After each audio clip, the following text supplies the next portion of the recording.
I can't explain. I can't explain it. I go insane when we get naked. Hold me down, never let me go. Take me in, I want you to show. Hold me down, never let me go. Take me in, I want you to show me love.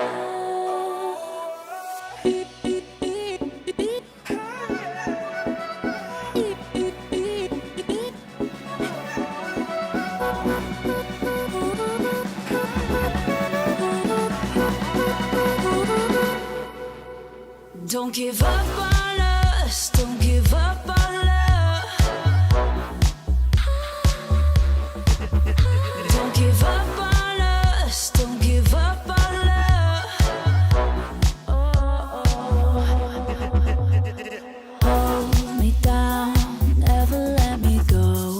Take me in, I want you to show. Hold me down, never let me go.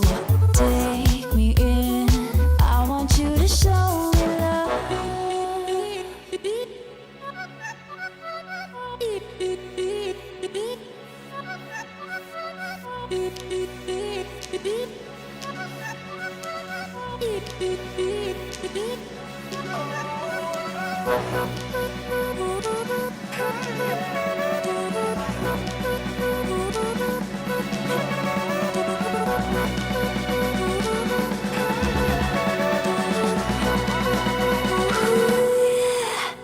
Don't give up on us, don't give up on us, don't give up on love.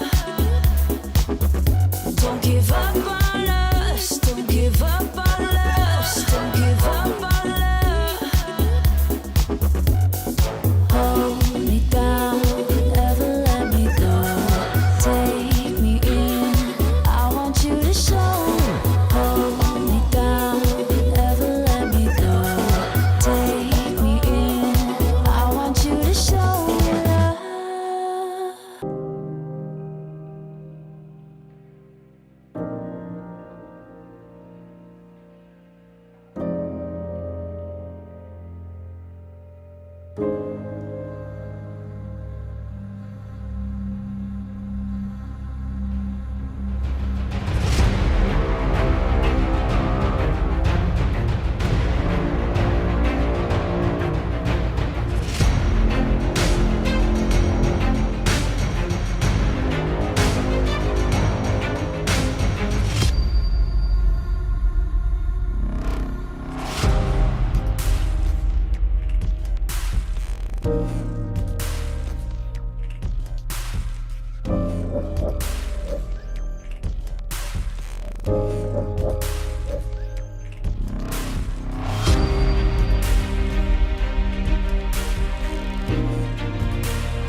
In one of the most legendary arenas that esports has ever created, delegates from around the world have met on this stage, on this common ground, with one goal and one mission.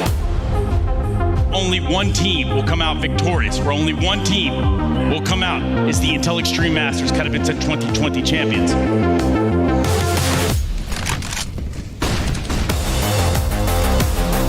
JW gonna go for more, and he's got it. You have to stop them right now if you're 100 Thieves. If this keeps going, it's only going to get worse. Trips he just swept the entire horizon with that AK-47. JW now, he sees the shadow. There's the no-scope, and I think they're gonna do it. JW over the top.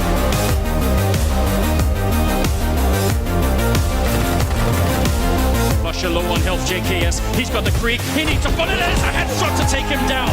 Nice triple for JKS.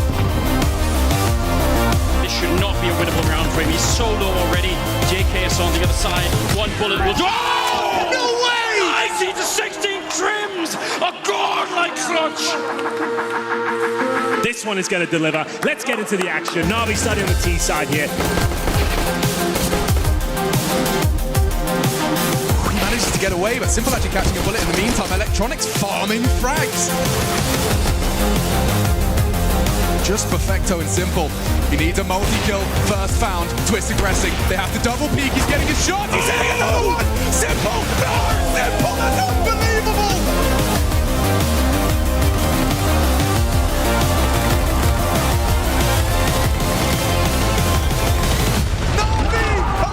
Semi-finals and they smash the curse. Na'Vi have had the best player in the world for some time now, but they haven't had a team that he can believe, and that has definitely changed. This is their biggest test so far. Astralis are waiting.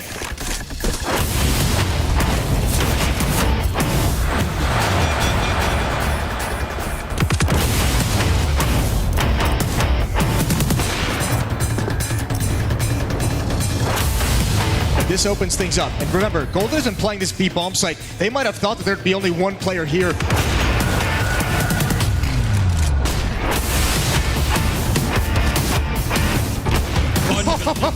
And it just continues. Coming. Oh no! How many does he have him in a round? We saw him win one against Liquid versus 4. He's only got to fight one and he's done it again.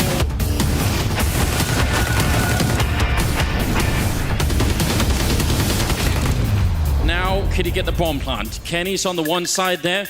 That Krieg, I don't know if it's enough to buy them this round. He's so low on health. If they knew how low he was, they'd just be using the pistols.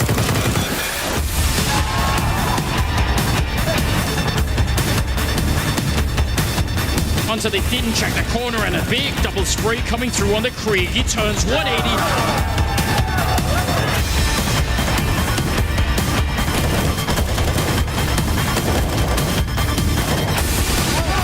Kriegs pulled out by the Astralis squad.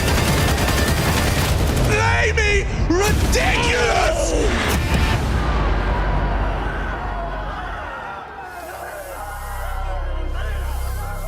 Welcome to the Intel Extreme Masters 2020 Katowice Grand Finals. It's time to see the two teams still standing tear each other apart for the first ESL Pro Tour Masters Championship.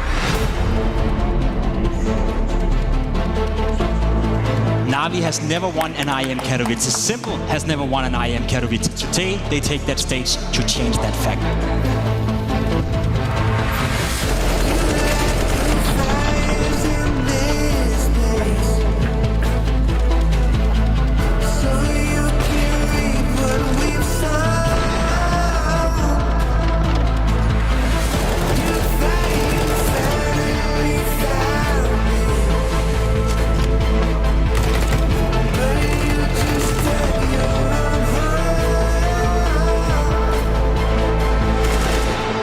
Nexa turning, he needs 2 more headshots. There's the one, the follow-up, and he gets it! A great triple here for the captain of G2. Will buy them a 9th round.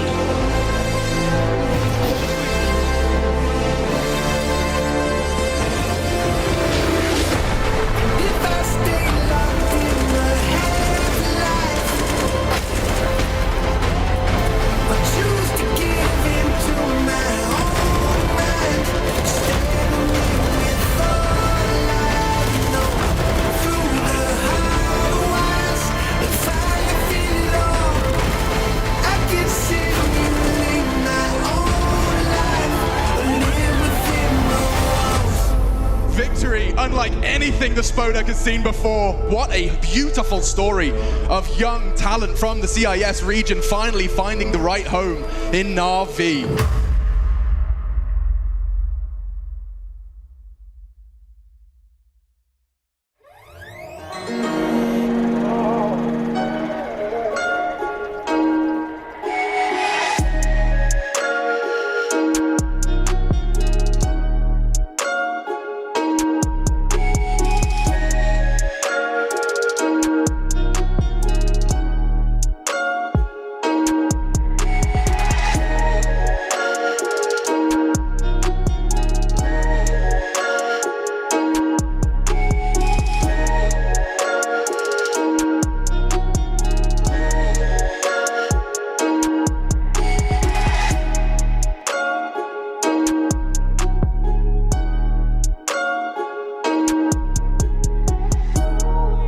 another VP, dilapidated James, motivated to come up clutch with 4 of his own. James to save VP, looking for it is Acorn. James pulls off the 1v5.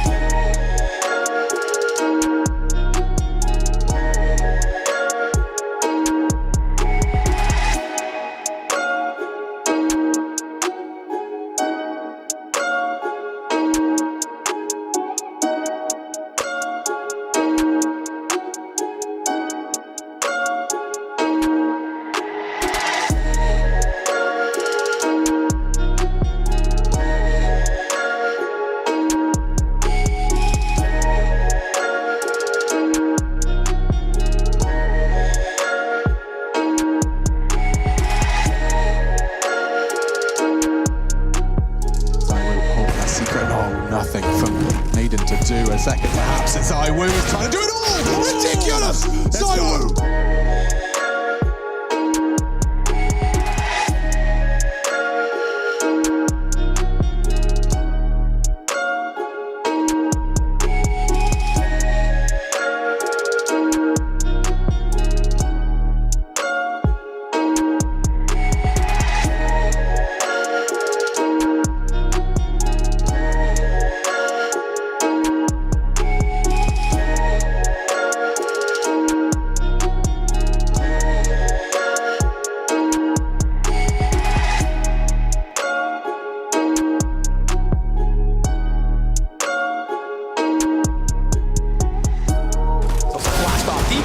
Works though. Limited vision, limited weapons. Doesn't even matter to Prey! Oh, the 4th as well! How sick is this round for him? And he's looking for the ace. The first ace from anyone on a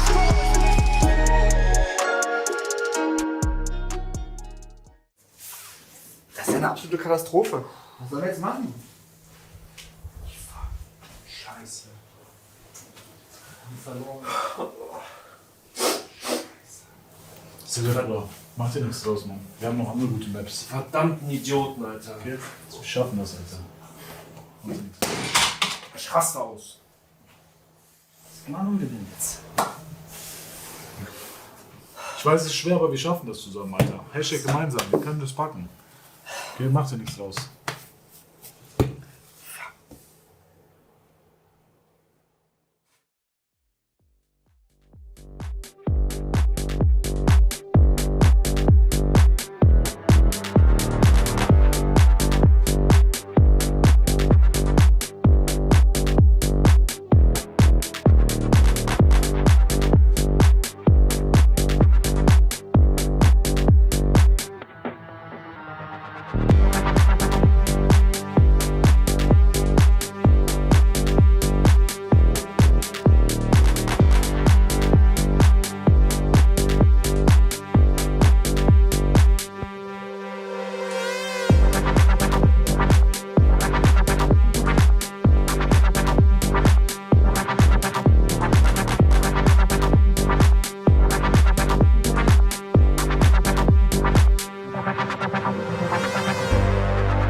Intel Extreme Masters Katowice is brought to you in part by Intel, Lenovo Legion, DHL, US Air Force, 1xBet, and Monster Energy.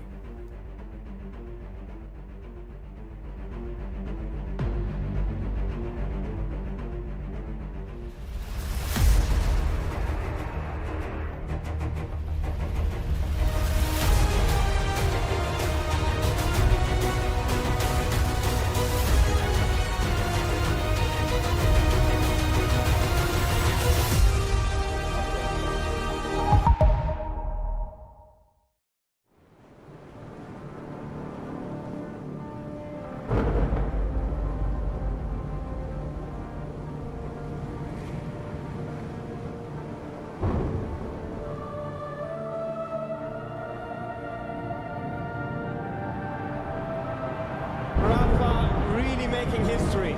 Absolutely phenomenal. And Ace is the champion of the Intel Extreme Masters World Finals. Storm still not quite done. MC is going to take this fight, though. 3 seconds left. Last 2 rounds of passion's got to start it well for ESC. And this is a massive move for Zez, but he's not content with just a Nexus kill. He wants to win. And it's all done. And Strolix win. Unbelievable Rogue with a 4-0 victory over Classic. And they did it again in the grand finals. It's Navi!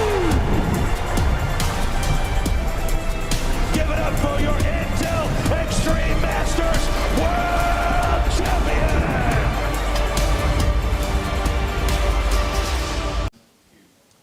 Welcome to day 6 of the Intel Extreme Masters Katowice. I'm here in the Hall of Heroes, and these heroes are previous champions of multiple IEM events from over many, many years. Starting here with Taz from the PGS Gaming Times. Now, the players that featured on his team, Neo, Lord, Cuban, Luke, and then Taz himself. They went up against the Danish H2K back then, and they managed to get this title. They managed to achieve greatness. They became to be known as the Golden Five. Now, back in these times, 2007, 2008, things were very different. You didn't have these amazing setups, you didn't have these cameras, we didn't have Twitch, we didn't have YouTube. It was all a very different side of things. God B, you can see up here, he was sadly eliminated with Big Clan, but this man has lifted trophy. He has been a champion with Mouse, and back then in the final, he was facing off against Get Right, Robin, people who are also still involved in Counter-Strike from start to finish. My boys, Navi from 2010. This was a full Ukrainian lineup, a huge success for the Navi roster. They, back then, beat Fnatic with Threat, Khan, DSN, Forest, and Get Right on the team. Legends who are all still involved in their own way. And this is the beauty of the game. Now, there's 2 players you also have to mention. When we look over here, you see Neo. We've got Get Right up there as well. Neo and Get Right, widely considered as the 2 greatest 1.6 players of all time, ending with career highs. When I did an interview, Heku, with Neo, just before CSGO came out, was the beta we were playing, he said, I would rather play League of Legends than this game. Well, he did very well off the game in the end, and then there was Get Right. He went on to win absolutely everything in our beautiful game. They became legends in both games, in 1.6 and in CSGO, but some managed to leave a legacy and still are building it in CSGO. Because, for example, there we have Krims. He did so many things for the Swedish scenes. He played in so many grand finals. He won a major. He has so many titles, and he is still playing. He is still competing up to this date. He's playing majors. He's playing Katowice, but when we're talking about CSGO, there's only one person that comes into our mind. The best of the best, the GOAT, I mean, the player of the decade. Obviously, I am talking about Simple. He won a Grand Slam, he won a major, he got the title of the best player already 3 times. And it doesn't seem like he is actually planning to stop anytime soon, Banks. I hope not. I want to see him lift more trophies, get more championships under his belt for sure, because this game has already been going on for an incredibly long time, and we're not slowing down. We're not stopping anytime soon. Counter-Strike is here, and Counter-Strike is forever. It's been part of many of these players' lives. Their entire journey has been featuring Counter-Strike, and soon, in just a few days, we'll be seeing who our next IEM champion will be. That's right, just a few days' time until we do enter the saucer down the street. It has landed, or it landed quite some time ago, actually. And, well, we just keep trying to reoccupy it every single time. It's the Intel Extreme Masters, the Spodek, no stranger to most of us. But some of these within the Hall of Heroes are going to have to take their jobs very seriously today. Elimination on the line for a few teams and advancing on into that Spodek for the other. I'm Trace. Alongside of me is going to be Bled, and we've got Maniac down there on the end. And, boy, is there some stuff to talk about from yesterday, Bled. Yeah, what a way to end the day. We had a couple of upsets already, and IET for me, my boys, delivering again, and I was just gobsmacked. Yeah, talk about a surprise that could have been felt differently depending on the camps. I'm sure Blay had a time of his life.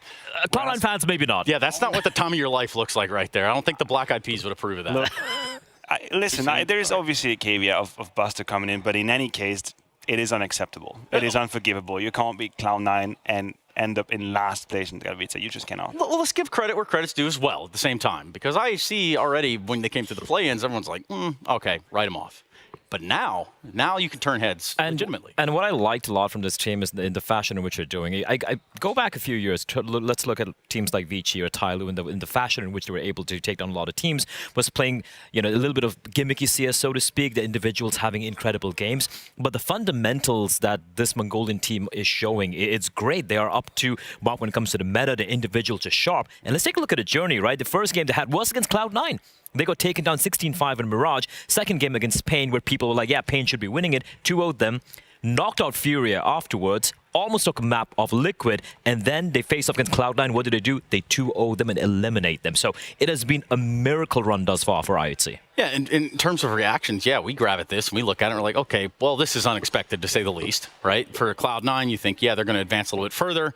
But for the rest of the world, they start looking at the same damn matchup, don't they, Maniac? I mean, this was definitely an earthquake in the sphere of Counter-Strike that happened right there with IHC taking down Cloud9. I guess I share the surprise of the whole Counter-Strike world. I think everybody felt the same way. And I agree with you. I think what IHC have done is superb. It is fantastic.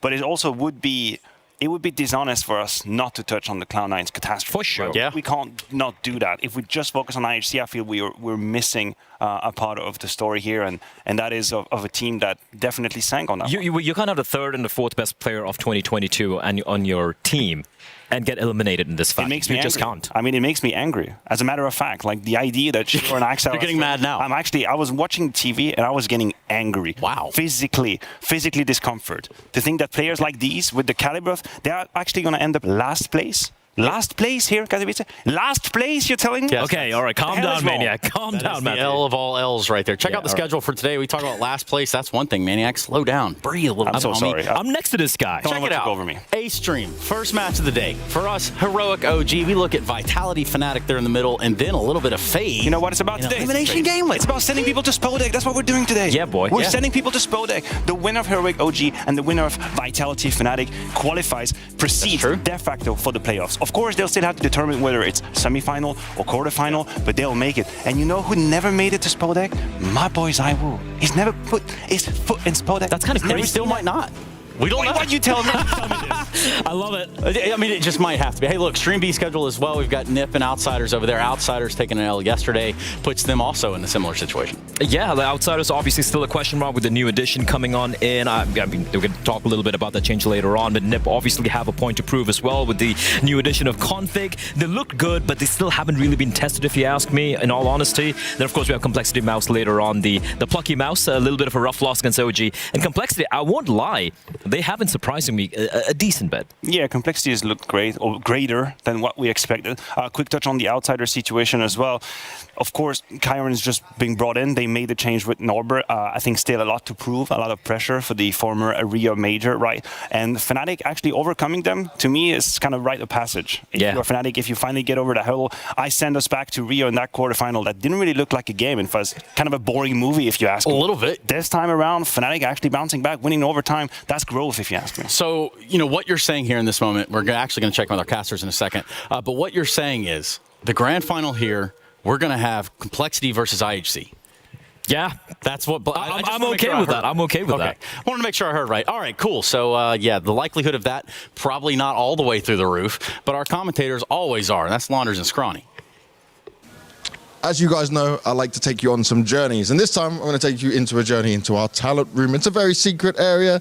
Two guys, very busy at all times. I don't know what, Mahan, you good? Oh, I was in the middle of my Mongolian IHC prayer. Wishing them good luck. Are they winning today? They don't stop. They haven't lost yet, so that's all I'm going to say. Scrawny, how you doing? Fantastic, bro, always. Okay, so you were going to take me on the journey to your caster room. You guys are covering OG taking on Heroic to start off with here. Now, Nexa was telling me he didn't feel like they were the favorites in any games. Would you agree? Yeah, I can definitely see that one. I think the struggles, you know, have some back and forth. The win over Mouse was a tight one. I think anytime Dexter's starting to play well like he is right now, that gives them a boost. Yep. But I wouldn't consider them favorites. Okay, do you know what? I put them as favourites against Fnatic because I've not really sold on that. I see the Mouse Sports one maybe not so much. Lau, going into this though, Heroic, they haven't fully leveled up just yet, but do you feel like this is where they strike now we're at Katowice? It feels like OG can take you down if you show a little weakness. Like they don't feel like the favorites, like Nex is saying. And Heroic also have been showing some weakness. So I think there's too many pieces that we're not sure about, but I'm still going to take Heroic. I think they're going to get better every day.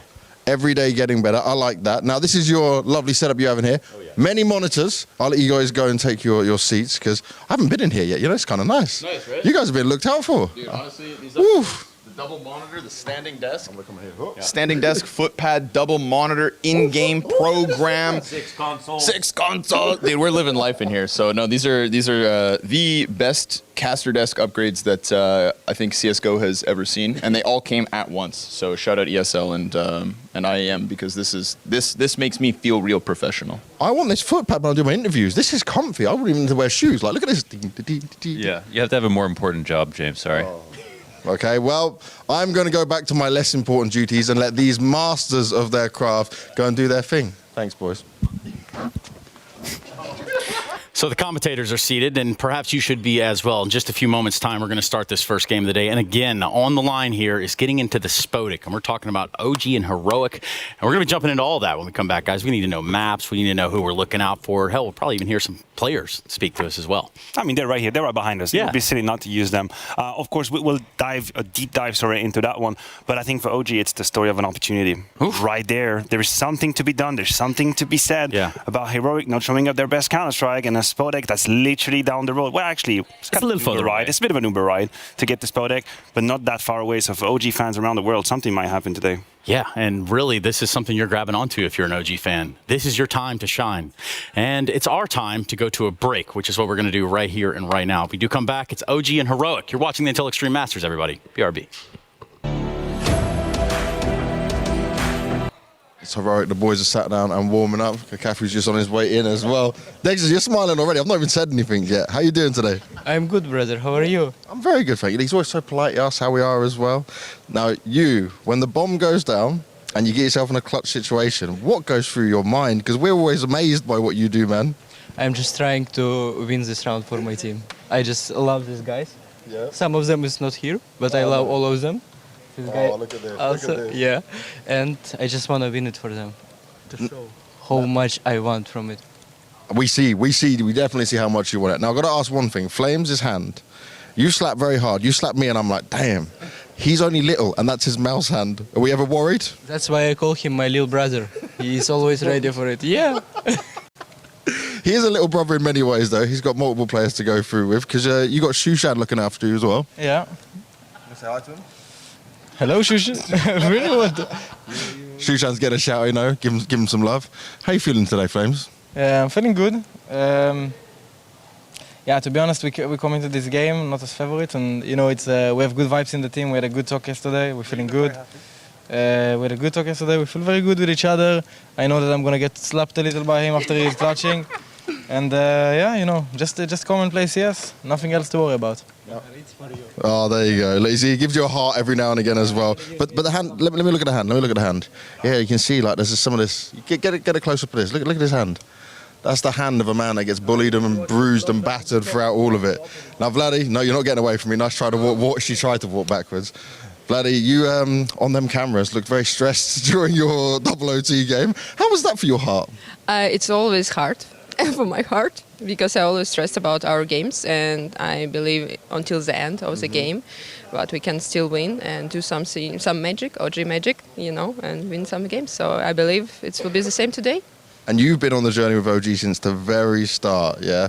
How is it to finally have a team now that is got this chance of winning? We're starting to believe, and because we've talked to your players, we've been like, this isn't quite there, we're not working. But now I think we're starting to believe OG can be competition winners.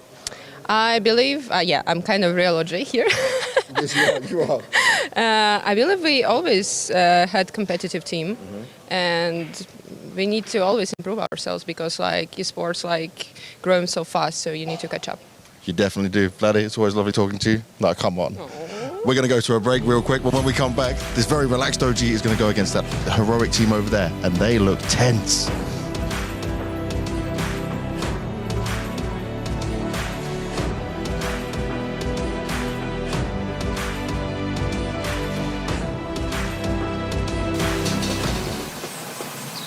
You love it, you wear it. Wear your passion. Share your passion. Wherever,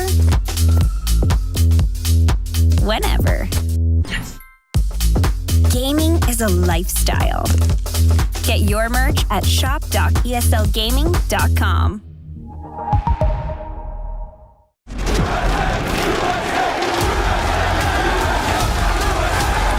Dallas, we're back.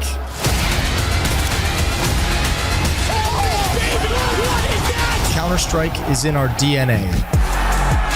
It always has been, and it always will be.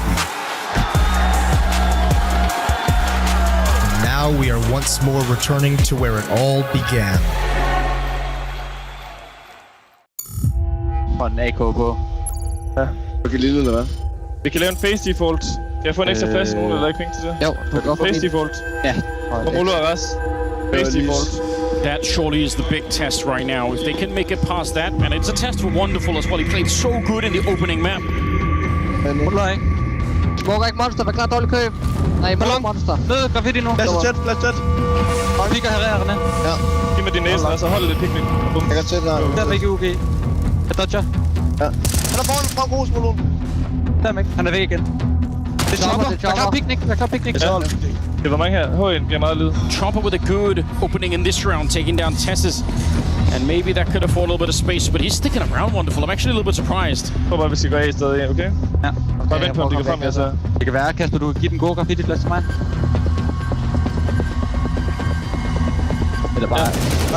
Okay, jeg har så. Ras, løb tæt. Jeg flasher for dig. Flash. That's a great equalizing kill found by Shush, and now Spirit's defense. Du kan steppe tæt op ad picnic. Vi laver valgselund, hvis jeg får din nades. Smoker monster, de her kommer ikke til at... Jeg kommer fra graffiti af, hvis der. Giv mig her, giv mig. Okay, ja. Det er gutter. Step pres. Jeg smoker fra resten af lidt. Monster. Ja. Jeg smoker her også. If Yabby gets a kill here, this round might be over. You can see Shush and Yabby on different sides of the map are both ready to challenge their respective bomb sites on their own. Kom med ud mod kortpapiret. Tag noget af. Det var på døren. Tryk der. Jeg har en dildo. Jeg flasher ud kort. Jeg var kort. Jeg puster. Håkan. Ned. Nice. Lort. Oh, and Yabby, he's here to open it up. Another strong headshot to take down Siren. And they turn around just barely in time. He's going to get that bomb plant. And Caitlyn wants to get out of the range of that M4. Jakob, sindssygt pisse, men lytte til mig. Jeg siger, du skal komme og clear kort for os.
The unsung hero, a person who does great deeds.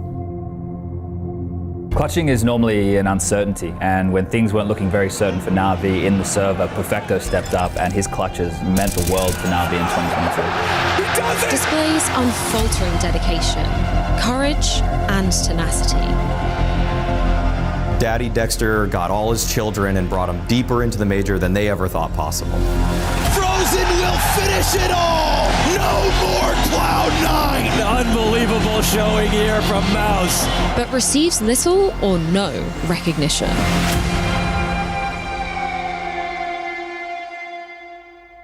I've had a few interactions with Shush. Most of the time it's a bit of a wry smile, maybe a bit of a smirk. It's not too much of a conversation. He's an understated guy. He would be able to maybe let go 1% of himself to give 5% more to the team. We knew that he was playing these roles in other teams and we knew that how good he was. We can just rely on him, we can rotate to the side and we won't be feeling that we have to rotate back to help him.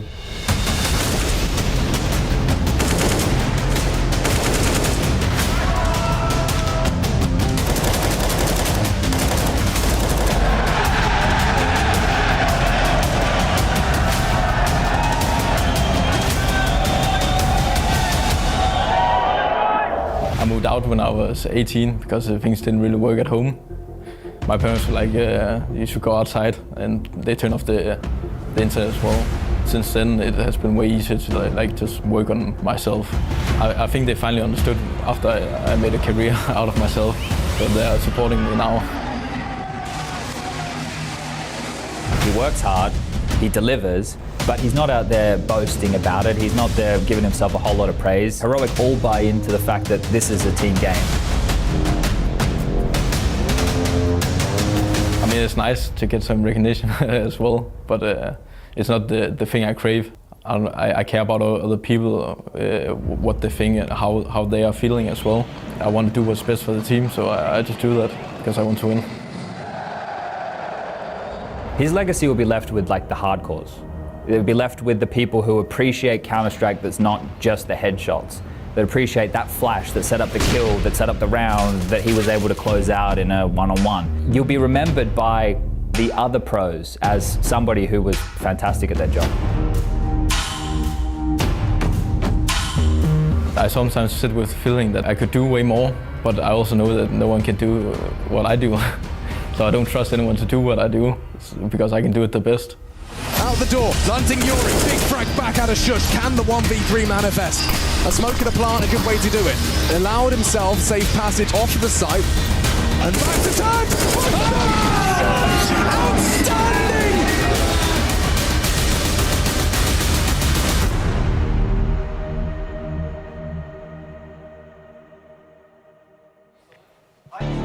It's only fitting. The unsung hero, and he's also telling you to shh, because that's Shush, and he's definitely a force to be reckoned with over on the Heroic side, but today they're going to have a handful to work with over there on the side of OG. Welcome back, everybody. The Intel Extreme Masters group stages in full force, and we are just about ready to get this one started. Heroic behind us currently, and with me are going to be Blet and Maniac. Gentlemen, this packs a little bit of a punch. Yes, absolutely. We had this great piece coming on Shush, obviously, and we just witnessed them in their sort of pep talk together, right? And the feeling you get when it comes to Heroic is that they're the most cohesive, knit-tight unit we have in Counter-Strike. That's the image I want to put out there. That's the idea. They're way more than just 5 players.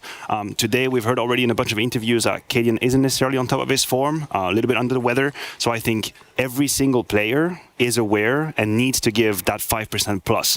Tezis was the one shouting during the pep talk. I think everybody's going to have to chime in. Shush had a great day on day one. Yep. That is the story for Heroic. Everybody coming together for their captain. Yeah, I mean, they're kind of like a hive mind. That's what I would define this team. Yeah. And they are that. And the thing is, like, even if one piece kind of falters at times, someone else steps up, right? And like you said right there, even if Kaden might be struggling a little bit, we saw Tezis there being the one who's yelling instead of his captain. And look, shout out to Kaden. Even the fact, despite the fact that he was clearly not feeling unwell in the first game they had against Complexity, they still managed to get the job done. Sure, it was a map loss, but they're still here to play. Yeah, and there's a reason, you know, we play the fantasy esports stuff, right? And I picked this next gentleman that we're going to talk about.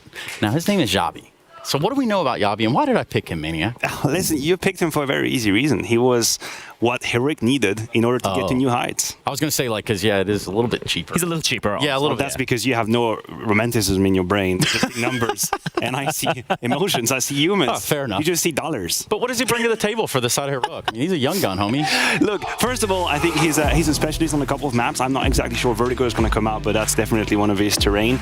But overall, I think his importance and his role in Heroic has grown ever since he joined from Cologne, right? He was brought in from this Copenhagen Flames lineup. The first event was complicated, but I guarantee you look back, you see the tape of every single great matches at the high level that Heroic played, and Yabi had a role in it. He is a clutcher. He is the highest rated T-sided player for them as well at the event currently, and he's someone Cadian can rely on. And I love the fact that the amount of responsibility they've given Yabi as well, right? Like, if we go back to Ancient, for example, the T-side, Heroic weren't really that solid in Ancient, and then they give him the responsibility of kind of being the hard luck, the aggro lurk towards, let's say, the B bomb side, for example, and he was finding so much space for them, getting them, netting them those rounds. And considering the fact that Heroic gave him so much responsibility early on, just goes to show the amount of faith they have in this young gun. Yeah, I just love how he was kind of brought and integrated into this mix. Because I always thought from the outside, it looks like Heroic might be one of the hardest teams to just come in and say, hey, everybody, how's it going? I'm going to be here. Like, you know, they have such a unit together, but they made a good job at making him feel like part of the pack and really have him centered pieces in a couple of roles where he can shine. And that in itself, I mean, is a success for the system. Runners up at the major, by the way, right behind us, Heroic, in case you didn't watch Rio. But in this time, we have to talk about their opponents. And in doing so, gentlemen, we'll start a motion. Let's learn about OG. Right, well, I do know they slap.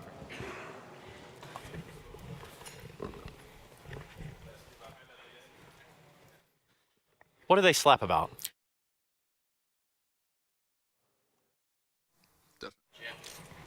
Tell me what they slap about, Bleh. They slap hands, Trace. They slap pretty hard. Yeah, okay. And how does that make you feel exactly? I'm just very happy that I got to cross that catwalk coming on back here. That's pretty cool. We're moving physically. Oh, hey, guys. We're walking around. Where'd you go? We left for about 10 seconds. That's the magic of the live show. OG side. Now, they can't hear us, so it does feel a little strange, but I'll just say it. It hasn't necessarily been like a fairy tale run. And I think that goes without saying a little bit. Where do they find themselves now? What is the stature coming into here? Because it looks a little different. I said it in the pre-show. I think it's a golden opportunity for OG today, right here, right now. Listen, being in that game where we are in the bracket, where you qualify, you win, you proceed to the playoff, but if you lose, you're not out of the tournament. It's kind of a unicorn in the system of Counter-Strike. There's very often, or very rarely, games where there's more to gain than there is to lose. This is one of these. It's one of these. If they lose this game, they're not out. You're going up against a wounded Heroic. We've already kind of set the space. So for OG to be able to make it to Spodek, it would be the end of that stalling period that you're talking about. Yeah, that sort of like hibernation, like yeah, they're doing it now. Okay. I don't think they're even hibernating, Trace, because they never really woke up initially, right? Like, you need to wake up, you need to forage your food, and then hibernate. Slow down now, because they did add Dexter, and what did he bring to the table? He's been amazing. He's been fantastic thus far. One in addition, he's been continuing the form that he showed on Spirit. The guy's absolutely clutch with the AWP. Pulls up rounds. He has no one has any business winning. But I want to allude to what Maniac just said right now about the kind of like the golden opportunity, right? Go back to Cologne, go back to Mouse, and how they were able to get that one win and then carry on this great upward trajectory they've had thus far. So for the side of OG, this is a great opportunity, and that man is seeing the screen. He has to come in big here against the likes of Heroic. Man, that game against Mouse was bonkers. Like, literally bonkers. Like, all the rules of Counter-Strike, what you think your mind kind of has set you up to believe is true, just out the window. Literally in the Matrix. And when Dexter hit that zone, I guess we're going to have a couple of highlights from that game as well. He individually, singularly, just put OG behind the finish line. It was crazy the amount of impact he had. This clutch. Right here, the 1v2, where he has no business being able to isolate. That's also Mal's really messing up big time. But hold on, let's focus on that for a second. For Dexter to bring that to this OG lineup, did they need that? You know, like, how bad did they need somebody like that? Well, the thing is, they didn't have anybody prior to Dexter that could actually steal rounds away from the opponent. Right. That's how I want to do it, right? There are players out there who are good at just pushing the rock once it's rolling, and they'll close the round, and if they have a good position. But if you want to have greatness, if you want to achieve greatness, you need to have someone who can take rounds you're not supposed to win and just steal it away from the opponent. That's the clutch right there. And you can think of a few examples of that throughout the CS space. Look at these walls. Yeah, we have a couple of examples. We're actually surrounded by them. Oh, man, you're exactly right. Anyway, look, let's talk about vetoes. We already have the first two maps up on the screen. We're looking at Inferno and Mirage first. That Decider is going to fly in here any second. Let's start the discussion around Inferno. Looks like a CT pick there for the side of Heroic. I absolutely trust you. Look, that's what I see. I can barely see. You're the only one who see the monitor. Look, here's the story. A whole lot of teams are currently falling into this whole Heroic is not a good Inferno team. Let me just refresh. Look at the HLTV stats. See 25%. Man, you just played yourself. Because they can play Inferno. They absolutely can play Inferno. I know for Nexa it's in the wheelhouse. It's a good map for his T sides, and that's where he usually does his rap. But Heroic can play the game. I think people will definitely burn their wings trying to fight Heroic. I find it very interesting the fact that the map veto is very similar to what we saw in the last time these two teams played as well. So it is going to be curious. Yeah, it is very curious. Okay, so Inferno right out of the gate. Strengths, weaknesses.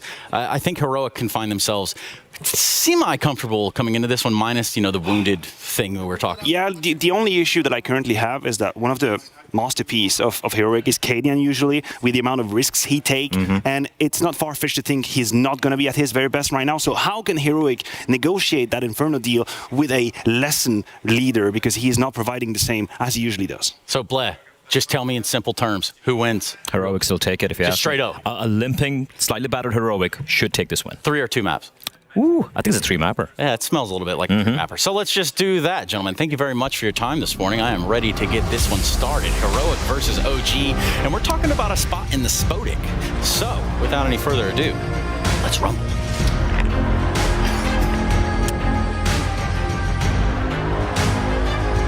Oh, Trace, you want to rumble? You want to rumble in the jungle? You want to rock and roll today? I'm on that ship too, Chief. Heroic OG, Inferno to kick this off. Mirage and Overpass, maybe when we get there. But we've got a hell of a banger, I think. It's a good chance. I like that Maniac brings that up. It's not often that you get a chance at playoffs, but then also not elimination at the same time. So OG, let's see if they can take this opportunity with both hands, or whether they crumble under the pressure. Scrawny and Launders to take you guys through the first best of 3. We got Rushley on the 1s and 2s, and therefore, all the best in the server, ready to go quietly towards top mid. It's a creep, it's a crawl. We've got the double setup in that A site holding off between Cadian and Stown.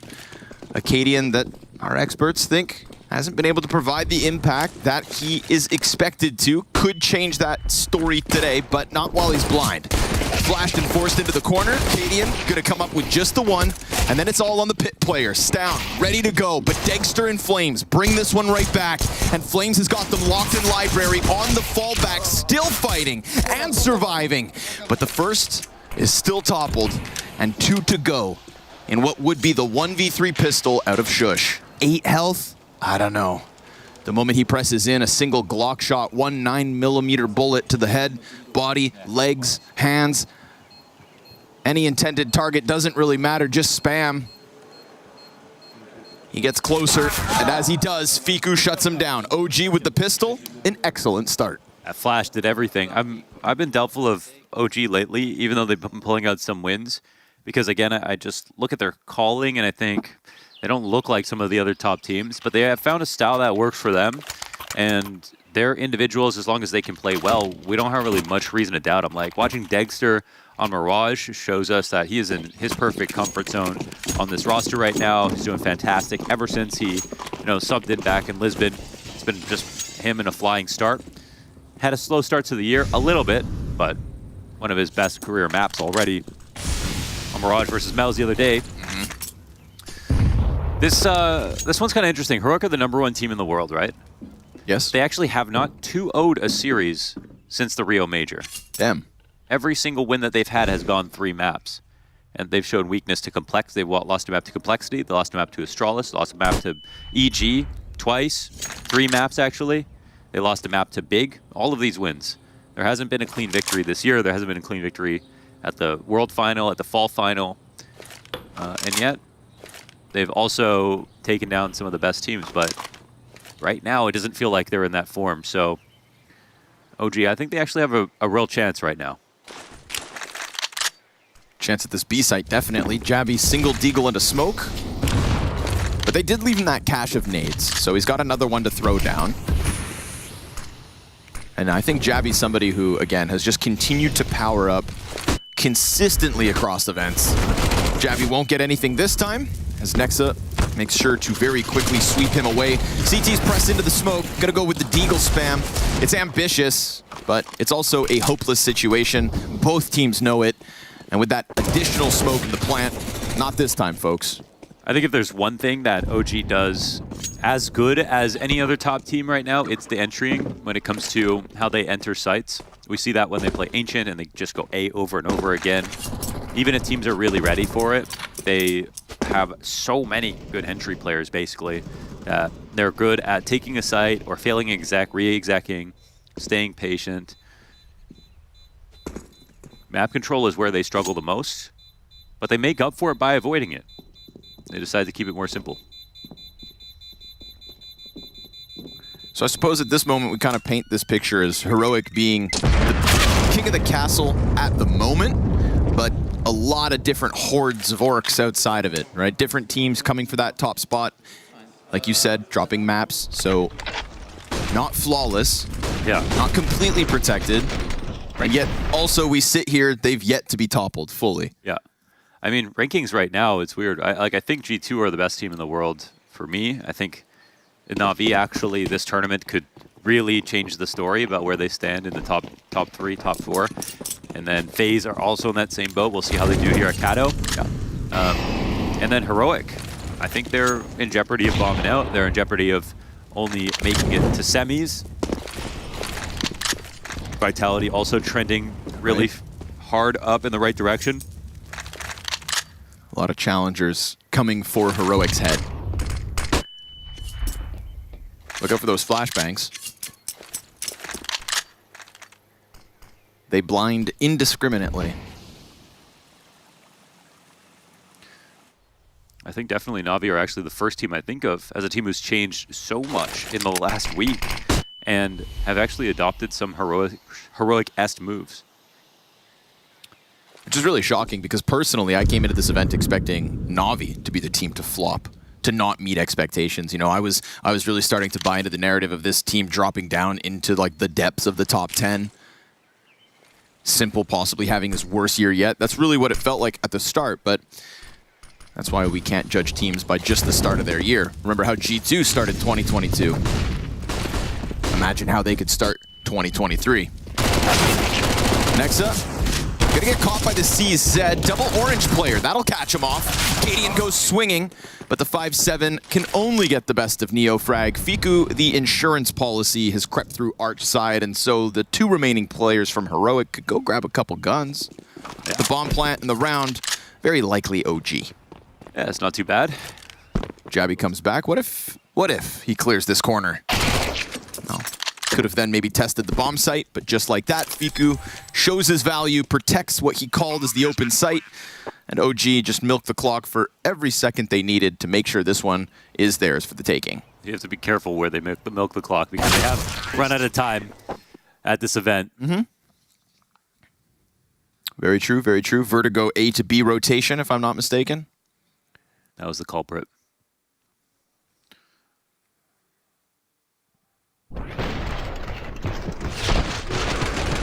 So which Heroic are we going to get today? That's the question. Day by day. We talked to Cadian in the elevator yesterday. Said he was feeling much better under the weather to start the group stage, but recovered. Or recovering. A welcome sign. AWP to Cadian immediately. Lesser nades, but a nice deep angle. Comfortable inside the apartments for the time being. OG looking at mid.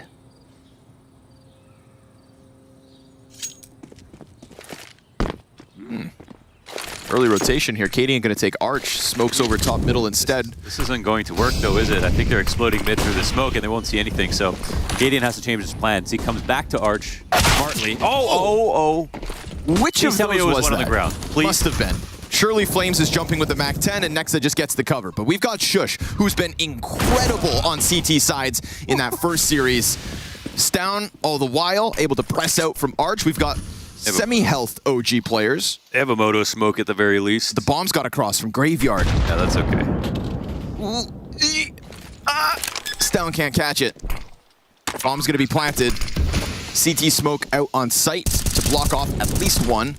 It will, in fact, stop the vision of 2, and Nexa, oh, that's not good. Molotov burns him open. He walks forward, has to, and Tesses catches the little bits left of him, so let's see it, Fiku. Nice clean headshot on the first, predicts the short peek, got one in the open, but Jabby's gonna get the better of him, and Heroic come through in the 3v3 retake.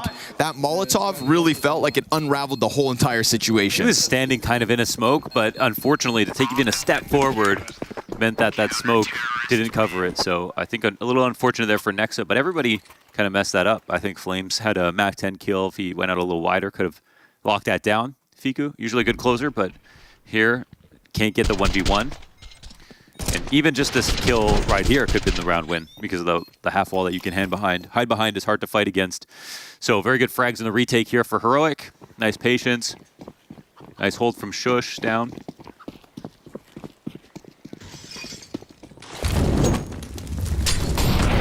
Molly volley beyond Flames. Here we go, fast fight as per Heroic.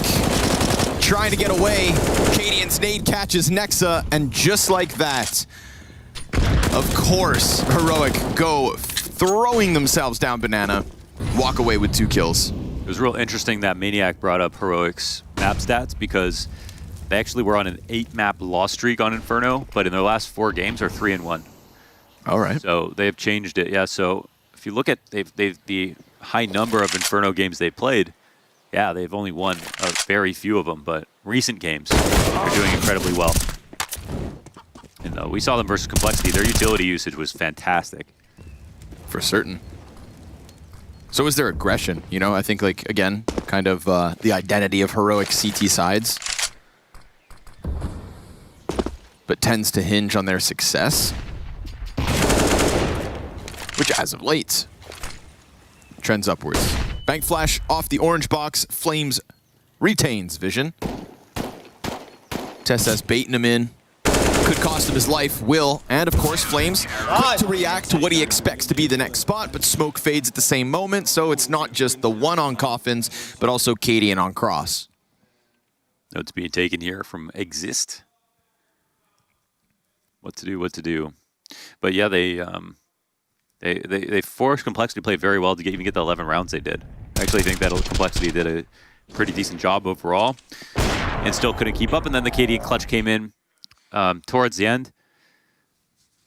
Honestly, sometimes it feels like Heroic are proof that you need more stats to explain the impact, because I didn't really notice Cadian play badly personally. I feel like people just told me his stats weren't good, but when I was watching the game, I didn't feel like he played badly. And he won the important round at the end. Yes. And then had an excellent third map where the stats were there.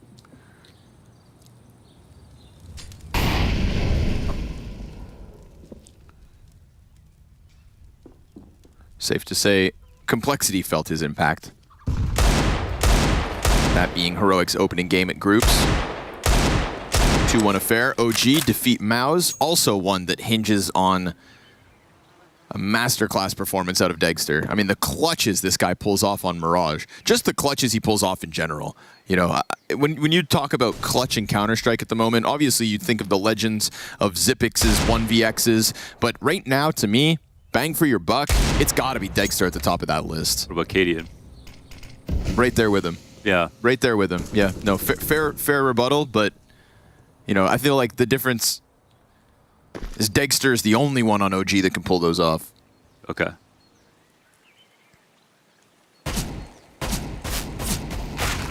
Actually, now that you bring that up, I would love a Katie and Degster 1v1 at some point in this series. They both win. Yeah, somehow, some way. But with the Deagles and the slow crawl, OG aren't going to get this one. Heroic will waste no time tying this game at 3. Maybe Cadian has higher odds and higher number clutches, and Degster has more 1v2s. Sure. Yeah, I could see that. I wouldn't be surprised. They have a similar style, though. They play them really fast. They take a lot of risks really quickly, and their aim gets better when they do that. But Cadian, the 1v4s, 1v5s right now. Well, Degster had what? The 1v4 in the groups, as well as the 1v4 at the World Final? Yeah, he's got a couple. These two peas in a pod. You never thought Cadian and Degster had anything in common. They're the same player. Cadian's first name, Abdul. Not quite.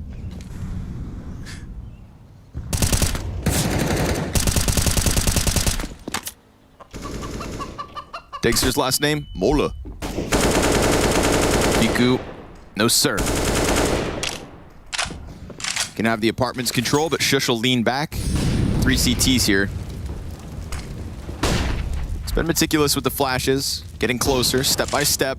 Now the op posted on Arch, smokes both sides, one per team. And Stown sees that as an open invitation. Degster's around the corner. And you can see Stown just firing off these volleys of shots, so Degster takes a couple steps back. Even just a few bullets through smoke is enough to get Degster back into this safer angle.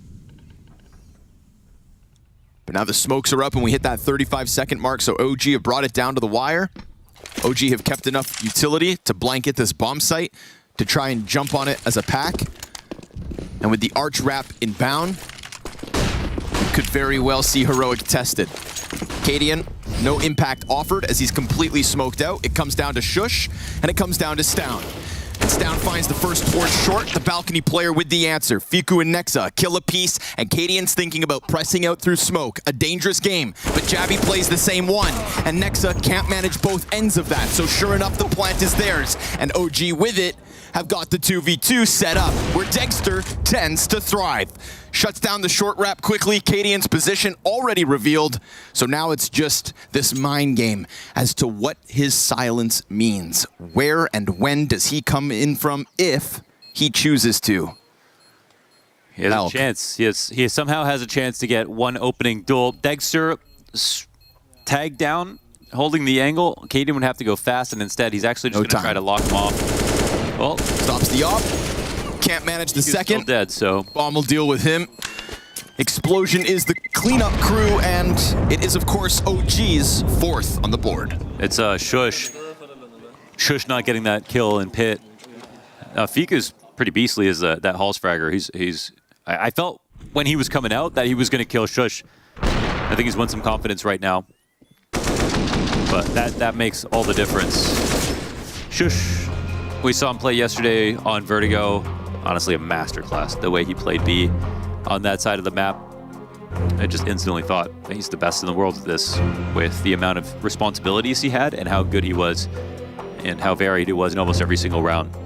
But that's the same deal with Pit.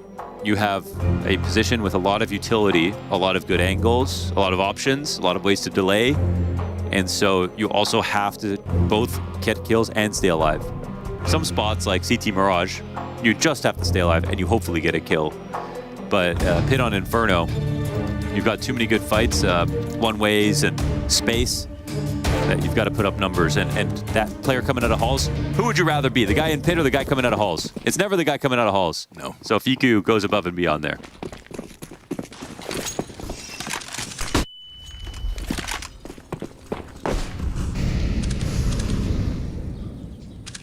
Multiple rounds now. Cadian's looking for this entry.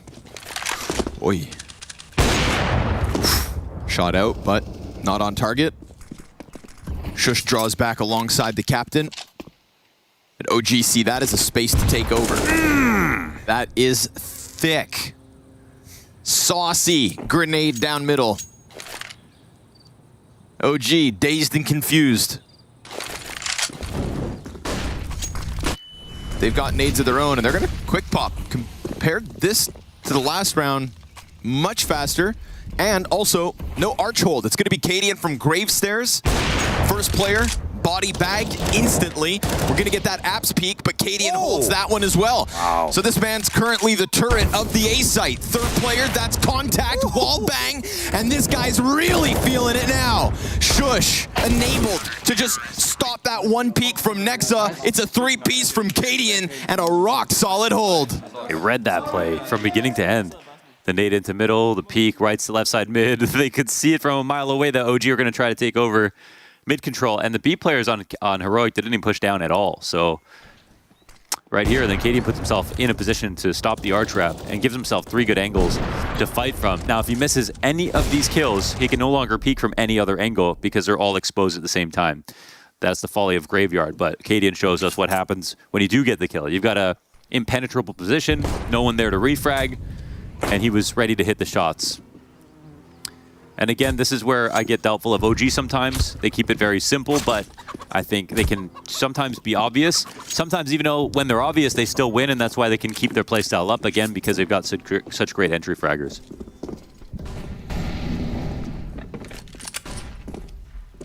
But that one's quite a surprising round to win. You know, no banana control, but also Heroic, no map control on banana into 3 players on the A site just winning.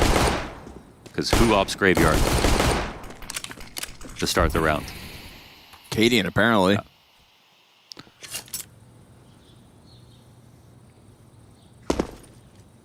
Fiku is the last remaining Polish player, is that right? That is correct. Yeah.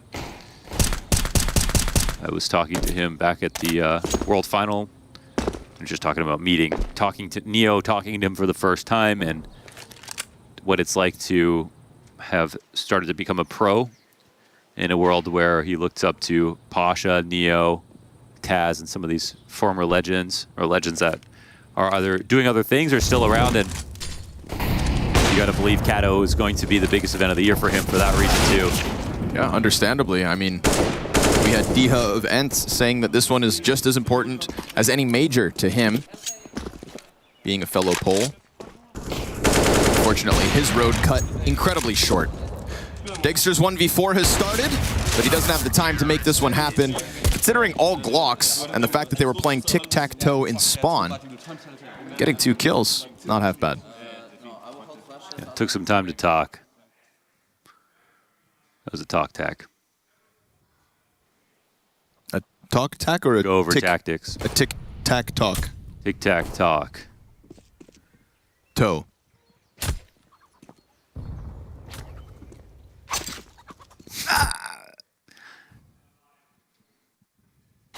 Imagine you play tic-tac-toe and loser dies. Yikes. We sacrifice them to Gaben. That's how he affords his 2 glass eyes. We say, please, sir, source 2. And we give him Neo frag. And anybody else? I'll go. Yeah, I'll go. Yeah, for the people, man, for the people. We do it for you guys. Yeah, honestly, worth. Cadian opening op kill. Gun round as well, right? Don't forget about it. OG having to wait for this chance, and it goes right back to a man disadvantage. Cadian's been very mobile on that AWP so far this map, and I would say quite impactful, you know, and also quite confident. Trying to go in for those mid peaks even after he knows they could very easily have occupied those spots. So hello, Cadian, 13 and 4. Shot just off the mark, but he's got support from Jabby. So much support. He's got Stown here with him as well. You know, I tried to paint the picture of Cadian being an excellent cult leader. You know, if he wasn't playing Counter-Strike, he would still have a following somehow. And these CTs around him are going to keep him well and truly alive. Stown boosting on coffins, but spotted. Flames, eesh. He's all of a sudden got them panicking. Jabby, nice kill onto Nexa as that bullet gets snapped up. Stown pressing out through smoke, and Dexter's on the chase. It's an AK turned into the op. It's 10 seconds on the clock in the bomb front site, so if he wants this clutch, it's already gone. Too late, my friend. Jumps up for the bomb, perhaps. Knows where the last CT is, but Shush doesn't even have to play it. Dexter, stoic, stands in the stillness. And of course, that's Heroic's number 6. Of course, he would almost find a chance in a situation like that, but bomb dropped in such an ugly position, honestly. Halfway up second orange is hard to figure out while you're also focusing on your crosshair. And the good flashes here from Heroic to make that totally impossible. Just burning seconds off the clock. That hold is great. Cadian picks the right site again. And even though he misses the opening duel, they get early utility damage with 2 riflers in the site. They can afford their opera going down because Jabby set up so well to own up to getting his first kill and to flash repeat for the second and third kill. I think again, it's just a little too transparent here for OG. They set up on B, or I think they're setting up on B. They nade them, they still come to B, they lose. Same thing happened on A, just before the tic-tac-talk.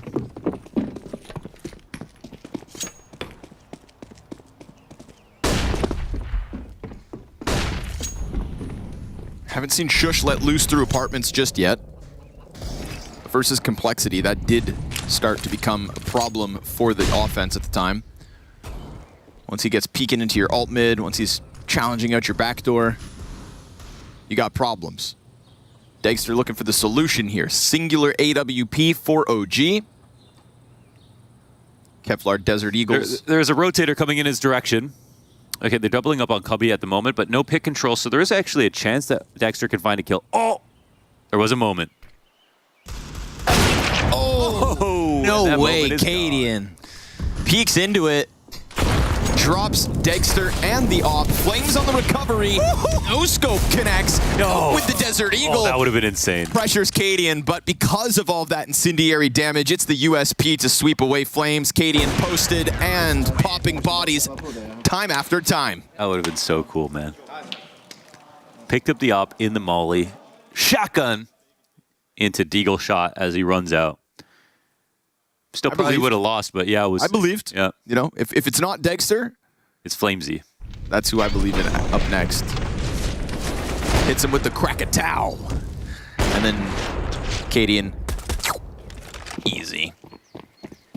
Inspiring attempt, though. Style points. 7 for Heroic. OG back with the buy and check out Cadian, dude. 60 and 5. Eats the flashbang, so just rattles off one shot.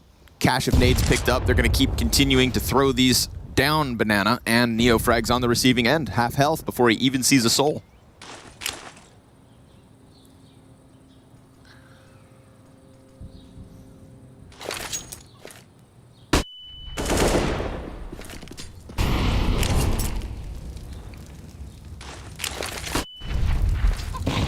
Oh, okay, but sweet revenge, and then round 2 comes out from Heroic. Another one.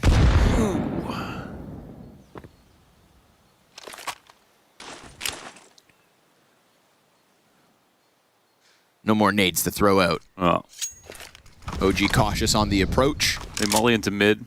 Cadian's still over on this side of the map. The art smoke is really good here. There's a lurk potentially going to get involved. 46-second mark, and oh Jesus, that's a lot of damage.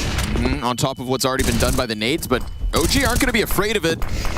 Jabby going to put an incendiary in front of the smoke, so it's still another low HP player. Fiku's dead on the other side of the map, and Tesses is a smoke criminal.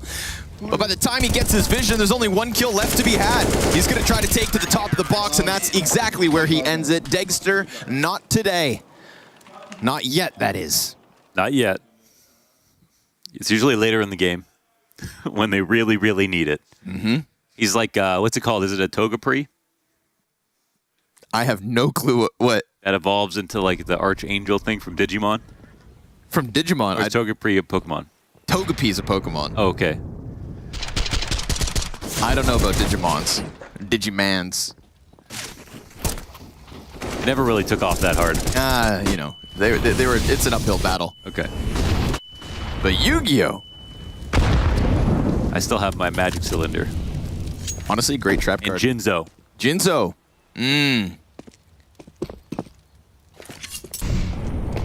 Little relinquished. Maybe a Time Wizard.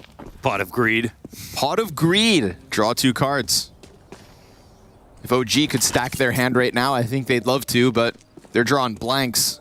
Tech 9s, Nade. None of these rounds have really come too close. They'll go ahead and try again. Man, met by utility. Cadian has stuffed every player that's tried to come out from that balcony. He's gonna clip Flames as he jumps across. Ooh, Fiku, hello. Couple Deagle shots to get this one interesting, to get the blood pumping for Heroic, and Jabby can't manage a single kill. What do you know? Eventually, they're able to break through, and that's even with Cadian stopping the first one, but 1 less player in that pit setup, and also, it wasn't even the pit setup. You caught one of the usual pit players standing out in lane. That's true, yeah. I can't wait to see this. Cue up that Fiku double Deagle, please. Very nicely done, Fiku from the halls. Chop, chop, Max. Chop, chop, Max. Get on it. Yeah. And I shout out Rushley before, but we've also got MC on the cinematic observing. Like I said, we brought out the best. The best of the best. He's got an op. Yeah, he grabs it. 1 HP, saves the op over to Degster. Oh, the second shot must have been nice. Oh, it dude, was. Just around the box.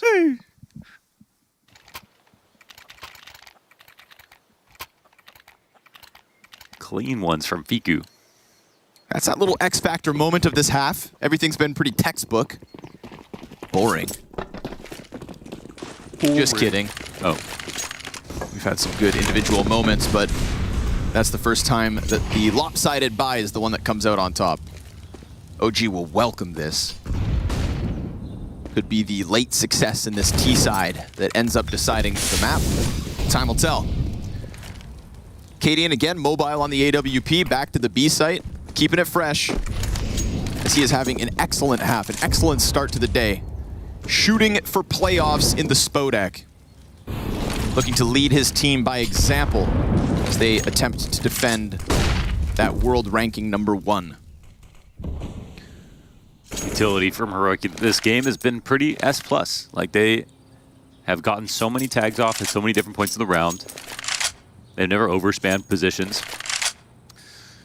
Carrying a smoke, though, as we cross the minute mark. 2 mollies. Kadian, no utility besides his HE, which actually could be pretty meaningful. We'll see if he finds the timing. He has died in positions like this, sometimes spotting. But it looks like he's starting to get a little nervous, so he'll fall back. I think the bomb will get collected. It's going to end here on the A site in a few seconds. But they forced a rotation, that's key. Step 1. Back to the entry players. Double pit setup. Step 2. Iku encroaching from the halls. Down and Shush in their actual positions. 15 seconds. Jabby on the bomb site. Oh, Dexter's flash caught flames, made his job hard, but Nexa delivers, and so will Neofrag. Look at the health they have left over. They're so good at that. Dexter able to post up on short. Feels like anytime that bomb is theirs and he's got teammates within it, he's just going to lock off any brackets flank, any arch to short wrap. So Neofrag and Nexa, 25 health left over combined at the end of their entries.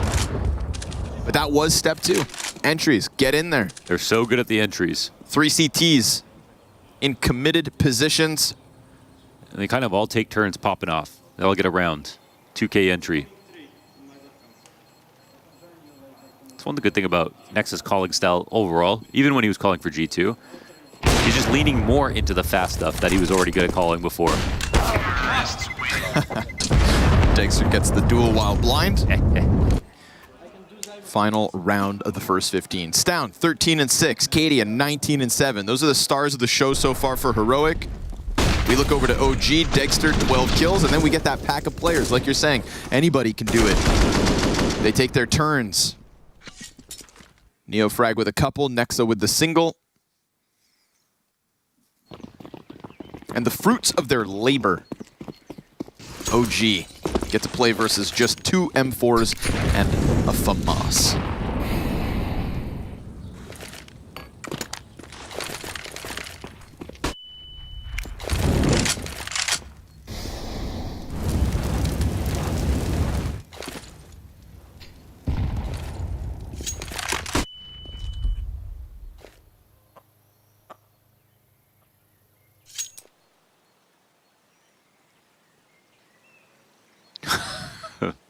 Where's Waldo? Where's Moeller? Always in the red and white.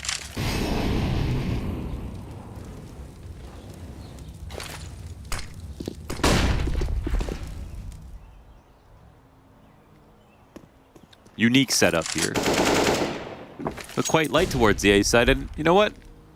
What would you say? I like what we see. Nothing. Heroic have really disliked playing into bracket control this game. They tested it, but very, very little.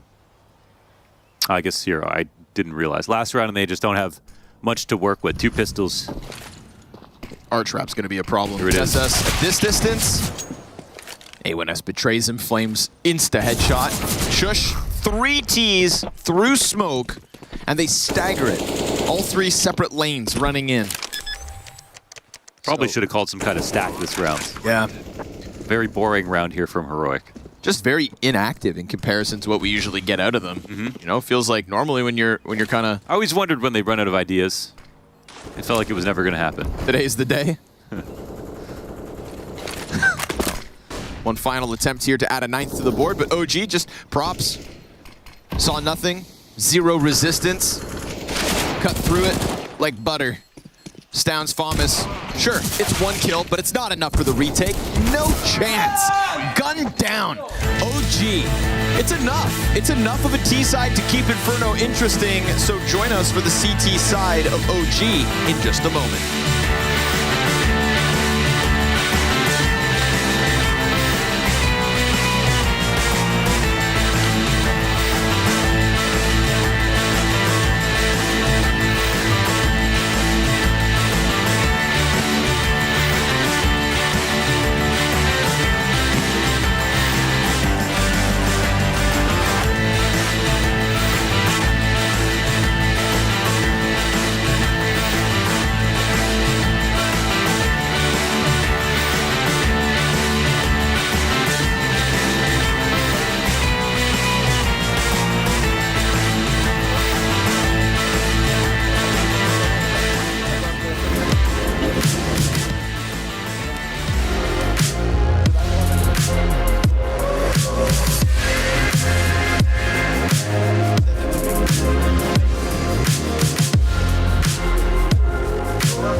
Dagster and Flames a step ahead of the rest for OG's 7-round T side. Now gonna have to switch over to the defense and stop Cadian, because right now he is above and beyond all of the rest, outperforming Stoun and Jabby, who are trying to catch up, but a 19-8 first half for Cadian meant op dominance over Dagster. Will he be able to access that on this T side? Will Inferno go the way of OG as they pick this map, hoping to punish what looks like a bad record, but has been an uptick as of late for the Danes? They're going to take it to the B site pistol, and Flames trying to throw that frag out in time. Will chip away at a few. We've got the Berettas out of Neo frag, and it is just the 2 kills, but it's enough. 3v3 retake set up. Jabby hands busy on the bomb plant. His teammate's gonna fight deep into construction, where Fiku has already laid down the line. Catches Cadian's head. Stoun at half health. Jabby tries to tuck back around the little pillar. Will find Dagster's face, but there it is. Nice, clean, and easy. OG to take, again, a pistol. Very nicely done from OG. I kind of felt like it was coming. Like, they have good pistol players. I think they felt comfortable in that retake, and the hold was solid enough there from Neofrag on the site to give them a chance to get in. So Heroic, they chose to fight for con control. They lost it, and that's why they lost the round. They, of course, could have played a longer round, but that has its own risks, going over to banana and things like that. Especially on pistols, if there's one smoke left, that can be the worst place to be. Though KDN dies in the back as they fight, and the game is tied. Heroic come through with an instant buyback, 3 rifles, and 2 kits of utility.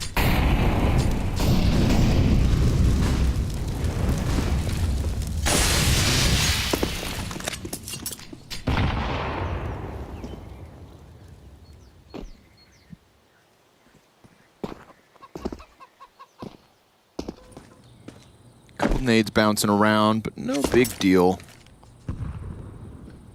What's the move, Heroic? How are you going to work less?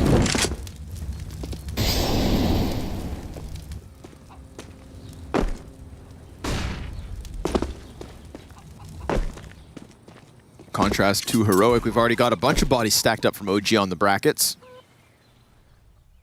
Didn't really see much of that from the CT side of Heroic.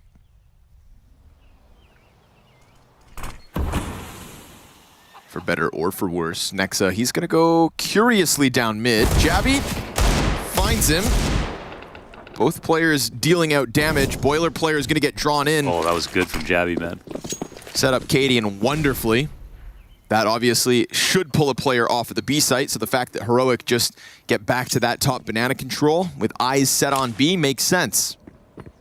OG not too afraid of the situation. FAMAS damage is good out of Neofrag. Tesses, Jabby, Kadian, all so close to death. I mean, these guys could just be mopped up by an MP9, but no sir. They still break through, and Shush doesn't take any damage. And look who's walking up on the flank. Are they going to watch this? Flamesy, they know Jabby was an ult, but he's so focused on the B site. I mean, they don't know each other here. This is weird. But Jabby's just worried about, holding this open. How this could play out. Okay, well, now he'll make some noise. And he's going to follow him Wait, up. what is Flamesy doing here exactly? Oh, okay. Trying to play the timing, maybe looking for a second. But Jabby runs with the AK now, can go to CT, so... That'll flush him out of the site, but also just allow Heroic to take back their lead. They made just a couple mistakes on the micro situations. I mean, when the FAMAS ran out of bullets completely, they know they have a certain amount of time to scale. And then Dexter showed himself from oranges before he swung, so they just posted on him and made that really easy. So even though the low HP was there, they didn't give himself a good chance to fight. And Nexa also walked down mid, by himself. And it's like when people try to do that, like Heroic almost never walk anywhere by themselves. They push a lot, but they almost always go together. It's kind of how many of them are you going to find is the question. Not if you're going to find one. Not that they have to be like them or anything. They're just good at doing it.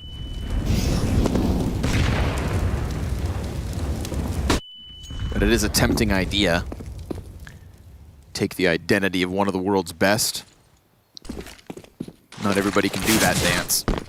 Neofrag, sorry buddy, you are very much alone and already pelted by a frag grenade, so the MAC-10's just gonna clean you up with ease. It's down looking for somebody else, but there's just nothing here. 10 rounds to the side of Heroic off of the back of a frag and a MAC-10 push. Little quickie. The buy-in is here, but there's 4 saves. So OG will give this one away. They don't do well in either side. They don't have like a strong side. Both shooting below 50%. And so it's a weird punish pick because they play it a lot. They have some wins, but they're 5-4 in their recent games. They aren't dominant on one side. They do fairly well on their pistol rounds. And then the other upside, I think, for OG is they played a lot of good teams, at least. They played Heroic, Vitality, Liquid, FaZe, Fnatic, Mouse on this map, all very good Inferno teams. The benefit of being a partner. And those are officials that many other orgs would be jealous of. I think of Mouse in that regard. We've kind of seen OG win and lose throughout the start of the year. Obviously besting Mouse in a very close series to get themselves this matchup versus Heroic. For any Mouse doubters out there, I just think this is literally the start of their year. 1 best of 3 deep. OG have gotten in a lot of reps.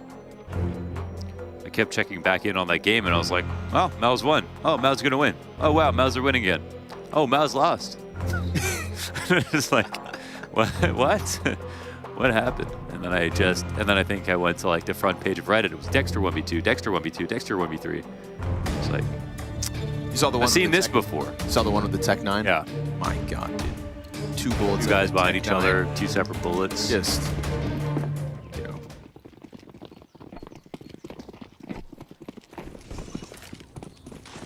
spooky what he's able to pull off.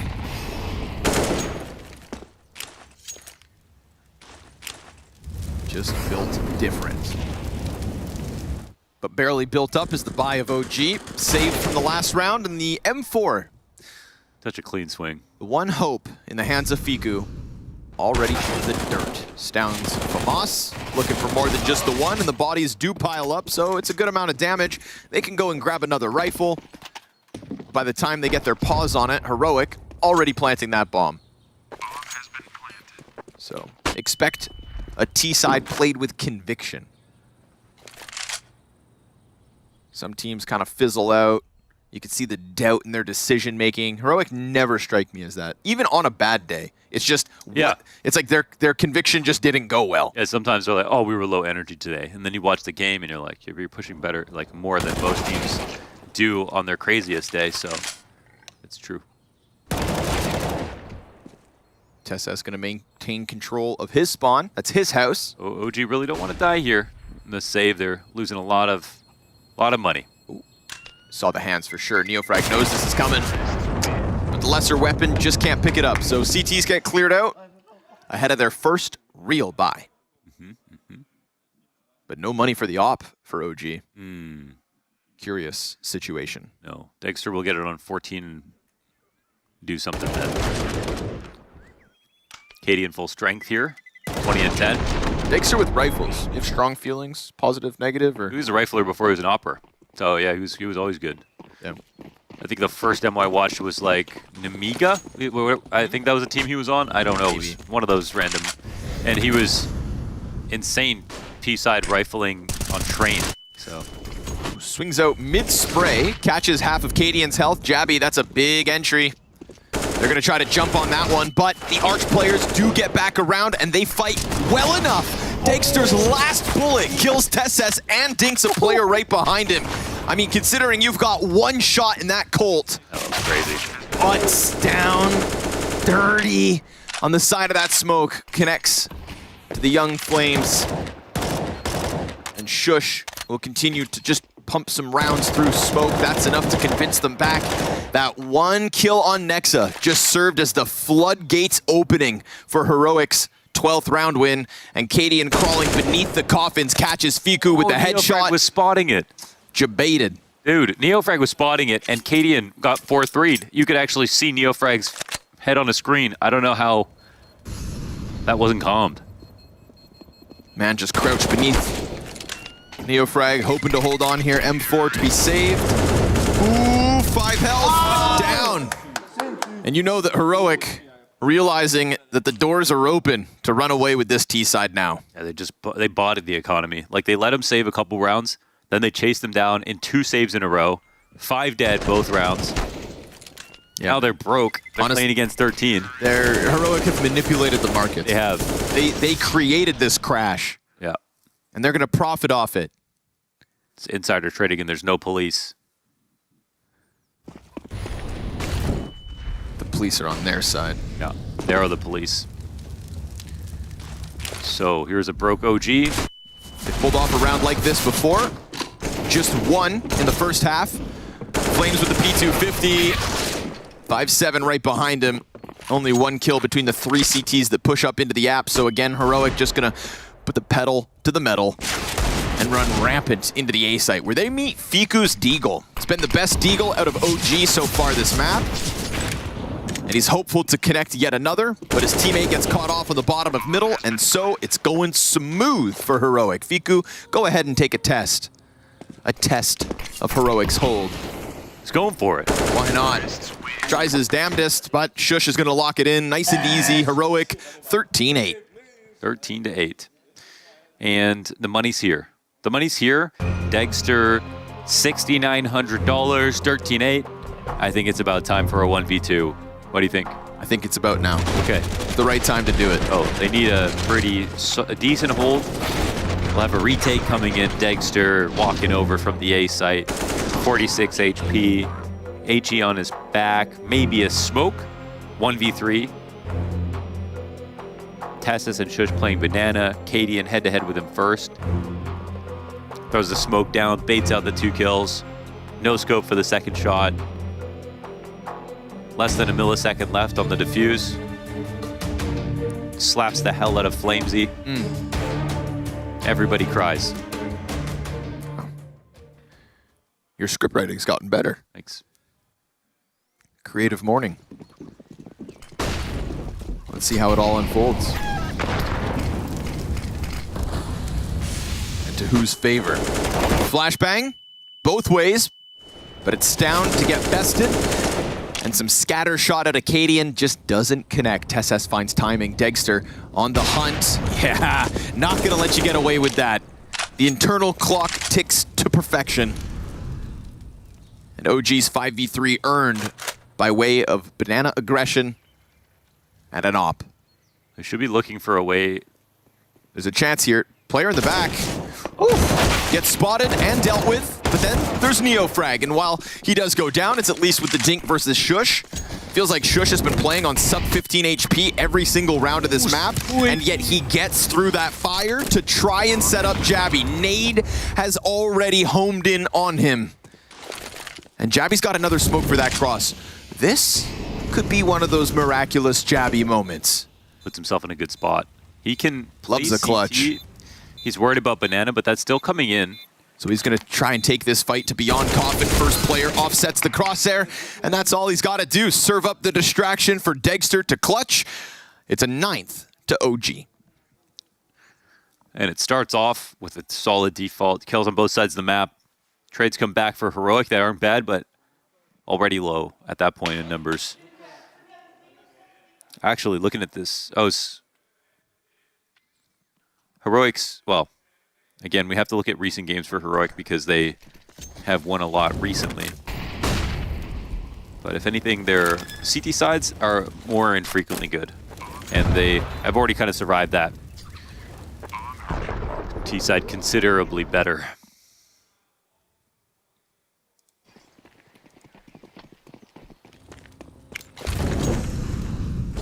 Three Mag 10s.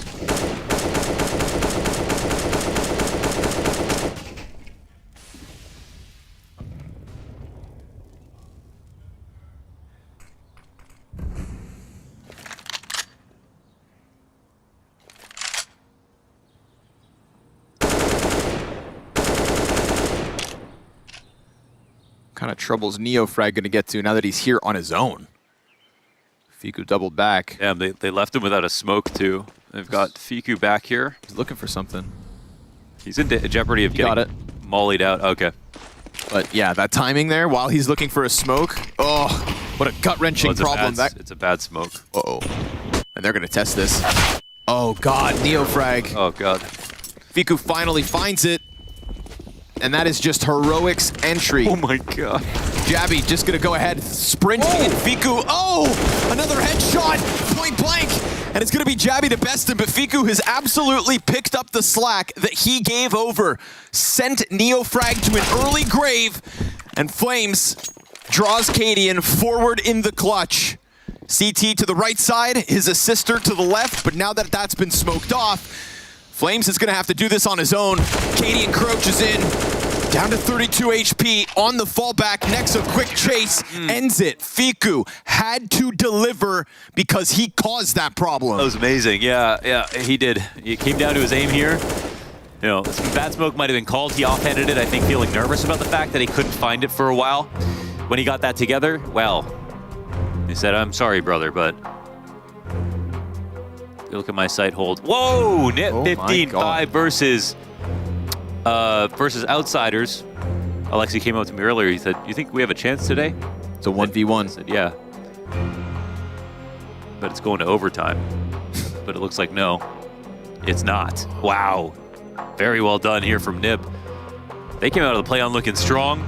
Oh, blowout. And they are only getting stronger. It's not easy to blow out a team like Outsiders. Everyone knows that. No. I mean, they are the champions of 30-round Counter-Strike. Yes. And they went to OT and lost versus Mouse. Damn, maybe Norbert was the secret.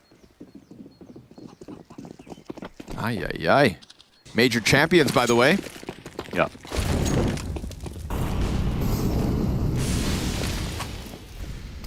Major disappointment. Oh, wow. You can't take that ring away. That is true. Norbert's a major champion no matter what.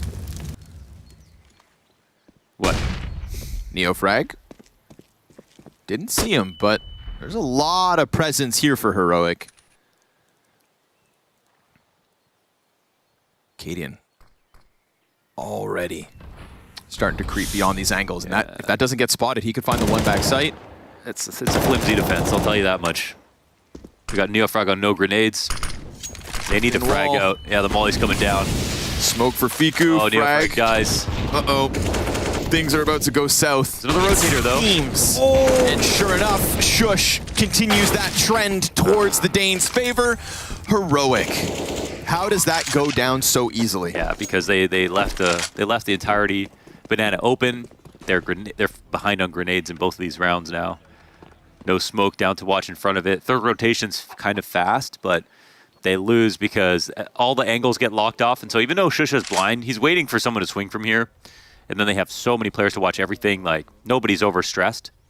And that's when flashes will be most effective. So I think it just became a little bit... They were able to clear out too many angles before OG got into the position to counterplay. And that's where it just felt like OG just one step behind in all of those fights. They have to get more utility damage. They have to have fresh smokes ready at that point in the round for the B hits. Or they have to be even faster with the rotation or heavier with the stacks. They're not looking good as Heroic are at the moment. Yeah, also, I mean, nice shots. Like, even right here. Definitely helps. Yeah. But that's the same magic that OG bring, you know, so. Oh, the flash isn't that good. He peeks right before it. Headshots galore for Heroic. This is OG's fourth and final timeout coming to a conclusion. It's still a buy on the cards. Money hasn't been entirely limited. Some light grenade rounds, but still enough to at least justify some fight for Banana. Heroic are indeed looking sharp. Cadian still maintaining the top of the board. Stown still right behind him, and then everybody else just raising the floor of Heroic. And if that floor gets raised, you sink into the mud. You hit this roof.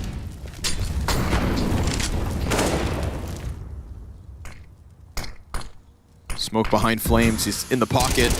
Creeps out. Good kill. And grabs the op. That's an excellent recovery, right? You needed somebody from OG to do something. Flames takes up the responsibility. And then, just as quickly, Jabby takes up that gap in mid. Oh, man. Finds the head of Nexa again. Last time Nexa got plucked like that, this A site crumbled. And with Flames on the other side of Smoke, it's looking problematic. There is still the chance to go B.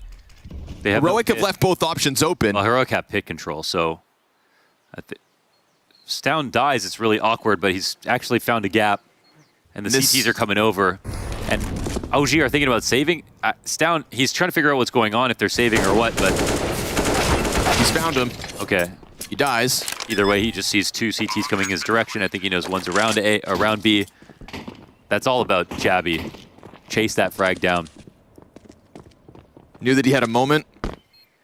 That was a pretty dirty preaim. Like, just tried to bring up. Saw him, then he turned the corner as fast as possible, full preaim, and Dexter missed the shot. Uncharacteristic. But the same way Flames presses out in front of that smoke from Arch side, Jabby just mirrors him in the sense of taking control. Round-winning attempt, and he is successful. So with that, Heroic gonna lock in 5 map points as the trend of their success on Inferno continues to increase.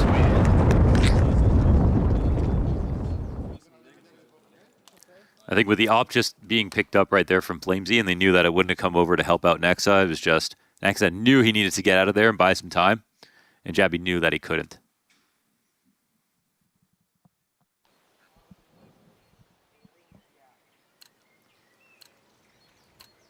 But because they don't get bottomed out, they still have the guns to work with. Double AK op. Famai. Come on now, OG. For a spot in the Spodek. Your map pick. About to slip through your fingertips.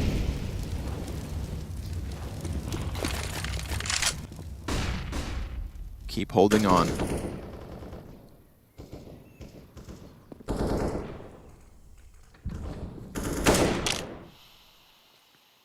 It's a stalemate here on Banana with the amount of utility thrown. No one takes damage. But Heroic can play a longer round right now. They've got a resource advantage.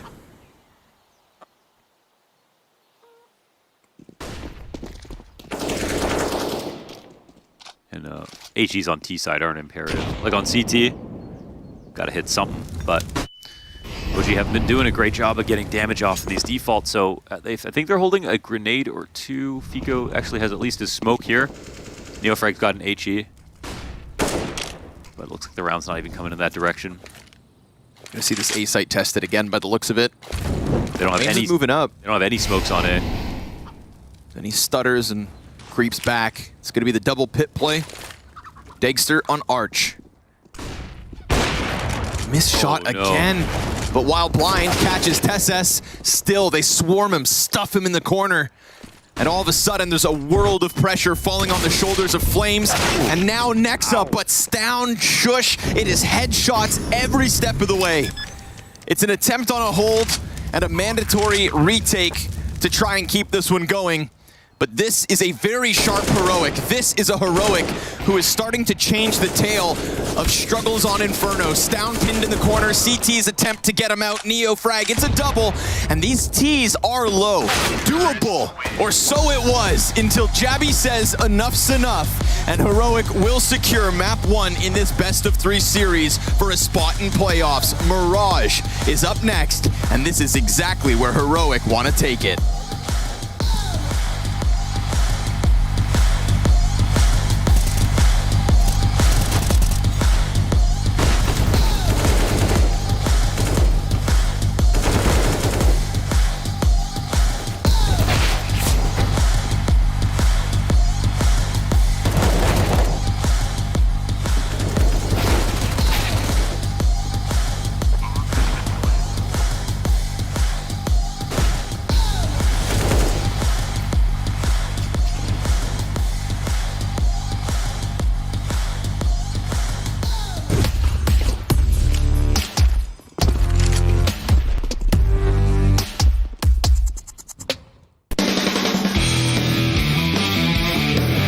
Future Pros. Retaking the B site on Inferno can be pretty tough. However, the Molly or Incendiary I'll show you all today will help clear out one of the little hidey holes a T could be in. To throw this Molly, secure runes first. Then get into the corner next to the sandbags. Aim up and place your crosshair in the midsection of the ruined roof between these 2 points. Get your crosshair in line with this kink in the scaffolding, then simply running jump throw the Molly. As you can see here, this T did smoke the Molly, but from this angle you can see that the Molly does in fact completely coat the area in flames. Good luck and happy retaking.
Oh boy, well, could have been a little bit closer, but ultimately you got to applaud OG. It's just heroic, a little bit OP, all things considered. Welcome back, everybody. Intel Extreme Masters is in town. That town being Katowice, Poland.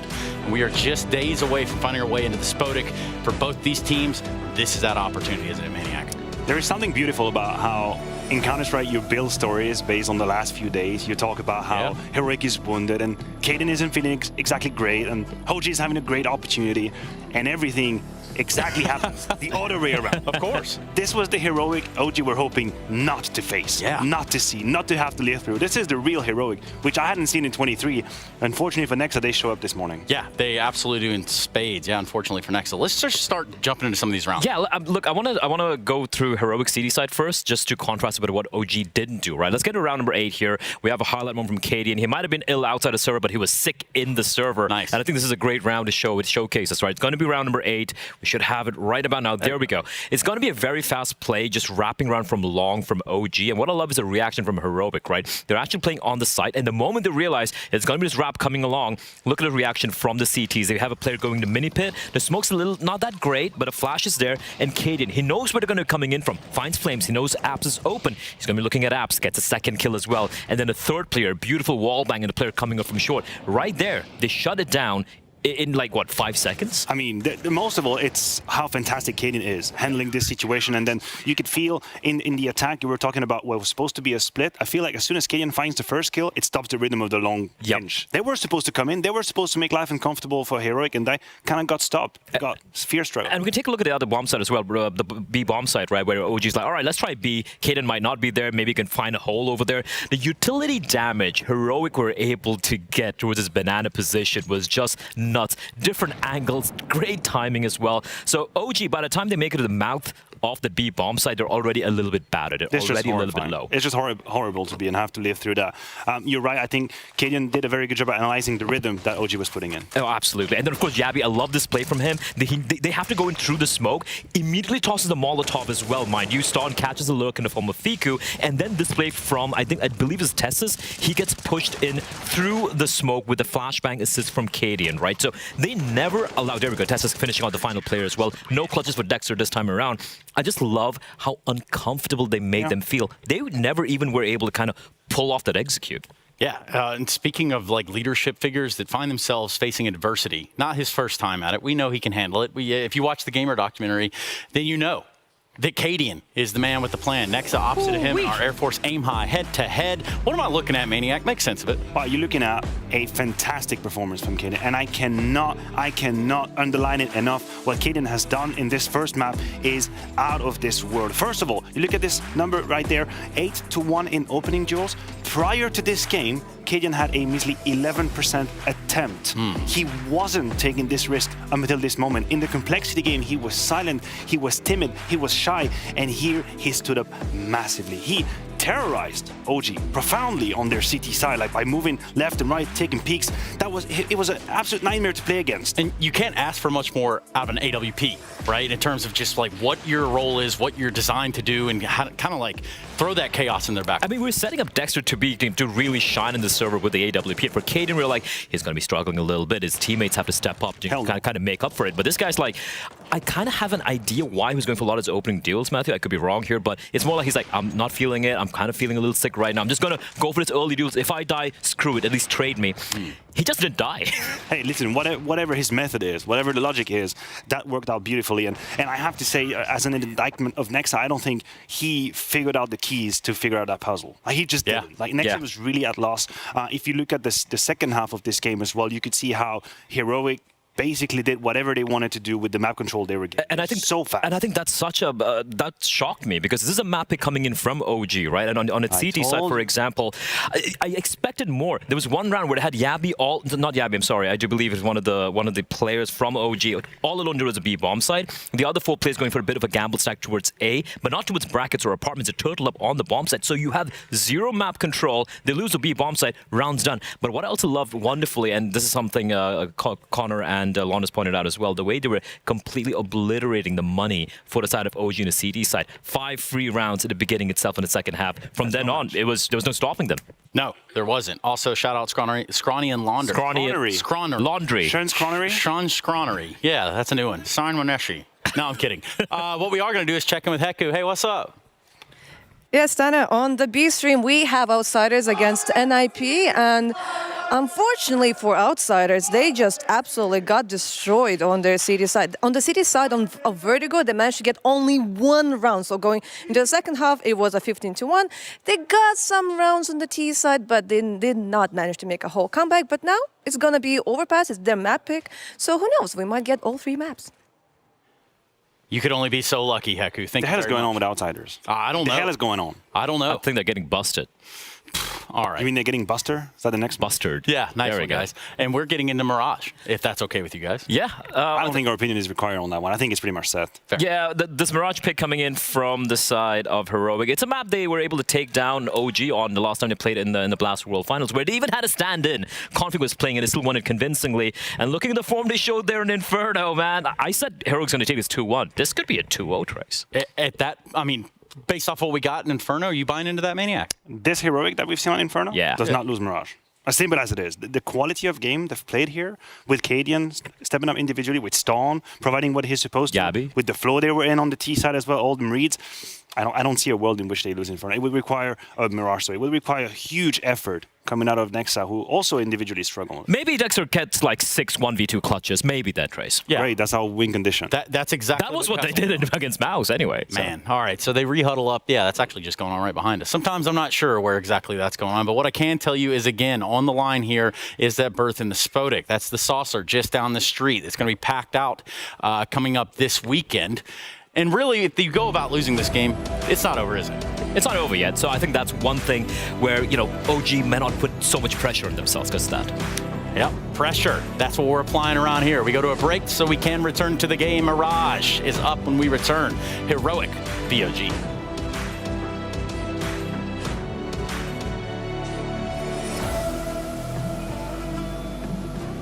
The bell tolls for Cologne.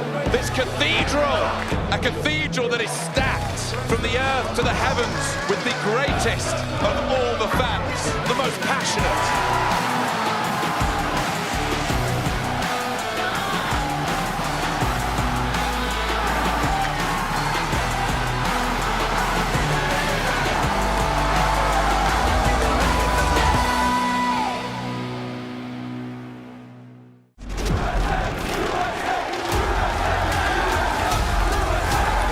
Dallas, we're back.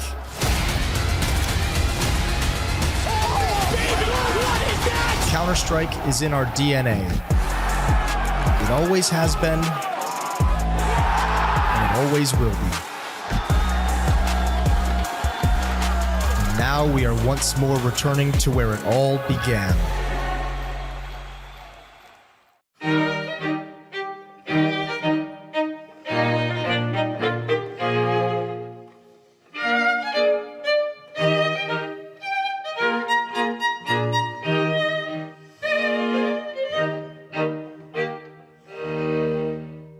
Is he good as IGL and AWPer? I mean, this team is so talented, but something not working. Problem is, he is probably even worse with rifle than AWP. And who is there in the Danish scene as an AWPer? RN right now.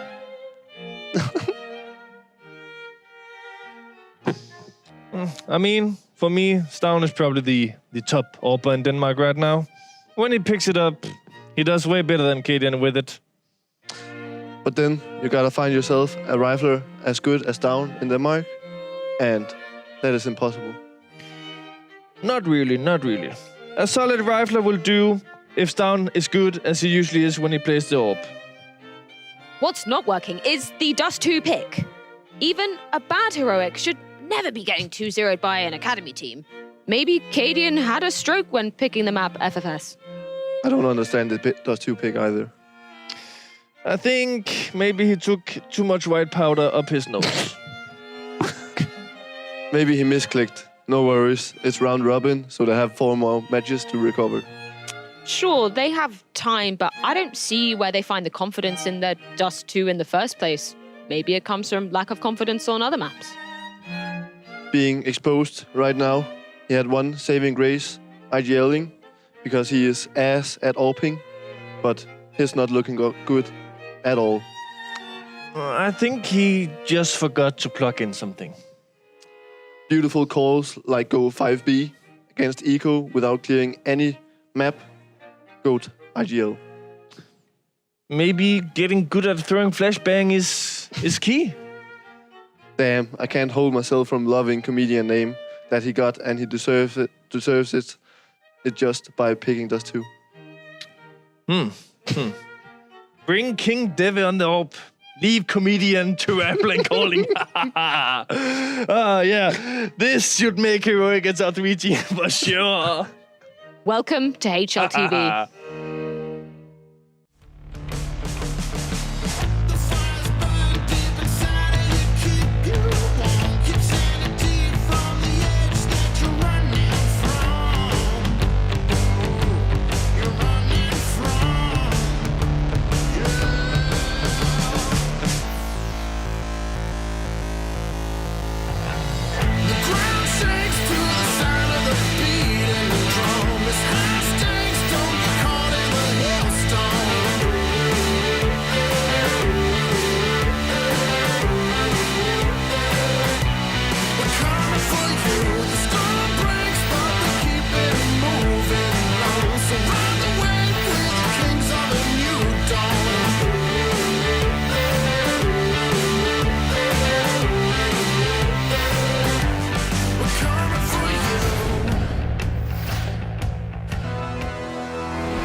Oh, intimate.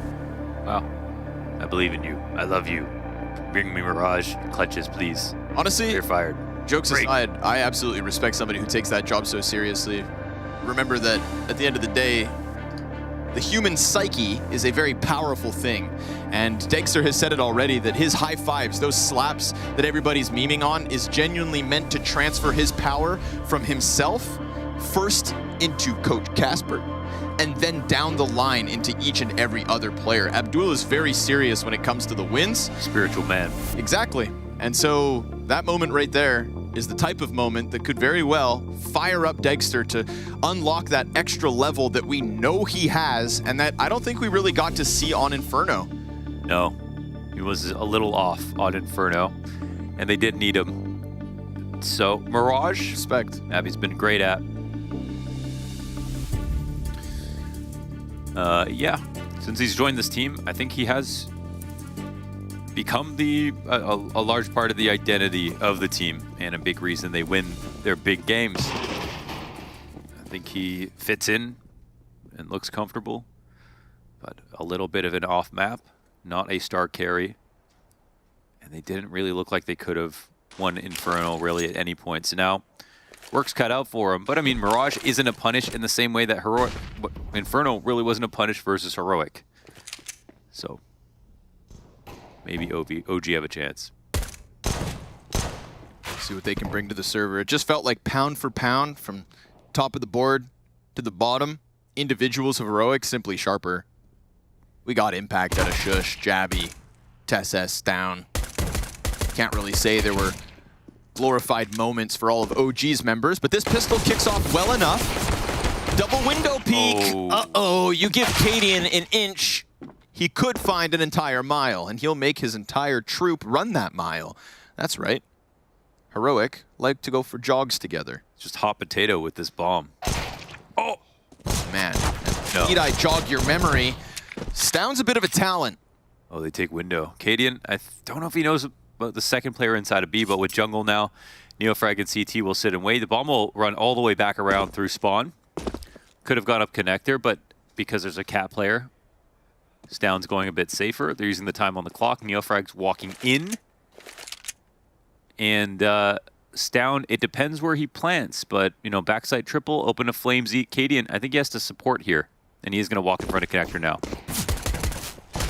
Good pressure from Flames, but because he's low, he can't continue that fight. Neofrag, the only player with real HP here.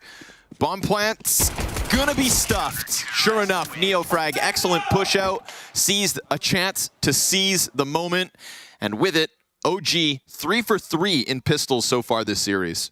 Oh, really? Mm-hmm. Damn. And they've converted each pistol on Inferno into a 3-0 start. Oh, wow. Let that reality sink in. So it starts to match up more clearly with why it didn't really feel like they had control of those maps. Not many rifles there. Or that map, I should say. See if they can convert again.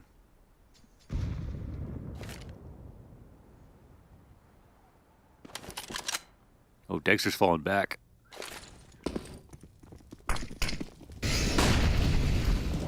Playing top stairs with MP9, it's a little dangerous for him. Uh-oh. Especially when he can't see a thing. Tech9, what is this? Jabby just decides to dive bomb through smoke. Catches a second kill, nicely enough, but then that reload is an invitation for Stound to press in. Little did he realize, Nexa, right there, picking up the slack. Good amount of damage out of Fiku. Remember, this bomb plant shouldn't have ever happened, and Shush will go deep, trying to get that MP9 back. He falls. TeSS to the 1v2. Missed Deeg shots as he slides out top con. OG convert again. But man, if that's the pace Heroic want to set for the rest of this T side, OG better buckle up. Well, yeah, that is how they play CS every day of the week. So the second push or third push into jungle just kept bringing new guns towards them. I think that was like all they had here after the Tech-9s.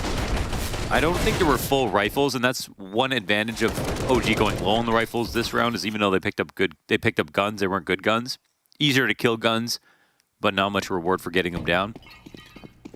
But if one more thing went wrong in that position, Heroic would have denied the conversion. At least for them, it was expensive. Gonna force again. Oh, good damage out of Jabby. He knows there's a second one coming. Stray bullet connects to Neofrag's forehead, and all of a sudden, Palace belongs to Jabby. But it's a very quick slice through middle, and an emphasis on Cat. Yeah, they know there's one B. Dexter's off, though. Connects to Stound. Difficult repeat with low HP. He's hitting these shots, but they're surviving and closing that gap to the B site. Shush trades out, and Cadian gets stuffed. Curious situation here, knowing that apartments is occupied by Dexter, that second terrorist in Stound on 17 health, and the utility at the bottom of Shush's feet, making it so awkward for him to even hang on. But he's done a good job of surviving, and now they're going to try to clear that back line. CT's out from market already. Stound, just the scout, connects into the first one, and he's figuring out this play. Neofrag, oh, if only. Jesus. That scout an inch off the mark. Yeah, he did nearly figure that out. And that was a very complicated situation. Dexter, he got the tags off, hard shots, but he stayed alive that entire time. So did what he needs to do as a solo B guy. But when the double push from Halls came in, they knew that OG were going to have one back in CT. And Jabby's kill almost made this kind of unwinnable for OG. And Neofrag could have died as well if he wasn't just as careful as he was backing out through that window. So they get their 3-0, and what could be another one queued up here. Heroic. Okay, they're gonna go real fast, but caught on the window was TeSS. Nexa makes mincemeat of them with one of the MP9s. This is money for OG. Nice. A ton of cash stacked high on that B site and no cost whatsoever. We've got a Nexa 9-2 start to this one. Yeah, and that's one round. Finally, that's clean after all of that. So, the buy will come in here again for Heroic, but it's a 3B start from OG to kick things off. In that last round, Dexter's, I mean, he knows afterwards he hit some shots through the corner of a windowsill, through a wall, through a pillar, but he hit him.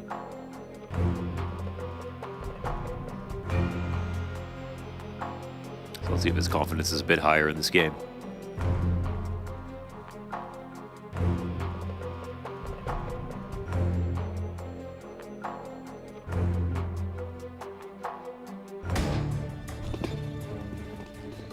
Windows fog up. And Heroic shroud top mid in smoke.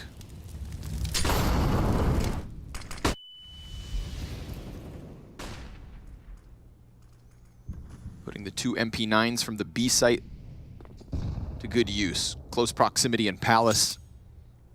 It's info gained. Shush is still lingering not too far off. We'll get the test here versus Degster. Like you said, has hit some shots. Oh, man, the bait's good enough. Displaces the aim. It's a great shot from Cadian, honestly. So, it looks like he still dies no matter what, but that's the B site cracked open with control of the op as well. That one kill, dude. That one kill just siphons the soul out of OG. They've got to concede it. And that's going to activate Shush, who takes a bunch of damage, but still has them locked in. He's being flanked right now. The other MP9. Gonna find him on the fallback. Stown still kills Neofrag, so there's definitely some weapons here to take away from OG and Heroic. You know, the fact that Degster lands his shot, but it's the leg on the jumping player, and Cadian right there knows what he wants. Yeah, the thing is... Dies anyways. He dies anyways. They called him out for playing there because he was there already, so... The shot was actually quite hard for Cadian after Degster took it, so... A tough shot and an impactful one. Because we see how just empty that B site feels once Degster's They knew, dead. they just jumped out. They knew right away. Gotta be careful, OG, just, you know, the crown jewel is Degster. They know they need him. Degster knows that he has to show up. But if he gets countered specifically, like moments like that, well, the round goes with it. Really good, clean pre-aim. Surprised that actually even did 100 damage.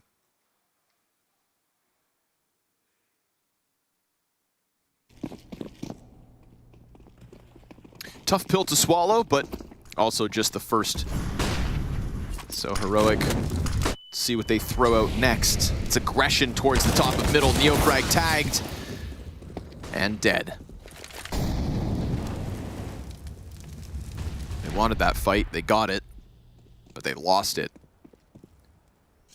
Degster still sits at the bottom of middle. Smoke fades, scopes in on Stown. Won't get away though to Connector. Was hopeful that he could just sprint that short distance, but TeSS capitalizes on the moment and maintains that edge. 4v3 to Heroic, mid-control, and a set of eyes out of those apartments towards B. If it's not going to be Degster, then it tends to be Flames. But right now, Fiku's about to be fed some kills if he's careful. Will catch a headshot, but also gets exposed. He had just jumped up there.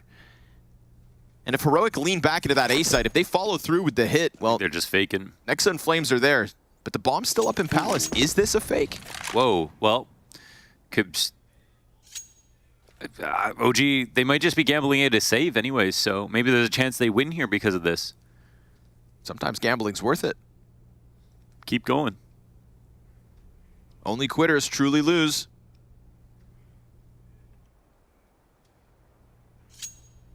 Of course, if Jabby also adds himself to this 3-player prong. No one knows quite yet. There's so many small timings here. The bomb will be planted, it looks like opposite triple. And they've got good smokes even versus CT, so they're watching this. Cadian misses a shot. They can stop that plant. If they stop that plant, then it's all good. But hands busy, TeSS comes off. And now he's just waiting because he knows that they're close. They've climbed on top of Firebox. TeSS trying to keep himself small. Steps back into Nexa's open arms. And Jabby's going to have to come through clutch. The CTs took a risk, and it pays off. Woo! All they want to do is save, and instead, they pick up their 5th. That was such an excellent retake. And they just gamble. They just gambled. Well, the thing is that they didn't even see the B player. You know what I mean? Sure. They were playing A and saw smoke land on A, and then Heroic went A. Yep. So it was like, okay. No, they played in the dark.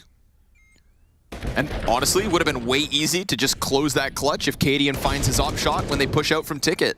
But a missed chance there. Yes. OG gonna take that one with a grin. It's very, very nicely done. Hard to figure that out too, to kill TeSS. They approached him correctly.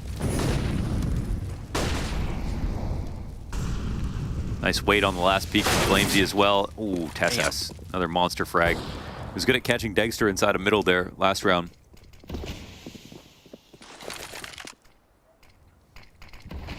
TeSS, the highest rated Heroic player. at groups last week. Fiku, nade into the pack, but it's a fast Heroic leaning on that sharpness that TeSS has shown us since 2023 has begun. He is really the GOAT of our time. Just a one-man army. Runs up catwalk, collapses the B defense on his own. Blink and you would have missed it. It's a second one for Heroic, but it will still come with a bit of a price tag. You see that Heroic are like instantly looking for exit frags all the time. Yeah. And that's how they kind of crushed on Inferno. Honestly, just so few buys for OG. OG now being a touch more vigilant when it comes to them walking away from sites. So there's that. After all is said and done, though, it's a 5-1. It's 5-2 now, but good start. Just the TeSS entry. Double entry. 2. It's more than 1. Dublio. Yeah, what is that? Just means double. Dublio? Dobio? Dobio? Dobio. Dobio. Dubio. Learned it. We walked into a cafe the other morning. It's just like double in Italian. I said, yes, I'd like an espresso. She said, Dobio? And I said, excuse you. What? Dobio? But we've taken so many other words, I feel like. Dopio. Dopio. Oh, with P's. Damn, I'm still getting it wrong. It's in Italiano. Oh, it's Italian. That's why you add an O all the time. Dopio. I don't think it's supposed to be an insult. Oh. Yeah.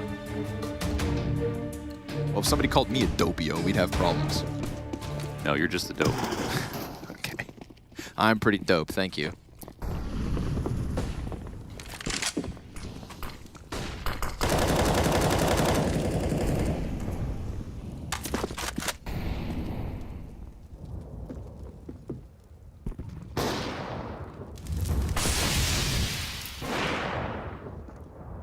Palace smoke goes down. We got a lot of bodies here, Heroic.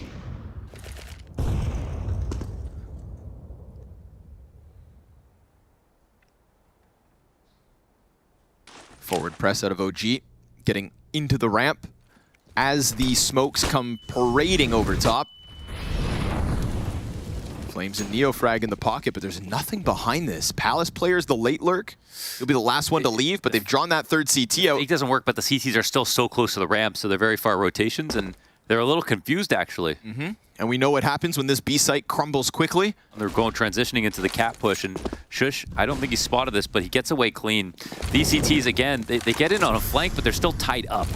Jabby's going to put fire on This is a cool exec, man. And he's got to just try and swing out wide. The catwalk compromised. He knows he's doomed. Can he bring anybody with him? 2 Ts to the corner. There's the market peak. Yikes. It's a labored effort from Nexa, but at least him and Fiku both get a kill. Considering how bad that looked for a moment. Bombs by the window. You get yourself a 3v3. You've got Degster with eyes out through window. Bomb will be recovered. Now there is a very slow burning flank through apps. And eventually when that gets into position, it could have impact. Shush whittled down by that nade. Degster taken to 12 as the counter-opper connects with damage. It's a bench lock-in. That's what it looks like. As Neofrag will get the next fight towards Cat, the op has yet to cross. No, Jabby caught in the open, and now Cadian's gonna have a chance to shine, a chance to clutch, to keep OG off 6. Snapshot up, and no second. I don't know if he pulled the trigger. I think he did, but he jumped. Oh, the inaccuracy sends it over Neofrag, and he will take to the top of the board alongside Nexa. OG with 6. Dead on him, too. Damn. That was kind of crazy looking, but a nice try, but everyone was too open. OG's retakes have been pretty fantastic, man. Even on Inferno, it feels like they have chances to do it. Did he shoot? Yeah. It was just jumping inaccuracy. Landing inaccuracy, I should say.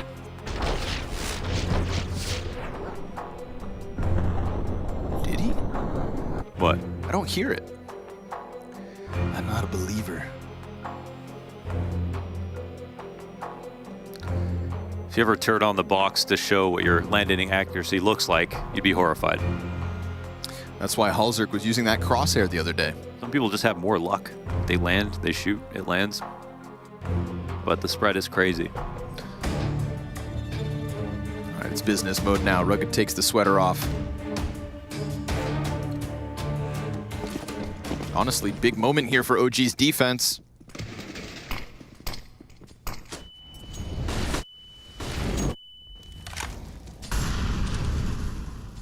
Got caught. Yep. Oh, he got caught. Lost him. Now he got punished. Caught on the door frame. So the Danish ops lane.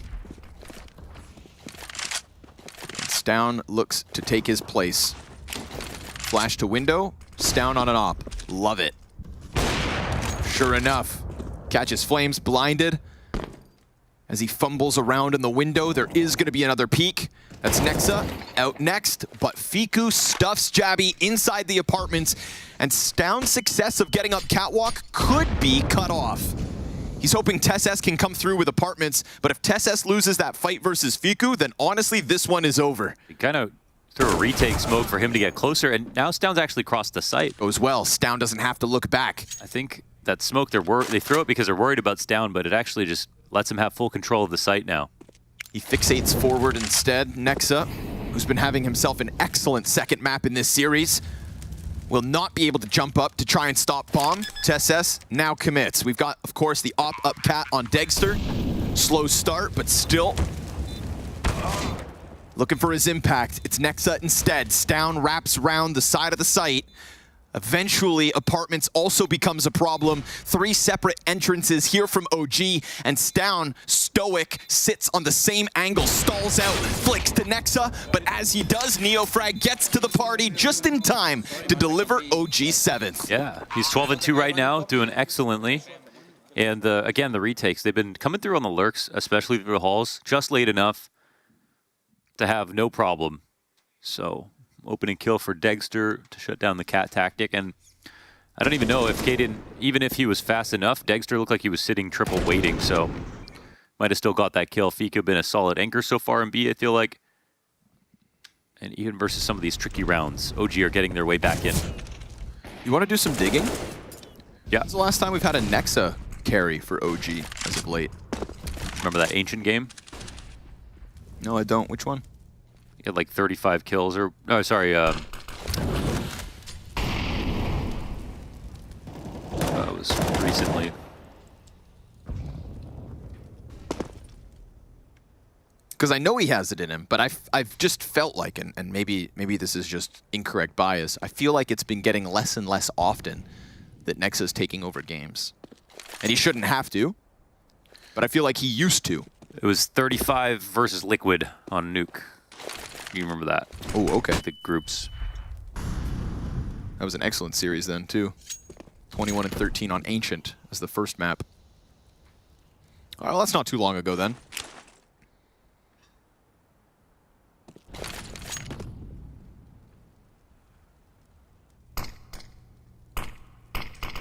Jackpot.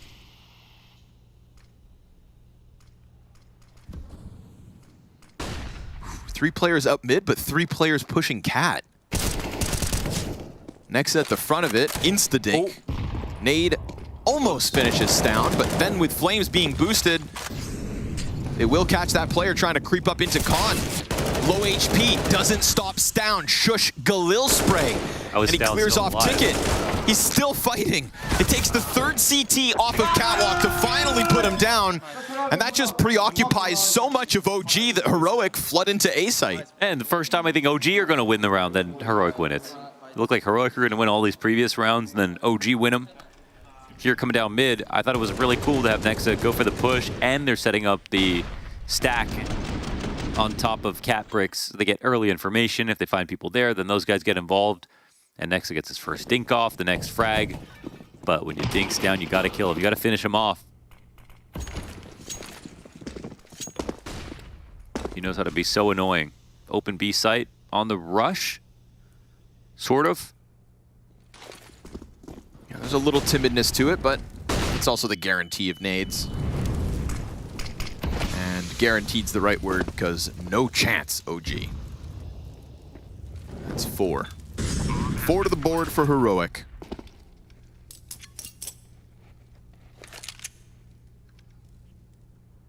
I hope for Degster's sake that he starts to get activated because, again, not that the last map was a failure by any means, but just not the most impactful. And now here again, even worse, in fact. Yeah, he was kind of okay. Wait, did he just have... Oh, yeah. He was 18 and 17 on Inferno. Yeah. Still top frag. They were just the worst team. Like, they didn't win any rifle rounds. They didn't have, like, they weren't ahead in utility at all. Their CT side, they were getting way less utility damage on all the site holds. Their site holds on B were just so far behind. On this map, I mean, they're playing from the back foot in a number of situations, and then they make really good players to get back into the round. The retakes on B, they made Heroic look like the worst team overall. We're getting, like, crazy stuff, but not only are they getting the pistol conversions, but OG have won rifle rounds with multiple players alive. And it feels like if the floor of OG doesn't rise right now, then Heroic's T-side could definitely just crack through and end up taking the edge in this half. I think this is a critical turning point right now, round 12. Right here, right now, triple B. 2 players instantly boosted up looking for a fight. And if they can find those backs turned in underpass, they could really compromise the mid play. But if Heroic keep it fast enough, it's just not going to get in position in time. We're coming in with no kits here for the CT side. Need to play active. Neofrag hanging out in window. Jabby boosted just outside it. Again, the Apartments players have to crawl. They decide to split. One exiting the Apartments towards T-spawn, but by the time Nexa gets here, we've already got Heroic starting to press out through the top of Connector. Now they do lose Jabby, and Neofrag, he's got himself at least one. But Degster's also stopped this hold, and Fiku finds his top mid flank, so all goes good for OG. Those 2 players in position fast enough, and Heroic thinking they're ahead of the curve, but instead they meet the curb. Yeah, well done. Double push in the halls. Nexa oftentimes, like, I think is the caller who used B apps pushes the most, but usually to a point where they just try to get B apps control as much as possible. We're seeing it a little bit less now, but here with the double push and there's no one up there, well, that's just the round over.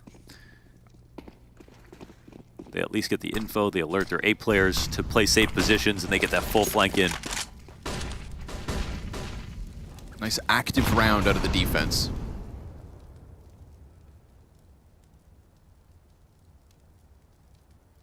See if things continue.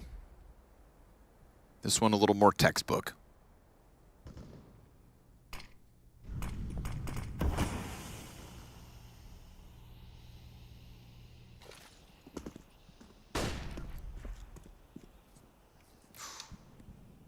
Ooh, shush. Looking for some legs. Got a lot of the utility already out of OG here. We're at the minute mark. They're down to a single smoke and incendiary. Heroic still with multiple sets, and Shush does catch that gap the second time around. But pressured by Util, he has to fall out. Got some info on the close A setup. They drew out an incendiary earlier on B. Last smoke belongs to Fiku on that B site. Currently alone because Nexa has doubled back towards Murder Hole. Down slips off a couple times, but here we go, Fiku. Yeah, they seem comfortable running around, not expecting an op. I think they're right about it. Does he use it to his advantage? Does he give himself some cover? Stound's gonna get stuffed over in jungle. Fiku doesn't get his insta headshot. Will still plume smoke, but dies before it pops. And of course, now we've got Heroic just running into that B site. Fast cat flank, Cadian hands busy. If he came around the corner right then and there, then it could have got stopped, but Nexa plays it cautiously. And the HP here is low for Flames and Neofrag, so Nexa going down with a full bar is a dooming situation. Heroic, they manage to slice through B in the late round, and that will give them their 5th. It's a nicely called round there from Heroic with the map control they took, but OG kind of nibbled on every little detail, every hint that there might be a player on both sides of the map, and used a lot of their early utility. And as you were bringing up, Fiku should have dropped his smoke preemptively in that situation. 19 seconds, well past the critical territory of the round where they're going to need to get that bomb planted, and couldn't win his opening duel. So, little mistake. It seems like there wasn't really good communication for him to expose himself to Cat, but he threw a smoke to cover it just in case. So I wasn't sensing a very strong idea about how to handle that situation. Right here, it's just free. All too easy. And that's the kill that locks it in. So Cadian numerically not as great of a map as Inferno, but still finding his impact. And Heroic still taking their round wins. OG. This will be the last little bit of money they have. It's a rebuy, but how healthy is it going to be? They save 2 guns or 3? 2 AKs at least. Okay. 3 players. So all is good. 3 AK-47s, couple M4s.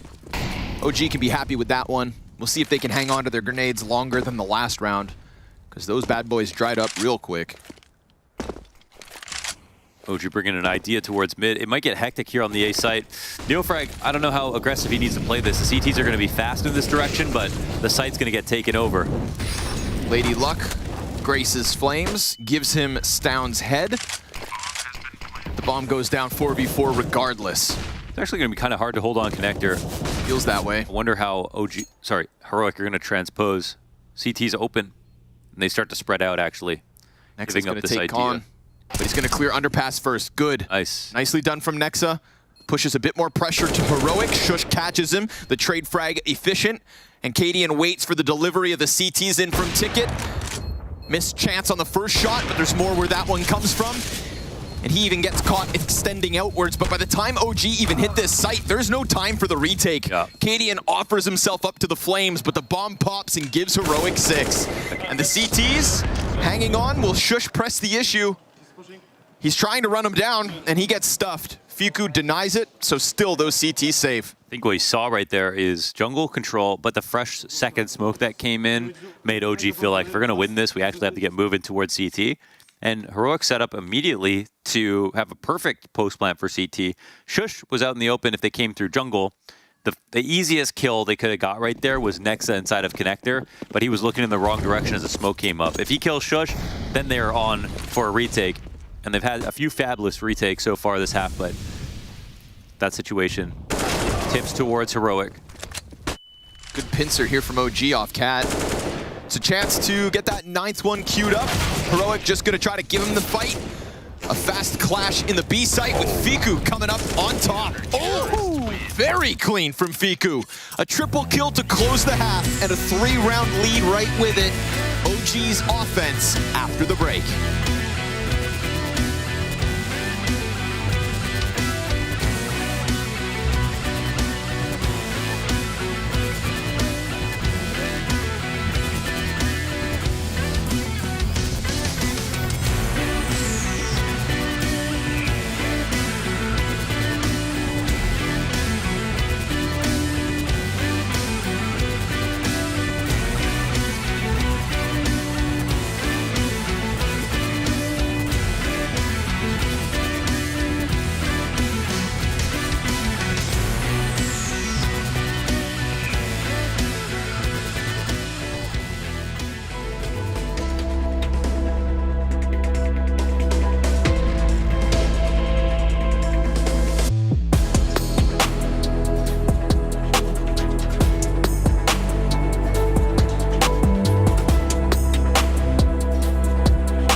So with this 3-round lead, OG gonna take to the T side. The entry department occupied by Nexa and Flames throughout that half. 7 of OG's 9 opening kills between the two of them. And Nexa never gave one back. So nice to see him going above and beyond here on Mirage in a hopes to get themselves locked into the Spodek. It would be an upset, that's for sure. And they've already lost their own map pick, so can they take it back? Sorry. They missed the window smoke. Well, look what happens when you miss the window smoke. Next, wait, who threw it? Neo Frag. You didn't have to tell everyone. I mean. But you did. Let's see if he can make up with some kills. The drop.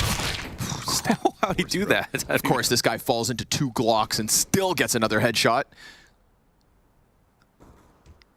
And it's been a quiet one. You know, Stown 7 and 14 coming into the second half.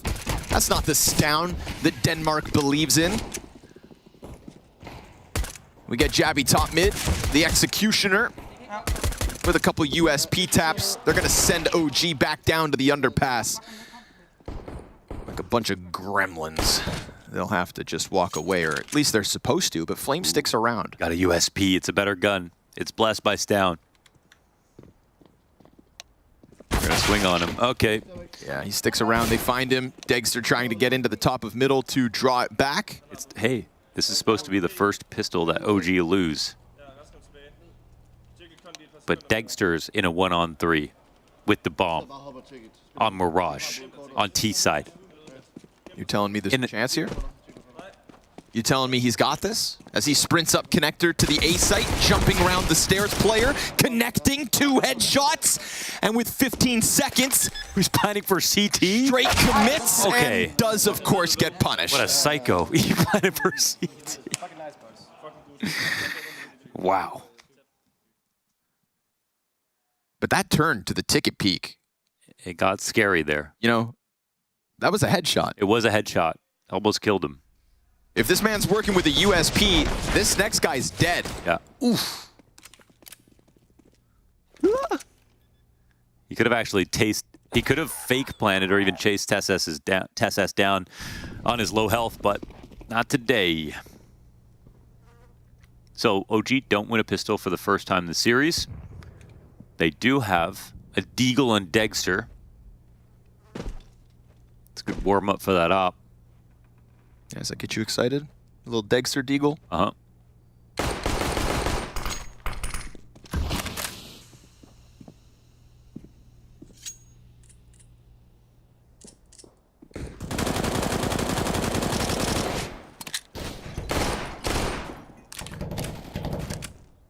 Heroic have asked in all chat, who missed that window smoke? Do they? No one replied, right? That'd be Neo. No, or Fiku.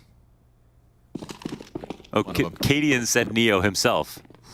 Damn, called out. Wow. Called out? Yeah.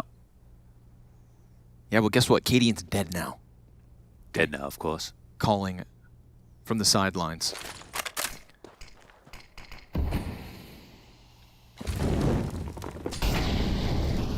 Here we go. Glocks on a desperate attempt to the B site. TSS cleans up shop. That was kind of cool.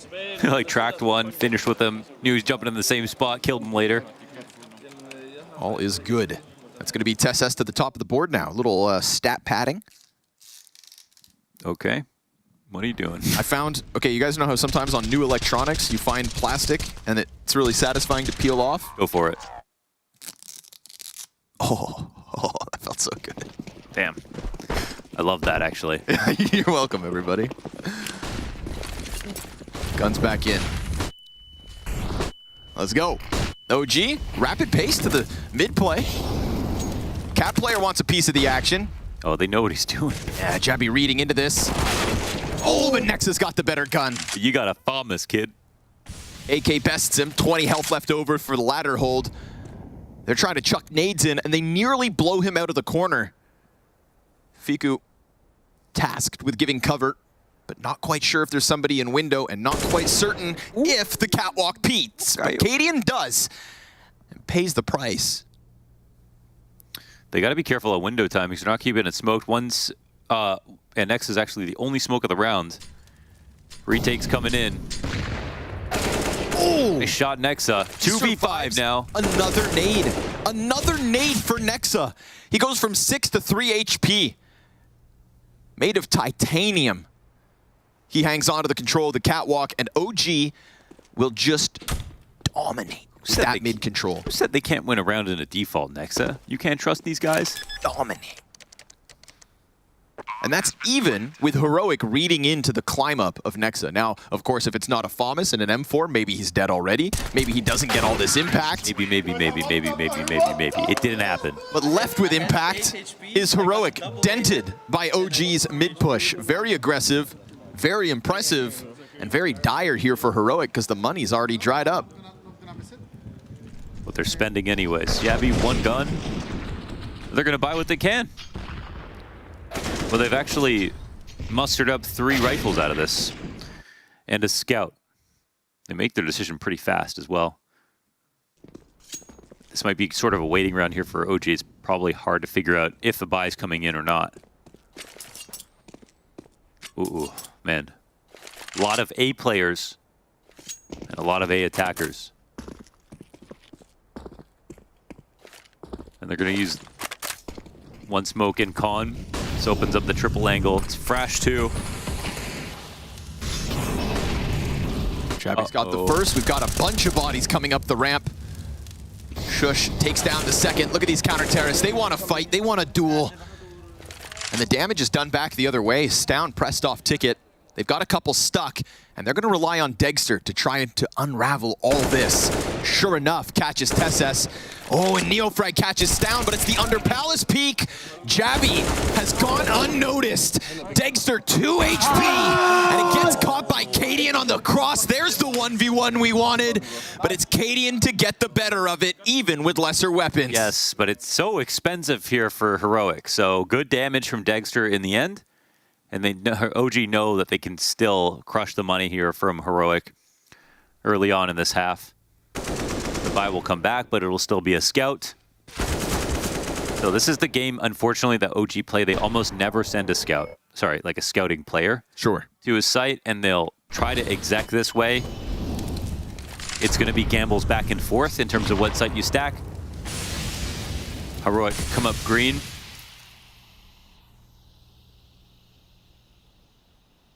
Nexa narrowly avoids death. He's having a good game though, so experiences the timing, but Stown trades him out. Yabby's right here on Cat 2. Heroic ready to pounce on that one. Fiku trying to create space for the bomb to cross. 20 health, jumps over.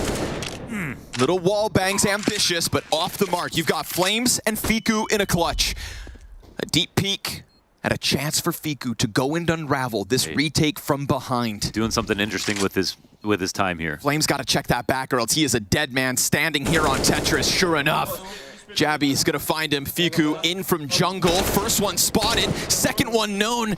And of course, then it's just figuring out how to get that player stopped from Tetris across already. Fiku desperate for the kill up close, but that smoke out of Cadian, that's what they needed to give Heroic their 10th. Yeah, he needed to chase that down. Unfortunately, Fiku locked in the spot. Thought that peak would come, if only even slightly, but it wasn't the case. Flank won the round there. Flamesy could have had some time bought off the clock. And if pressure came on Flames first, you know, Fiku gets into jungle, he gets that kill for free, creates a good timing for himself by moving fast. I think the nicest part of this round for OG is that they got the bomb down quickly, even though it's 2v3. But still, tie game now. And Heroic survive a round where they have a scout and very little utility. And they win mid-control. But Degster has a Tech 9.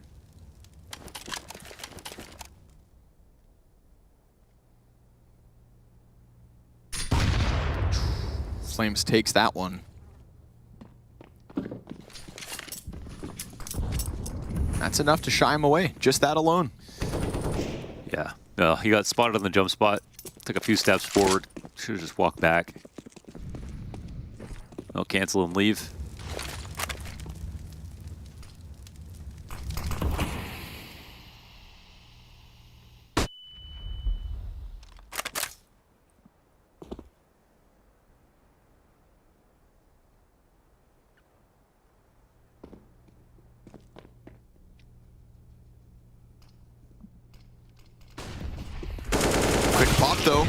that comes very unannounced.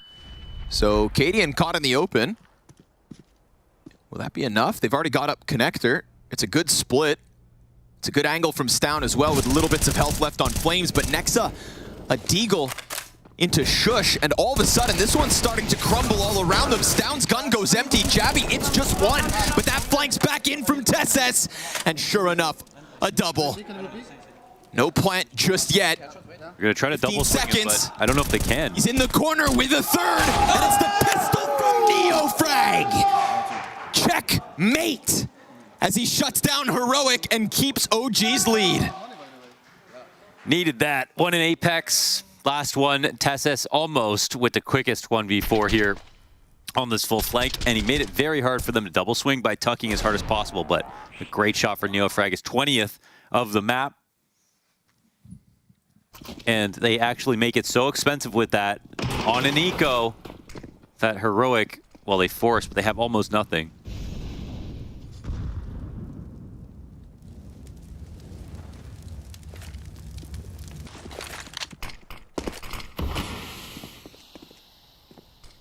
Nexa slides around. He's gotten a lot of value out of these connector plays. NeoFrag back in with, again, an entry. Cadian, scout shot. Just nothing there for him, and now that he's on 14 health, it goes from bad to worse. Gabby gets a kill on the lurk. Top connector still occupied. We didn't throw it. Nade for Cadian, but he falls back before it pops. Jabby wants to slide out to the staircase. Will, and finds NeoFrag's head. Flames caught in the open. Toying with him is Jabby, but Flames just recovers, and now it's down. CZV3, 2 tagged. Fiku fully healthed. Degster's op barrel, a flag. Stown, little to lose here. There's guns on the floor. They've got OG a little bit scared, so I don't know. There's no potential op for him to take over, but I think the exits, he's kind of controlling the flow of that, so maybe he doesn't think they'll exit towards ramp. Trying to look for the best find possible. There's an AK, just near him right there, so that's what he had his eyes on. He'll grab that and leave. OG take 12. And there are those beast mode entries. Again, OG are all about leaning into their strengths and keeping it simple. When you talked about an unannounced on that previous round, I was just thinking, that's all they're gonna do. They're gonna come through smoke with a flash. They are very comfortable jumping through on both sides. They trust each other, and I think they make the most of these explodes in a way that most other people can't do them. So, what's that AK gonna be worth? Cadian's also got Kevlar, if it has to change hands.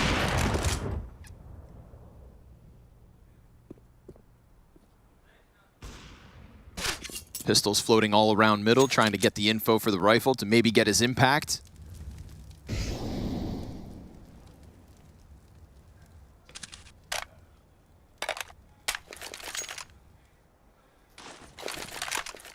Will OG get closer to that AK?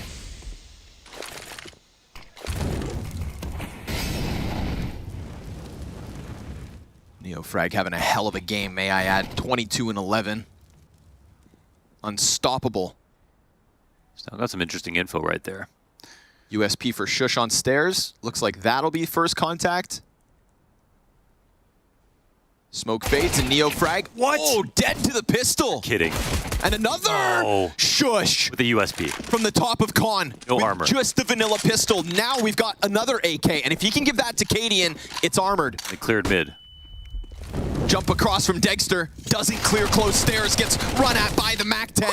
Tesses serves up. Shush. A heart-stopping moment. And Shush in with, again, more impact. He doesn't even have armor.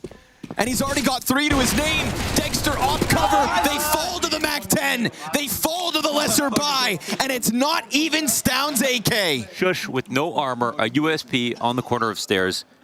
He hit a double dink versus a guy who was literally waiting for him to swing. NeoFrag with head armor on. Oh my god. Double USP dink. James Bond, baby. Wow. And then this shot too is actually insane.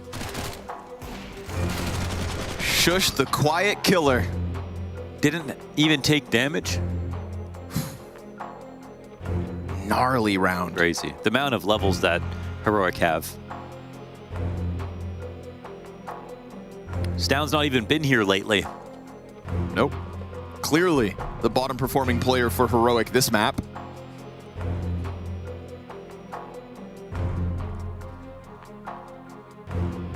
All right, OG, gotta stomach that one. Listen, it's still a good map from them. They've still got Neofrag leaps and bounds above the rest. Nexa, you don't want to solid. You don't want to lose the ecos. I know, but it's, you know. That's also what OG did too. Yep. Is what it is.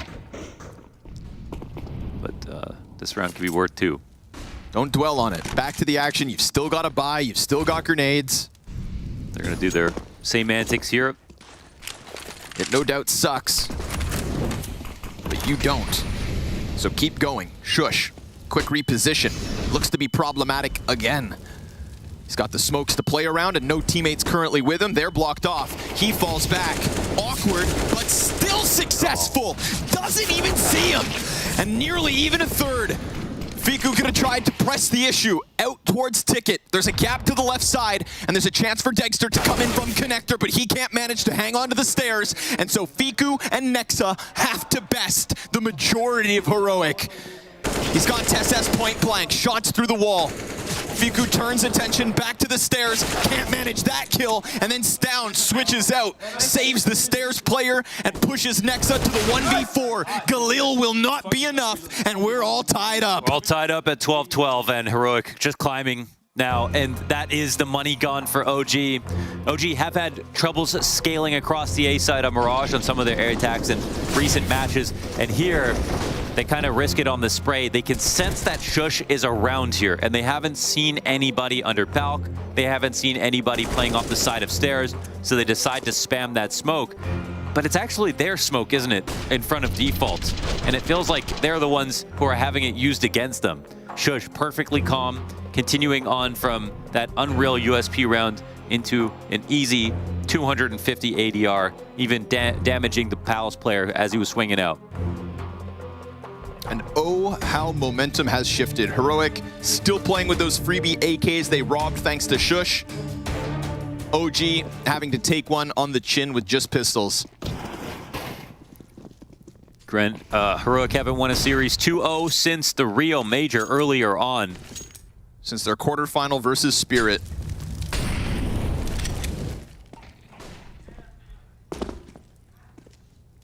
Such a crazy stat for a team that has achieved #1 and struck fear into the world of CS. But I think a 2-0 victory, well, that would change the story a little bit more for their hopes at Kato, where they look particularly shaky. Jabby, good control here. Headshots, clean.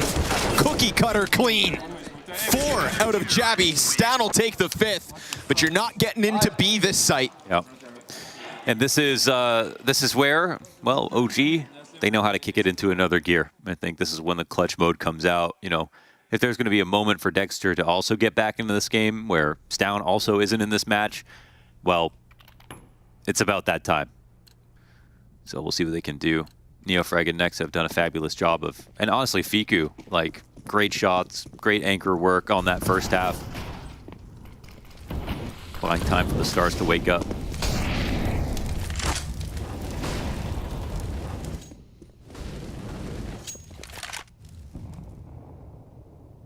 Aggression here from Heroic. Quiet aggression into the apartments. 3 players along the wall. TSS, they line up. The trade's efficient though. Fiku, well done, but another's in here. Stound continuation on the spray. And it's Neofrag to get the best of him. So 3v3 from the efforts of OG. Yep. Sketchy situation. It is, but they lobbed that incendiary. And look who comes to the call of duty. It's going to be Shush now stuck in a get right on the push, and it's easy for him. Oh man, he's a step ahead. He kind of knew exactly how that approach would go. Now he sets up a defense for him for the T's that were previously noticed, but the push and A-ramp is also here. Cadian's got this locked in. It's Crazy. Cadian on this angle, not even worried about them wrapping through Palace. Every lurk is accounted for. Heroic starting to feel the wind now. Starting to creep in, and I think as positive as that is for them, the negative reality for OG very much alive. Yeah. Fortunately, Dexter's such a huge win condition. OG had a chance to skip the queue into the Spodek. To do it via this match. At least they have that second chance, but they don't want to play with it. They can still bring this one back. Let's see if they can win the Force. Dexter kicks it off. The X Factor has found his opening, but then of course Heroic back in with a couple kills. And so just as quick as it succeeds, it stalls out. Two of them stuck in connector, hands on the M4 Dexter. We've got to see his impact because it just has not been here throughout Mirage. He's 11 and 17. Not the numbers we expect from what seems like an unstoppable star. 3 map and match points for Heroic. Ball's just riding around the rim right now. At this point, it feels like a matter of time. We're not seeing that big round come out, and we're out of really good buys. There's not going to be an op and play here for OG. And for the most part, Heroic have handled the CT side quite well. Dexter wants to make a name for himself. He wants to turn the tides of this. It's now or never. And Nexa's dead already. TSS inside smoke, close flight. Ooh, flames over top with TSS down beneath. That forces him into the underground. And Jabby's gonna catch that walkout. Cadian clips Neo frag. And it's just Heroic thriving within the carnage and the chaos, as OG have consistently came into these rounds with a bit of aggression, trying to tip the scales back to their favor. But this is Heroic's identity. And this is Heroic's improvement. They shake the shackles of the 2-1 wins. You know, there was a content piece with a lot of players from different teams saying, name 3 teams in the playoffs. ESL released it a couple days ago. And Heroic was not on many lists. Right. Na'Vi, FaZe, Cloud9. Na'Vi, FaZe, Cloud9. G2. G2s all around. But Heroics, far and few between. Sprinkled in, of course, but it did feel like the common denominator was everybody talking about their shakiness to the start of 23. You can't deny their results. You can't deny their accomplishments. A fall finals victory. A major grand finals. And people know their potential. But there was still that something there that others thought they could have used. Well, not today. Not today, folks. It is Heroic in the Spodek with a chance to run to semifinals. They await the victor of Vitality versus Fnatic. A rematch in 23 that could give us something great.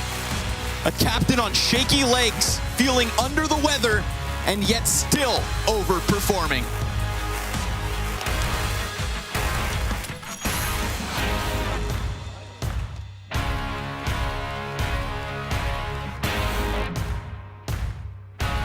I think Future would have said something like, ain't no way, and not today. That is exactly right. Heroic think the same exact thing that Future does, and that OG will not be coming out on top in this one. And it's securing their appearance over there in the Spodek, guys. It's a big one for Heroic. It is a huge one indeed. Remember, semi-final last year for Heroic. This time again qualified for the playoff, and they do it with a little bit of cruelty. They just let OG just sniff the idea of a third map. Just, you can imagine it for a second. Maybe we're going to go to third. Psych. We're not. Right. They got shushed by Shush right there. Yep. Somebody had I had to do it. Somebody had to. But look, I want to give credit to Heroic primarily because the first map was an absolute storm. They looked fantastic on it. The second map, 9-6 in the first half from OG, I felt like they might have done enough. We had some huge individual plays coming out, but then they just went into a 6th gear. And this is, again, a kind of a bit of a crippled Heroic here. And despite that, despite, you know, being in, like, bringing their A game, so to speak, not even their S game, they were still able to close it out convincingly in Mirage. Yeah, there's something to be said about, you know, these really high-profile teams and their ability to win rounds they have no business winning.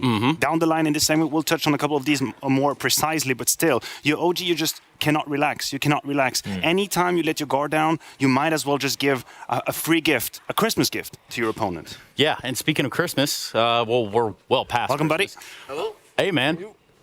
Quite the day. Congratulations. Looks like you guys are going to the saucer down the street. Yeah, well, this was more important, so yeah. Yeah, Had yeah. to do this first. Yeah, so congratulations first and foremost. We see Cadian, you know, he's not having a great time today. Probably hasn't felt good in a couple of days. Yeah. Does that adjust anything for you guys? Does like the, you know, maybe not relying on him so much for certain things. Does somebody else pick up the slack? Well, yeah, it's very important for us that we are able to tell each other that we are not 100%, and then everyone else knows that they have to step up like energy-wise and can bring more hype. So everyone tried to bring a little more hype, because normally Kasper is the one to bring the hype and yell as much as possible. And then we know we others have to do a little extra, and that's totally fine. And it's nice to be in a team where that's possible. Yeah, we actually talking about this before the game as well, right? The fact that a lot of teams are thinking Inferno might be the map we can take you guys down on. Were you guys kind of like happy, or more like, you know, yeah, okay, you're picking Inferno, let's see what's going to happen when that happened? Yeah, well, I have said this in the HLTV interview where I said we're very confident in our Inferno, even though our statistics is really bad. Now we have won 3 out of 4 the last games and have done really well on the map since we changed positions. So I'm really happy about that, and yes, when they picked it, it was nice, of course. Well, Tez, first of all, congratulations. Thank you. Play your throw, of course. We have the opportunity to show you a couple of rounds and maybe get your brain on it, because you're actually the star of one of them. Look, it starts here. It's a 3 versus 2 that your team is not exactly going to play the best. Can you give us a couple of words about what happens in this moment and how OG turned that around? I actually don't remember the start. Something happened in middle, I believe, and then we rotated back to A, where we wanted to fake A presence a little bit, and then went Palace silently and walked out Palace. Then OG, yeah, they kind of stacked towards A and made a little gamble stack, which went in their favor, of course. But yeah, I think Kasper said he should have hit a shot or something. But yeah, we could have definitely played it differently. And yeah, that's a rough shot, but yeah. Right, that's what I was talking about, these rough shots. How do you guys live through that at that moment? I'm sure Cadian was maybe a little bit frustrated. Yeah, well, it's something that happens. We have a good mental coach that is helping us with that, for example. I have something where if I don't feel my aim in one round, I still have to take all the same duels. I still have to do all the same things I do in practice, because I'm such a good aimer, and I have to keep believing that it will come next round. Well, it's not all doom and gloom, because next round, actually, you are flying out mid. Flying out mid and destroying them. What's the call here? We wanted to do a fast B split, or we wanted to fake a middle it in the early, so not throwing that many flashes out mid, and then pop cert on a good timing, and then hard peeking short, and then smoking top con and going B. Yeah. And how important is that for the dynamic of your side, that you lose this frustrating clutch, and then right off the bat you just immediately destroy them? Yeah, I think that's one of the things we're really good at, our mental fortitude, that we don't let rounds affect us like that. We have to believe in ourselves and have to take every duel that as we want to win it. Right. Yeah. Now, I'm sorry, maybe I'm asking too much of you. We have another sequence. Yeah. No, hold on, Maniac. No. What we're going to do is just restart the match from round 1. We're going to watch every single round back. Let's do that. No, I'm kidding. How about this? Round 22? I actually picked this sequence because it's OG with a very good anti-force buy against you guys with the execute on the A side. Everything is relatively clean here. But somehow, the round after that, you're going to completely reset them with USPs. You gotta help me understand, how do you guys keep stealing away these rounds? You did it against Complexity, and now you're doing it again against OG, a round you have no business winning. Yeah. What's the magic? I think the communication and the bait setups for each other is the ultimate key here, because that's the moment, right? Yeah, you can like trap everyone in, like, you can bait. I baited for Rasmus with a spamming short for him before that, and then I rotated to CT because I had no more bullets in my USP. But then he got 2 insanely good kills with the USP, which shouldn't have happened, of course, but it did. And then we just closed the round from there with a good flank, and then where we all went on good timing here. How does that feel to win that round? I'm so sorry. It's fine. It's fine. Go on, man.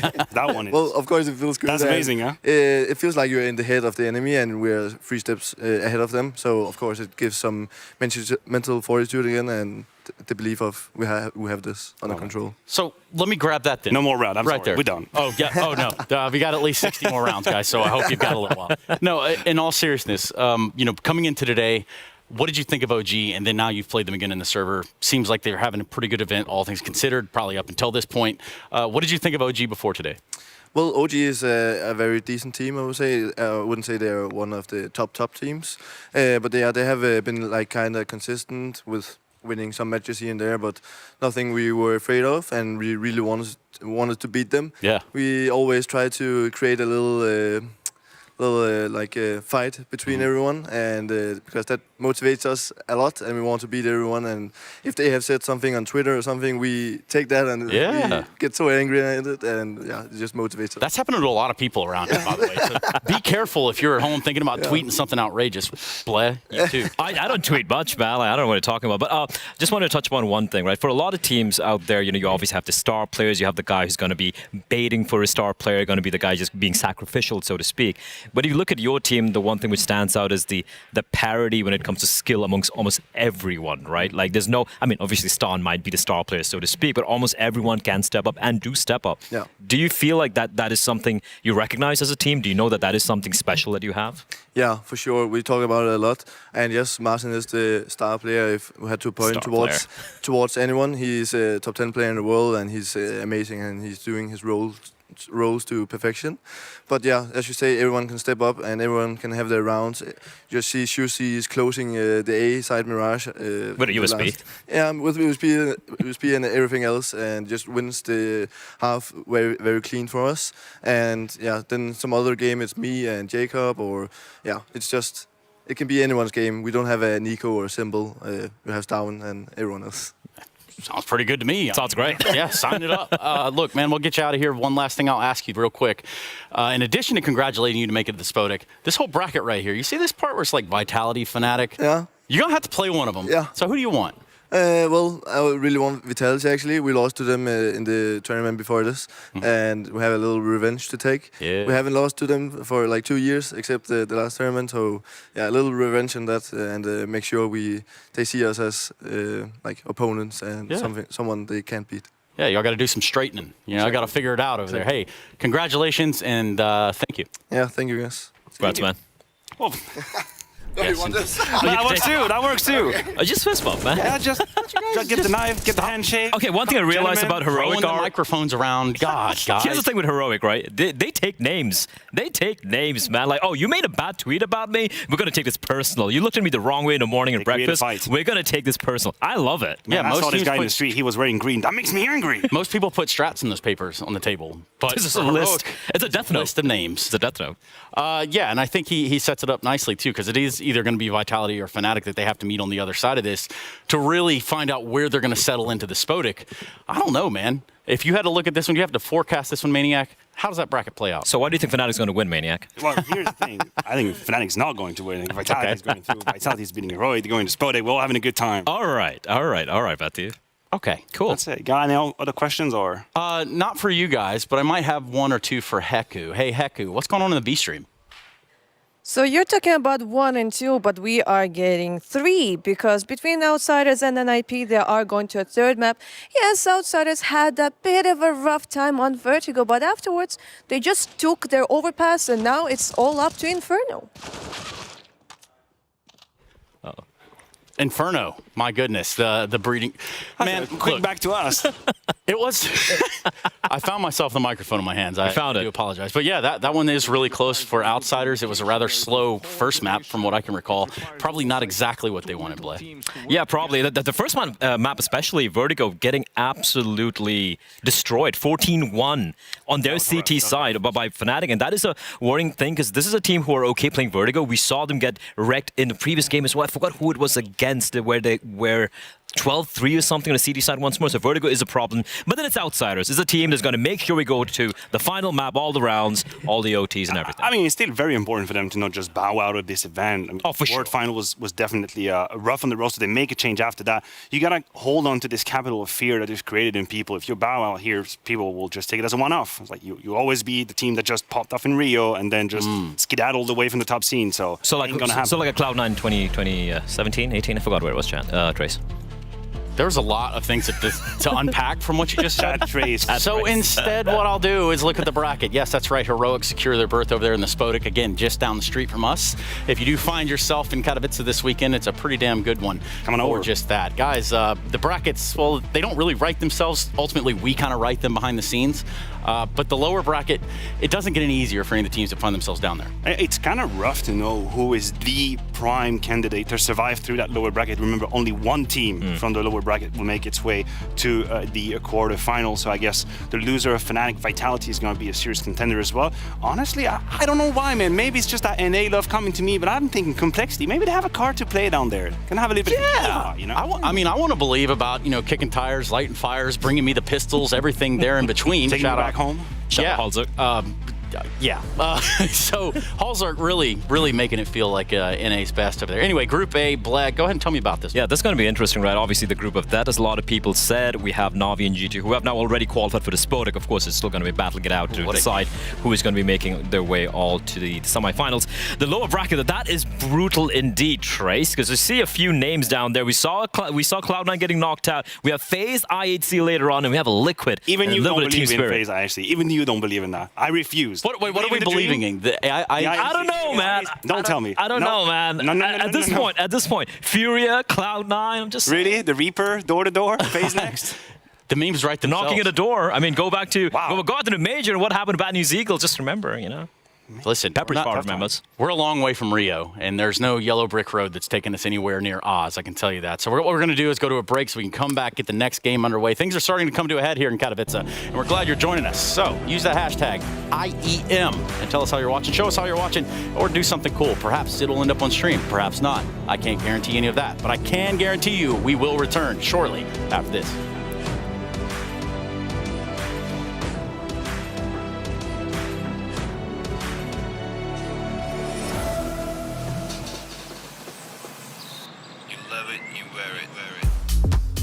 Wear your passion.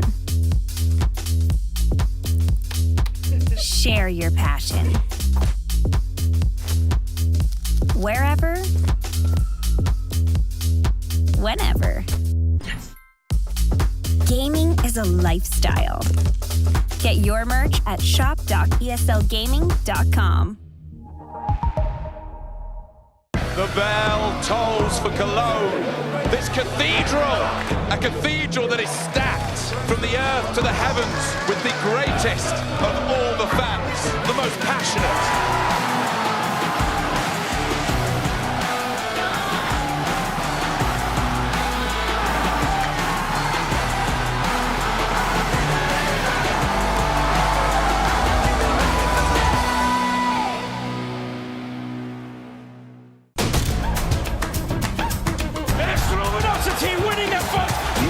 Championship. Smokey won't find it. It's done from a minor to a major final.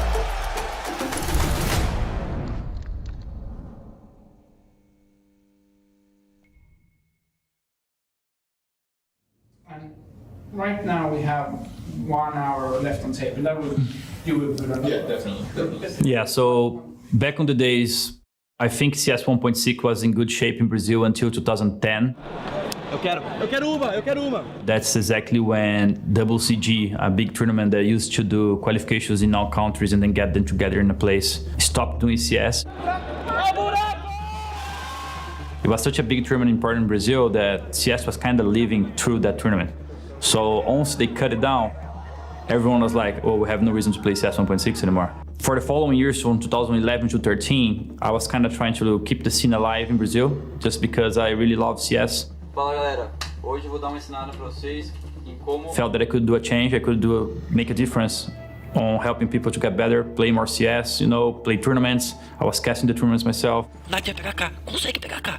Quem sabe ele consiga. Opa! I was doing it all. Of course, I had help from some other people. Together, we were doing a big difference in the CS community.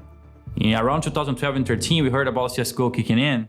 And at first, when I first tried the game, I thought it would be a disaster, just like it was in Condition Zero, for example, was in CS Source. Like, I didn't feel like that was it. The recoil was so bad, like, it didn't feel like CS at all. And I was like, dude, this is not it. And then a lot of people in Brazil were already moving to it. I can mention Taco, for example. Taco was one of those guys who was, okay, this is it, we gotta go CSGO. And I kept doing CS 1.6 for a little bit more months.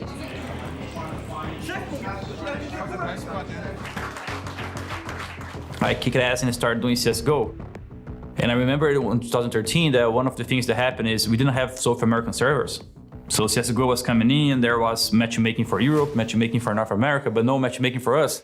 And then we started on Facebook, and everyone in the community started hashtag Valve at our servers, in Portuguese, and everyone started this movement. And within a week, CSGO added it. So we felt like, okay, they see us, so we kept going from there. And I think it really changed in 2014 at the very end. We received a spot and a chance to go to ESWC France. So that would be our first CSGO appearance. And we didn't have the money to go. At the time, we decided to get together to merge two teams. We had Kaboom at the time, who was me, the twins, Lucas and Henny, FNX and Fur. And we decided to merge this team with TD, who had an owner. His name is Sleepy. He was a big guy, helped CSGO so much in the beginning. So we bring some players together. We got Steel and ZKK and Boats, and me and Fur. So we kind of collided those teams. Even though we had those teams together, it was still hard to go to France. And that's when we used the Games Academy money, and we told people, hey, this month, every single monthly payment is going to go towards the tournament. And it was amazing because we basically had 4 times more instantly. People in the community were like, we're going to support you guys. And boom, we went to France to play the first tournament.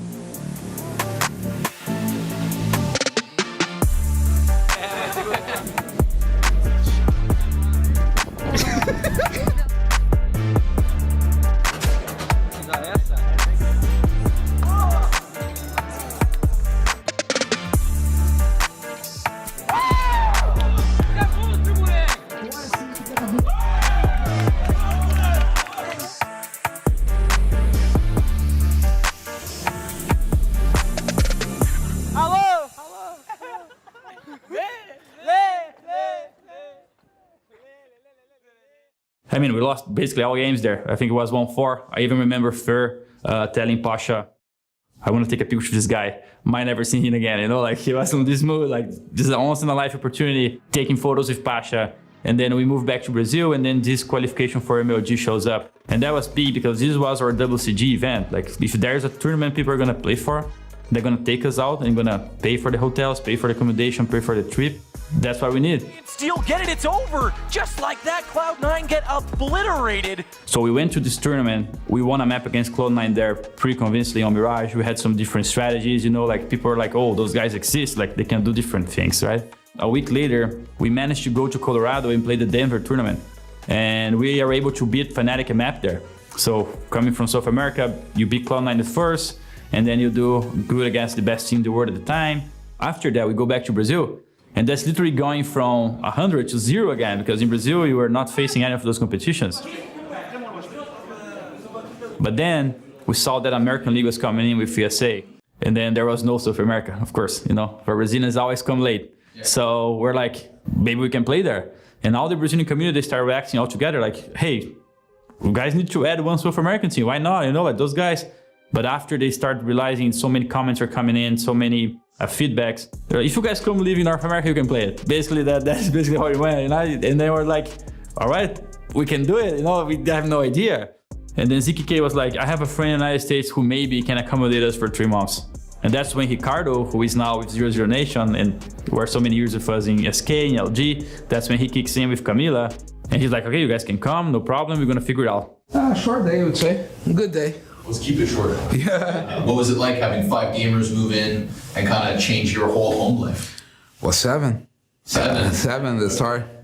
I was pretty weird, I would say. I've been playing the game throughout 15 years. I was really good friends with ZQK back then. He got in touch with me saying we're gonna have a tournament right there. I think it was EPL or something like that. And I was like, okay, yeah, let me know when you guys are playing. And I just gonna come and check and say hi. 20 minutes later, they're like, yeah, we have no place to stay. Can we stay at your place? Of course, I went to ask my wife if we could do that. She's like, okay, but how long? I asked them, the tournament just gonna take 2 months. They end up being with us for 6 years, 5 years. When they got there, it was pretty intense, I would say. Not in a sense that were tournaments, but pretty intense that people really wanted to make it work. And that feeling I will never forget. I've been throughout like almost like 50, 60 players, and just few of them actually had this fire that's like a make it or break it. Was pretty crazy, but was probably one of the most fun times I ever had. We go to US as kid stars. After the first major, that's when some international organizations start showing up, and then we transition to LG. So when thinking about this change, Taco and FNX for Bolts and Steel, and also Zeus for NAC too, when we made those three changes, as a person, I already knew FNX from the past, and I even told the guys, I know FNX, it's gonna work. We just don't know for how long, because I already lived that with him for so many years. I already lived this moment with him for 2 or 3 times. It's gonna be the 4th. And he delivered much more. Take a breath. In terms of performance, he was exactly what I wanted. He was winning the clutches. He was the guy that could perform. I had no idea about Taco. Something very personal about Taco is I kind of doubt him at first. He's the type of people who will put the team at first, It's the team at first, and I'm gonna do everything the team needs. I already knew that. But as a player, as performance-wise, I was a little bit skeptical. And there was one game we played against NIP at the very first tournament. He won a 1v4 Mirage game. He's retaking A from jungle. Alu, for some reason, jumps in triple, gives him a kill. He managed to get 3 more. That's when I say, he has it all, baby, When you get the call from Fallen to join LG, how long did it take you to make up your mind? It was fast. Deep in my heart, when FNX told me that we could make a difference joining them, that's exactly what I felt. I knew that they needed someone like me in their team. I knew that they needed someone that is selfless, someone that would help them to achieve what they wanted to achieve, because they had already Coldzera and Fur, obviously Fallen. With these 3 pieces, you don't need another star. You don't need another star player. So I knew that I could make the difference. That's the biggest reason why I decided to join them, and that was not a hard decision, to be fair.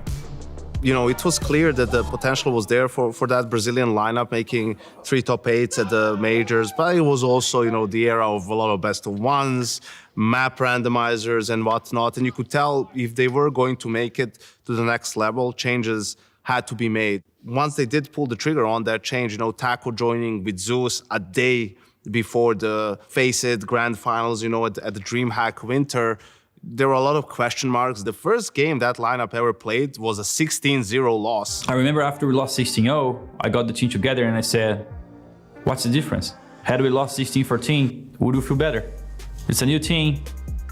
We gotta go through stuff. But from that first loss, they ended up playing in the grand final of that event against Fnatic and being 1-0 up. That was the best result that lineup ever had in their first event with almost no practice with Taco. So you could tell that it was very promising, that it seemed like they did make the correct decision, right? Cold was already establishing himself at that point as a star player of the team, and obviously Fallen as the experienced in-game leader, and the AWP player having a lot of impact himself.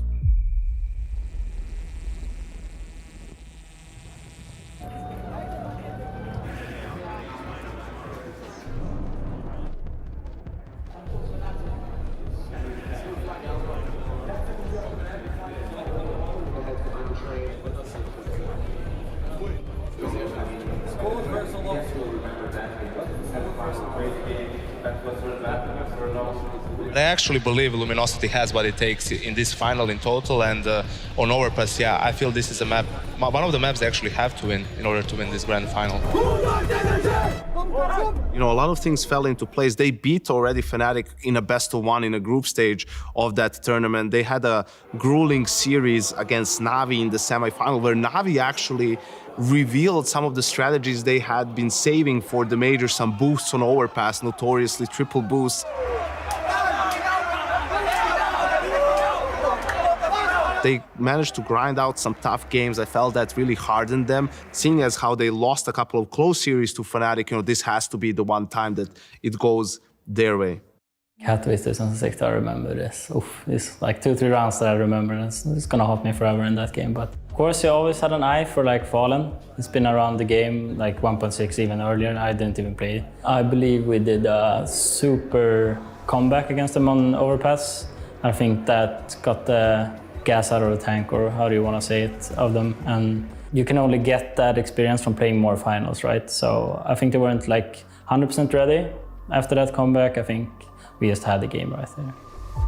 As you were desperate to win because you wanted so much, because you won it. So you're already going to change the way you think, you're already going to behave differently. And I think when the feeling that we would win would show up on the most nervous times, you know, like on the finals, when the deciding factors could change, we were still choking because the mental factor wasn't too strong. We realized we're a good team, we have the pieces, but the start of the match, towards the end of the match, the rhythm changes, the story that you're telling changes, and closing out a match needs a layer of experience, but it also needs a layer of patience. And that was the biggest thing for us, is we learned to control all the emotions. Everyone says Brazilians are hype, we are.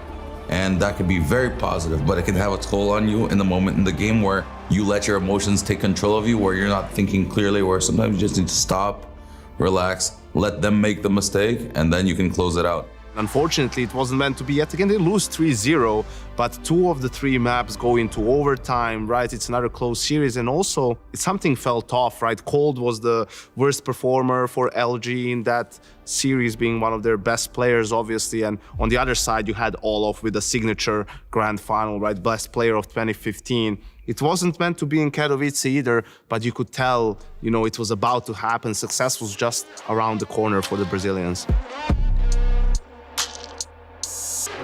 Comes once again, the first base is a Dren, he's gonna hit the road. Oh, what a jumping double for Cold! What is going on right now? Pretty effective actually. Oh, and gets the shot onto Flaming, even spots the man. Good night, Zeus! It may just be destined to be an Luminosity winning their first major championship. All the Tech-9s to work with. Gonna try and shut it down as they walk back through, but FNX and Fallen are the ones to do it instead. Which does fall down, but Fallen recovers that and pulls it back. Snack's down as well. But he's on the M4 this time. He's got 2. Transfer on to Nino. Snack's trying to find the equalizer, but look at Cole go. He's got an ace in overtime. SK Gaming, second major championship in a row. I feel like I remember that time pretty well. Yeah. So we'll see. Hold back then just didn't make any mistakes. He was so fundamentally sound, and that's just like the traits of like a top tier player. Like they just don't make mistakes. They make things happen out of nowhere. And it's just really hard to play against players like that. He couldn't make a mistake when he was playing the game. When you're playing against that, you have to understand that when you're in like clutch situations and at any point in the round, like you understand where he is, but even if you know where he is, it's still like really hard to kill him, and you just had to respect the guy. It was just too insane. I knew Cold was a star. He was always one of the best, if not the best players in Brazil. I never lost faith on him. Even when he had a bad performance, I knew that he was super good and he would become something else, and that's what happened actually. I remember one time when he decided to not play CSGO anymore and he was playing League of Legends, and he had a high rank and he was doing great. And I remember me convincing him on his team, talking to him and say, Cole, you need to come back. Man, you need to come back. Don't do that, please. Come back to our team. Let's do good things together. The foolish first round, the 4 first round from them that they have. I went to Cologne, was my first boot camp to be playing the Cologne major in 2015. Before my first practice, I asked them how hard it was playing against European teams, because I never played against Ray. So, and they said like, you have like 1 second to kill them. If you don't kill them, they're gonna kill you. And I was, okay. That sounds fair. In my first three practice, I dropped 47 bombs, 42 bombs, and 43 bombs. So, and I was like, oh, that's everything they have. I was just focused off myself.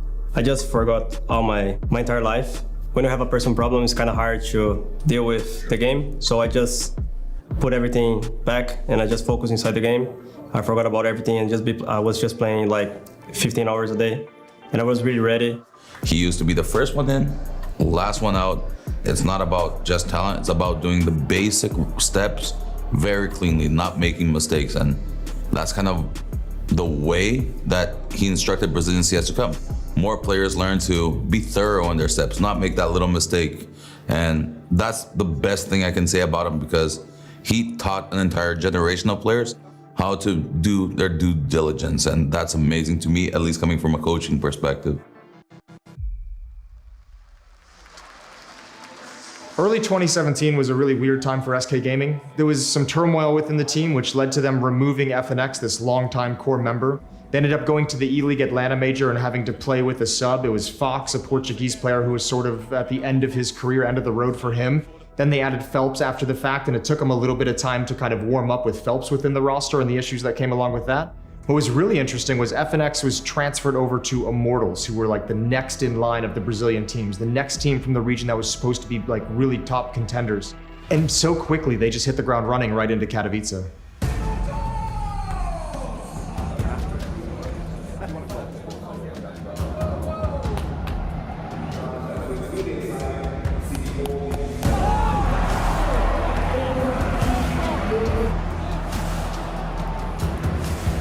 Immortals had some power in them that nobody realized, that maybe they didn't even perhaps realize.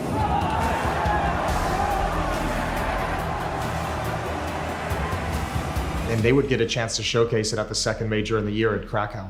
So before the stage opened, we were screaming like, "Ooh, let's go!" And it felt like it was not even a video game. It felt like I was going on a football match.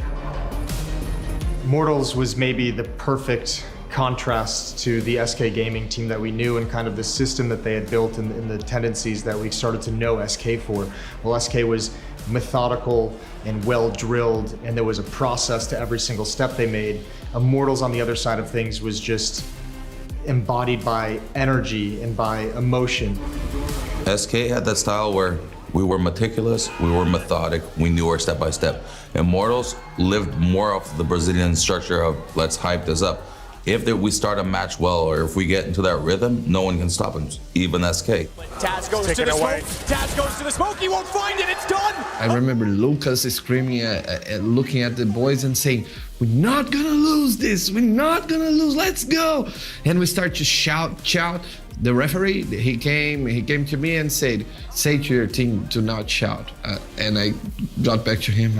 I'm not gonna say this.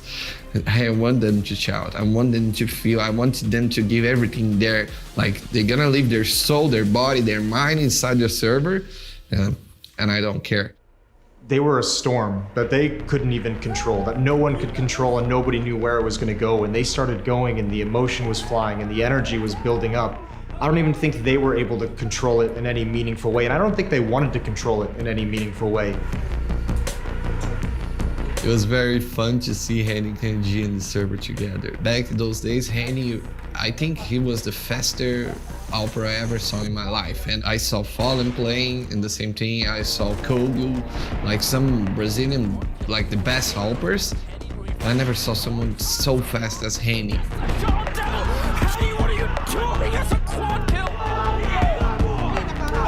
And KNG, he's not just the game and the play style, like he's a leader, KNG could, if we were down like, I don't know, 10-5, he could like say some words that would ignite a fire inside of the other players.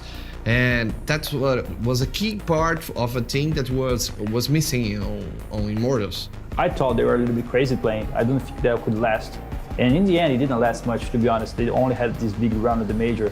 But if you think about it now, later on, I kind of think that they were a little bit ahead of the map at the time. Like they were able to get more space and be more aggressive than teams would be. And that kind of gave us their lead to them. They played well, they had their system, and it's a shame that they didn't win it. I think Gambit came back after losing the first map, they almost got it. Hobbit with his clutches, Zeus with the clutches, they really needed to bring everything they've got into this game to be able to close it out despite the result. So this Phelps era of SK Gaming kind of ends in October of 2017, but really I think, a struggle to kind of incorporate him into the team and make him work appropriately the way they envisioned. That was a long time coming and a long time building, and certainly that loss in Krakow and the fashion in which it happened, I think maybe one of the daggers that kind of led to his eventual removal. I kind of felt like that started the path to when he was going to leave the team. And they bring in Bolts. They actually bring in a player from the Immortals lineup that made that deep run, who showed some very good rifling and showed a different style. The addition of Bolts instead of Phelps happened because the internal problems we're dealing with. Again, we didn't come to a solution where we could sustain Phelps into the team. Bolts was kind of a player that would fit a little bit more role-wise, because he's a little bit more passive, play more lurkers, you know, so we found a way to get good together again.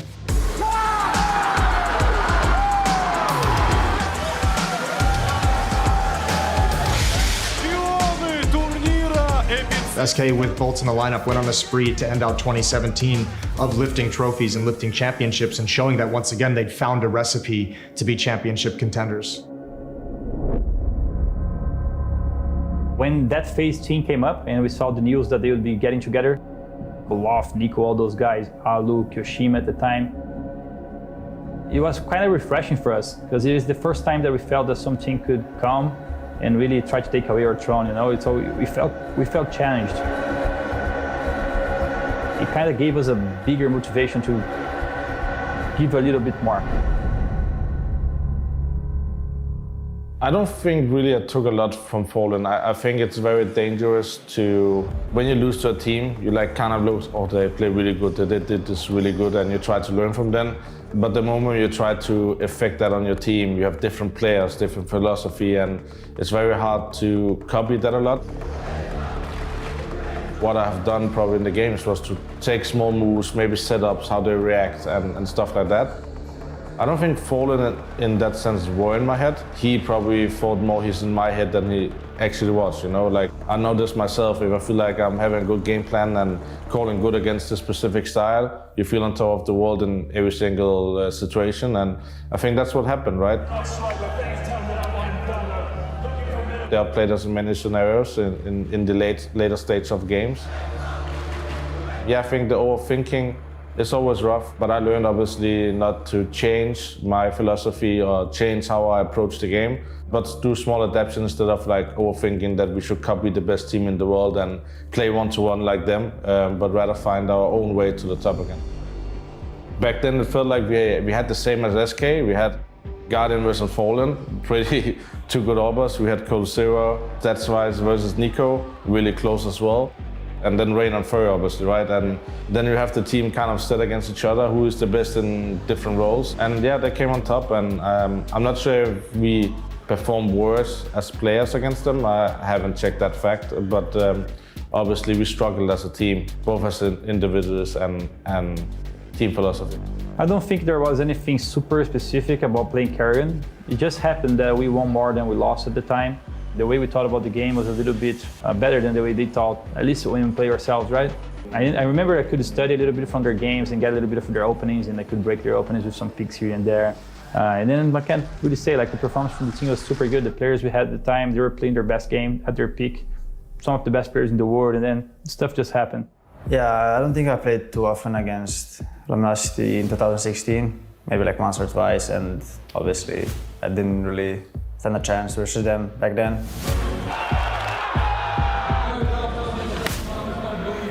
Not that I did in 2017.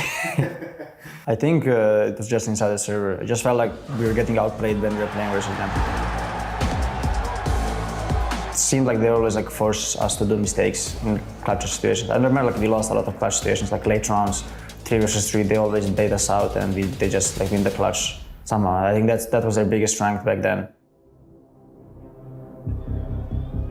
When you start doing very well, it's easy to get into a routine. It's easy to take some things for granted. It's easy to not put in the exact effort you were putting into the small details. We were really good, and we were first of our generation kind of a thing. We evolved the game. We needed to keep bettering ourselves, and some internal moments didn't allow history to follow that course where we'd keep bettering ourselves and keep humbling ourselves. And you hear all the time that you're really good, you start believing that you're really good. We knew in the start that the best will always make mistakes, and when we stop listening to the mistakes and just focusing on what we did right, that starts a little bit of the downturn. I think that's a little bit of every generational team, or every team that has a little bit of the best in the world in them. You're the only one that can take yourselves down, and that's kind of what we did. I don't think that we did a good job at controlling our egos and solving the problems that were popping up, because when you are the best in the world, a lot of people are watching you and they want to beat you. One more round, please. I don't think we dealt very good with that.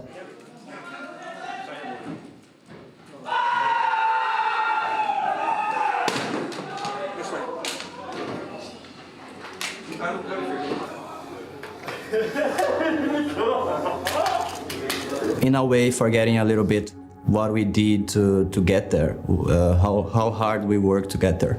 The ego or the selfishness can destroy a little bit yourself or the team as well. And I think in 2018, we kind of broke in pieces our team. We removed Taco. I think Taco was the most important piece inside the team, not just as a player, but as a human as well. And when we lose Taco, I think we lose kind of half of the team. Later on, we decided to even remove Taco. I think that was our biggest mistake, because Taco was the glue of the team. With talks and maybe find the right approach, it would be fixable. But instead, we wanted to go international. And that's when we thought of playing with Simple and Flame at first. That almost happened. They were about to get into a plane and they kind of gave up at the very end.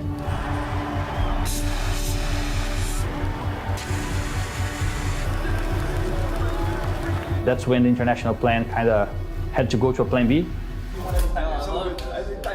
We brought Stewie and Tarek. And for me, it was a crazy experience because I didn't speak English at that time. So it was really hard for me. Getting the chance to know Stewie and Tarek for me was very cool. I think two of the coolest guys I met in CS. It was amazing to play with Tarek as well. In game was a little bit harder to really get him integrated into the team. A little bit because of the toxicity that existed there from the Brazilian part, unfortunately. And I think the team was decent. I think the team was good. We had Yanko as a coach. I really liked Yanko as a coach. I think he was very strict. He tried to recreate the right spirit that we should have. He's the guy that could come to someone and say, hey, take your foot away from the table, we're playing. It's kind of things that was pretty hard to do with very good players, you gotta have the attitude.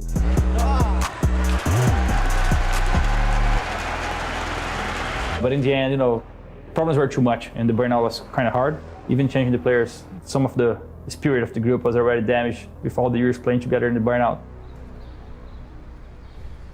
We just exploded the team from inside to outside. I think there was so many problems outside, and we are putting all these problems or personal problems inside the team. People were not comfortable. People are not happy. We were kind of not enjoying playing CS. Let's go! What a fucking game. Actually, we were not playing bad. We were just creating problems and not solutioning these problems. And we are just playing with the head, not inside the game. I think there's two things to it when a team is falling down. The meta is changing, people are getting better, both as a team, also as individuals. But when you're also used to winning so much, maybe you lose some of that hunger. And when you lose some of that hunger and the meta is changing also, you will have a hard time coming back. And I think that's what happens to most top teams. People got tired of speaking English. We're speaking other language, not playing that well. We gotta go back to Brazilians. And that's when Cold convinced Taco to come back. We kind of trying to fix mistakes we did in the past. We got Zeus again. And then for the new player, we tried Phelps once again. And in my opinion, we had the right pieces to kind of slowly get to where we want to be.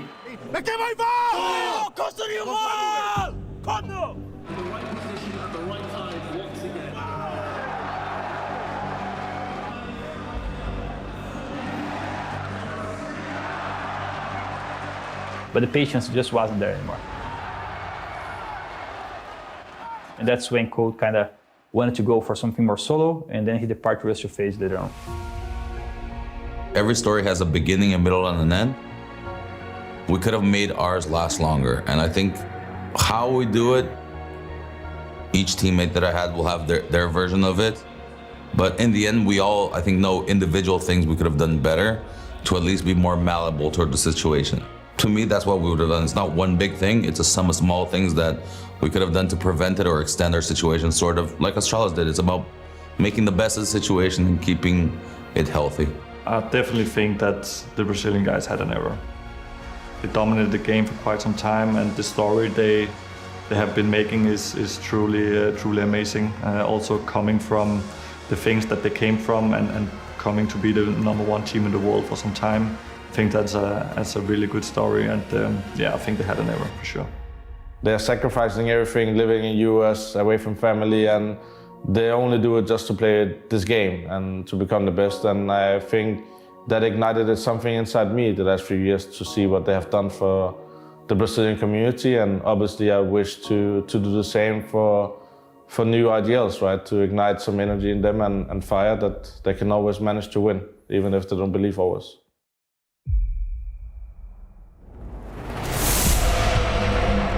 They were not playing Counter-Strike by the books. I don't think they've ever played Counter-Strike by the books. They wrote their own rules.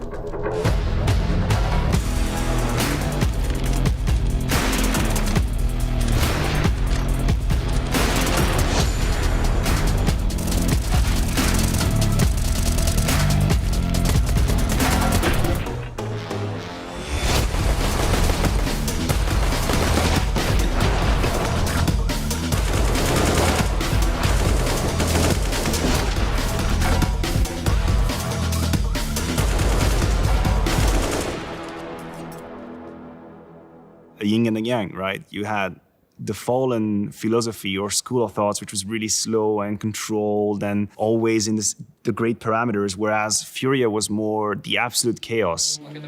Playing the odds or playing against the odds, playing the fast Counter-Strike when they had to play slow, gambling which you didn't really have to, pushing the envelope, going ahead and taking territory when you didn't need to.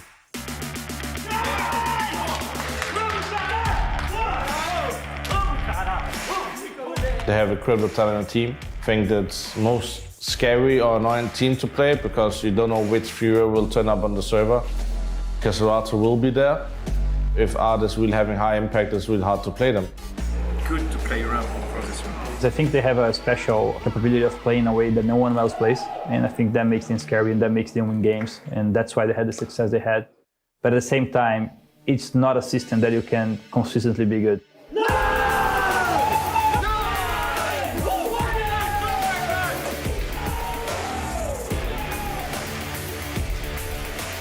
I think they have strong individuals. I just think like their playstyle is not consistent. I think their playstyle it's good when it works, but when it doesn't, it looks really bad, you know? I rate Cerrado and Yuri very highly as a duo. I think they're very skilled. I think Cerrado, especially in the last year or two, has been playing lights out. And I think the fact that they don't have any, not major trophies, but any trophies, probably speaks volumes of how mismanaged that team has been. If they would have the other system that everyone has, if they would think the way that everyone thinks, and they understand that now they can play it too, and then if you can add what they have as a difference, that's when I think Fury could be scary. Like I kind of feel that movement happening right now a little bit on their game style, some maps. And I think if Fury manage to do that properly, they can become a scary team in terms of winning tournaments. But until they do that, I don't think it's going to work ever to becoming a top team.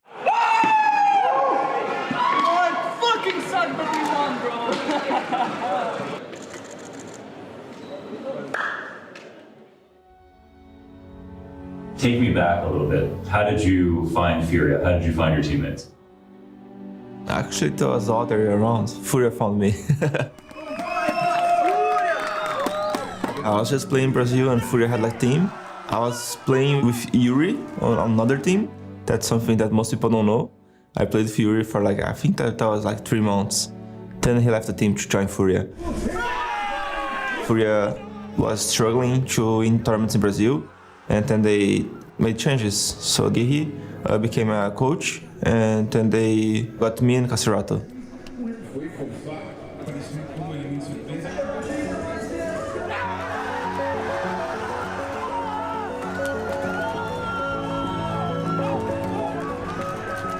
And we started playing tournaments. So I kind of felt just in the first month of the lineup that we had like a very strong team in my hands. Art is that style, not only because he's the IGL of Furia and as such, of course, he's the maestro deciding what kind of game they want to play, but also because he individually embodies that aggression and he always put himself kind of at the elm or the tip of the spear to make the difference for Furia, for good or worse? The way I play, of course, that's a lot of reasoning behind that, but that's just the way I play. That's not like something that I really think about, like, oh, I'm gonna play like this, and I'm gonna improve like this. No, I just play CS the way I think it fits best, and the way I can extract more of myself, and I can put my teammates in better situations. You know, it's just CS, CS is basically doing the best things you can do to win, so there's no right and wrong, it's just what can you do best.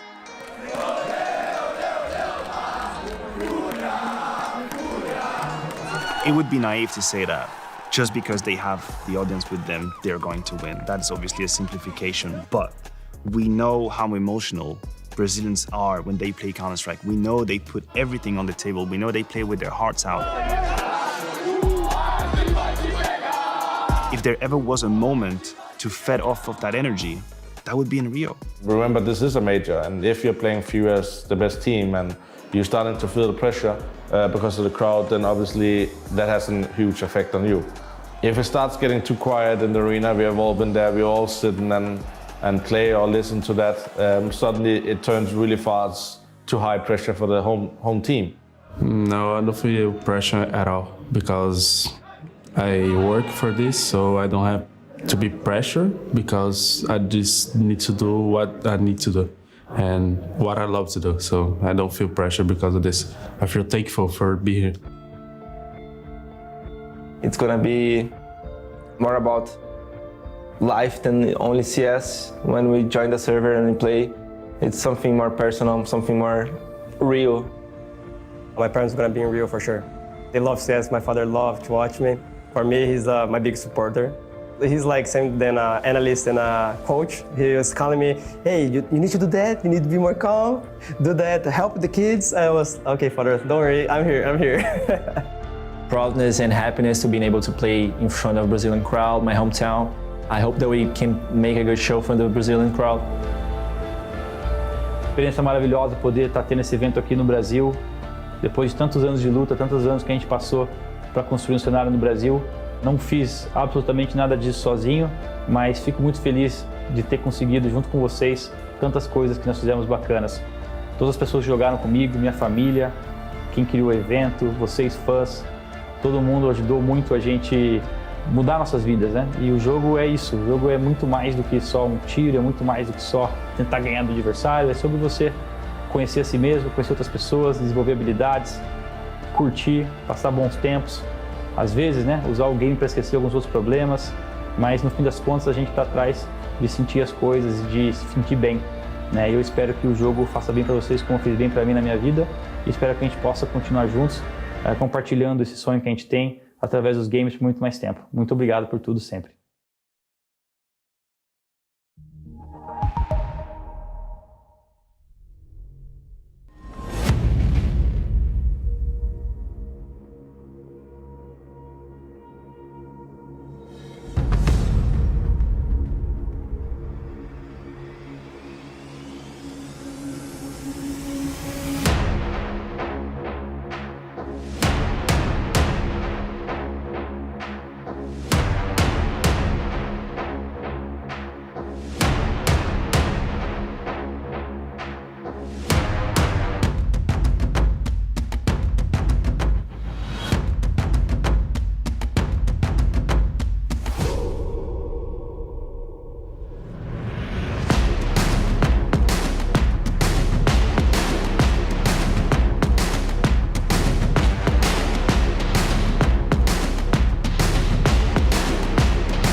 back, everyone, to IEM Katowice, where Vitality and Fnatic are vying for a spot in one of the most coveted arenas of Counter-Strike, the Spodek, down the street here. But it could be so close yet so far for these two teams if they don't manage to win this game and the one after this.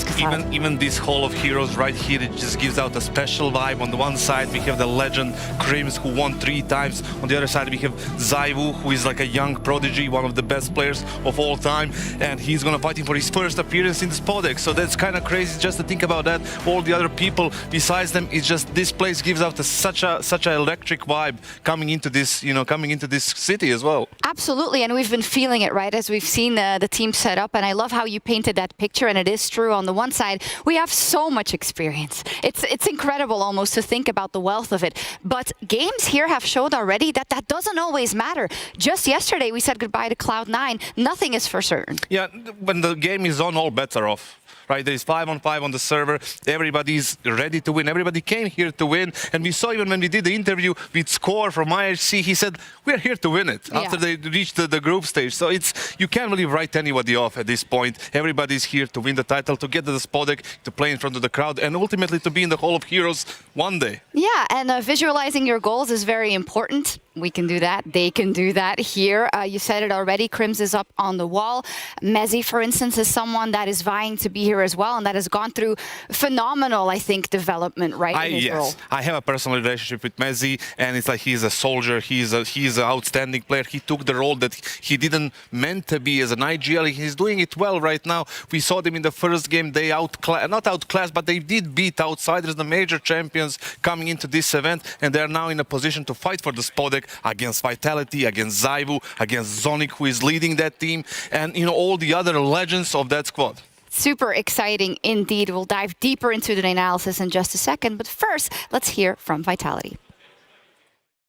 Guys, we can drop rush on CT. Oh, actually. Yeah. But let's wait 2 seconds if they see the B rush, okay? Yeah. We are gonna full Yeah, buy now. Molotov balcony, okay? Yeah, you have normally... I will transport the Molotov, okay? Let's play passive. Anything? We can smoke. Gonna do DH, you do DH, I did one. Bring a flash. I'm close. Bring a flash. I can flash later. No, it's fine. You can play. You can hold on Mateo. Yeah, I'm just keeping the I'm anti-flash Mateo. MVP banana. Can you flash? Yeah, flashing. Go. A lot B, in. 3 banana, 1 car already. Start pushing. Let's go, I'm Fanny. gonna smoke. Let's freaking live. Look at the rotation immediately. They just evacuated B. This is a massive gamble call from Apex here late. What a godlike call. If this works out, that is genius. Let's settle mid maybe just. Come mid? Yeah, that's it. They did smoke city, but nothing push yet. You need to get close then, okay? Bring a retake. It's okay. You have first contact. Yourself, you need first contact. Walking now. Nice. Everyone's Only close. 1 apps. 4 apps. Flashing out pop, and the middle one. Nice in mid. I have it. 1 out, 1 middle. Nice. 1 more mid and apps. Apps, I'm mid. Shot. Bomb is apps. Break it, but overthink. Shot, maybe. Default. Let's go! Fucking Jojo! Nice guys! Love to hear them fired up, and we hope that that will be the case today as well. And we see some exceptional play from both sides on the server as they envision that goal of the Spodek in front of them. I'm here at the desk now with Kassad, who I opened the show with, but also with Maniac, because it is a Vitality match after all. And when I'm looking at the results of Vitality in the new year, 4 series they have won already. And you would think that Maniac would be confident, but I feel like this is when you always think, when is the other shoe going to drop for Vitality? Is that correct? Yeah, that is how it is. I mean, you look at this roster, look at the star that complete this roster. You introduced Zaivu beautifully, multiple major winners out there as well. But the reality is, in 2022, Vitality is only one big stage. It is one stage over the entirety of the year. That is Lisbon. All of the other big events have been either disappointments or straight up catastrophe. So the first few good signs we've seen for Vitality, now I feel like you fooled me once. In fact, you fooled me 10 times, but the 11th time, I'm ready. I don't think it's a total disaster. Like, yes, it wasn't really expected. They did win Pro League, right? That's not really a big scene, is that? But it's a big event. It's a big event, not a Yeah, big scene. but It's a big event. not a big crowd, I guess. That is Yeah. good enough for me to give them some credit. They started the year very well.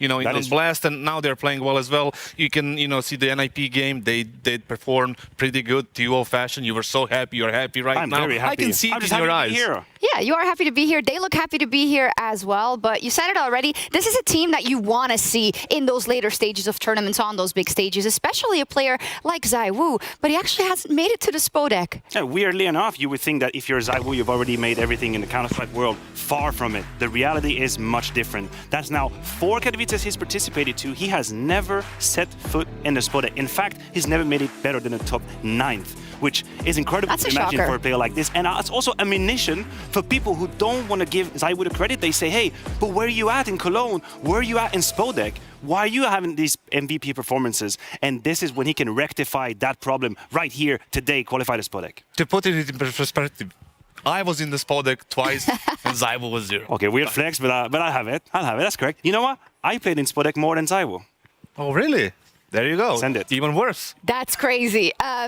I think this paints the picture very well of kind of what we want to see from ZywOo this entire year, but starting at this event, right? And you're going to break a couple of things down by the telly. Yeah, listen, another topic when it comes to Vitality is the ability to come back into a game that has a bad start. Now, I have an esteemed coach by my side. Kesa, how important is it to be able to come back into a game? Especially on the CT side, is the fact that your star players, even your oppers, they need to be mobile. They need to be doing stuff early on. They need to be making plays, especially when they have the proper spawns to do it. Definitely. Now, we are having a look at the NIP game. We have a round timeline we can show you guys as well.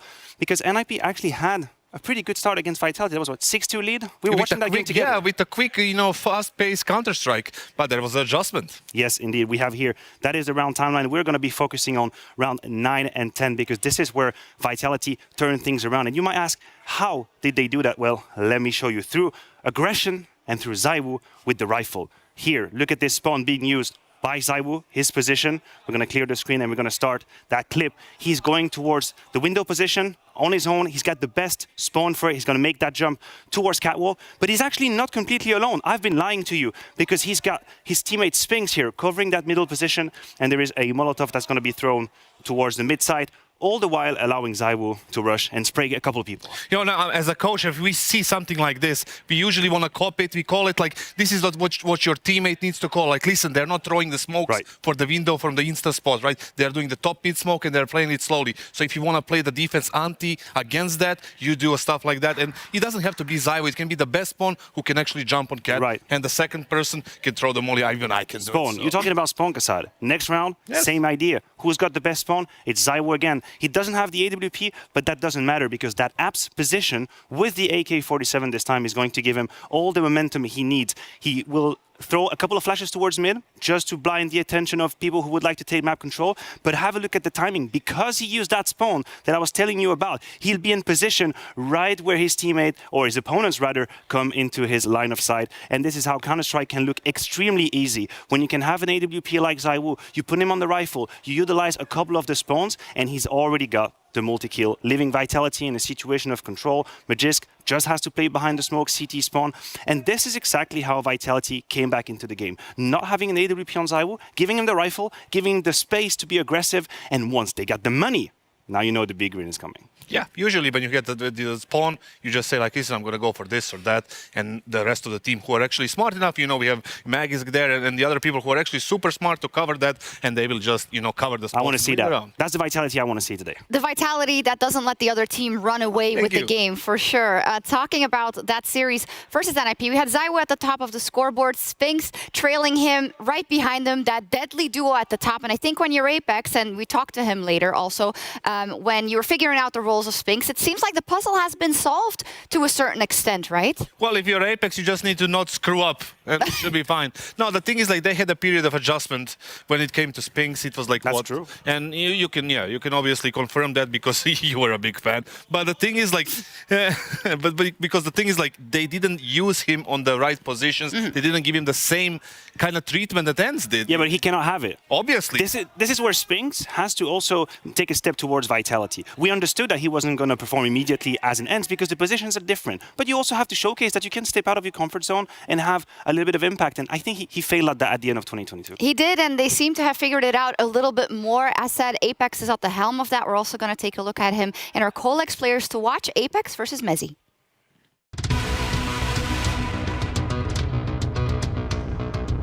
Chicken, nature's chocolate. I love the stuff. Can't get enough of it. I also can't get enough of our Colex players to watch. Moving to in-game leader was one challenge for Apex, but leading an international roster is another. Sure, the roles and positions have changed, and Apex never goes down without a fight, but he needs to control himself and lead.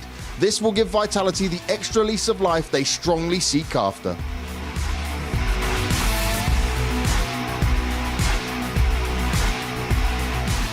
On the other hand, we have Mezzi, who has shone high above predictions and proven he is more than just another UK player. Flying flag high for king and country, fighting under the Fnatic banner.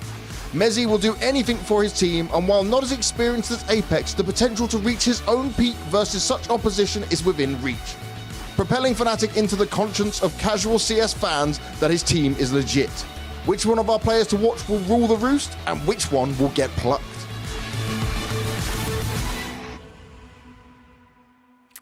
As we see the huddle from Vitality and Apex front and center, let's talk about his counterpart in Mezzi. Could he be at the helm of a Fnatic that gets to the heights that they did in yesteryear? Of course, their first title at Eliza in years. And I know it's not the biggest trophy, but in terms of momentum, that can go a long while. And I dare say, after watching Outsiders, specifically Mezzi versus Jame, and what he had to do there, you got to give this guy some credit. Yes, I agree with you. You have to appreciate how he's improved and how he learned how to deal with the Outsiders menace. Because I was there firsthand to watch it in Rio, and it looked like Jame had Messi's number figured out completely. Not even a game, not a battle at all. They shown a much different face. At IEM Katowice, we have the result right here. And this man was at the helm, even stats-wise. T-side, best fragger for the team. What the hell is going on, Kasad? I've been saying this for months. Yanko was ridiculing me. You were agreeing with him, although you didn't say anything. What's the stray bullet? Yeah, well, he needs to hear this, right?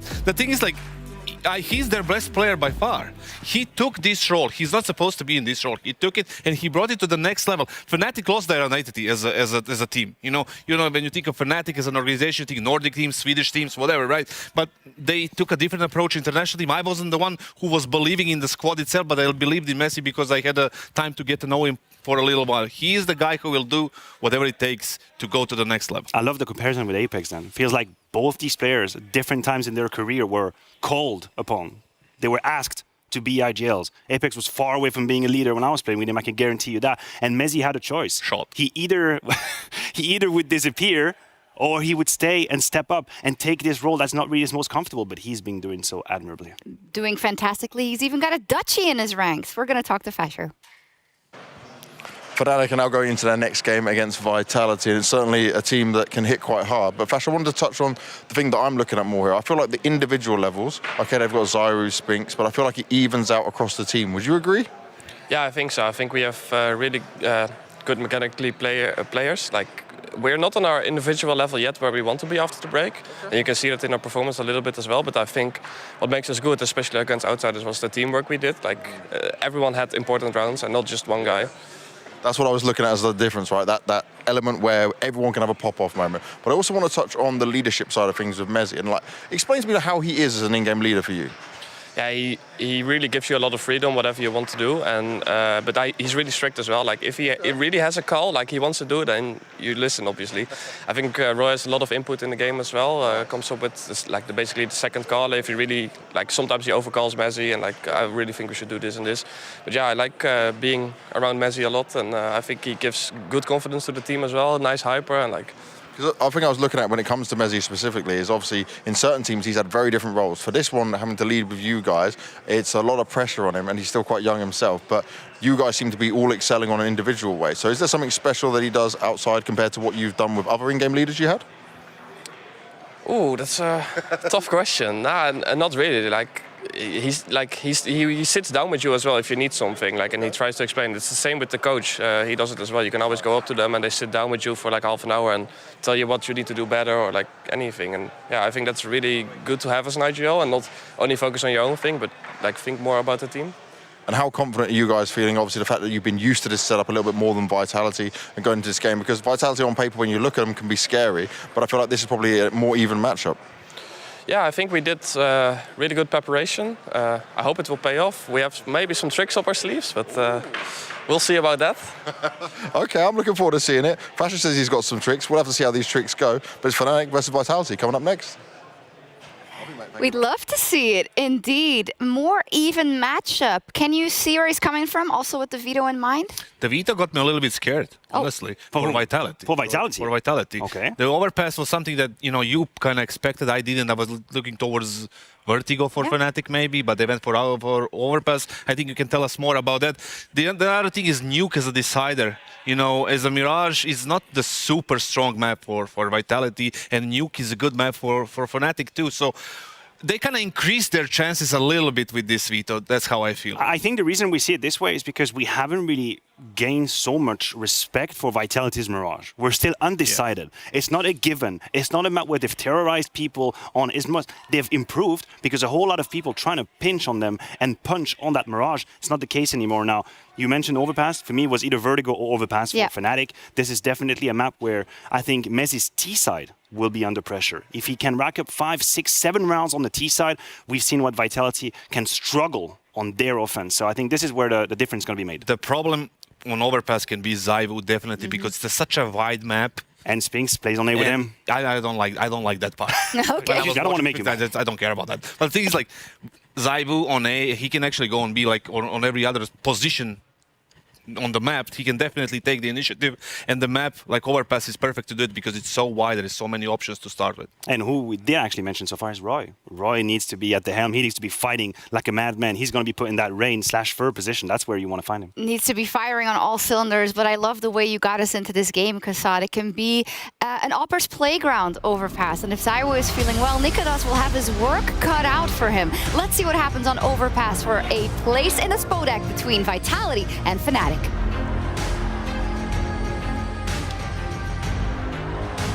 Thank you very much, and we are ready indeed for this one. UK versus France in the leading department as Mezi takes on Apex for the Spodek, Harry. It's a big one, and it's starting on Overpass. The map pick of Fnatic, a T side where I've got my eyes on the prize, and Mezi needs to as well. Good talk up from Fasher, at least coming into this game, putting a lot of props to Mezi, a player who we've really liked to watch the development over these last few years, and is now in I say new role. He's been here for some time, but an unfamiliar role for many players to jump into, and Apex can relate in that sense.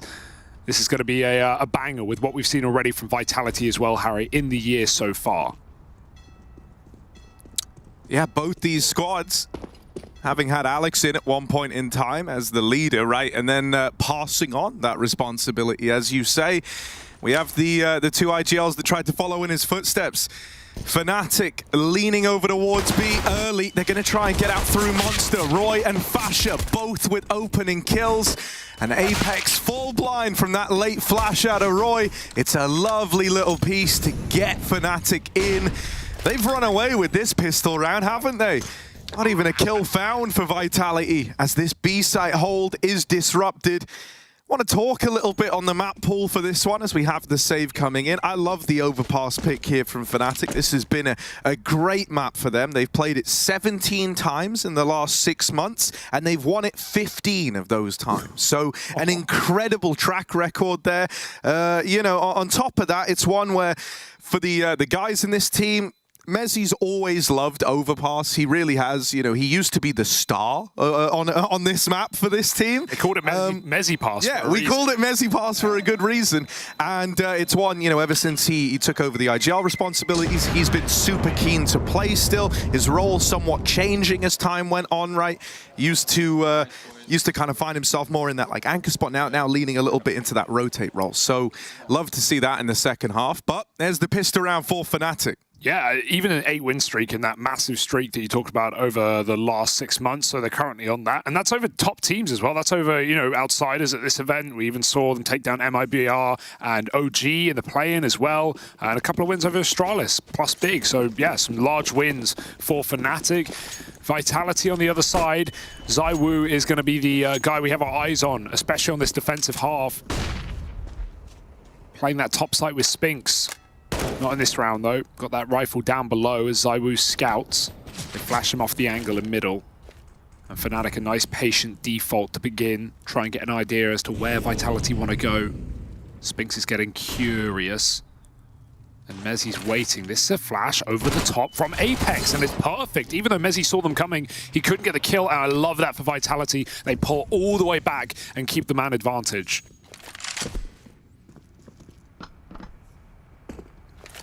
Yeah, Roy and Nikodos are going to try and work this long position, but ZywOo waits here with the scout, and that opener is lovely.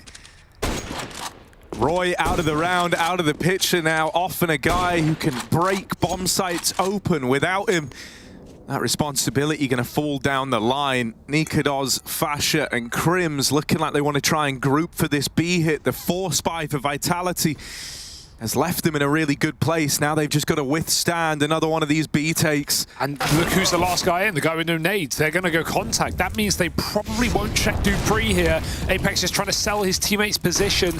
There's no nade on the barrels. Dupree looking at the ground, waiting for the plant. Oh, they're not checking for him. Dupree can steal this one away. Pulls the attention off and allows everyone else to spring to life. Apex and Spinks mop it up.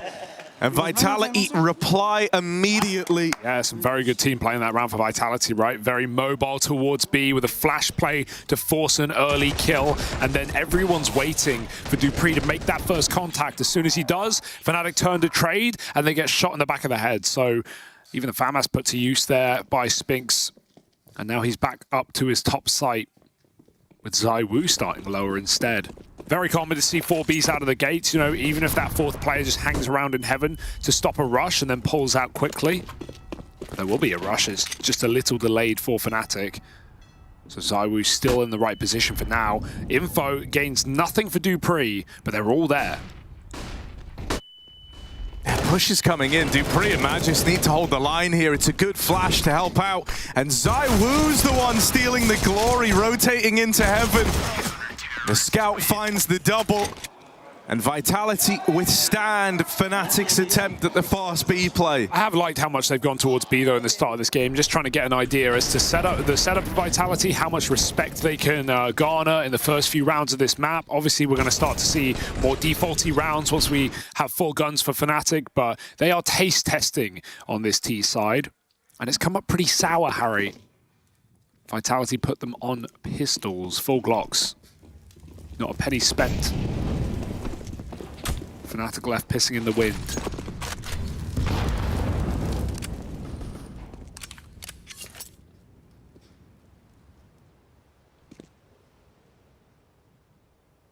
Should be fine, even though Spinks doesn't quite know.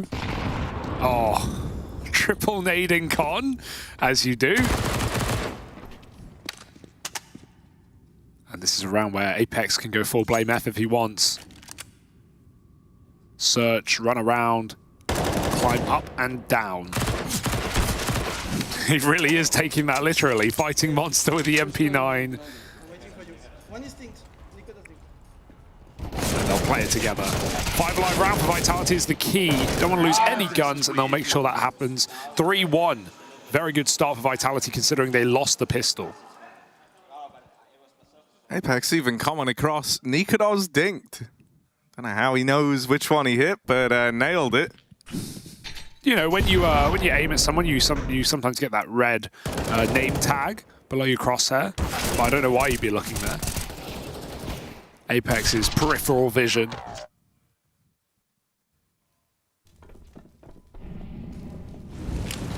Here we go, first gunny. And no AWP yet. Yeah, smoke on the mid-molly means that Vitality, no players have made it across. Condor not blowing off yet.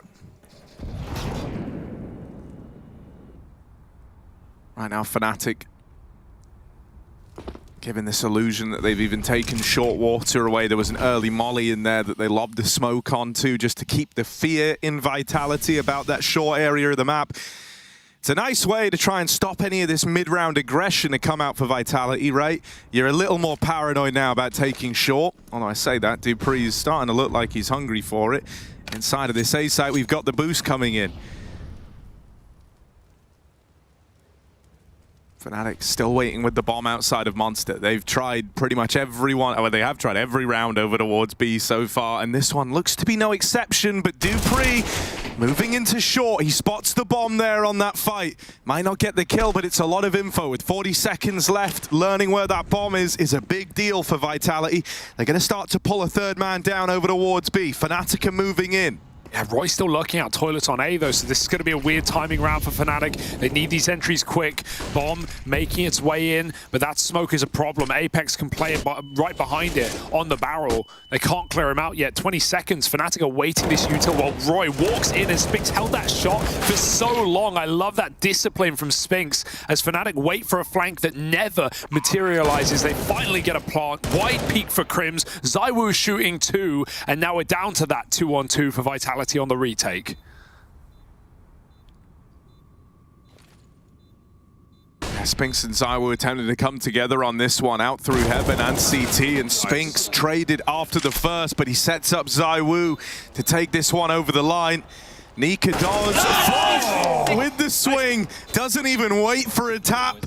Takes an early fight and closes out that 1v1. I love the play for Nikados. It's so dangerous, but he's just trying to catch ZywOo off guard. He's not even able to do so, though. ZywOo's Galil is what lets him down, putting him on 2 points of health, but he's just trying to beat him to the punch before he even taps that bomb.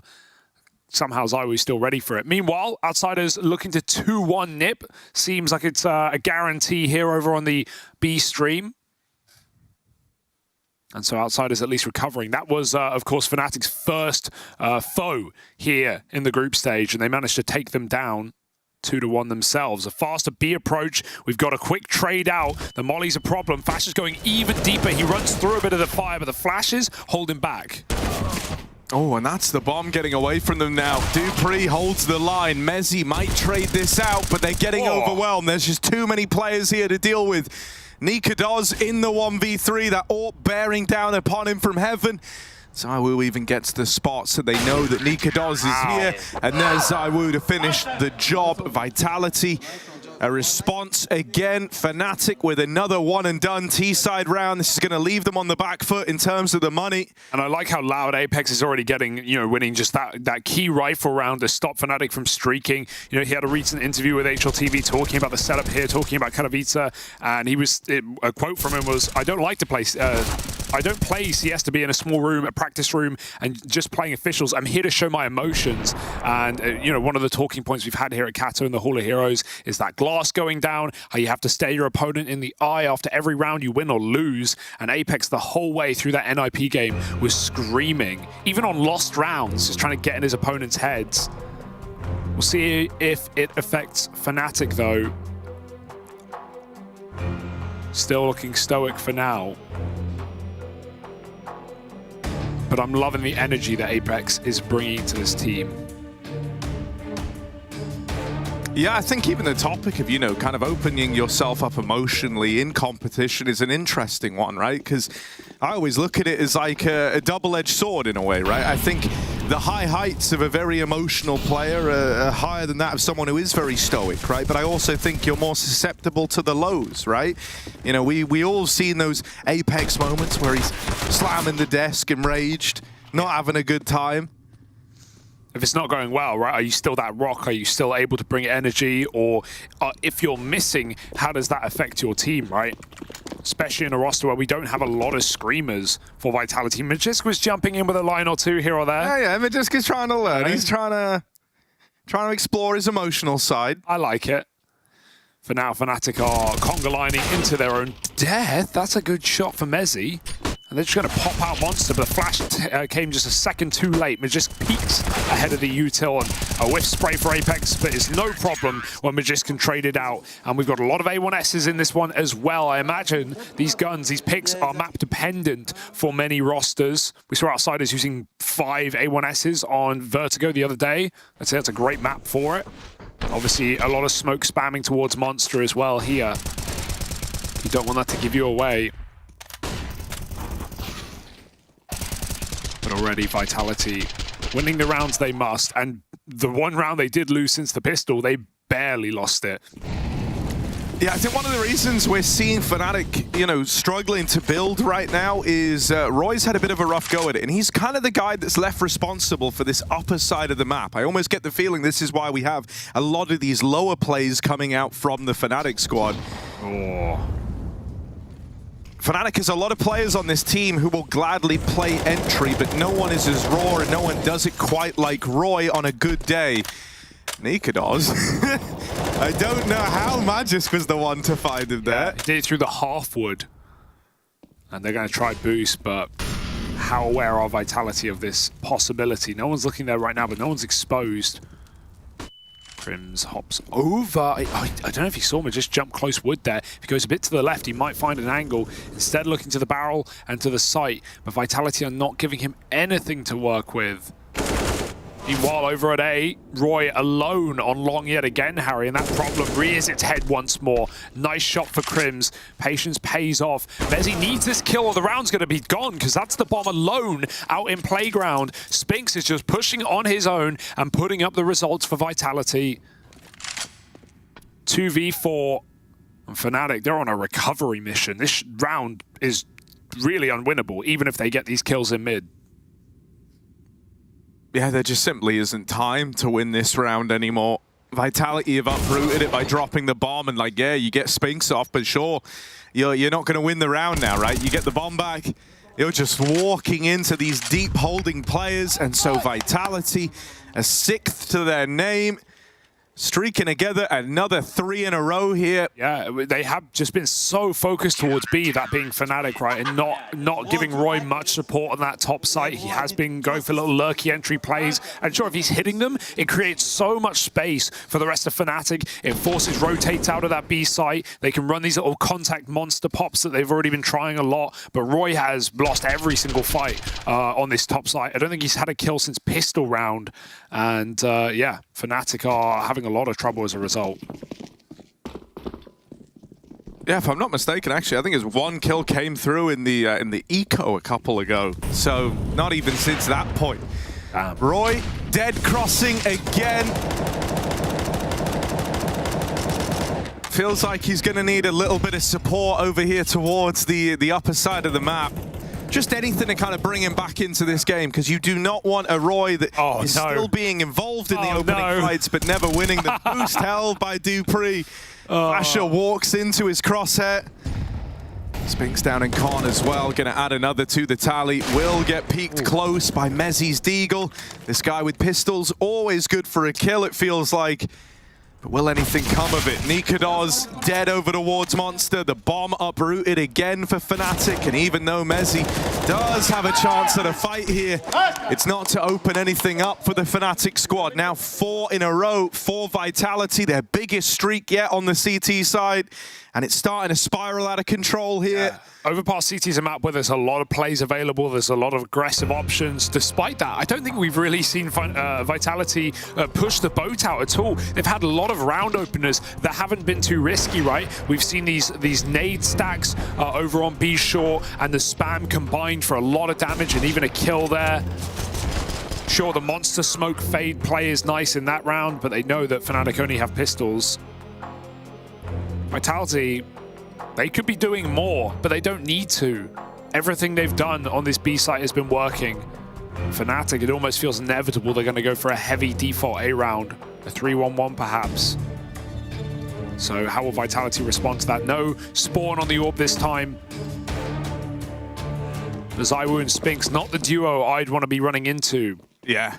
No, you're dead on, especially not with a real focus coming onto Spinks as an individual for Vitality, right? This idea that they want to make him a star, they want to make him the star rifler of this team.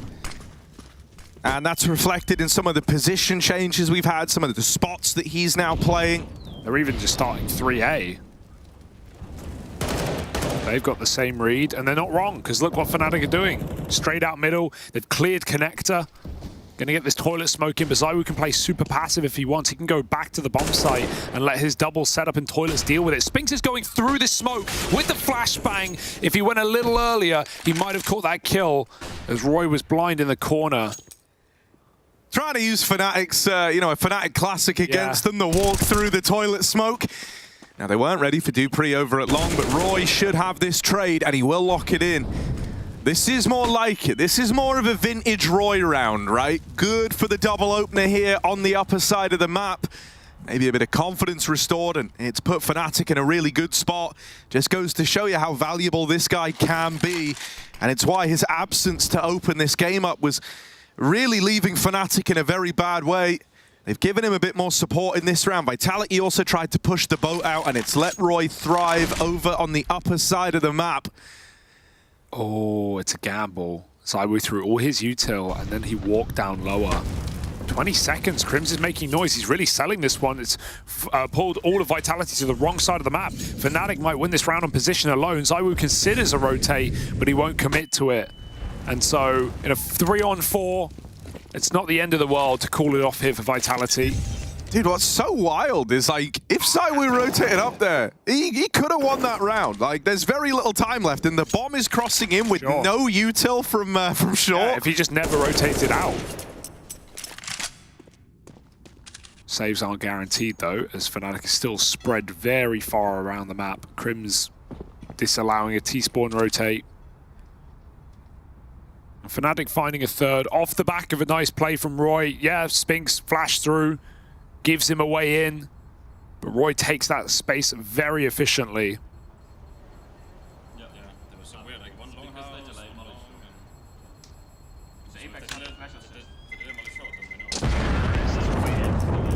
I do like hearing the comms as well. I'm not sure how much clearer it is on the stream, but you can hear Fnatic piecing it together.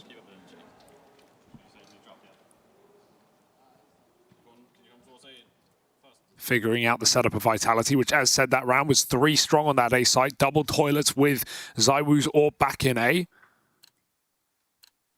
Will Vitality go back to it? Or something more standard, perhaps, where Spinks and ZywOo play together? Well, it seems like Fnatic, they've realized that Roy did need a helping hand over at upper. They're trying to give him that help. But a quick flash pop. ZywOo setting up Spinks for the mid-fight. He hit that. As he even tagged on the jump. Fasha might be up through Con, but it's not going to net you anything other than this map control. You're not going to have a chance at finding the 4v4. Vitality, they've up and left mid and have now double aggroed long. And even that interview I was talking about with Apex, he was talking about overpassing the Vitality, the ZywOo Spinks setup, and how, you know, Spinks is starting to realize he needs to be the star of this team. That's why they got him anyway.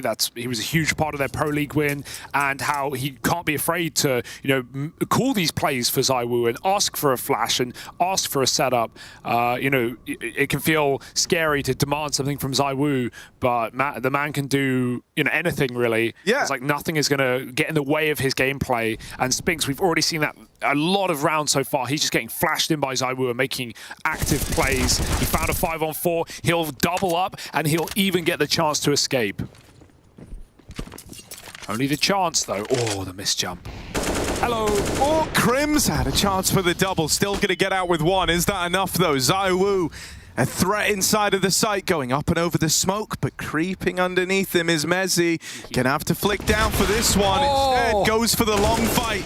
Crims will fall, but Mezzi is now thrown into the clutch. A chance to shine here. Doesn't have to worry about anyone else but himself. And it's moments like this on overpass that Mezzi always used to be able to deliver in. Gonna back out, play around the bomb. Play around this defuse. No smoke for Vitality. No Molotov. No way to make life miserable for Mezzi. They're going to have to face it and win against him in the fight. This is awkward. The bomb's not even for him. Now they know. Flash around, yeah. They know he's in the bathrooms, and we've seen this truck post plant betray the bathrooms play so many times. Dupree nails the shot, and it's a last-second defuse squeaked out by Vitality.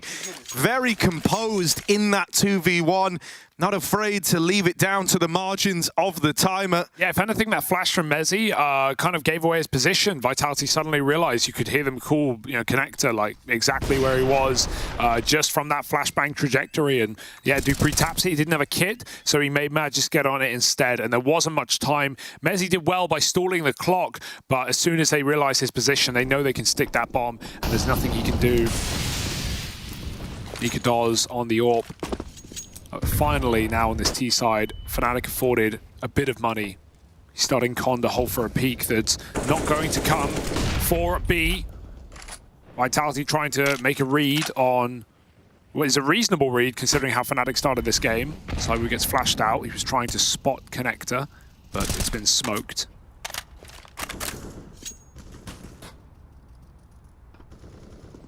Spings on an island. He's still going to get a kill. Surely no more. Mezzi, a very important trade, and he might just gung-ho go into the site as a result. The flashes resisting his push from Vitality, but he still wants to take this space. However, everyone is already here. Yeah, a damn near full rotate out of Vitality. Apex has just called the all-in on this one. Saiwu traded, but Apex waits with bated breath, tucked in at the truck. That smoke going to obscure the vision. Nikadoz picks up the entry with a bit of smoke spam, and now a man down for Vitality. They've still got Magis down on that lower side of the map, so unless Dupree can come in with the 3K all on his lonesome, this is a done deal, and Fnatic have found their way to a fourth round. With how this game's gone, I think it's easy to look at Vitality as in a really good spot. They've successfully shut out Roy. They've locked him out of the game, it kind of feels like. They've been besting Fnatic a lot of the time. But I will say T-sides on overpass have been a problem for a lot of teams. Not usually Fnatic falling into that camp, right? Kind of expecting 6-7 T-side rounds from an average Fnatic overpass game. But you can do a lot with very little here on this map when it comes to these T-halves. So, if they can recover this, if they can find maybe a 6-round T-side, there's still a good chance for them here. And I don't put it past Fnatic to, with a 4-5 round half to pull a big comeback, because Vitality are nowhere near as tested. This year they have played overpass twice, winning it both times. Far better than their Rio performance, where that map was a problem piece for them. I mean, the whole event really was for Vitality. But right now, it's par for the course, and it is competitive. Despite the double scoreline, Fnatic know they can still break into the end of this half. Big swap off the AWP there for Nikadoz to grab that AK in the site hit, and he spams out Apex with it. Without that kill, Apex goes unchecked. And maybe he could even stop the plant. Still saves that AWP at the end of the day. Saiwu forced to buy another. And he's been fairly tame on the A side. We've not really seen him come up with any big multi-kills or any, too impactful positions. It's mainly because Spix has been at the front runner on A. Not to mention, for the entire first 7 rounds of this game, it was just Roy towards that upper site alone, right? Oh. This round, Roy's trying his hand at the opener again. Awkward flash. Saiwu. Oh, timing. Double monster push out of Vitality, and no one's ready for this on the Fnatic side. Crims alone down towards lower, and I like this adaptation from Apex and the Vitality boys, right? They've kind of realized over time, as mentioned, it was just Roy towards upper. Fnatic have had a bit of a better go at it now that they've been giving him more help, now that they've been giving him more assistance. But if you give with one hand, you take with the other, and that means there's less resources down towards B. Vitality flex a bit of control there. They take away some map control, but it does get cancelled out on the back of Fasha, winning a fight onto Spinks in Connector, trying to rotate down, trying to lean towards B. He's given away that man advantage on the back of the push. And now Fnatic tee themselves up for the B play. Apex gets that spot, drops down into the site. Him and Magisk have got to hold on. That's a clean tap to open. Any more in the tank from Magisk. This shot from Nikadoz is open. In with a double now. Fnatic grind to a very awkward halt. They're hoping that Roy can sell the A play, but he won't. Saiwu bests him in their private 1v1 that they've been having. And now it's just Fasha out through the short side, locked out by Magisk. A rock down on that B site. Yeah, big issue for Fnatic there. That trade just never came through. No one followed the first player out short. I think it was Fasha, and he just gets hung out to dry. Great info grab by Apex, just seeing that player climb over the railing, meaning they're dropping into short. Sorry, it was Mezzi there, and there's no trade. No one swings, and then a smoke comes down, meaning Fnatic, they lose their window of opportunity. Nikodos with a missed shot as well. And I mean, I think that's the first fight Nikodos has really had on the AWP all game. And he won't land it. That makes all the difference. Magisk goes on to find 3 kills on lower. And Vitality put on a show here on this CT side. They can 11 for the half. It's going to rely on this rifle round. Fnatic have almost everything. They lose it, it will be back to Zilch. This is such an important round to keep things going good for Vitality, but right now, gotta say it's very impressive. Because I don't think we should be... Oh, hold this point. Spinks again flash into middle, but no one blind and only damage. Nikodos going to run down ZywOo, who of course pulls the pistol to finish the job, and now Magisk is pushing long. There's so much pressure and so much oppression on this A site. Fnatic forced back into lower. Apex here already with Dupree, and already Magisk making the move back down.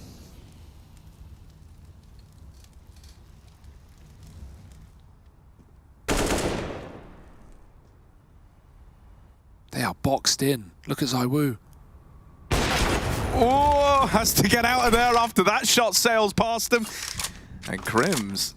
All right, we see ya. Crossed over towards jail. Yeah. Did it behind the electronic smoke that was dropped in at the barrels, so they don't know he's here.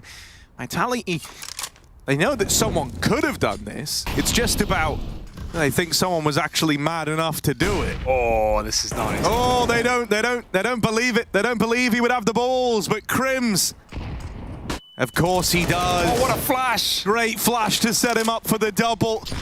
Down in the pit now, Magisk. He was the hero of the B site last time, but this time he crumbles. Mezzi moves in with the frag. It's ZywOo left in this one. 1v2, dinked up.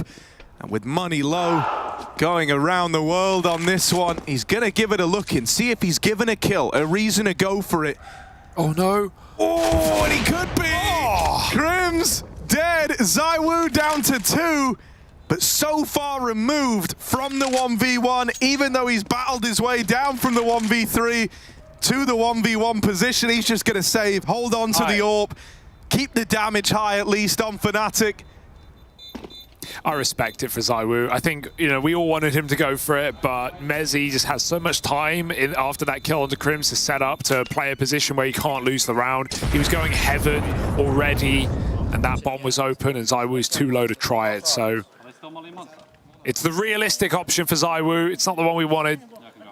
But it's Fnatic breaking through with a big round. Nice play for Crims, getting out behind Monster Jail. That was everything. And as soon as Apex comes to walk up and clear him, which is a good play, he gets flashed by Mezzi, who goes on to even entry Magisk. Fnatic get 2 kills very quickly in B, where they don't overthink it. They don't expect pit to be clear. They are ready for Magisk as well. He has been a nuisance on that lower site. Fnatic saving the half right at the very end, looking for 6. And the big ticket item is still in ZywOo's hands. Spinks making more plays, flash from B through that door that they've been breaking every round. But he can't find the kill from it. ZywOo at long, a more standard angle, might be fighting Roy again, who's 3 and 12. We'll see if Nikodos flashes him in. But if anything, I'm glad Nikodos has used his flash, so hopefully it means he won't go into the AWP. Right through the monster smoke, Magisk is ready. And he has not been missing a beat on B. Ooh. Timing is very good here. I do love how much they know to keep their eye on that toilet smoke. Fnatic want nothing to do with it, though. They're walking 4 up long. ZywOo is about to uncover the terrible truth. Right now, still homed in at the bathrooms, turning around at just the right moment, but there's a lot more where that came from. So scared. AK fires off, so ZywOo knows there's more. Double kill from his AWP. He did all he had to in that position. A 2-for-1 in such a close range fight where they've got the drop on him is huge. He's teed Vitality up for double digits at the end of the half. Walking in through long, Fnatic. They can't get past Apex, and even if they do, there's so many more in this side of the map. 10-5 for Team Vitality. They put up a strong CT side, and now the going maybe gets tough.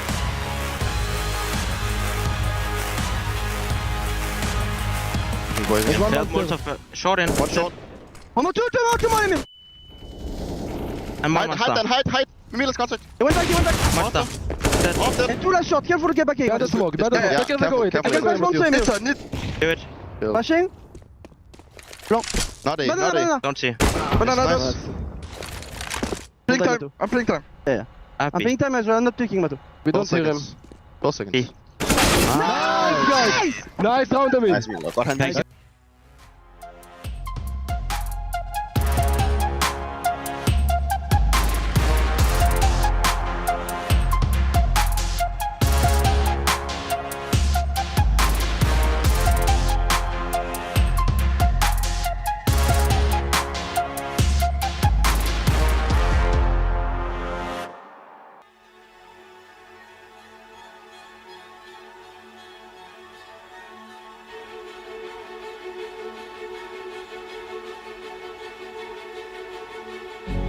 This world is slowing down. How can I fight it? How can I listen when there's no sound? Oh, the wolves are out. Yes, the wolves are out.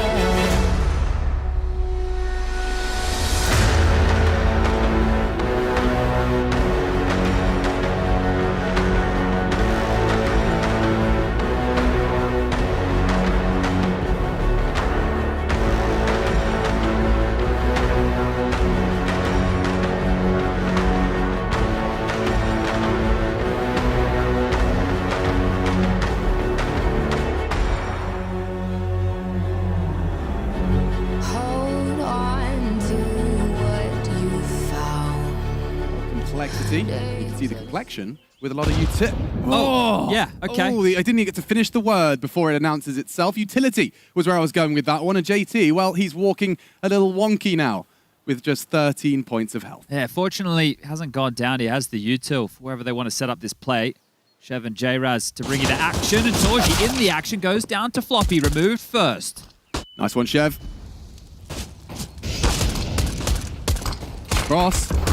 Dershan struggling to actually find that final bullet. One more would have cut it, and Grim gets across. It's been heard. The site is lost, and Bomb is down. Now time to see how that retake shapes up. A 4-on-4 thanks to Frozen onto Floppy. Opts not to challenge Banana. Does perhaps limit some of their options given there's one flash. Okay, Dexter to set them up.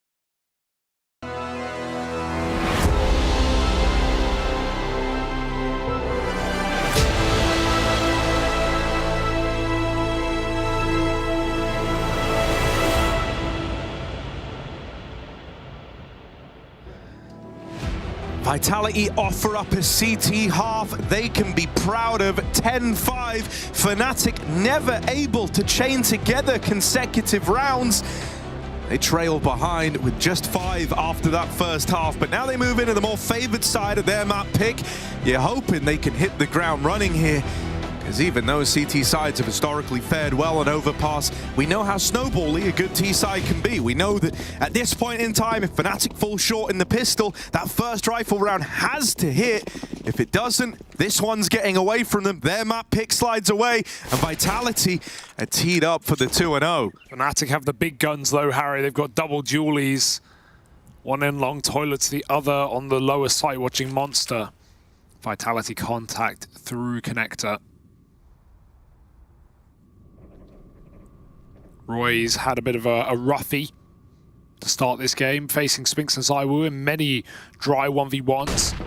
Spinks is going to get flashed out first and foremost, running up the short side. They completely bypass this setup, and they're going to throw an execute right in off the top. Sure, Fnatic can fast flank, but the second Vitality see no defense inside of A, they're going to know what's up. That's a despicable kill for ZywOo, running and gunning, finding Roy, and removing any chance Fnatic have of holding this site.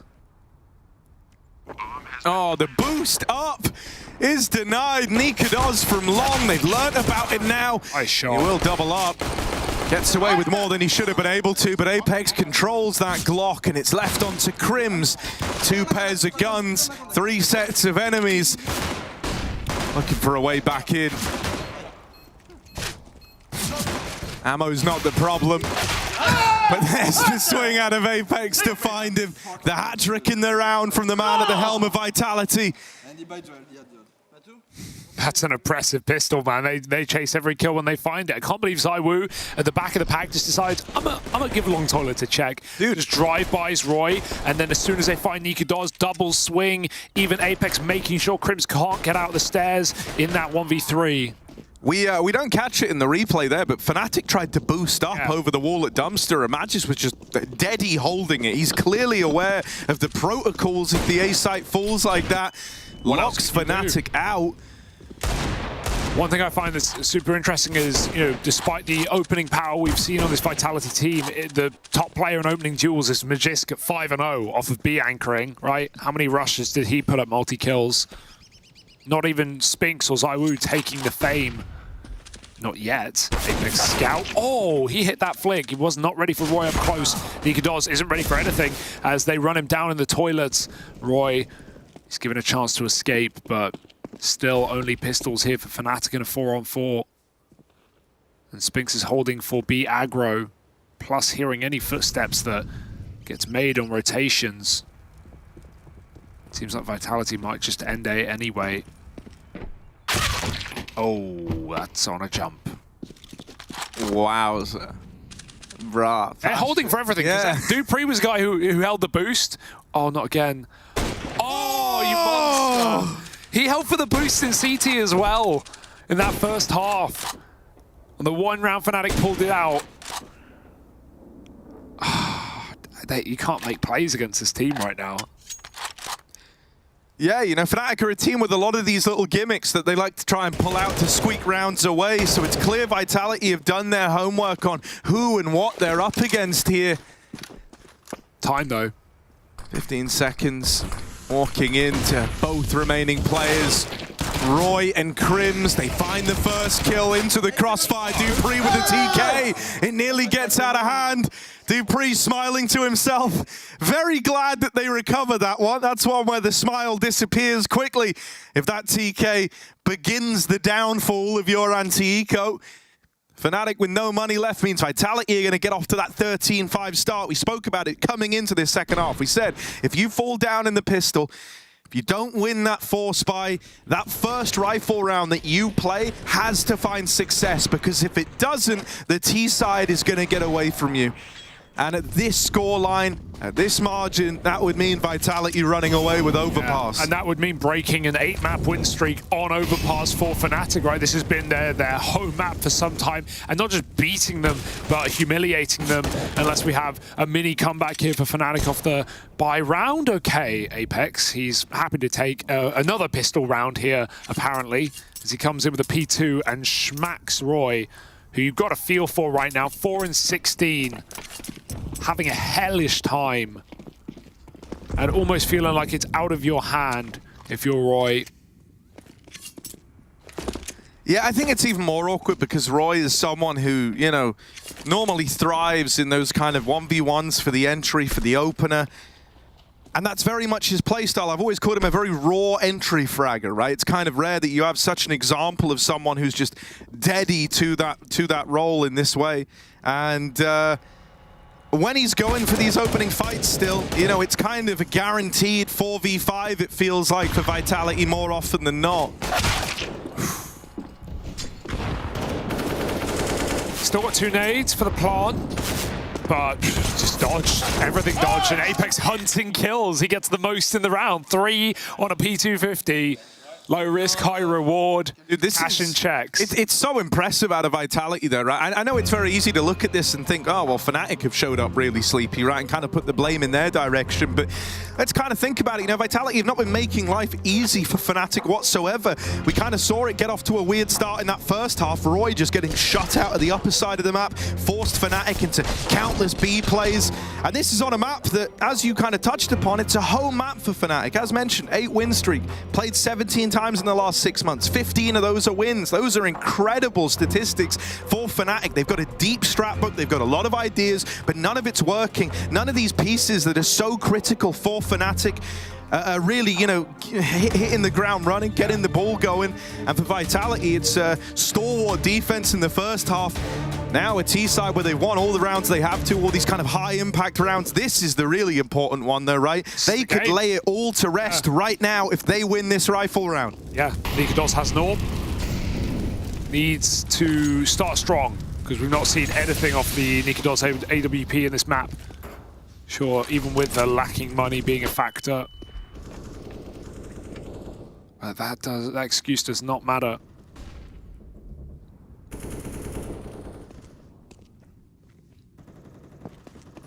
ZywOo 17 and 6. And looking like they may take long after all. They might run into this orb. It's a run boost, but Nikodos has just left, unfortunately, so won't even see this play. ZywOo giving his captain flashes to set him up. Meanwhile, very heavy B-bound. ZywOo takes all the space in the world. The bomb will be looking to go back down towards this lower site. 2 CTs playing close up, but Mezzi has started to rotate. And that is exactly what Vitality want to hear. The last bit of util on B is gone. I wonder what the plan is for ZywOo. He doesn't have utility. He's not here to fake an A play. I think he's here to cut down rotates, but they might never come through. Crims, lovely bit of spray over towards short, locks Vitality out. Fnatic, they need this rifle round. As to whether or not they even get to play a CT side of Overpass, all hinges upon it, and it's a non-starter for Vitality. They write this one off. The opening kill does not go their way. In fact, it goes the other in a very big way with 2 coming in from Crims, and that's enough for them to just decide, all right, we'll go next. We'll try again in the next one. Yeah, cheeky call to go contact there. I feel like they were perfectly set up for the flash. It just came after those first 2 kills for Crims. If it comes a little earlier, maybe Vitality can steamroll their way into that very under-defended B-bomb site, but we'll never know. Nice spray for Crims. I mean, not easy shots either to get both of those kills and get back behind cover, even dodge the Molotov meant to trade him. So as far as Fnatic are concerned, they do a lot with not much in that round. Look at Apex talking to the boys. Trying to keep the energy high. Last thing you want is Fnatic to rebuild back into this. You know, confidence plays a big factor, and right now you kind of got them doubting every move they're making.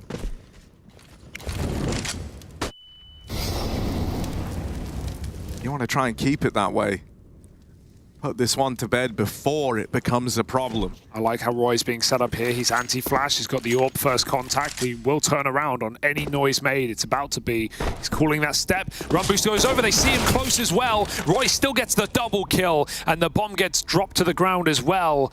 Vitality, they've managed to get Dupree here. Oh my god, he might have 2 kills. He might have both of them. Roy's trapped, nowhere to go. And Spinks and manages to find kills. In an instant, a 5v3 flipped on its head, and Fnatic kicked the bucket. That's brutal. If you're Roy, you're thinking, finally, I've had my impact, I've had my round, and then it's stolen away so quickly.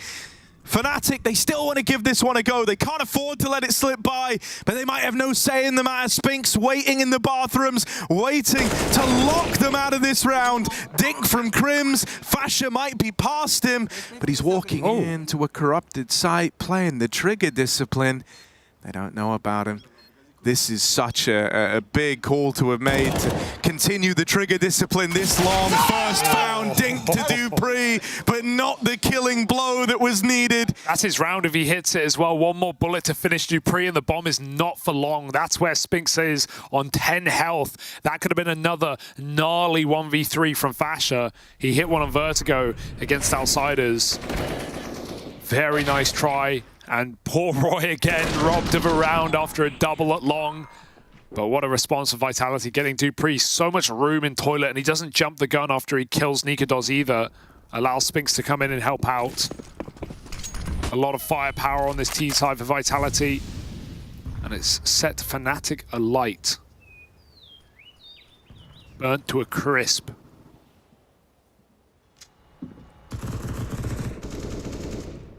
Some short control taken. 4 out of 5 rifles here. But this is the last hope for Fnatic, however you slice it.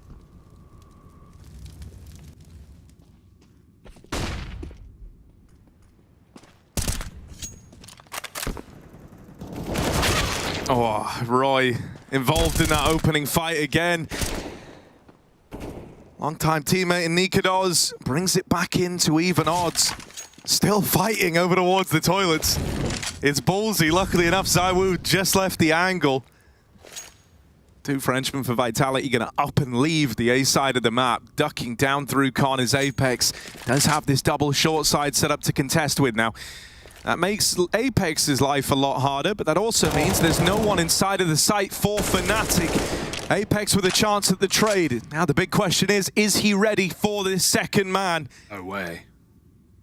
Retake set up in for the B plate for Fnatic. Crims, that alleviates a lot of the pressure, brings this back into 3v2, opens up the Con rotate as well for his teammate. They set themselves up to retake this B site. Now they've got to show us that they can. Yeah, no kit right now, though. That's a big issue. On the clock, Spinks closing the doors if he gets his kill. Oh, what a great CT flash. Mezzi again sets Nikados up for success. 1 on 3. He can't get even a shot off. They are wider than ZywOo's ready for, and Nikados closes. It's going to be a round for Fnatic on the retake down lower. A lot of impact coming from that double short setup of Fasher and Crims, the latter of which who stays alive and cuts down Apex. Vitality needed that CT kill here onto Nikados to get any control in the post plant. The bomb was for heaven. That's how it could have unraveled, but not meant to be.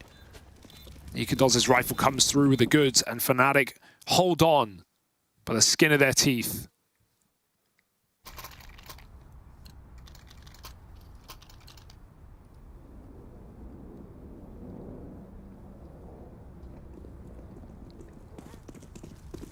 One of the trends that we've been noticing is Apex involved in a lot less of the opening fights for Vitality. That's a trend that's still keeping up. Currently the guy who's attempted them the least for his squad.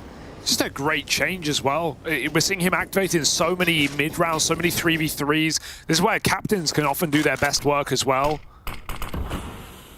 And with the amount of firepower on this roster for Vitality, it's not necessary for Apex to always be making proactive plays, especially on CT side. Yeah, you know, I think that goes part and parcel with this conversation of centering more attention around Spinks, right? Getting him activated. That was always the question for Vitality, was getting this guy back to his form when he was in ENT. Is he going to check this? ZywOo has been dodged and won't know about Roy. No idea that he's currently residing next door to the enemy. Roy is in a round-winning position. Could catch the bomb right now. Yeah. Misses this timing, but ZywOo just took a step there, so thankfully that's going to give Roy the info to go back and check for that. It was a world where they never meet each other, as crazy as that sounds. But now the advantage resides with the Fnatic squad. Vitality poising for the B play. Everyone over towards short. They're all going to try and flood in from this one angle. Ooh. Apex did go back monster side. Spammed out by Crims, and it's another one of these rounds that just never really gets going for Vitality. Yeah, it doesn't help that Roy has full mid-control at about 40 seconds as well. He has so much info, and while Nikados doesn't insta-rotate, he checks long, he sees it's clear, and then that just reinforces the guarantee that it's going to be a B hit. Very rarely do you see a player climb up party and stay there for that long, often because they're pushed back by a molly or a flash or overwhelmed from a playground peek. But Roy survives so long in that position that as soon as he clears out mid late in the round, he knows where Vitality have to end. Bit by bit, Fnatic hold on, squeeze that around here or there. But it's still up against such an insurmountable scoreline. They will need to double their rounds flawlessly to win it in reg. Every now and then you get a freebie, Harry, and this should be one of them. Eco for Vitality around the double-saved rifle. I say Eco, Apex immediately buys a scout, so Vitality, they're feeling pretty funky. They're feeling pretty confident, and I don't blame them. Yeah, the glass scout. I want to see what he's cooked up. What's he feeling? Nikados and Roy, both of them getting aggro over towards mid. The ex-Copenhagen Flames duo trying to play off of one another here. Set up in a bit of a bait and switch around the AWP. Now the scout's been spotted. Apex with a jiggle. Orp shot sails past him, but the nade is nice. Brings Apex down a half. That flash is good. Roy is blind. And all over again. He can't see a thing. Real close to him now. Out with the swing. Roy finds one, but it's an immediate trade for Dupree. There is a con man in play. Looking to move in and give Nikados a helping hand. He is going to need it. Oh, Willie. Nikados falls all the way back into the safety of this A site. I like this, right? Didn't hang around in the toilets too long. Knows that there is a gap over towards long, but a wide boost for Apex softens up that AWP. And now Nikados can't afford to go for any sort of a peek here. I'm getting a little scared here, Harry. I'm getting a little worried for Fnatic. They don't have numbers on A. Fash is finally getting in position, but Vitality is just going to contact the entire way through, and they don't even have to commit either. Majiski is just going to make a play on his own while his teammates work up short. That molly actually, if anything, is going to help Vitality. They're all going to be hitting here at the same time now to try and trade these 2 kills. 2 kills have got to come in the next 10 seconds for Vitality. If they get that, they're on their way to the plant. And oh my, immediate frags come through the pipeline. A site cracked open. A low buy out of Vitality stands to put them on map point on Fnatic's map pick. Salt in the wound, considering how good this map has been for the Fnatic squad. There's not really anything they can do about this. Crims is still waiting nearby. He's giving Mezzi the respect to get activated on this wrap round. If he gets a kill, they might attempt something late. Mezzi with 1. Crims gives it a go, but falls at the first hurdle. Spinks won't let him in. For Mezzi, this is not meant to be his round. It's a good attempt, but Spinks shuts it down. And Vitality now are just 5 kills away from stealing the home map of this Fnatic squad away. What a robbery of a round as well, right? Coming up short and long at the same time and just double entering for the price of 1. Very nice trading from Vitality. You could see why they bought into that round. They feel like any single situation is winnable, and right now they're not wrong. They're pulling rounds out of nowhere. And again, putting Fnatic on a broke buy. Last time it was 4 rifles they kept hanging on with. This time it's only 3. And Spinks feels freed up to go for just dry entries into this bomb site. If Fnatic don't have their wits about them, if they're not laser focused, they will get caught sleeping at the wheel. Little half boost. Mezzi goes over. Zywoo's in con, but he's just holding for a jump up right now. Sweaty. Not going to get it either. Although I say that, there's 2 kills on a plate. Mezzi chows down. 5 on 3, and the smoke stops Spinks from ever doing what he wanted. I mean, normally when this has happened, Vitality have just written the round off. That kill, gonna give you a few more options. Puts the pressure on A, removes some of the focus from Fnatic over towards B. They kind of need to make some adjustments here to compensate for that. Luckily enough, Roy was also in the toilet, so he's at least calmed across that no one's in middle right now. That's helpful. It allows Fnatic to maintain this triple lower stack. So Roy might not be getting any kills here, but the info that he's providing keeps the hope alive down towards B. I'd almost like Mezzy to have taken the M4 and be on this boost. He's low after all. If Crims dies, then you have 10 health Mezzy with the M4 coming in for the retake. Crims, though, he's going to hit the shot, and that's really all that matters at the end of the day. 3 players here, strong for Fnatic. They're able to mop it up as Fasha finds a double from the pit. 9 rounds. They won't give up. They won't surrender. But still, Vitality have all the breathing room they need to end this game.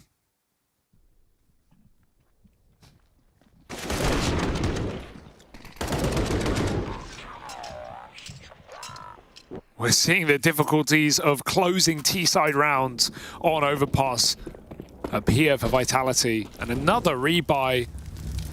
Yeah, you know, if you're Vitality here, I think it's one where you just know that like the rounds are essentially won or lost on do we get this A pick, which more often than not they have been able to get away with. Yeah. The B hold for Fnatic has actually been really solid, right? In a lot of these CT rounds that they've got, it's come from like the double kill from Crims over the ward short, right? We've had a couple of moments out of this B hold for guys like Mezzy as well. You know, B's not really been the problem. So the way that you make it a problem is by getting the A pick, removing resources from that B hold and going back to it late, or they just follow through with the A play. Yeah. And A has been the problem, right? It is this Nikodos-Roy duo that have struggled in this game the most.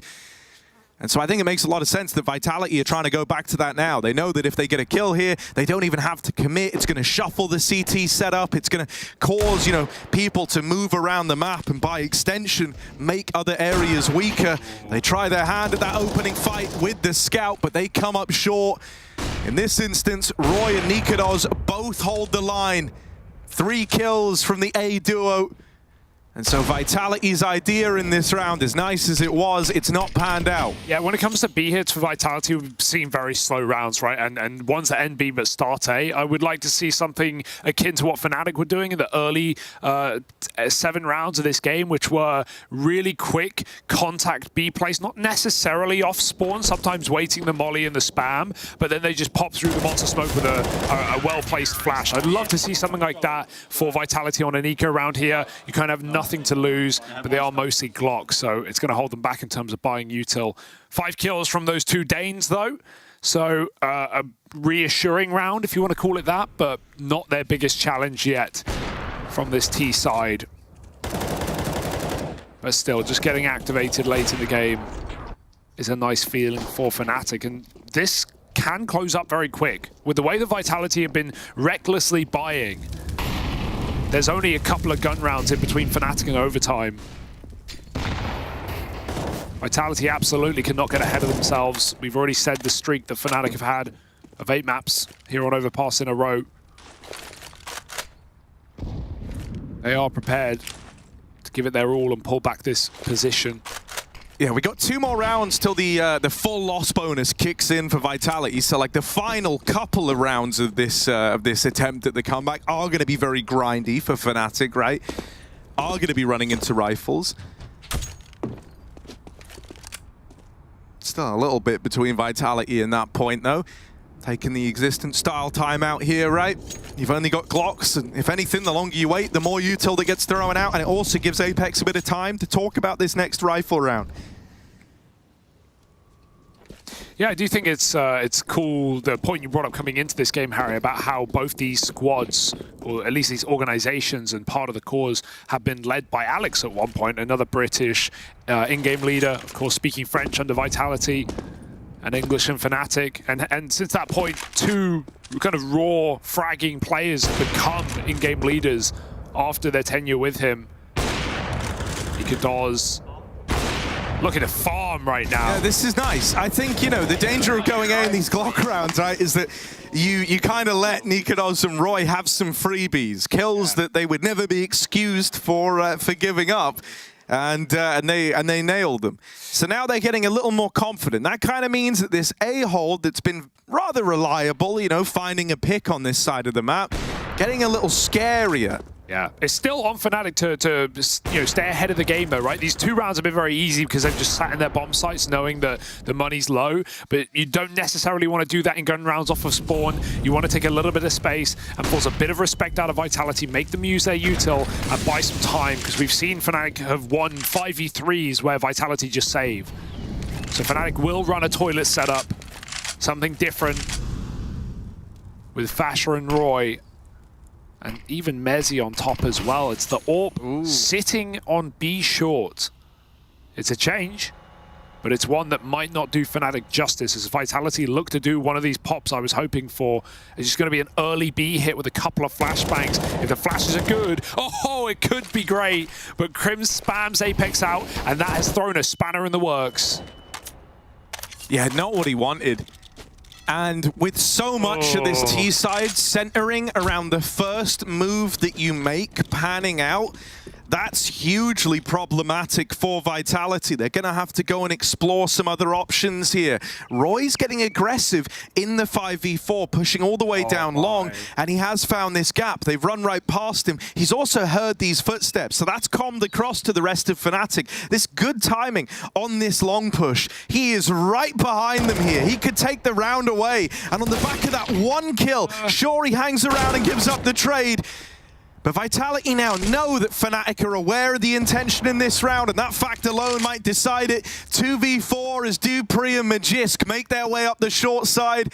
They've got just under 20 seconds on the clock here to try and make some magic happen into the crossfire. First man falls, Mezzy gone. The dumpster peak doesn't come through immediately, but Nikodoz will nail that shot. Oh, this is a different Fnatic right now. This is a Fnatic that are fighting for it, Harry, that are believing in it as a unit, and they have put a 4th round in a row on this comeback.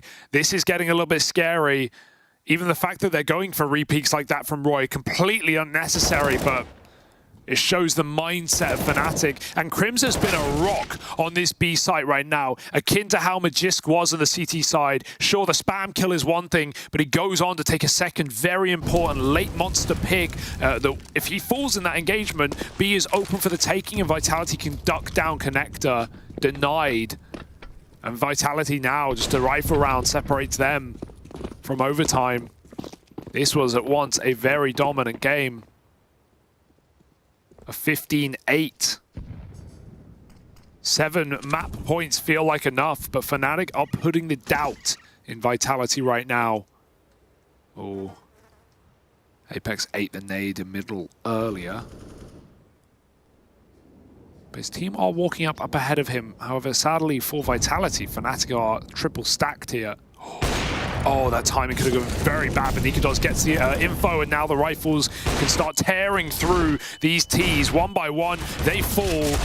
Oh, that's a bit messy, but it's not a worry. It shouldn't be, at least.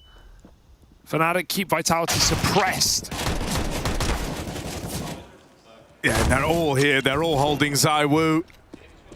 This is not a winnable round for this guy, trapped on the other side of the smoke. It's going to get finished off by Crims on that rotate towards upper. You know, we were talking about it early on. Roy and Nikodoz were really struggling. Well, they've turned it around massively. Nikodoz has gone from down towards the bottom of the board with Roy to first for his team, putting up a lot of numbers since bringing this CT AWP out.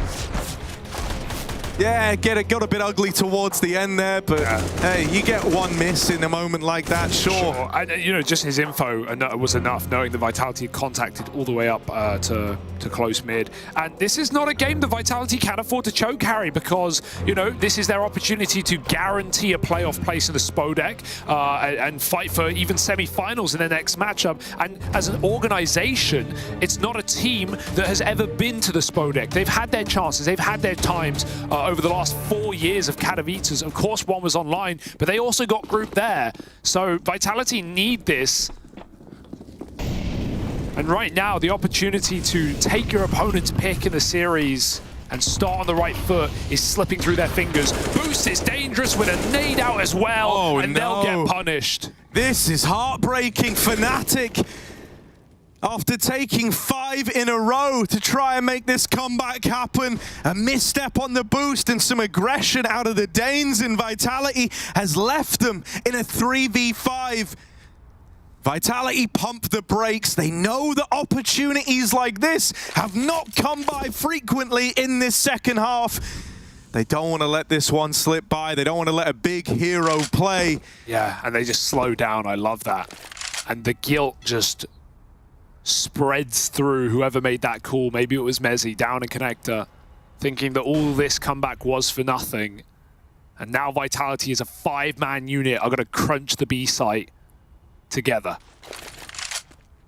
Crims is that veteran player, the Rock. He's been great down towards lower, but you're expecting so much out of him here. He's got to deliver. Fasher alongside him gets one blind, but Crims restricted to a tiny little area down in the pit. They're running at him and they're gonna overwhelm him. Vitality, they do close out. Fnatic's map pick, overpass, goes their way. They put a stop to the comeback and they look good while doing it. Yeah, reassuring win for Vitality, and considering it's not even their pick in the series, they are poised to be making a bit of a poetic run here to the Spodek. As said, winner of this best of 3 guarantees quarterfinals at bare minimum, the first time for ZywOo, and he wants to get there.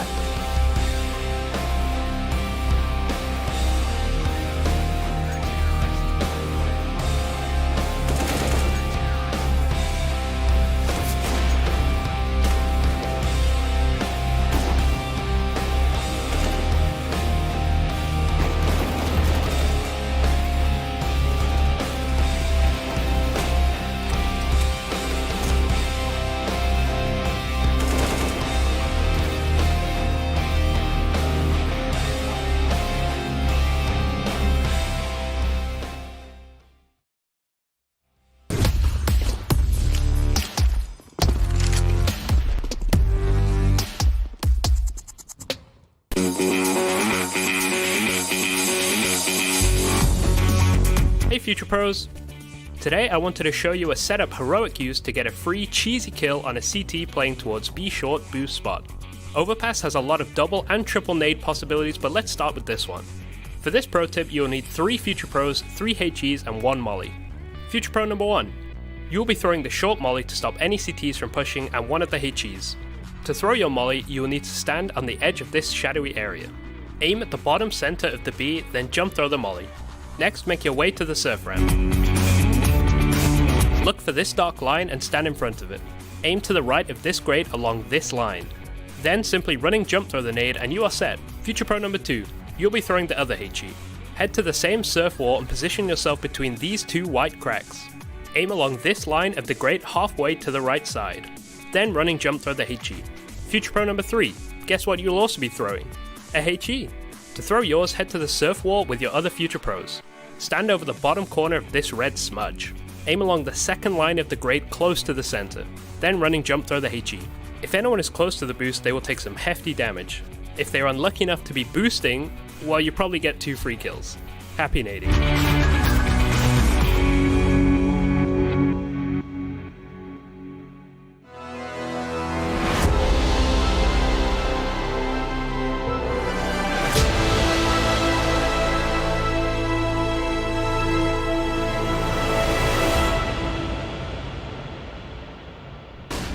Vitality gets it done on Fnatic's map pick on Overpass after a stellar start on CT and a good start on the other side. It did take a little bit for them to get back into the game. And Mathieu, can I have your wrist? You want to take my pulse? I do.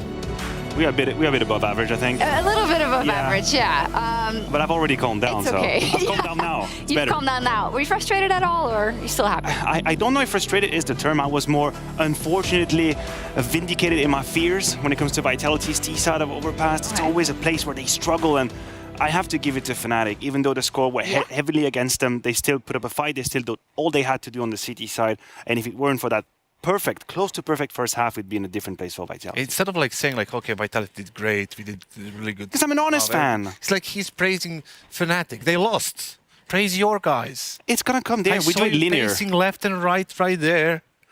just being scared for your life somehow. My life. Yeah, I don't know. That's how you behaved really strange. Always He's pacing. really scared. Yeah, really scared. Fusher is killer. You know, he hears you say something bad, he's like, coming back to the first half.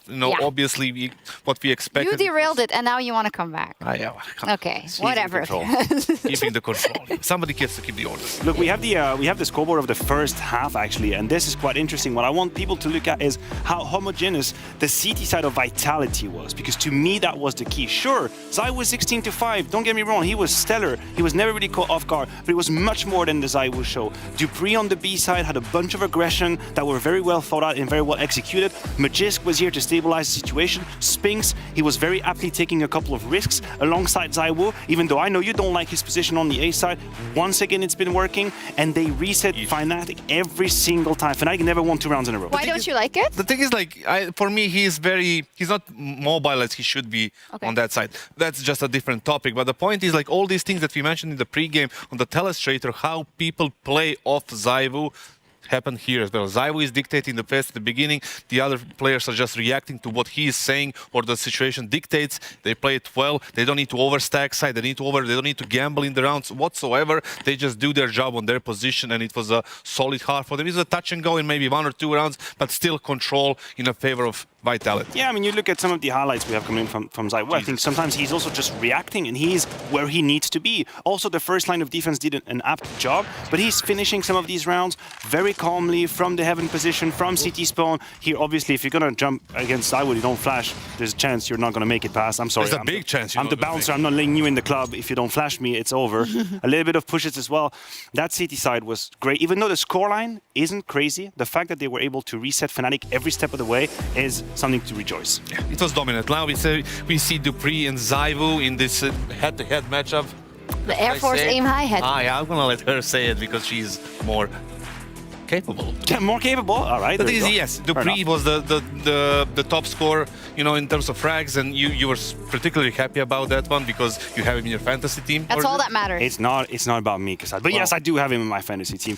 You see here as well on the CT side, I thought that dupreeh took his responsibilities in a couple of rounds, which I really like. Look right here, he's in the middle of long. Although I will say I'll be a little bit annoying. Sometimes map awareness needs to be reworked. He's been caught off guard in a few positions, but still, this was a very good performance from dupreeh, and he adds a whole lot of surface and structure to that team. Look, the pushes I was talking about, even with the scout, that round had a little bit of oomph to it. A little bit of oomph. He got going, and he was also crucial, I think, when they needed to close out the game, as we will see here in those last couple of rounds. Specifically, I wanted to pull up round 20 as well in just a little bit, and you had a bit of a discussion. It's one that goes the way of Vitality. You said this is just Magisk doing a great job. You said, no, it's more Fnatic doing a bad job. So let's take another look at it, because it might really symbolize what wasn't working out for Fnatic on this T side. What I thought very confusing in this round 20 is you will see the setup on long is great and everything is going according to plan. It's a double opening kill from Roy. But what is this walk-in from Nikodos onto dupreeh? Once Nikodos falls down, Roy is out of the picture, and Magisk's timing is good. I agree with you. Magisk's timing is strong. But when you're Roy and you find that double kill, Nikodos has to know that bathroom can be a position. Why is dupreeh allowed to have a kill on an Oper that's completely unsuspecting walking into him? It's a 5v3 because that turns 2v3. dupreeh was much faster than he should have been. The first thing ZywOo, when he jumped over the run boost, he spotted two people that are holding A, which means that Magisk can just go on the right side on the sands and push up and wait for the rotation, which was Mezzi, and he died instantly coming to the A side. The only thing that was kind of messed up was the fact that, whoever was Roy was on the A side, and he didn't figure out that dupreeh can be that fast. You cannot just retake bathroom like this. Yeah, and just, you have to also admit that dupreeh was, super fast in that spot to actually use the little bit of space that he got. So overall, yes, a mistake on the Fnatic side, but also 2 good individual recognitions of the situation on the team. And I think maybe that sums up some of the game as well, right? When we look at it holistically. Banks is standing by because he got some words from Fnatic on how they're going to bring this back, possibly. I literally was just able to catch up with Keita, and He said the beginning of Overpass was them not playing their way. They were doing things like getting the kill onto Spinks, knowing that a certain site was going to be cleared out. For example, that A would have been easier for them, and yet they still decided to hit B. They said they felt a little bit off, which you cannot have at this level at all. It was a little bit of a combat that started to come into it, though, as you saw, and that was off the back of Nikodos starting to play better. He got loud, Fasher got loud, but the rest of the team, the combo kind of messy at times. Key just said himself, with Mirage, it's going to be a very difficult one. They're not too sure how it's going to go. He's going to go and regroup with the team and see what he can make happen, but it's not looking great. Vitality, they might be able to grab this 2-0, and Zyro might find his first time in the Spodek. Let's see. A question of Fnatic to build on, I guess, what we saw in the latter parts of their CT half? Not everything was to throw away from them. No. Far from this. The CT side was very respectable. Both Roy and Nikodos, which admittedly was very absent in the T side, stepped up massively. Roy took his responsibility. He played very forward on the A side. They handled it very well with Nikodos, stable AWP on the bomb side. So I think the pieces were here on the CT side for Fnatic. If it weren't for a couple of these mistakes we've alluded to, we could have had a very, very harsh game, and you could see Vitality had to dig real deep to push it to 16. Coming into Mirage, they're going to be starting on the CT side, and that's something maybe we can look forward to, like a better, showing in the first half for Fnatic, simply because they're starting on the CT side. That's the positional advantage there. They have the utility. You can make the moves like Zyvo did in the telestrator that we did. So it's there is options for them. They're not crammed up. They can, they have the players. Obviously, Creams is one of the most, renowned connector players in the history of CSGO. So I'm always looking at him when it comes to the CT side of Mirage. Yeah, I agree with you. And something that still stands out for me when it comes to Vitality is the finesse they show on the CT side to come back into situations sometimes is a bit missing on the T side. Whenever they face struggles and they can't really find the opening way, you'd seem it's a bit too one-sided, it's been one-dimensional, it's contact plays, there's a lack of utility. I think they struggle to go up against a defense that's completely stomping them. So if you're a Fnatic, that's your way in. A great start, you have 5-6-0, you push to a third, but hell no. Hell no, according to Mathieu, but Fnatic can decide that, not him. We are going to go over to Heku because I think it's a very close affair over there on the B stream. Yeah, right now behind me I have Mouse, I have Complexity, and apparently Complexity felt so confident in their Inferno after winning against Navi and Ants that they actually decided to pick it against Mouse. In case if you're wondering what happened in the first series, we had Outsiders against an IP, Outsiders won with a 2-1, so this means that Ninjas are unfortunately eliminated and they will not play in the Spodek. But let's go back to the A stream. Thank you so much for that update. We will be sending it into a break in just a second. As we see there at Vitality, they put on their coats because it is cold in Katowice, and they are making sure that they don't let Fnatic creep back in. They stayed inside, so strategically, perhaps, that's an upper hand for Fnatic. We will see, though. We're going to take a quick break. When we come back, though, it's Mirage.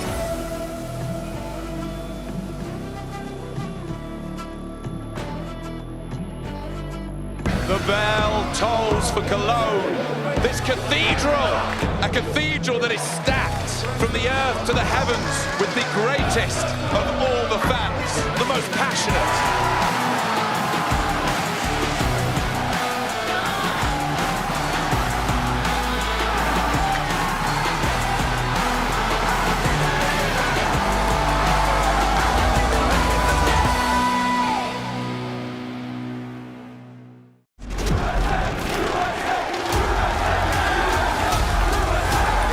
Dallas, we're back.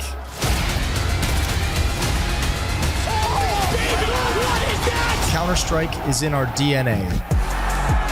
It always has been, and it always will be. And now we are once more returning to where it all began. Welcome, folks, to CS Minds, the show where we're going to have Apex tell us about a specialty category that he's picked himself. His category is CSGO Story, so the history of the game, details about the game from its inception, and we're going to quiz him on it to see how many he can get right. Apex, you've got 60 seconds to get as many questions right, and the only rule is you can only answer once I'm done reading the question. Understand the rules? I'm fine. Okay, ready to go? I'm ready. All right, let's start the timer. What year was CSGO released? 2012. Okay. What was the name of the update that introduced weapon skins? I have no idea. In which city did this first CSGO major take place? Jönköping. Name the first official tournament featuring CSGO. DreamHack Valencia. Wrong. What's the name of the first CSGO operation? Oh, I'm not good at it. How many operations were introduced so far? 12. Wrong. 11. Name 2 countries with the most organized CSGO majors. Organized CSGO majors, obviously Sweden. Wrong. And, no? Germany and Poland. Okay. Yeah. In which year was Danger Zone introduced? 2017. Wrong. 18. Name 2 teams with the most major final appearances. Astralis and Navi. Navi and Nip. Wrong. Which 5 players won the first ever CSGO major? Which 5 players? Pronax, Pronax, GW, Devilwalk, Schneider, and Flusha. Right. Okay. Which player attended every single CSGO major? Dupree. There it is. Okay, we can squeeze that in. That counts. Okay, we got a total of, are you ready for it? Yeah. 4 correct. Yeah, I was too stressed. I am not impressed by your performance. No, I'm not. It's a classic line. Well, honestly, there's a lot of pressure on there. And to be honest, I think I would have got 2 or 3, so. It happens. Okay, well, hopefully everyone else did worse, because I'm here rooting for Apex. That was CS Minds. Thanks for watching.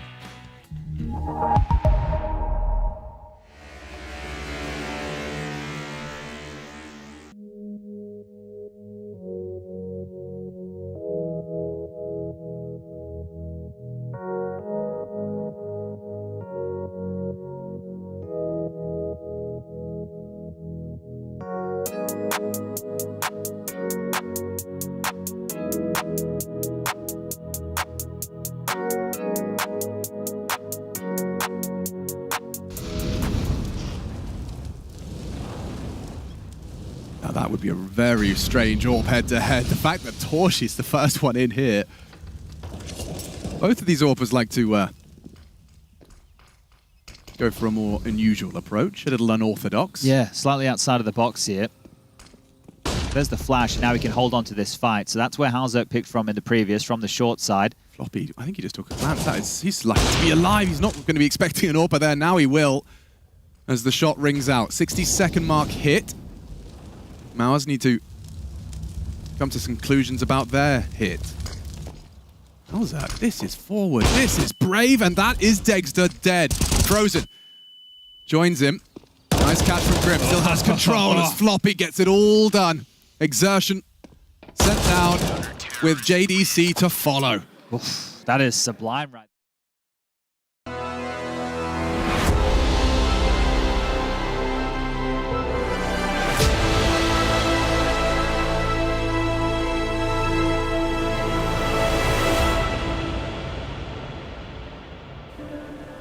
This is where the fans will be sat down and watching the games go down and seeing who has a chance of becoming the next Katowice champion.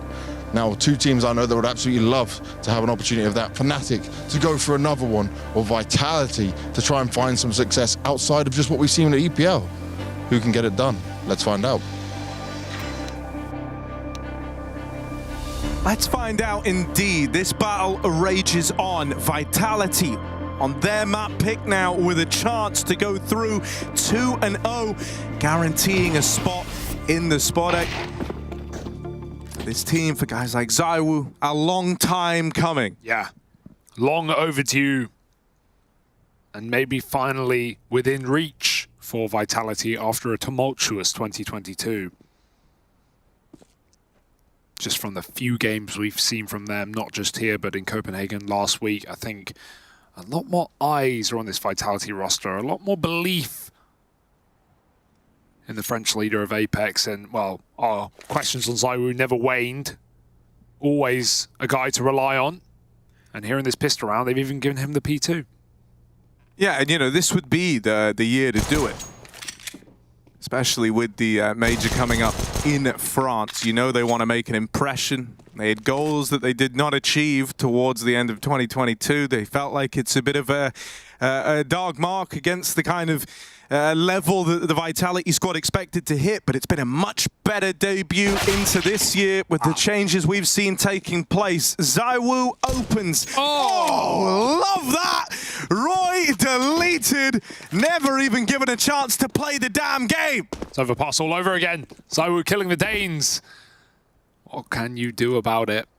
Crim's back in CT. He's got the kit smoke, but they're running in through with a high flash out of Palace as well. They're running everywhere over the bomb site. Spinks will find another kill that ZywOo set him up for, and ZywOo looks for more as he finds a third headshot in this round. Mezzi fight for survival, and ZywOo will not give him any room. 4 kills, and Apex standing up and screaming already.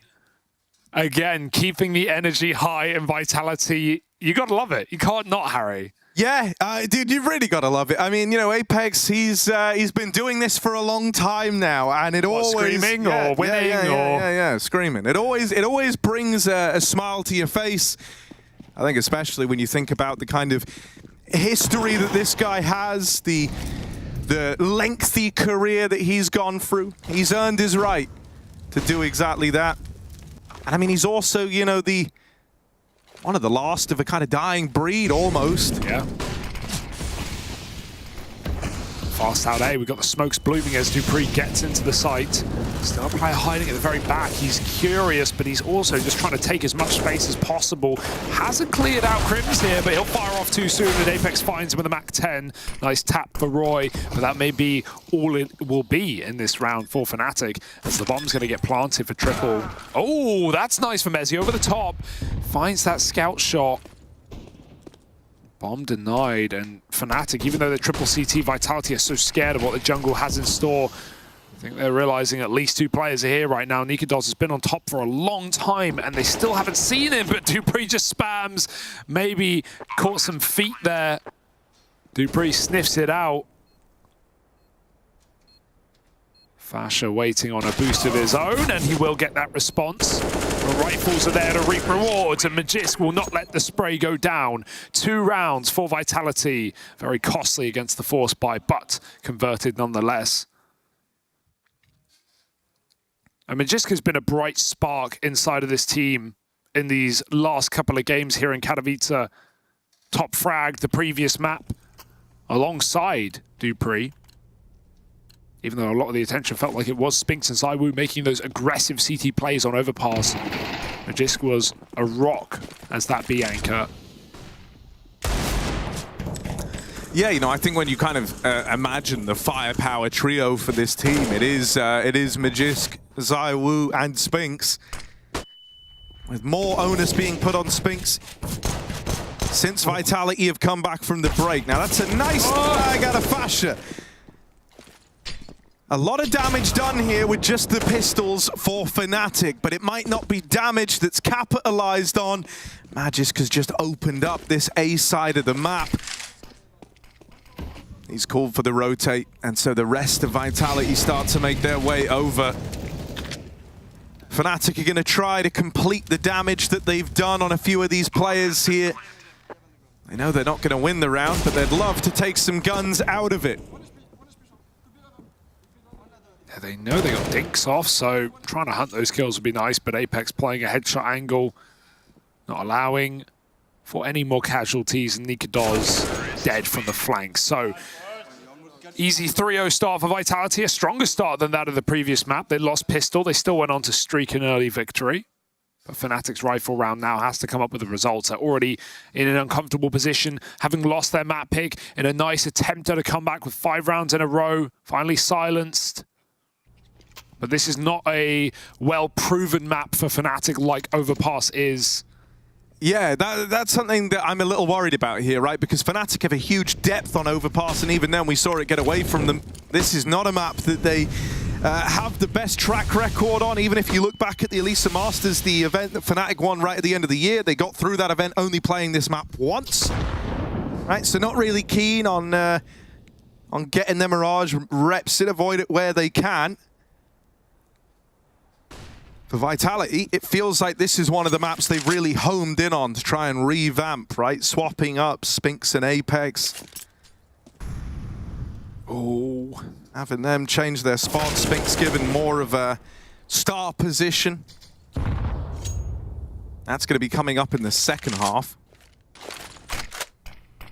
So I think Vitality, you know, just having that kind of depth to fall back on here. The fact that they've really homed in on trying to make Mirage a cornerstone of their map pool does not bode well for Fnatic.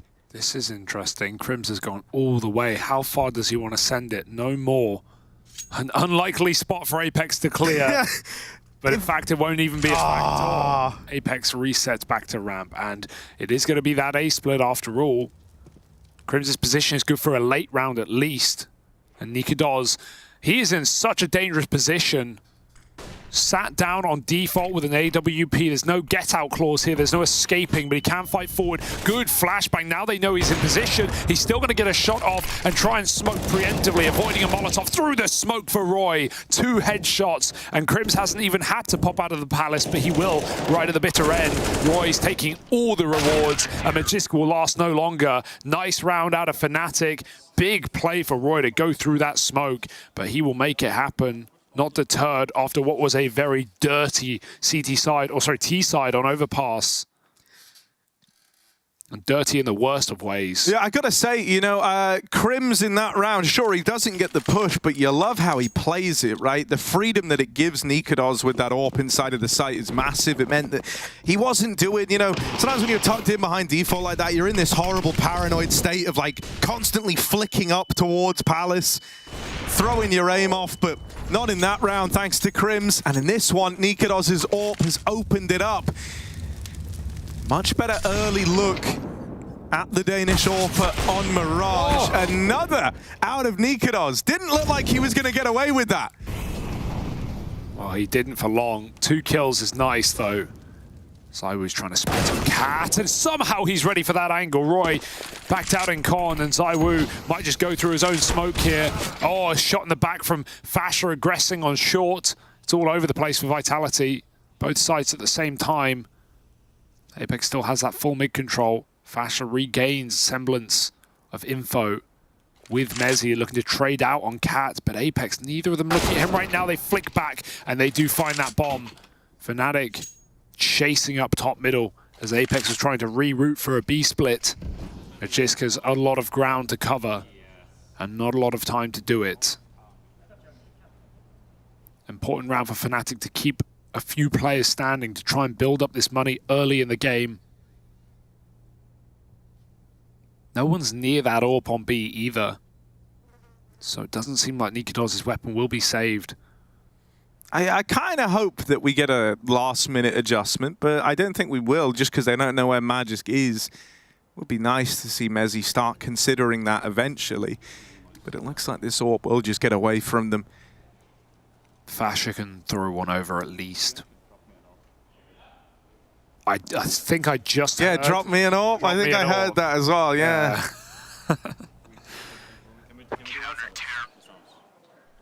Well, it's all under control. Fnatic have planned for it. And Nikodos, nice round, right? Very proactive. Caught mid-jump, still gets a second shot off. 2 kills opening that round for Fnatic. It's what we need from a CET AWP, to be very mobile, to be running around the place, constantly changing your position, keeping your opponent guessing. And you talk about highs and lows of emotional players like Apex, you see it right there as well. Frustrated that he got caught by that Cat push in the mid-round.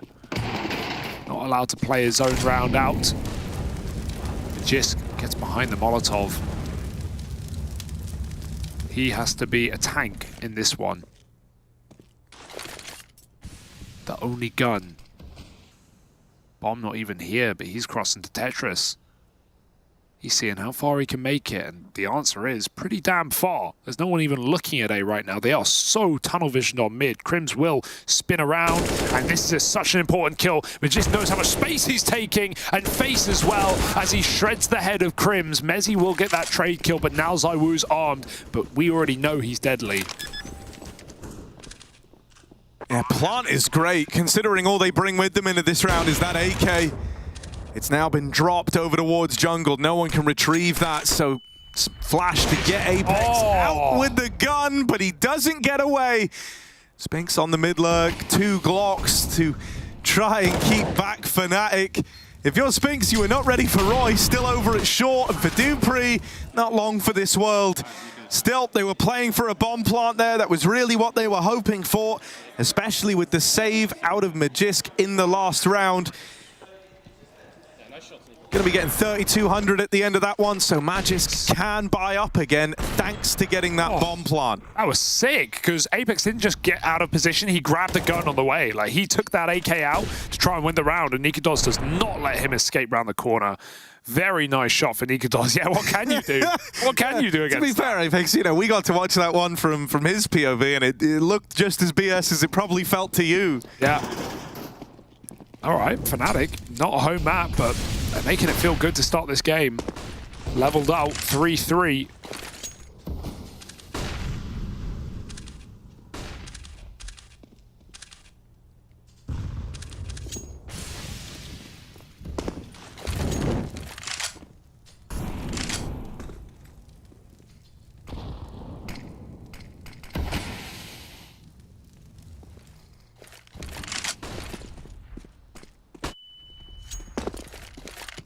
Mid take for Vitality. Not a lot happening here for Fnatic. They do have Nikodos' AWP over towards window, but it's smoked off, and so he doesn't want to hang around there forever. Electing to lean B with the AWP.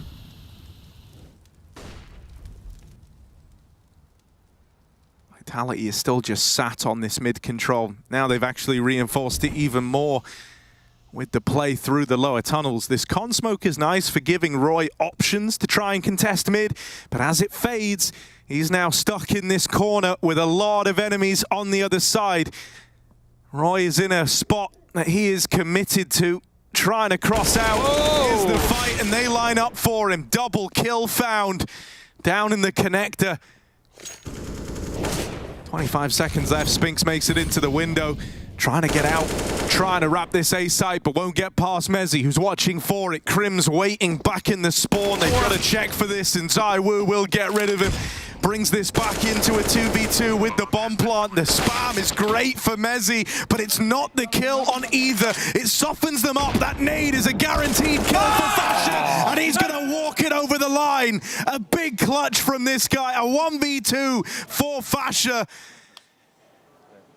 Fnatic now in the lead, and it's one of the guys with a bit of a quiet overpass there, delivering in the clutch. Teed up by the IGL of Fnatic, doing the damage on the spam. It makes life real easy for him. And what more can ZywOo do? I mean, he really took that round into the palm of his hands. The jump check and spawn could not have played it better. And just tries to force the fight after Magisk gets naded, but Fasha is so ready. And he's had a bit of a quiet Kato so far, so it's nice to see a highly impactful round. Not just what he did in the round, but the implication of it to keep this comeback rolling for Fnatic, and now they take the lead 4 straight. And a half by. Bit of investment all over the place for Vitality, some saving, some not.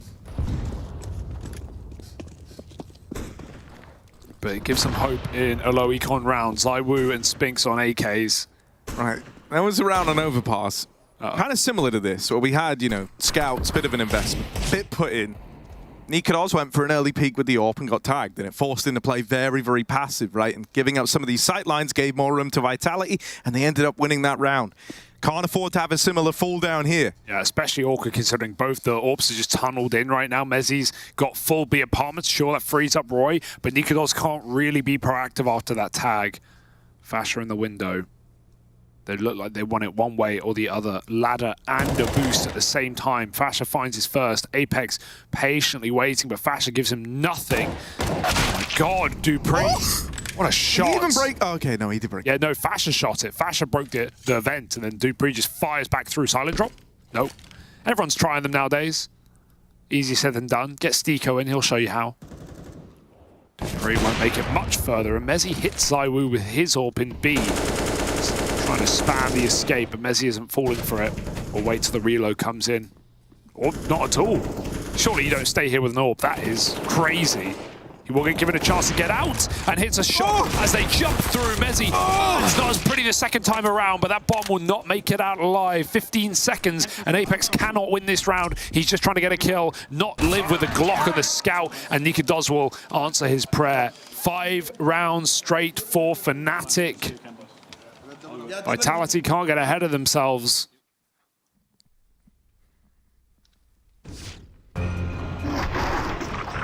Yeah, and this is where it's at least nice for Fnatic, right? We always say sometimes it's better to get like smashed on a map than to pull it back, have it come close, and then fall down. But I think it was kind of important for them on Overpass, making it a close game in the first place to get a few more of these guys switched on, right? Nikodos was not doing anything like this in the opening of Overpass. Roy was really struggling as well. But now we're getting a lot more mileage out of them. Roy currently topping the charts here on Mirage.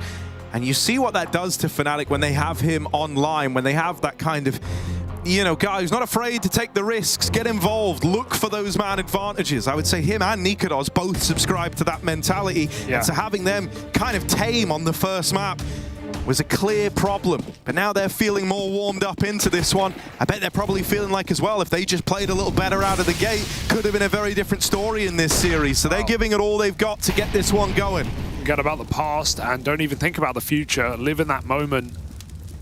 Mezzi's certainly doing it again. Up in B with an AWP, but able to this time dive out safely after a shot.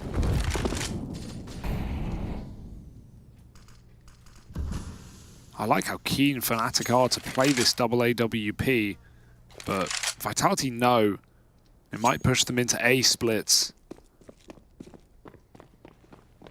Putting Mezzi in a very uncomfortable position where he might be forced to save.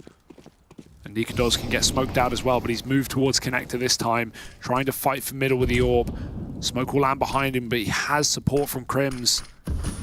It's still very hard to multi-kill here for Nikodos. And Crims, he gets a kill. Can he escape? Does he even want to? Hanging around for a double kill. And now Nikodos is primed and ready, but ZywOo picks two, and he's even mollying this last player. There's a double face instead. Fnatic will not let Vitality win middle. They sit on the bomb, have that A site. You're not getting any further. Nikodos hits another, and it's not going to happen here for Vitality as Fnatic are starting to make noise. What a streak on a map they are unproven on. After losing a win streak back on Overpass, it has not ruffled Fnatic's feathers. And this is all while ZywOo is hitting incredible shots like these.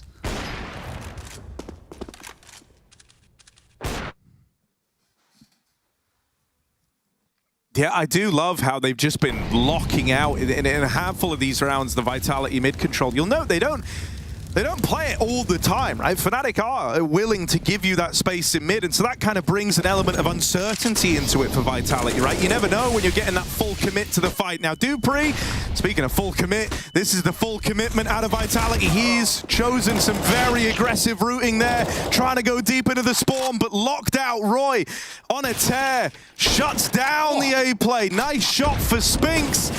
Another tag, follow up. Tech9 brings this one from a 1v4 into the 1v2, but a nade sailing in will seal the deal. And Fasha puts a stop to the clutch there. Another round where he comes in with a nade on the rotate and uses it to mop up these players in the site. That's true. You know, Fasha's been the clutch and the anti-clutch right now. Spinks is feeling it. He was ready right there to put on a bit of a show, but denied by the airstrike. And Vitality have tried a wealth of paces, a wealth of plays, but still none of them coming through. And I still like how out of spawn, Fnatic have made a lot of aggressive moves with the AWP on B, with taking middle as well through Connector and Catwalk together. Roy even just dry fighting ramp. Shoots him just through the Molotov. He can't even see him. Nikodos hits his shot. They're right below him, but he doesn't care. Takes two and dodges death as they make it up Connector. Roy's even got his eyes on the prize. Every kill for Fnatic as Vitality dry walk into crosshairs, and they've seen the last man as well. Spinks is in a cage, and even though Nikodos misses that shot, there should be enough players to come in and help out. Spinks finishes it, but he's still a dead man. 8 rounds for Fnatic. This is ludicrous right now. Yeah, I mean, you know, we heard it in the interview as well, right? Mezzi's someone who gives a lot of room to his individuals, not afraid to give them that room to make plays, but we didn't really get a taste of that on Overpass to Open, right? It was a very nervous Fnatic going for their usual attempts at these kind of wild rounds, but always coming up short. The individuals just weren't switched on. Now we're getting a look into this kind of disrespect style that Fnatic are famed for, and well, it's working brilliantly. You can see that Vitality just just aren't expecting a lot of these repeats. They're not expecting Nikodos to double dip with the AWP in mid. It's such a risk usually. But it's the fact that it's so wild, so unexpected, that it's working out for him. Yeah, and this is a really good just sign from Fnatic, because for the longest time as an organization, they kind of gave you nothing to be interested with. And so many roster changes over such a long time. Went through 5 or 6 players, if you count Pepsor, before finally piecing together this team. So many different AWPers. Uncertainties on in-game leader. Mezzi's proven his value. Roy's back on his BS. And Fasha pulled out of the woodwork. What a roster that Fnatic have assembled. All with a very capable Crims just sitting right behind them, who can keep them calm, who's been through these positions for years. I even think that's cool as well, because, like, you know, still having that, like, hallmark player of Crims in the Fnatic ranks, right? Because that was always the problem when this team was underachieving, was, you know, when you thought Fnatic, your name went back to the golden era of this team, and they hadn't really accomplished anything since, but you still got Crims to rally behind. And in terms of the brand, the style that this Fnatic squad plays, the old saying used to go, it was Nip Magic, Fnatic BS. And it feels like these guys are down to clown with that methodology. Ooh. Over in mid. Just raw aggression. Mezzi wins that fight, and Nikodos shuts down the attempt from Magis to get out ramp. They've wisened up to these A-lurks. He's not missing. No. He's not missing. Nikodos has not missed a shot, it feels like. He is just nailing so many quick kills, and he's all over the place.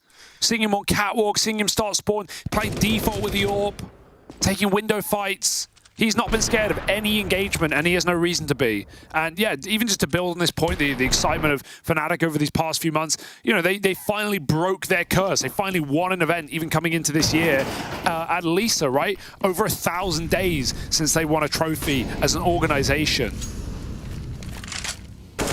Top 8 at a major that they didn't even expect to make a run in. They were surprised by it. They just wanted to get to Legends.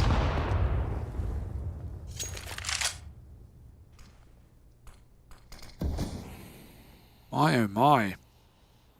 Talking to Legends, I mean, even inside of this group, what was Fnatic's first win, Harry?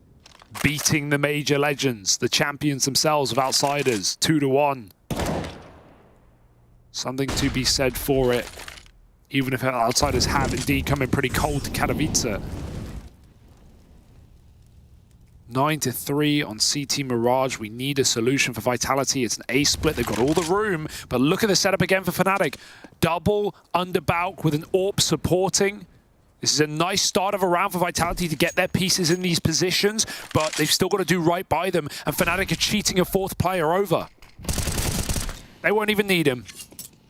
Yeah, with Dupree dead, Crims is really selling this lower position. He's going to smoke it, and now I imagine look to swing, right? That's the goal here. They know about Crims, so you're trying to sell this bait and switch. And with him dead, they will never be ready for Roy, who waits under the palace, plays the trigger discipline, double. Why not take the 3rd? Looking for all the glory, and it's wonderful. Roy and Crims come together under the palace to put 10 on the board for Fnatic. Double digits. They're running away with the CT side. Yeah, the muscle men under balcony just bench pressing Vitality. What a play for Roy. Almost whiffs that first kill as well and goes on to frag every single player in the site. That is such a cheeky call for Fnatic, who have shown nothing of the sort, who have in fact leaned away from A in these rifle rounds and played heavy connector, put an AWP in CT. Now they have the entire team there. Vitality know it won't happen twice. They just want to brute force this site, but Fnatic are not giving them anything. 10 rounds in a row. What more can they do? Full blind, of course! Nikodos! Despicable! These bullets, they've got homing components, man! They're destined to hit! 3! Go for 4, go for Progue. Zywoo left to beat, and he will best him with the scout, but you'd like to think that Nikodos has done enough here. Yep.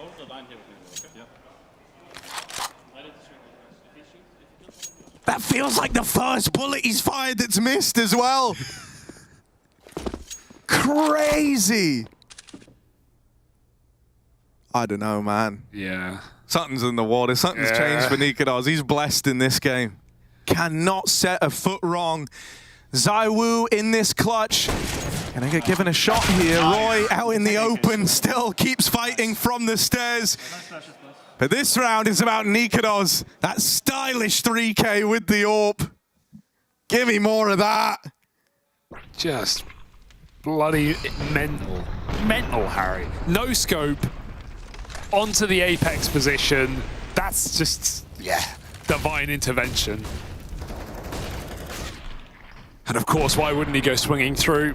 Nikodos has regained his confidence that maybe was lost in the source and overpass that took some time to resurge. Oh, there's he. Oh, they line up! Oh, no! You can't count for this. It's Fnatic BS, all right. Yeah. None of these last couple of rounds. Madness. Vitality could not nip that magic in the bud. And they're even missing mollies. Shaken to the core. What stupid thing's gonna happen next? Because Nikodos wants to fight over the top of the con smoke.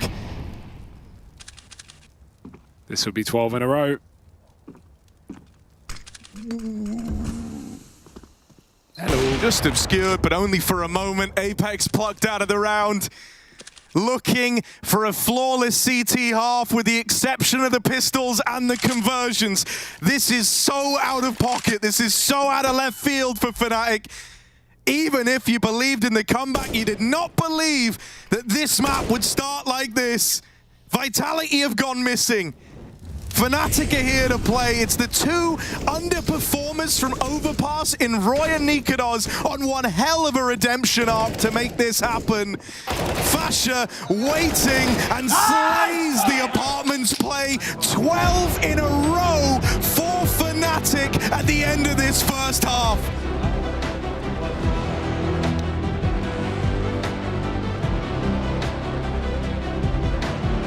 I'm gonna flash over. You get blind, Freddy. Flashing over, Freddy. You get blind. Smoke now, smoke now. Smoke it, Freddy. Apex, leg. One leg there. I have your AF. I'm with it. Smoke out, Will. Oh, yeah, no. Flash high. out. Flashing high. Have a good position, guys. Fine, Nancy. Chill. Okay, hide.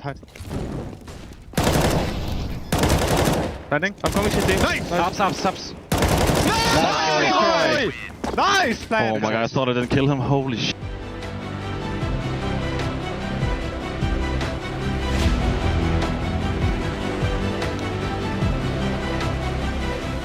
Into losing more rounds. Exactly. Hey, boys, we were so close. I'm sure we can do it with a few better upgrades here. Halzok had the M4. He got nothing done with it.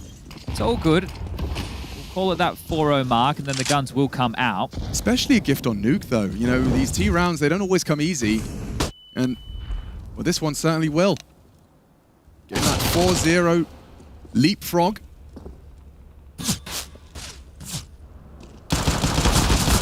Seven, not quite on the mark there. Just some damage onto Dexter. Oof, JDC needs to be careful here. The pesky CT is down in lobby. Dexter even lower now. Bomb to be scooped. Nice reactions. Yeah, Halzok to be removed.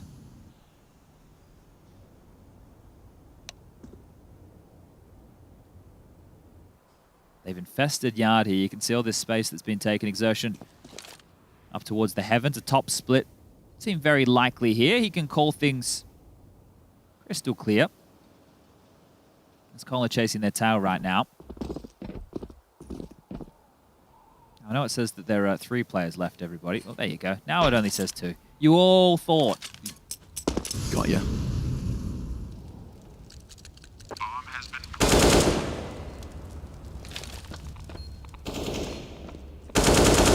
Also allowed Mouse to be able to stabilize here, so if they keep 4 or 5 of these individuals here standing going into the next round of play, that's going to feel real good. JT doesn't want to allow that to happen. He's just looking for anything he can possibly find to in towards the top site. Bomb now over the halfway gone mark. JDC could be good for this one.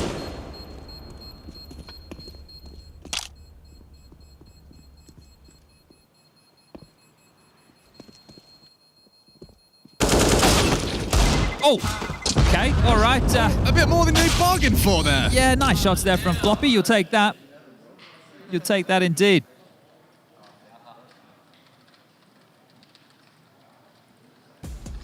All right. Well, that's that 4-0. That's the punishment. It's been duly noted, and now Complexity will get the guns on out. But yeah, it was that second round forced. It kind of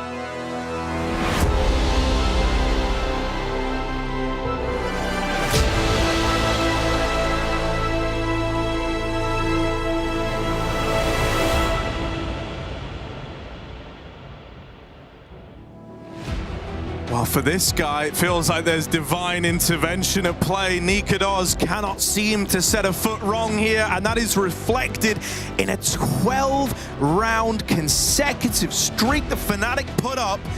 They don't lose a round past the pistol and the conversions.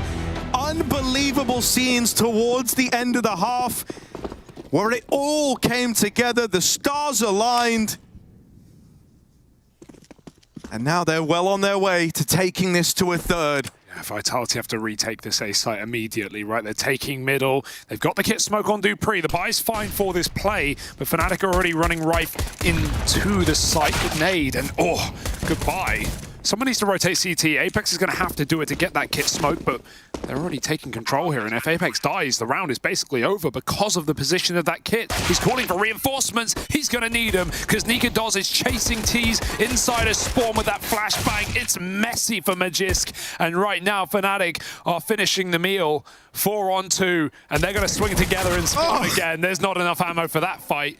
And ZywOo, he's been having a good game, but there's no saving yourself here. Jumped out by Crims to kill him, and 13 rounds in a row for Fnatic. There's more to find. Yeah, there is confidence coursing through this squad right now. There really is. You know, they didn't even, like, okay, this fight, that's fine. Apex dead, love that for them. But then this swing, they don't need to take this, right? They can just play the numbers game, but they're like, hell, man, there's 3 of us here. Let's just go and fight the guy. Let's just really lock this one in. It's lovely what we're getting out of Fnatic, and I really did not expect it after how slow the first map started, after the fact that they pull it all the way back, only to get caught with a bad timing on a boost down in Con, robbed just short of completing a comeback. Yeah, because that was ready for overtime. Yeah, that was Rife. I thought their mental would be in the dirt, but it feels like all it's done is fire them up. Now this round, ZywOo does drop the bomb on his attempted entry into the B site, but no further success is found for Vitality. Everything else is coming up in favor of Fnatic. You know, it's a game like this, after a half like that, moving into a T side, where I feel like Mezzi's job is the easiest job in the world right now, because no matter what he calls, they're going to do it with full conviction, and they're going to hit every shot on the way in. Nikadoz 3 kills on an AK to do it. He's dead, but he's done his job ultimately. And you know, I don't think Fnatic are in any kind of, or could even be in any kind of precarious position, because even coming into this event, I think it was Mezzi who spoke about how confident they are in these positions, how good they are at closing games, how they don't choke leads. And that's not me implying something could happen. That's me just saying how safe this series is, or at least this map for Fnatic. 14-3, and there couldn't be a worry if they tried, looking to take us to nuke. And what a worry for Vitality, who, as we said, after years of never making it to the Spodek, years of disappointment in a cursed Katowice performance, they were only a map away, their pick away from going straight to quarterfinals and maybe even further. And now it's all drawn into question with Nuke as a finisher. This could be a huge wasted opportunity for Vitality if they cannot wake up. And while it feels like this map is already done, they've got to stay in it in the series mentally. That's not an easy task.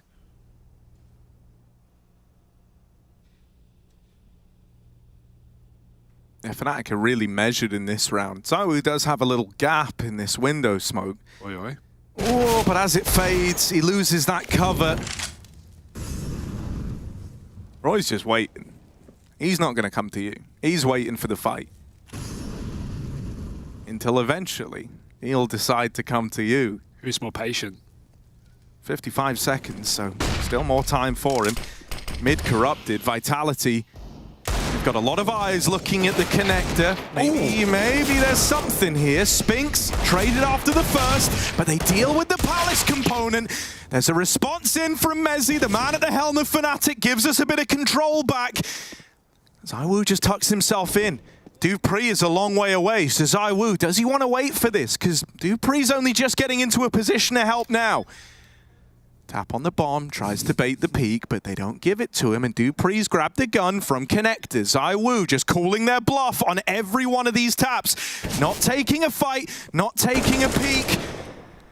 Mezzi even tagged up, and this gets a bit awkward now. ZywOo finally decides to swing. There's so little time left. Mezzi versus ZywOo, and he can't find him. ZywOo with the clutch. A bit more faith restored for Vitality as he rises to the occasion in that moment there.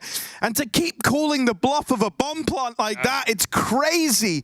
Then he goes for a really late swing after not giving them this fight for a solid, like, 30 seconds. He had one bullet. He had one bullet. He had to nail it. Yeah, sure, he doesn't find Mezzi straight off the back, but that's an unbelievable shot for ZywOo.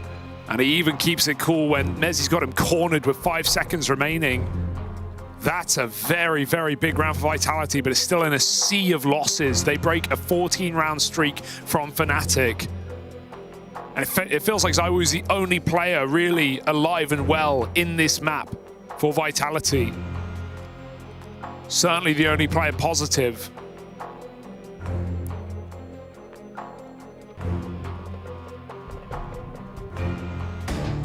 But still, I can't even be romanticized by the idea of a comeback until the rest of Vitality show us what we're working with. Apex is still 3 and 15. dupreeh's got 1 kill more.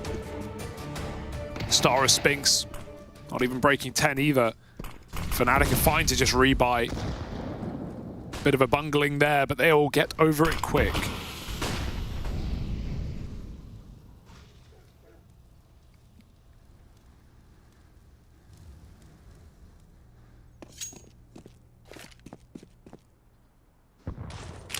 I'm never willing to write off a Fnatic force either. You know, I always attest to Mezzi's deagle. Yep.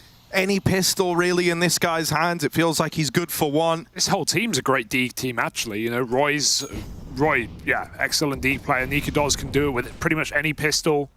Crim's a classic, but nice boost up denial for dupreeh.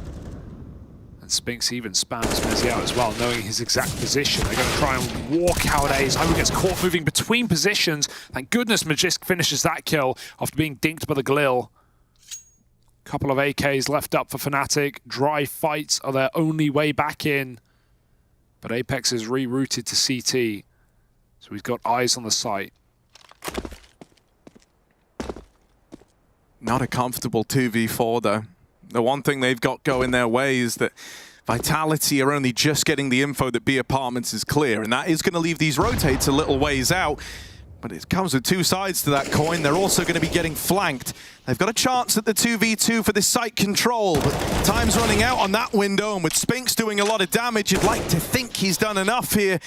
Nikodoz low on health with 10 seconds left.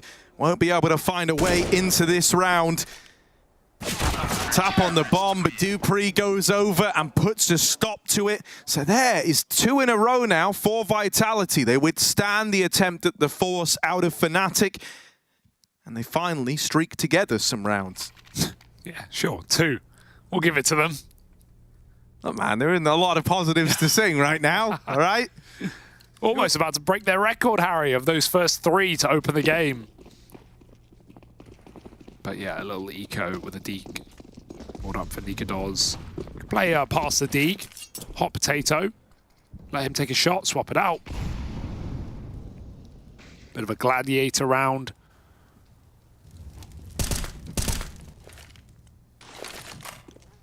Spinks has brought his spears up top mid. And can swing whenever his teammate makes contact. ZywOo's waiting a window, although he's just, oh yeah, I was going to say, got to be careful here. Timings are everything. Run boost, out they go, and Mezzi's dead. Spinks turns, he will fall, and Deagle does something, but nothing more. All right, here's our looking. Here's our real eye test as to whether there's much to get excited about here. Because it is a long way to go to recover, and you cannot afford to have a single misstep if you're Vitality. This is also in a game in which dupreeh and Apex are both kind of non-factors, really. You know, you touched upon ZywOo being the kind of one shining light for Vitality right now. He's joined on the scoreboard by Magisk and Spinks, but they're having pretty middling performances, really. And so that like firepower trio that we talked about from the first map, that you talk about when you think about Vitality, hasn't emerged. How basic will Fnatic keep it, right? They can still play pretty puggy on T-side Mirage, pretty loose. And it looks like this round is no exception to that. Good grenade from Magisk. But Fnatic waiting till they've got Crims out under. Just an A-split round where they're hoping Vitality make a play and give them a reason to go for it. So passive, even Crims is holding for the B-apps to underflank. Vitality are not feeling that confident. Window Smoke's going to give Crims a little more room to work it with Roy. You can still see Vitality have their eyes on middle, 2 towards connector with this AW. Spinks might be forced to go into the smoke. And Molly won't spread any further. He's got, oh, it does tag him. They know now. Yeah. ZywOo gonna open, turns his attention back. Comwood does have support from Spinks. They're trying to reel Crims in, but while this has been going on, Fnatic have made progress getting out through ramp and palace. Bombs needs to cross though. It's a little awkward, but no smoke other than the one on Crims.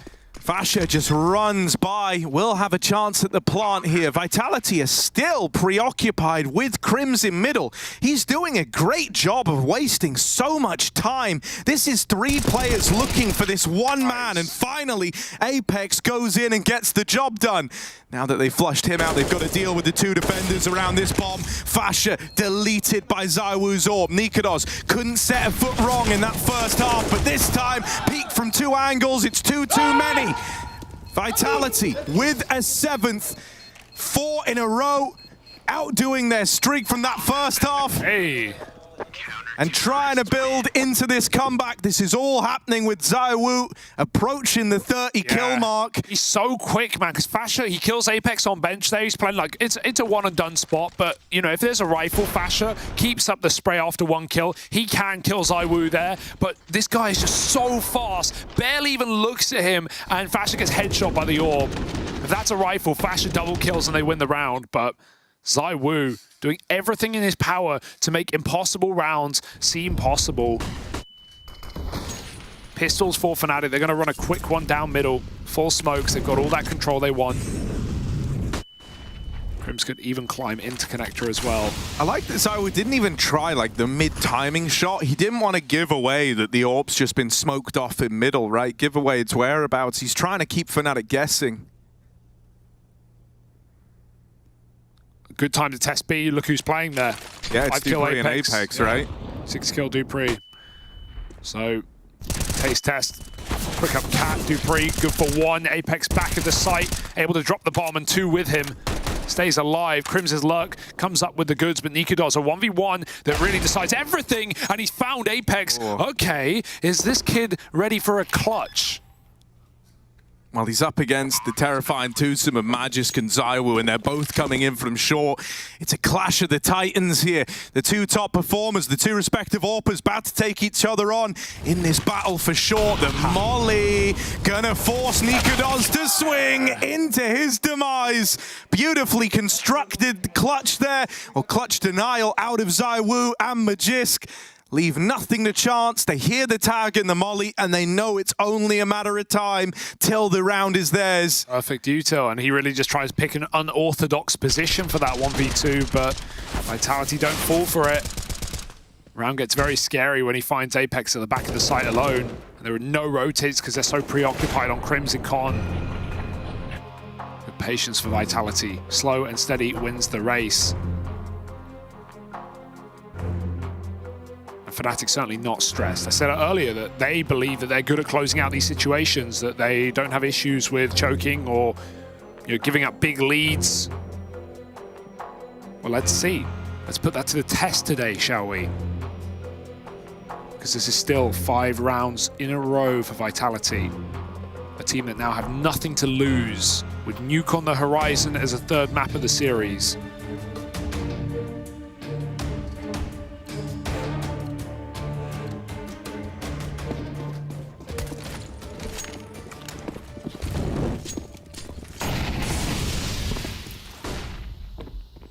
Right, Nikadar's looking like they wanted to get involved early there in middle. It's a good thing they didn't. They heard the... Or maybe they heard the molly go down over in window to present this one way to Spinks. You see they've lobbed another one out, so it seems like that was the hint. That's why we didn't see that early mid peak like they wanted to. Ooh. Goes back in again. Magis quickly takes up ZywOo's position, and Nikados was not ready for his second man to have grown out the corpse of ZywOo. Still want the top player dead from either team, so this is now far more open for Fnatic. Even without Nikados, the Disruptor's dead in ZywOo. Yeah, I mean, Vitality is still taking middle. That's where it's helpful that we've had Roy as this second man, this right-hand man to Fnatic, right? Not just been the Nikados show, and he's waiting over in top mid. They don't clear him. Dupree gives away the man advantage. This could be the comeback. The fragile house of cards starting to fall down for Vitality, unless Magis can battle on. Looking for this top mid fight. He's been dodged. I can't believe Roy is finding these timings. He's open a window right now. Help me, Crims. He can be dealt with. He needs a hand, and Crims will come in. Beautiful manipulation of Magisk in top mid. They serve him up on a silver platter. Now Apex tries to take the position back. Gets spotted over towards short, can't hang around, just barely gets away. Spinks, A-side hold, 1v3 for all intents and purposes. They're out through the connector. Apex dead over towards B. 1 kill in the right place could do it for Spinks, but it's not gonna happen. And Fnatic move onto map point. 1 away from locking in a 3rd and keeping the dream of that immediate path to the Spodek alive. Yeah, it did feel inevitable, but I didn't think it would be that round they find it. I can't believe how long Roy can stay alive behind those boxes, and that's such a frustrating round for Magisk, who looks like he's playing it perfectly. He's not rushing Roy at top mid and risking Roy just holding the perfect angle, but he's just jiggling back and forth, not even with the info. Roy never really saw Magisk there. He's just avoiding him. He's reading him, ring around the rosy until Crims can come in and help. And what felt inevitable is now washing over Fnatic. 1 more, 5 kills, and they save this series and send us to a 3rd. Still with a spot in the Spodek, guaranteed. Oh, again, the top mid pushes are just being punished right now. There's even a second player here, and Mezzi's ready to receive 2 kills instantly. That's almost akin to how that overpass game ended. Yeah. It's poetic, isn't it? This time, you know, it's a top mid push getting locked out for Vitality, who happen to be on the CT side, giving way to a 5v3. If you're Fnatic here, they're going to slow it right down. They're going to see what the response is. The pressure is not on their shoulders to come up with solutions. That goes the way of Vitality. As that timer ticks down, they're going to start to make a move. They've pressured the apartment somewhat, keeping the attention of Vitality over here. They've just got to get past 1 man.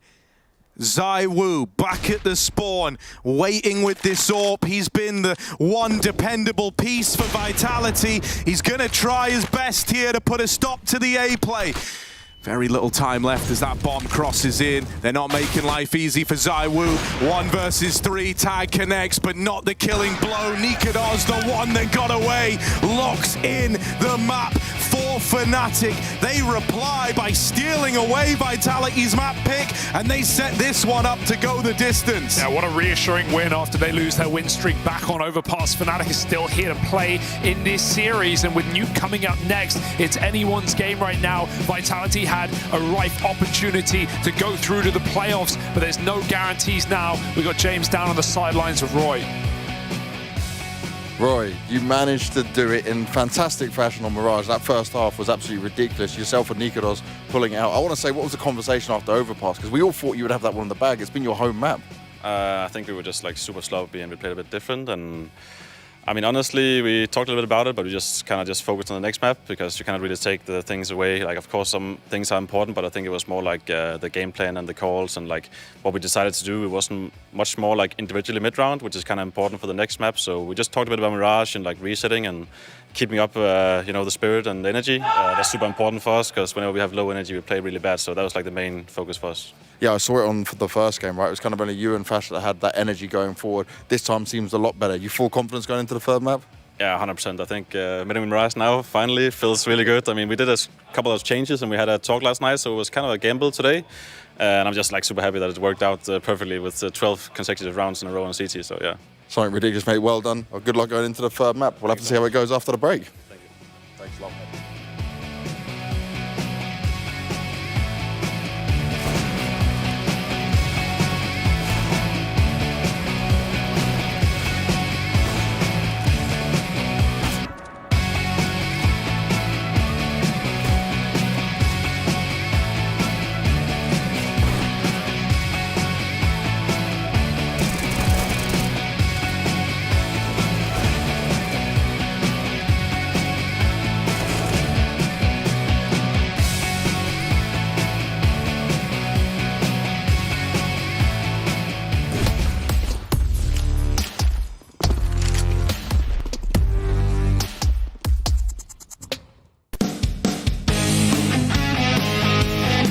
Hey Future Pros, we have another execute for you and your friends to learn.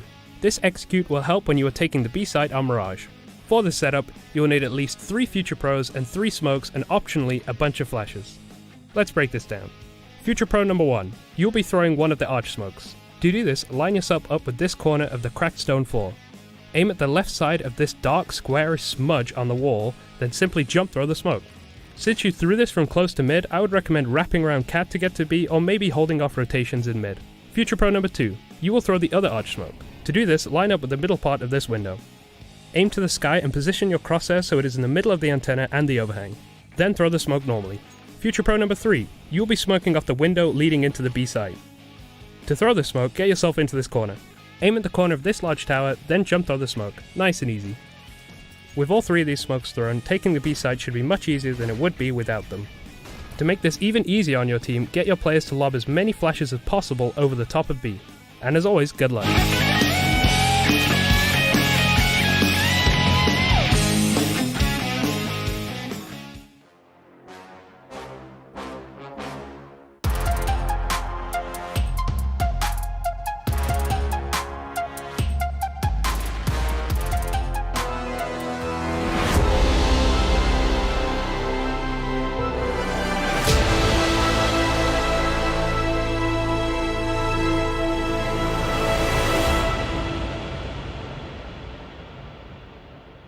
I'm flashing twice. Flashing twice. They're both gonna be there. I'm defending for short. Never short. We're gonna flash again. Hold the CT. Hold the CT. Hold the smoke.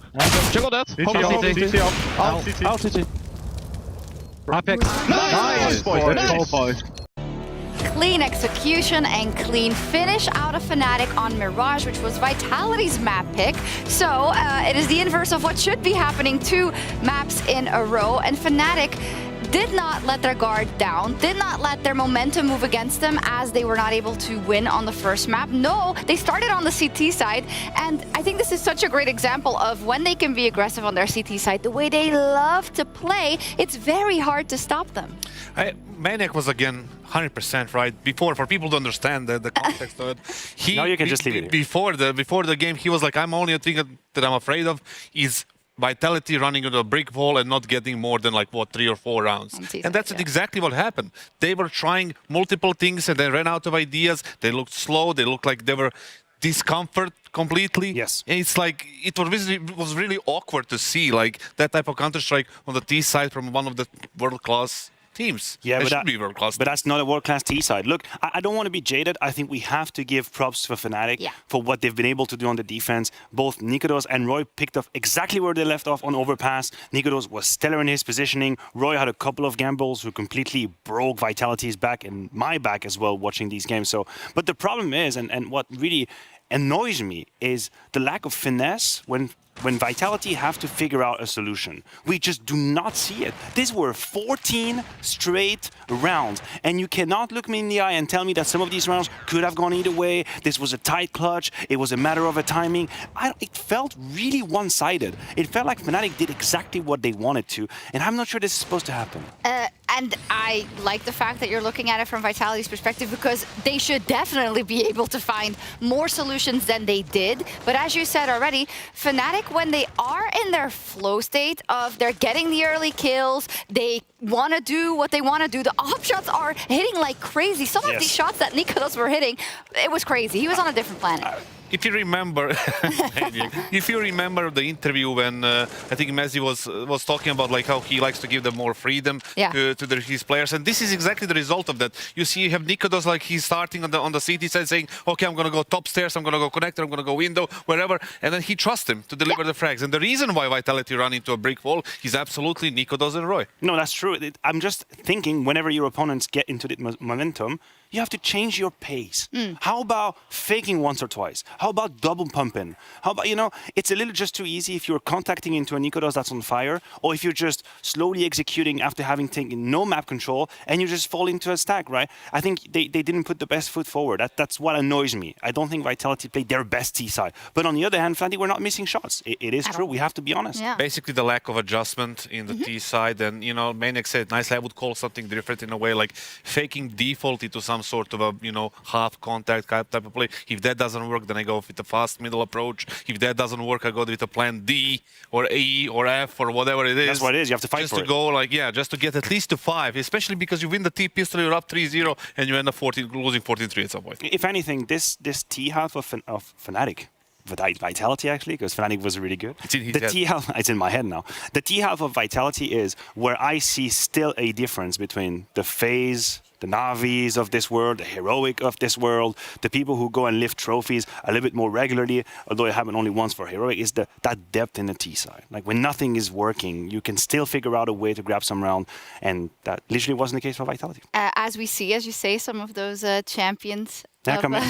They're arriving. Of course, FaZe is going to be playing IHC later after this one, but it's not all she wrote.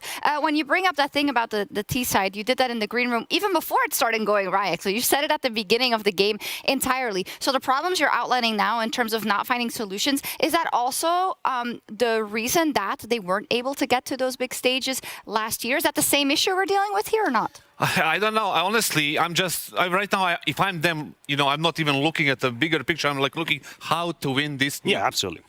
And if you want to be nuke, you need to be versatile on T side. You cannot throw the same amount of smokes on the same position, because you're going to get countered, you're going to get red, you're going to get killed, and you're going to lose the half 12, 3, 10, 5, 11, 4, whatever it is. So you need to be versatile with different type of smokes, with different type of pops through the door, ramp, whatever, upper, whatever works for you on the practice in the past month and God knows how long, right? So this is going to be the key for them to actually get to the Spodek in this map, after this map. So it's a perfect chance. It's a good map for them. Also, it's a decent map for Fnatic. I think they beat Ents in Rio and they lost to Complexity in Elissa. It's overall 70-30 in favor of Vitality. 70-30? Wow. 70-30, I would say. Didn't expect these odds, but I'll take them. I'll take them. You'll take them. I like that you mentioned the Spodek, because I'd like to zoom out then a second as we go into that third map as well and look at the stories. We said at the top of the day that I would never played in Spodek. In fact, Apex, I believe, hasn't either, because it was back in 2014 in the Expo and not in Spodek. So... Do you remember? I think we were not in Spot. I think we just had a quarter of the scene. They split the scene. They split it. So it would be like the full Spodek. Yeah, let's say the full Spodek. Technicality. And for Fnatic, when we look at it, right, I know it's easy to talk about Vitality because they're supposed to be there. But so many times, this is the hurdle that they've stumbled at, unfortunately, before getting there. So Fnatic must look at this with wide open eyes, saying, this feels so reachable for us, and that for this lineup is insane. You're right on the money. You are absolutely correct when you say the Vitalities don't really stumble against FaZe or Liquid or whatever, Na'Vi to get into. No, they stumble against the Mouses of the world, the Fnatic of the world. That's why there is a golden opportunity here for Fnatic. You've done what you had to. You've bounced back from the first map. You started really slow. You picked up momentum on the second half, and then you just steamrolled them on the second map. Just take that momentum, cash it to the bank immediately. You have a Na'Vi, a Vitality that's on the back foot right now. Probably still a little bit stoned and bamboozled. What the hell happened? Say stoned? Yeah, exactly. Stoned, like mentally, like, oh. Okay. That was a weird map. High. Yeah, exactly. High on defeat, I guess, if you want me to put it this way. There is something to be done here for Fnatic. There is definitely an opportunity, as much as it hurts me. The skill is there. The mental game, that's what we need to know. Like, it's a decider for the Spodek right now. I know. For most of these guys, I mean, some of them are obviously champions, but Zyvo is there. He wants to go there. I'm not worried about Zyvo. I don't think you are too.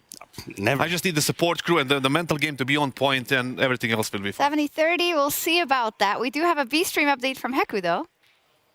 We still have Complexity playing against Mouse, and Complexity now managed to win on Inferno against Na'Vi, against Ents, and also against Mouse. But right now they are playing Nuke. It is the map pick of Mouse, and they managed to get 9 rounds on the T side. So this really looks like we are going to all 3 maps in the end, but we'll be back with the A stream after the break.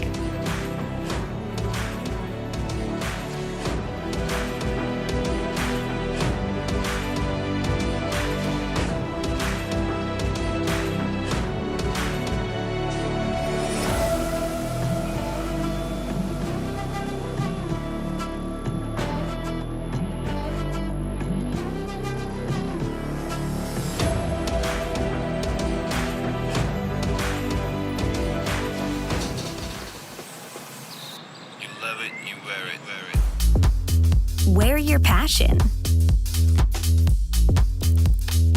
Share your passion. Wherever, whenever. Gaming is a lifestyle. Get your merch at shop.eslgaming.com.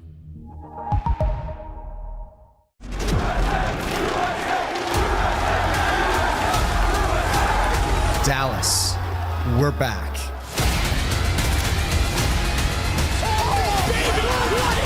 Counter-Strike is in our DNA.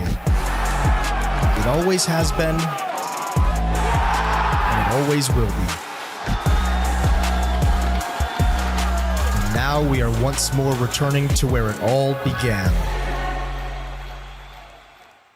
Matthew by AVP. Well, just hold B house. I will hold underground. Done. Walk insta ramp and hold ramp. Peter, just show the picked up mid. You don't have to, just for info. Yeah, also hold some NGL if they push this one, you kill them. You want me to smoke window now? Yeah, do it.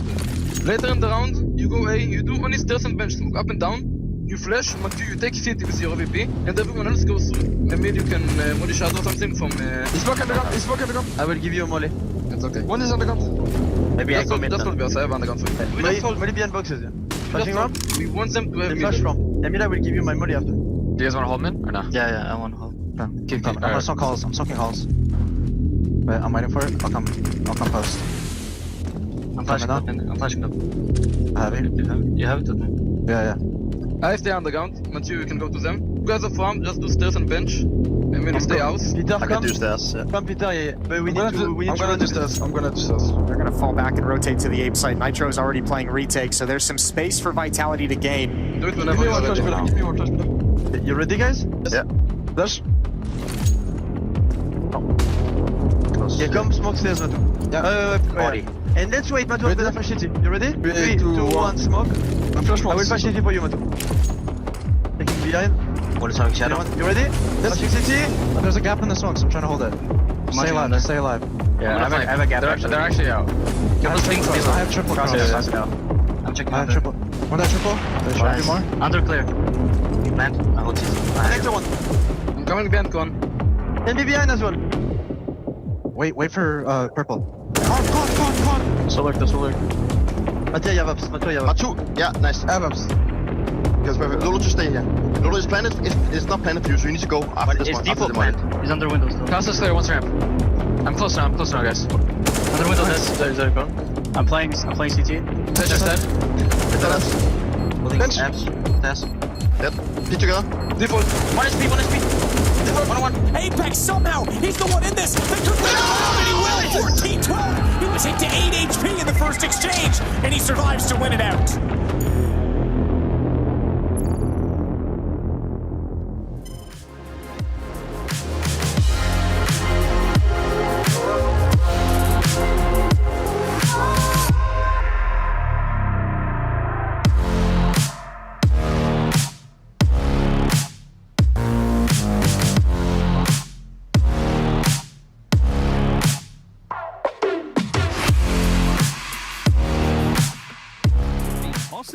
JDC and Torji just getting isolated towards ramp. Again, not really playing off of each other. You'd think once JDC dies, Torji can at least get a trade, but not the case. Yeah, that's going to feel great for Cole. I mean, you know, you've lost both pistols, but this time, second round. Nice shot. It's yours. With only the one saved as well. Fangstone faced, wants to make sure he can build upon this. Well, if this round comes in Complexity's favor, then the conversation can change here about their potency on this T side. Max 10 on an in-game leader is usually a signifier of a couple of things, but not this time. JT not going quick, instead finds himself getting the boys in a row, and wow, Floppy's actually won the head-to-head. That was a full one-on-one. Floppy v Exertion.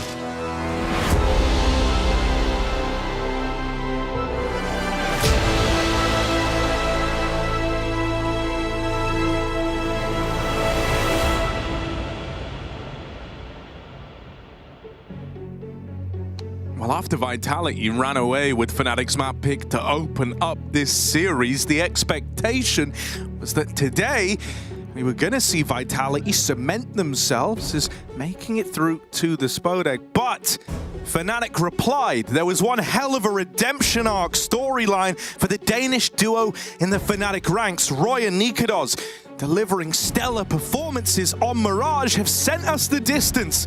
And now we head to Nuke. Yeah, it's all up in the air right now, right? We obviously talk about how Mezzi's the in-game leader here. He's taken the maps of Alex in the past, and I think Nuke was a big part of that. It was one that Mezzi was always very comfortable on, so I'm rather excited to see Fnatic on this third map, and I'm a little worried, Harry, a little concerned for the old Vitality boys if they can't step up and come in strong out of the gate, because that was a beating back on Mirage with 13, 14 straight rounds in a row for Team Fnatic.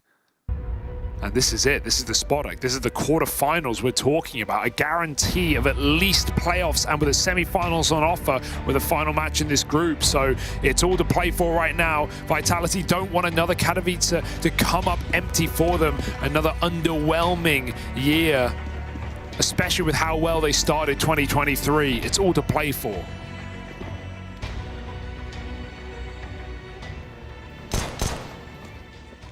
There's going to be a lot of attention here, not necessarily on ZywOo as the hero piece, but I would say it's the supporting cast of characters around him. Nikodos picks up where he leaves off. A clean opener onto Magisk. And now Roy getting involved. Not these two again. Vitality getting churned up outside. They're going to try and deal with Nikodos, but he's got reinforcements. Krims and Fasha come in with a killer piece. Just Apex left in a sea of Fnatic players down towards the B side. Roy's got his number. Fnatic, they find the pistol, and the domination might be set to continue there. Everyone chiming in. Yeah, with the exception of Mezzi. And we've seen a lot of improvements for Vitality on this map, on rather this year, right? But this map is not one that we've had fielded more than once. It was last week in Copenhagen. It was the one map they dropped, actually, in an otherwise flawless tournament. And they lost it to Heroic 16-13, of course, a very strong Nuke team. Still, it doesn't give me a lot of optimism with Fnatic coming in off of that dominant Mirage. Rifles outside. And barely a buy for Vitality.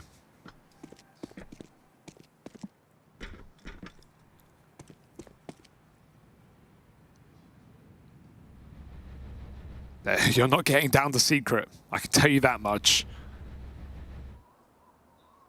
It's really cute as well how much Roy and Nikados do like to play together. The bond between these two Danish brothers still very strong from the Falmez days.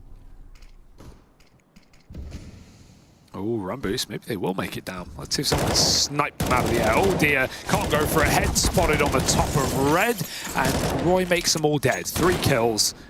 Easy does it. The rifles will reap their rewards, and Fnatic come out with 5 alive.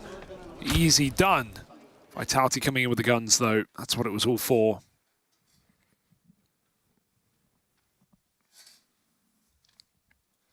You know, we were talking about Apex as a very emotional player, someone who's very, you know, on the nose with how he's feeling. You can see it in his body language, you can see it in his actions, and we were kind of weighing up the pros and cons of having a player like that. Right, the highs are very high, but the lows are very low. And so the big question is, can Vitality dig themselves out of the dumps here? His first rifle round going to be a good eye test for exactly that. No AWP in sight for ZywOo, as is the nature of the third round bite. Just not an option. Still, he's more than comfortable with the rifle here on T-side Nuke.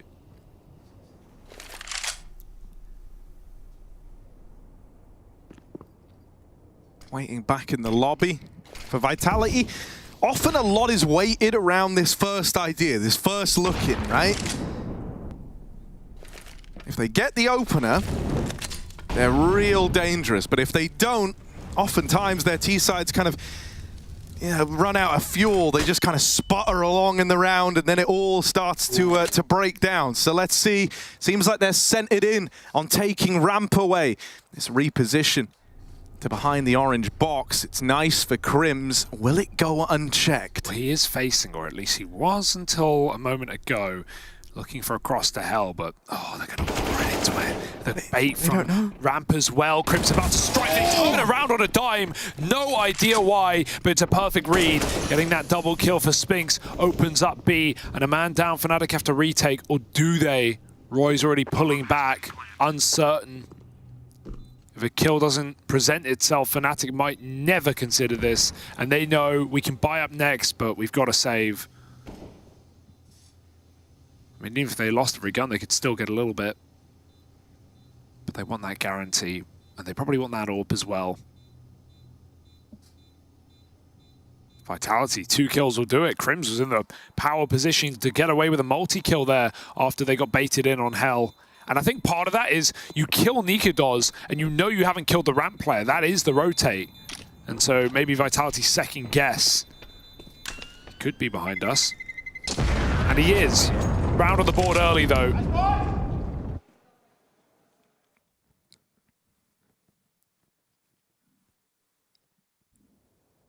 It's a shame for Crims there, right? It's this check from Spinks. He very quickly kind of realizes not everything's what it seems. Hits the perfect timing on the turnaround. Like if that was half a second later, Crims has already destroyed someone on that path down towards B, and that would have given way to a 3v3 retake, one that Fnatic would have attempted. Instead, they never even give it a go. Util raining over, fast in towards main. Denies that early peak, but Vitality don't look to get stuck in. Instead, centering a lot of the attention over towards outside. Yeah, I can see a lot of this on, even CT sides, Apex pushing up and being aggressive at red. It's gone right behind main to begin this one.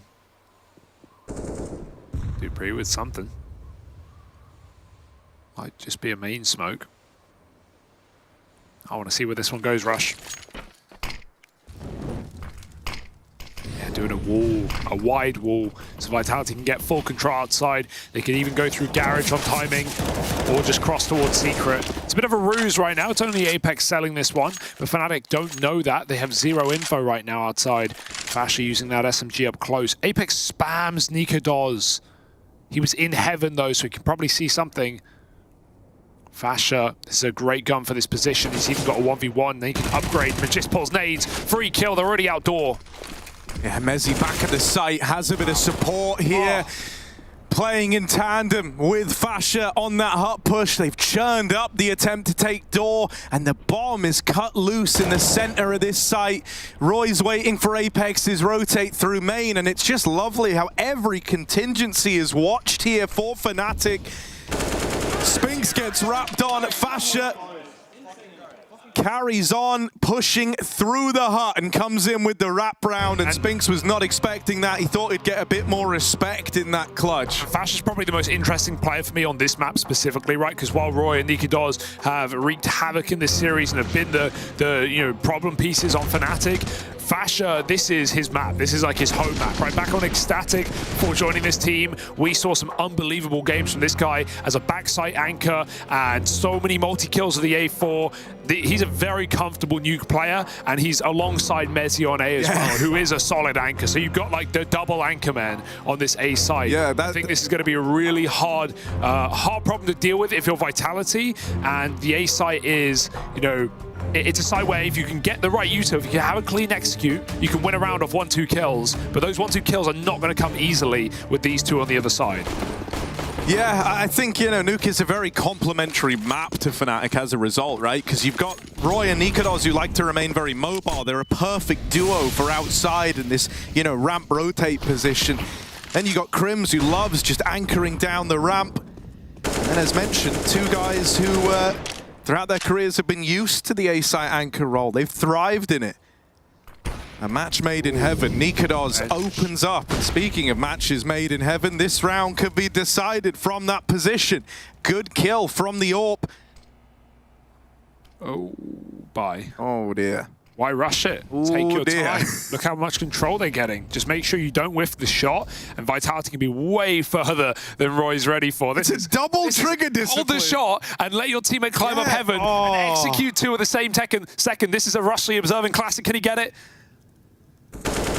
Oh, yeah, they will get them both. Props for trying. We see neither. We know what happened. It all works out.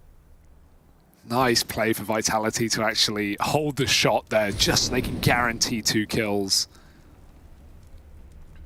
And now a 4-on-2 with a bomb planted on lower. Fnatic are even being hunted. And that might seem silly, right? You might be wondering, well, why wasn't Roy ready for anyone to have crossed garage? Well, just think about it. Last time you saw those outside smokes and Apex was there trying to fight heaven, it was just a lurk. So seems like Fnatic were running on that same assumption in that round there, and it comes back to hurt them. Magisk heard all of this, but he can't stop it. Mezzi made it to spawn with the AWP, and so he's not going to hunt that kill. Oh, FaZe, he's got... Oh, no, he stepped. At least gets one out, but the AWP is all the save for Fnatic. Yeah, that's a really good point about how just Roy's not ready for that play, and they phase the smoke, right? They walk right through it as it fades. And so already some trickery on this T side for Vitality, trying to keep Fnatic guessing. No guarantees.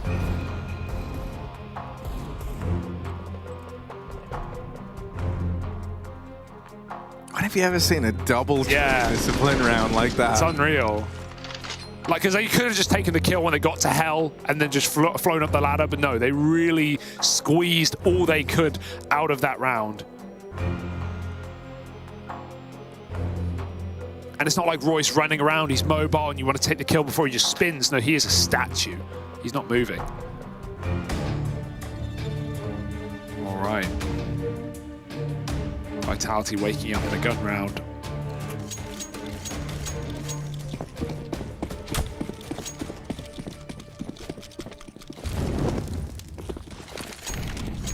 Roy with a lot of pressure on himself as Nikodos is only really AWP'd in heaven, although I say that, finally moving towards red with an aggressive yard take from both these Danes.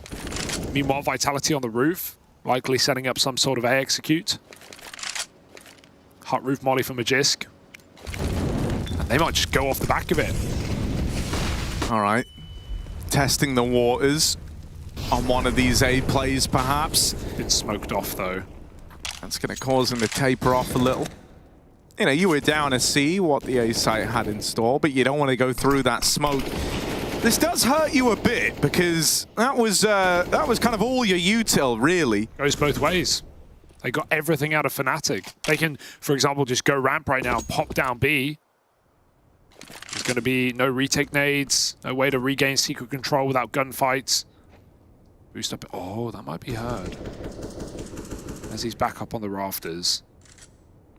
And I think they still want A. It might just be supplemented by a main split. A lot of room outside. Roy's tucked in main, but this is an easy kill to trade, you'd think. Vitality's spacing is everything here. Apex has a smoke primed, but he's using it back in lobby. So they need to win this fight to Roy. That's the first domino. Just taking a wide swing on this one. Flashed into Garage. I know that someone's tried to take this real estate, but with Roy dead over in main, the A-hole's going to fall to Fasha and Mezzi. Layered on the rafters. They've done well to keep this even. Quick flick attempt from Nikados, but it won't connect. Crims makes contact next, but they're ready for it. Spinks has had his number in a couple of these timing rounds now. Yeah. Grim's getting shut out by him again, and that could have been, you know, the defining moment of the round there. That fight really did decide the outcome of this one. I mean, that hurts for Crims because you just look at it from this perspective. Like, if he doesn't go and he waits a couple of seconds, he can time a retake with Nikados. But the reason he goes for it is because why would the ramp player already be lobby? That's such an early aggressive play for Crims. You know, he starts moving as soon as that outside control is noticed. He knows that's an A split through main. And so he has such a powerful position, and he knows one right kill, even if he gets traded, can win the round with 10 seconds left. So that's a very unfortunate way to fall for Crims, but good check from Spinks. And Apex rallying the troops right back after they start strong once hitting gun rounds. 3 in a row for Vitality. Yeah, I like that. I could hear, sounded like a vintage Magic yell. And then we actually had Apex being that kind of calmer voice, saying, guys, listen, like trying to immediately bring them back into the game, attempting to not let the emotions play into it here. Not a move you'd often associate with Apex. Fast out through the door. He's called for the vent drop, and it's perfect time for it. There isn't the util to stop this. Okay. Nikados is down lower with the AWP, though. They were not accounting for this. There was no way that you envision this AWP being in this position, and now they're getting sandwiched in the vents. Magisk trying to come round from behind, but the bomb's been dropped down in Decon, and Fnatic are now armed and dangerous in the vents. Magisk dead. Nikados down lower puts this AWP to work. He had to be the hero in this round. A big double, and even the pistols getting involved. Vitality might have heaven, they might have upper, but the bomb is down at Decon in the arms of Fnatic. This was a full eco with just the AWP. What a read to drop early. And Fnatic's flanked down the vent. Perfect timing. Vitality shocked. Nikados flicking, and he's missing that one. They're going to chase him down. He can't hit the no-scope in time. 2v2. No armor on these AK players. They just need one apiece, and this is an eco win.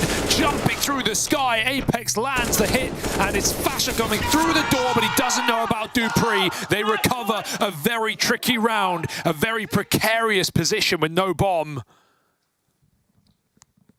And even though Fnatic, to a degree, can be happy with that, they had such an opportunity to win an eco, and it's stolen away. I'm so surprised they're out of the door and they're actually chasing that instead of playing those close corners towards Vent, towards Decon.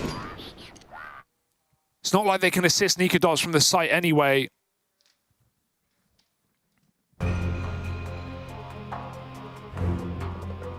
And already half their timeouts squeezed out for Fnatic in the first 7 rounds of this game.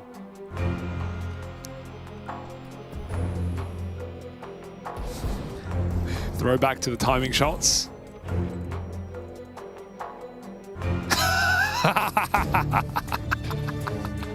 Poor Rushley. I had full faith he was going to catch both of them, Harry, but, you know, we've all been there. Serving's harder than it looks. You only know when it goes wrong. If you're catching all the kills, you won't even think about it. And when you're with Rushley, you're almost always catching all the kills. Yes. Like this. Ooh. Wait, where do those nades go? Backside, I guess. Mezzi survives on top. They just skirt by him.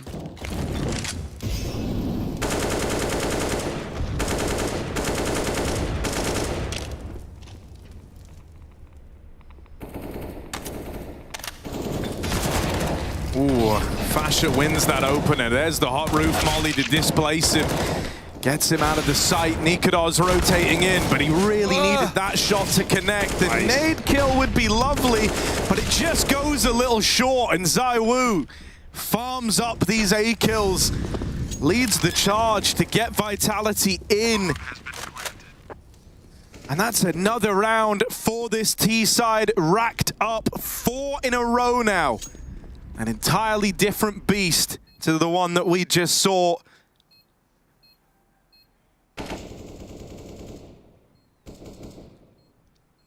And, you know, the angle that we took early in this half was we have some excellent anchors right now on this A site for Fnatic, and Vitality is still doing a very good job of getting A hits on the board. A nice call on Apex to go down the vent on the anti-eco. Well, they know the util won't be there, and there won't be a rifle spamming vent. And right here, just making Fasha and Mezzi go down 1 for 1 is not enough when they're so committed inside of A.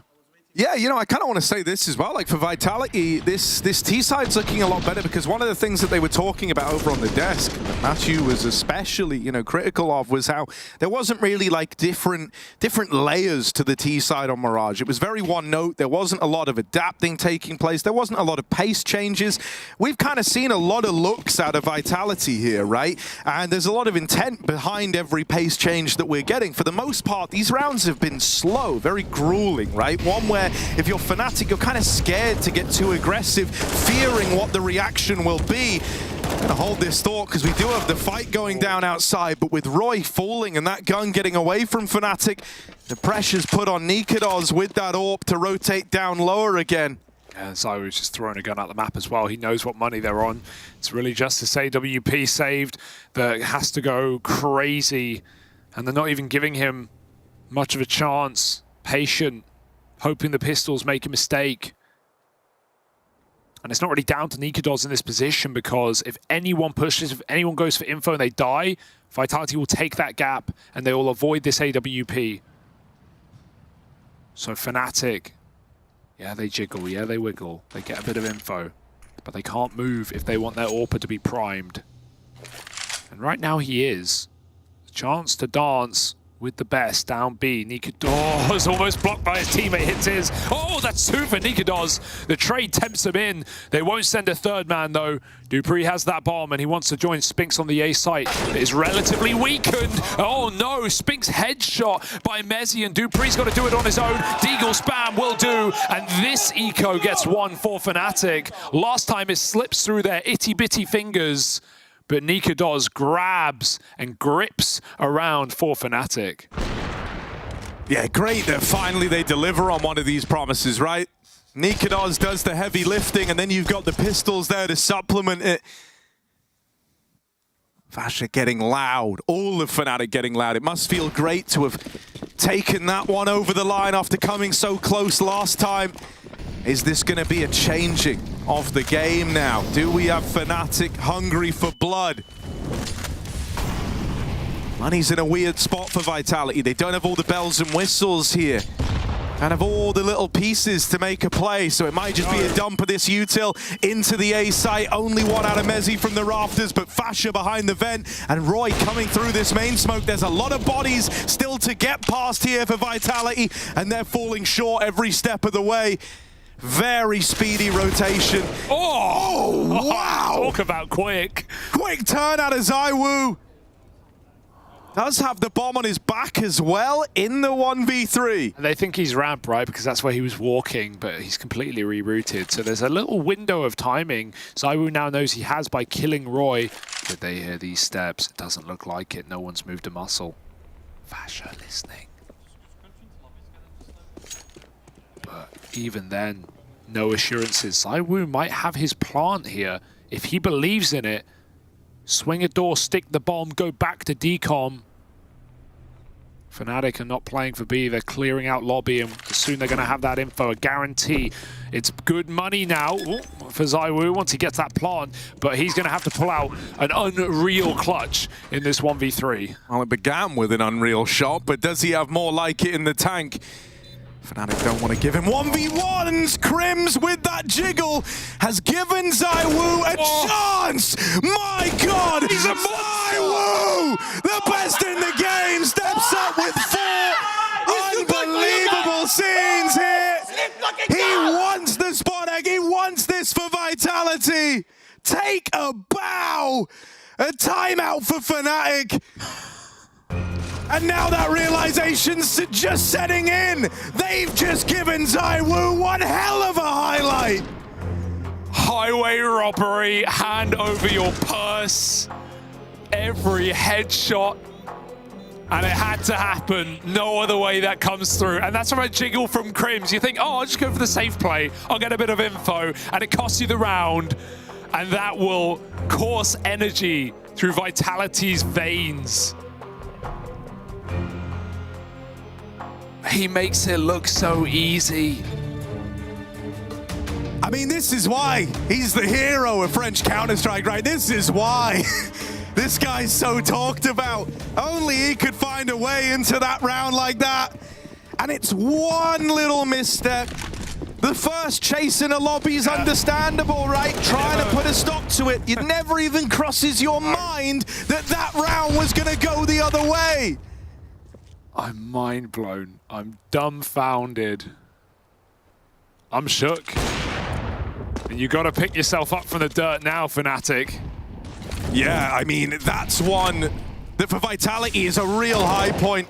But for Fnatic, it hurts. Crims, he wants his revenge. Okay, don't chase him now, boys, please. Don't give him another chance, because he's got damn well enough time for this round. They're deep in door, though. No one's ever died in the door to ZywOo at the start of a clutch. Nah, they're ready to double swing him. Yeah, there's no win in this one. Okay, okay. A little more relieving. But yeah, no, dude, it's a round like that that can really get in your head. I think it's super reassuring here for Fnatic that they immediately course correct, right? Because where this could have fallen down, where this could have gone so wrong, is if that one goes against them, suddenly they're left thinking, oh man, if only we didn't go, oh, if only we didn't give them that round, if only we didn't give ZywOo the 1v4.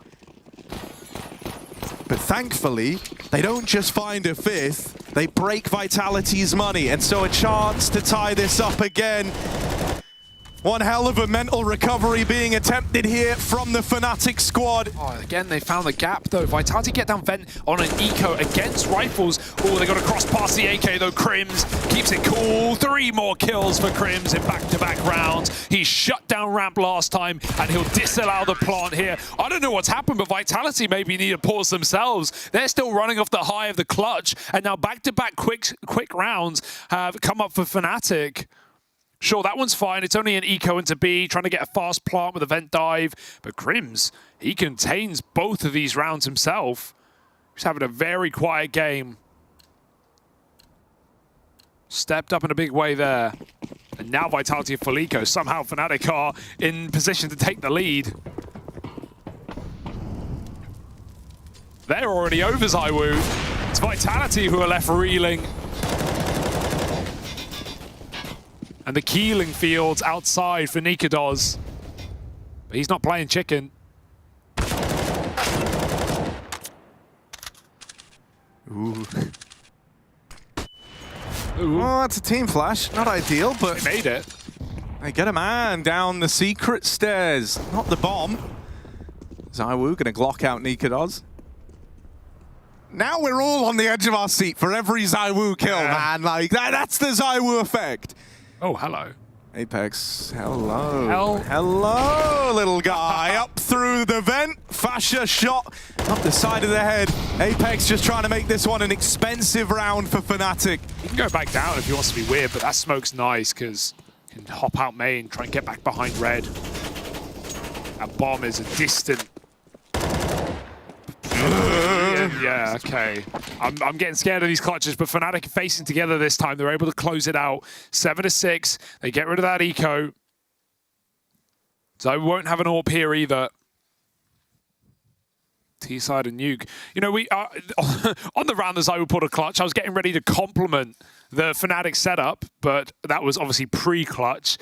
They had some changes. They moved Fasher off of Hut Roof. He's been there almost every round. Vitality have mollied it every time they've gone A. He was back behind CT Vent. Mezzy had a different angle on the rafters as well. It was a nice crossfire for Fnatic. They're going to need it again because Vitality will meet them there. Fasher stuck in behind the Tetris. He's not playing game, so he's already gone from the round. And it's Mezzy at the back of the site to pick up 2 kills and stay standing strong.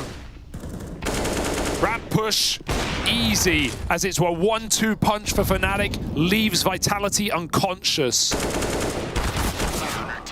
It feels like they almost haven't learned their lesson. They are chasing these kills, but they're getting away with them. I am in awe at the fact that Fnatic were able to dust themselves off after that round, because you know, I think many other teams might have crumbled there, right? But this Fnatic squad, they always say they've got that mental resilience. They've got that ability to keep themselves in a game, and it's shining through right now. It really is, and it's a team effort for Fnatic, right?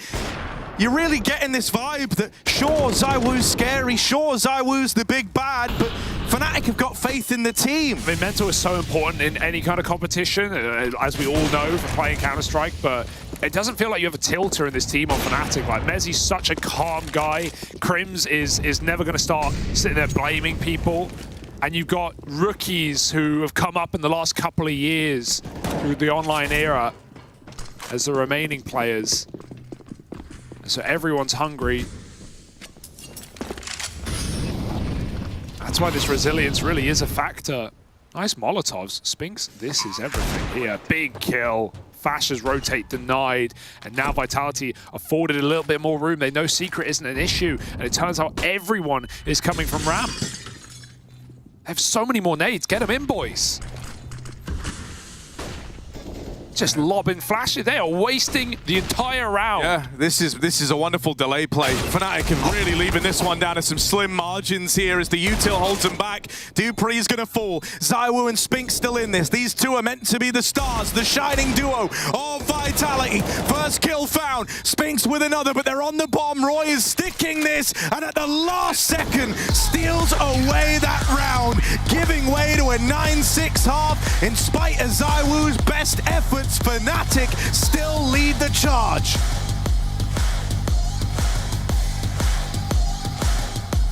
Maybe Vent again. Defense. Dead. Have your main. Well, two more. One more. We're crash lobby still. Defense. He's defense. I'm sorry. Will needs help. Is door Yeah, we're to lobby. No.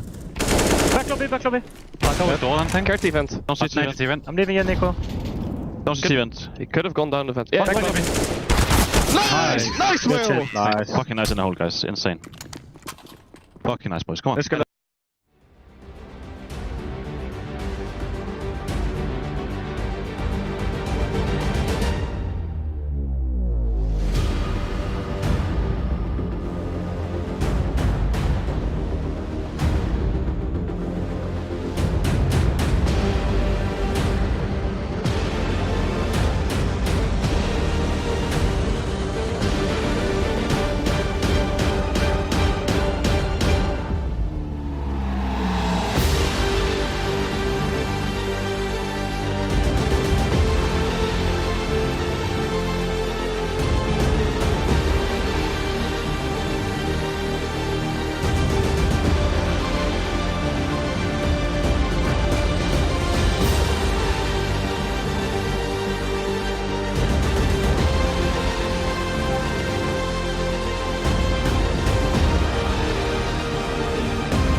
You thought that after a round like this, Vitality would be the ones in the lead right now. You thought that a 1v4 of these proportions this late in the series would have done Fnatic in, but it hasn't. They immediately replied. They've kept putting rounds up. He's too good for you guys! And while Apex is right, ZywOo is great in isolation.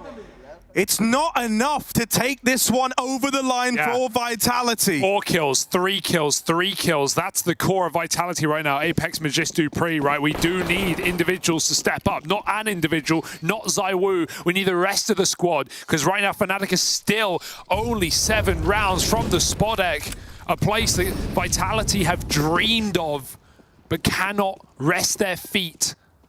And it's Fnatic, hop, skip, and a jump, and a run into that arena. They are up in heaven. They are in your head. They are down below, but so ZywOo dropping the first. They won't commit now because they do have that man up heaven, but he won't last long. Mezzi falling. Roy at least gets away with his kill. This is just a fight all over the map right now, but Fnatic will take that top site. It's lobby they have to worry about. Spinks is already here, and he's got a teammate alongside him. Dupree's dualies move in, take Nikodos out of the round. Bomb's going to be planted for Roy up in heaven, but they've got to cook up one hell of a 2v4 here.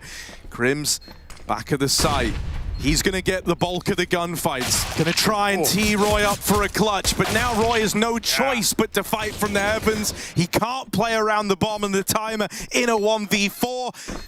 And so there's the reply. Vitality start strong to open up their CT side.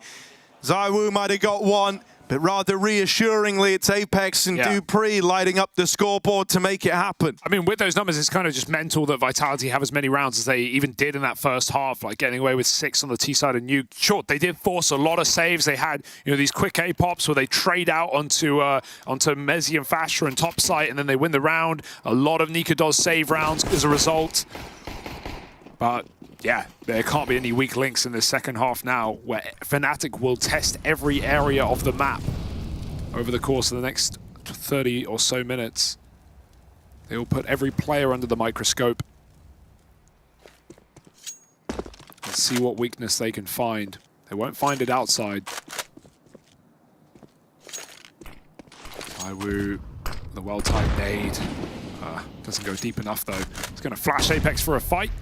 He saw something. They made it to red, but I don't think they saw him. They were blinded, and across the secret will be allowed. Apex, oh, he's dropped the bomb. That matters most. Everyone else makes it.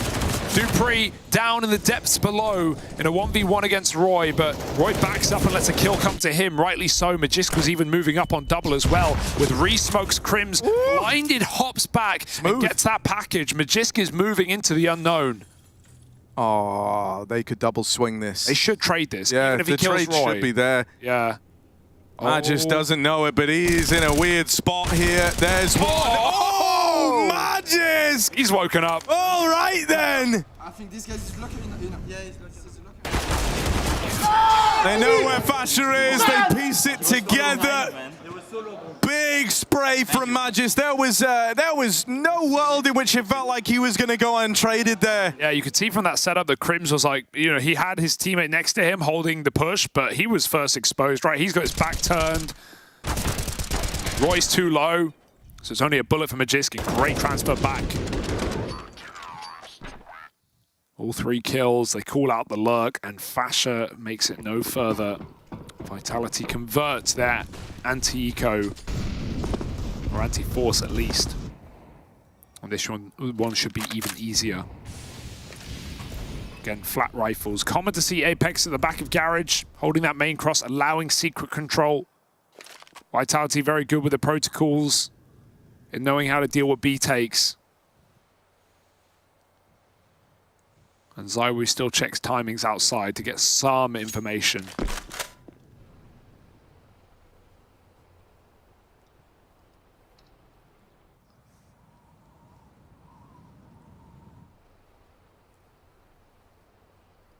Fnatic Deagle's always good at doing some damage, but we haven't really seen that too often in this series. Could do with that Promise rearing its head here. Doesn't look like it's going to. There's the trade. No good deed goes unpunished outside. Ooh, Mezzi with the deagle. There's one. And he's going to start to back up. I'm now retrieved, and in the 2v3, this went from a damage dealing round to one where you feel like you actually could get something done here if you're Fnatic. Especially when you look at who you've knocked out of the round. Yeah, but where do you actually go here, right? Because walking out to A is a death trap. You don't really have time for anything else, though. Yeah, Crossfire is very ready for this. Going to be a flick for Spinks. He lands it, and the spray is easy. No room for error in that round for Fnatic anyway. It wasn't meant to be theirs. The score levels out at 9-9.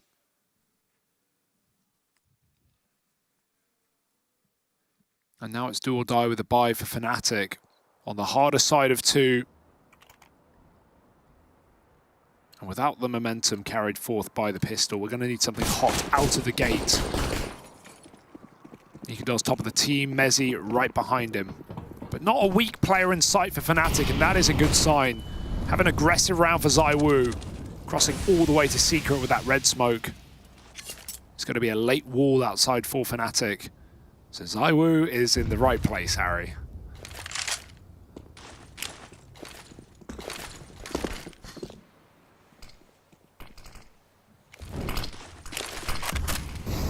Yeah, full smoke wall to complement this push.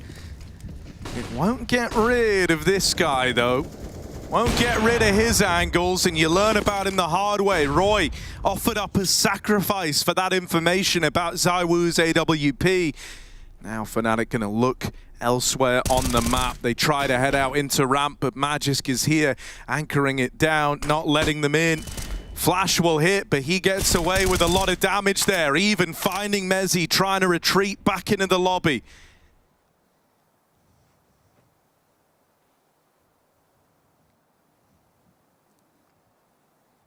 No one overplaying this, no one forcing kills. ZywOo is creeping back up, though.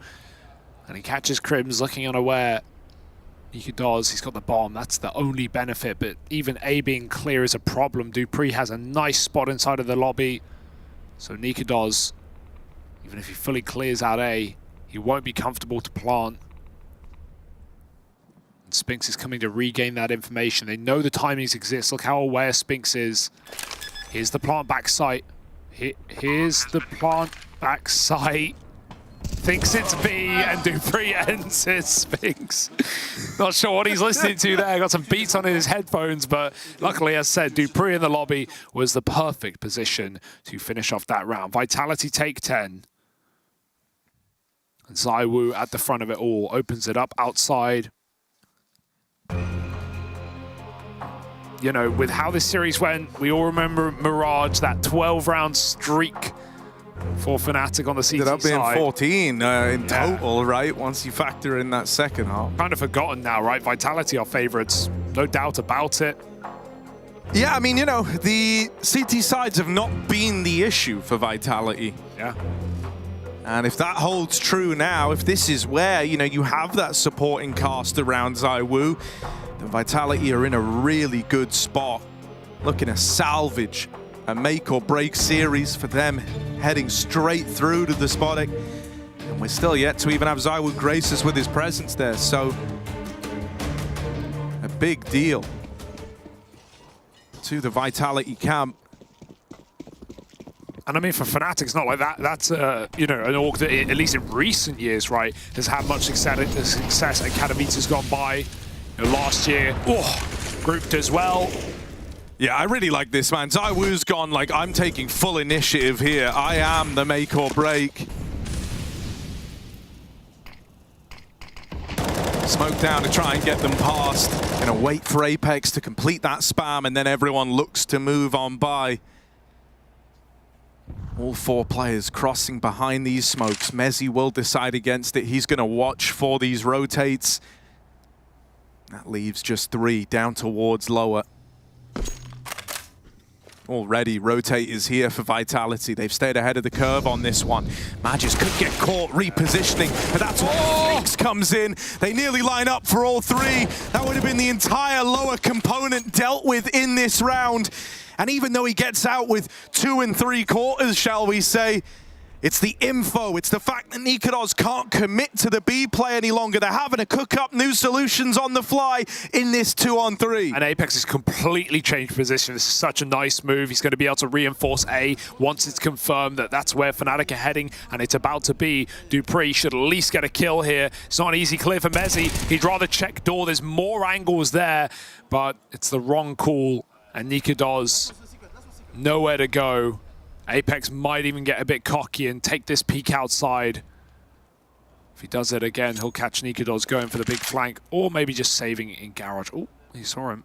10 seconds though, so Nikodos can't do anything but chill in the corner and try and keep his gun. Vitality find 11.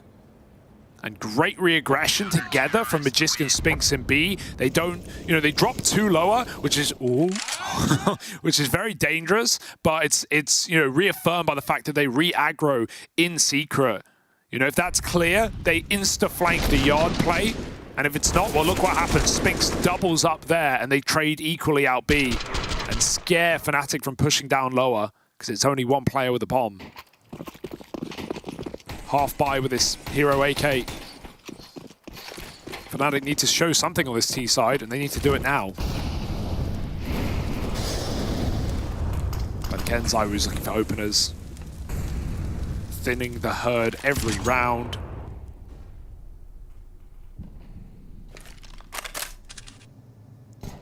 Already having dropped down lower, and with Magisk winning his fights over towards ramp, this is off to a great start. Very little chance that this lowly investment from Fnatic is going to get much done now. The nature of the round's been uncovered. The bomb spotted over at ramp, and they know that both remaining players should be over towards this side of the map. Spinks is even already down lower, just keeping them boxed in. And Fnatic, they are in this little kill box that Vitality have designed, constructed around them. Even as they go back, dupreeh's pushed into the lobby and shuts Nikodos out. Crims, he's haunted from memories at this orange box, and once again it's Spinks to best him there. Holding strong, man. Ramp seems to be great for Magisk at the moment. It was solid for Crims on the CT side as well. 2 of the more experienced players in the server. You want those safer players in these positions because multi-kills are often a requirement if you're committing to the ramp hold. 1 and done does not feel like enough with the amount of room it can give for Tease to drop into that B bomb site. 12-9. Fnatic still slow out the gates on this T side, and certainly not the case. ZywOo, new round, new position. He's had a fair few different openers. Yeah, I mean, dude, it's like finding a needle in a haystack right now.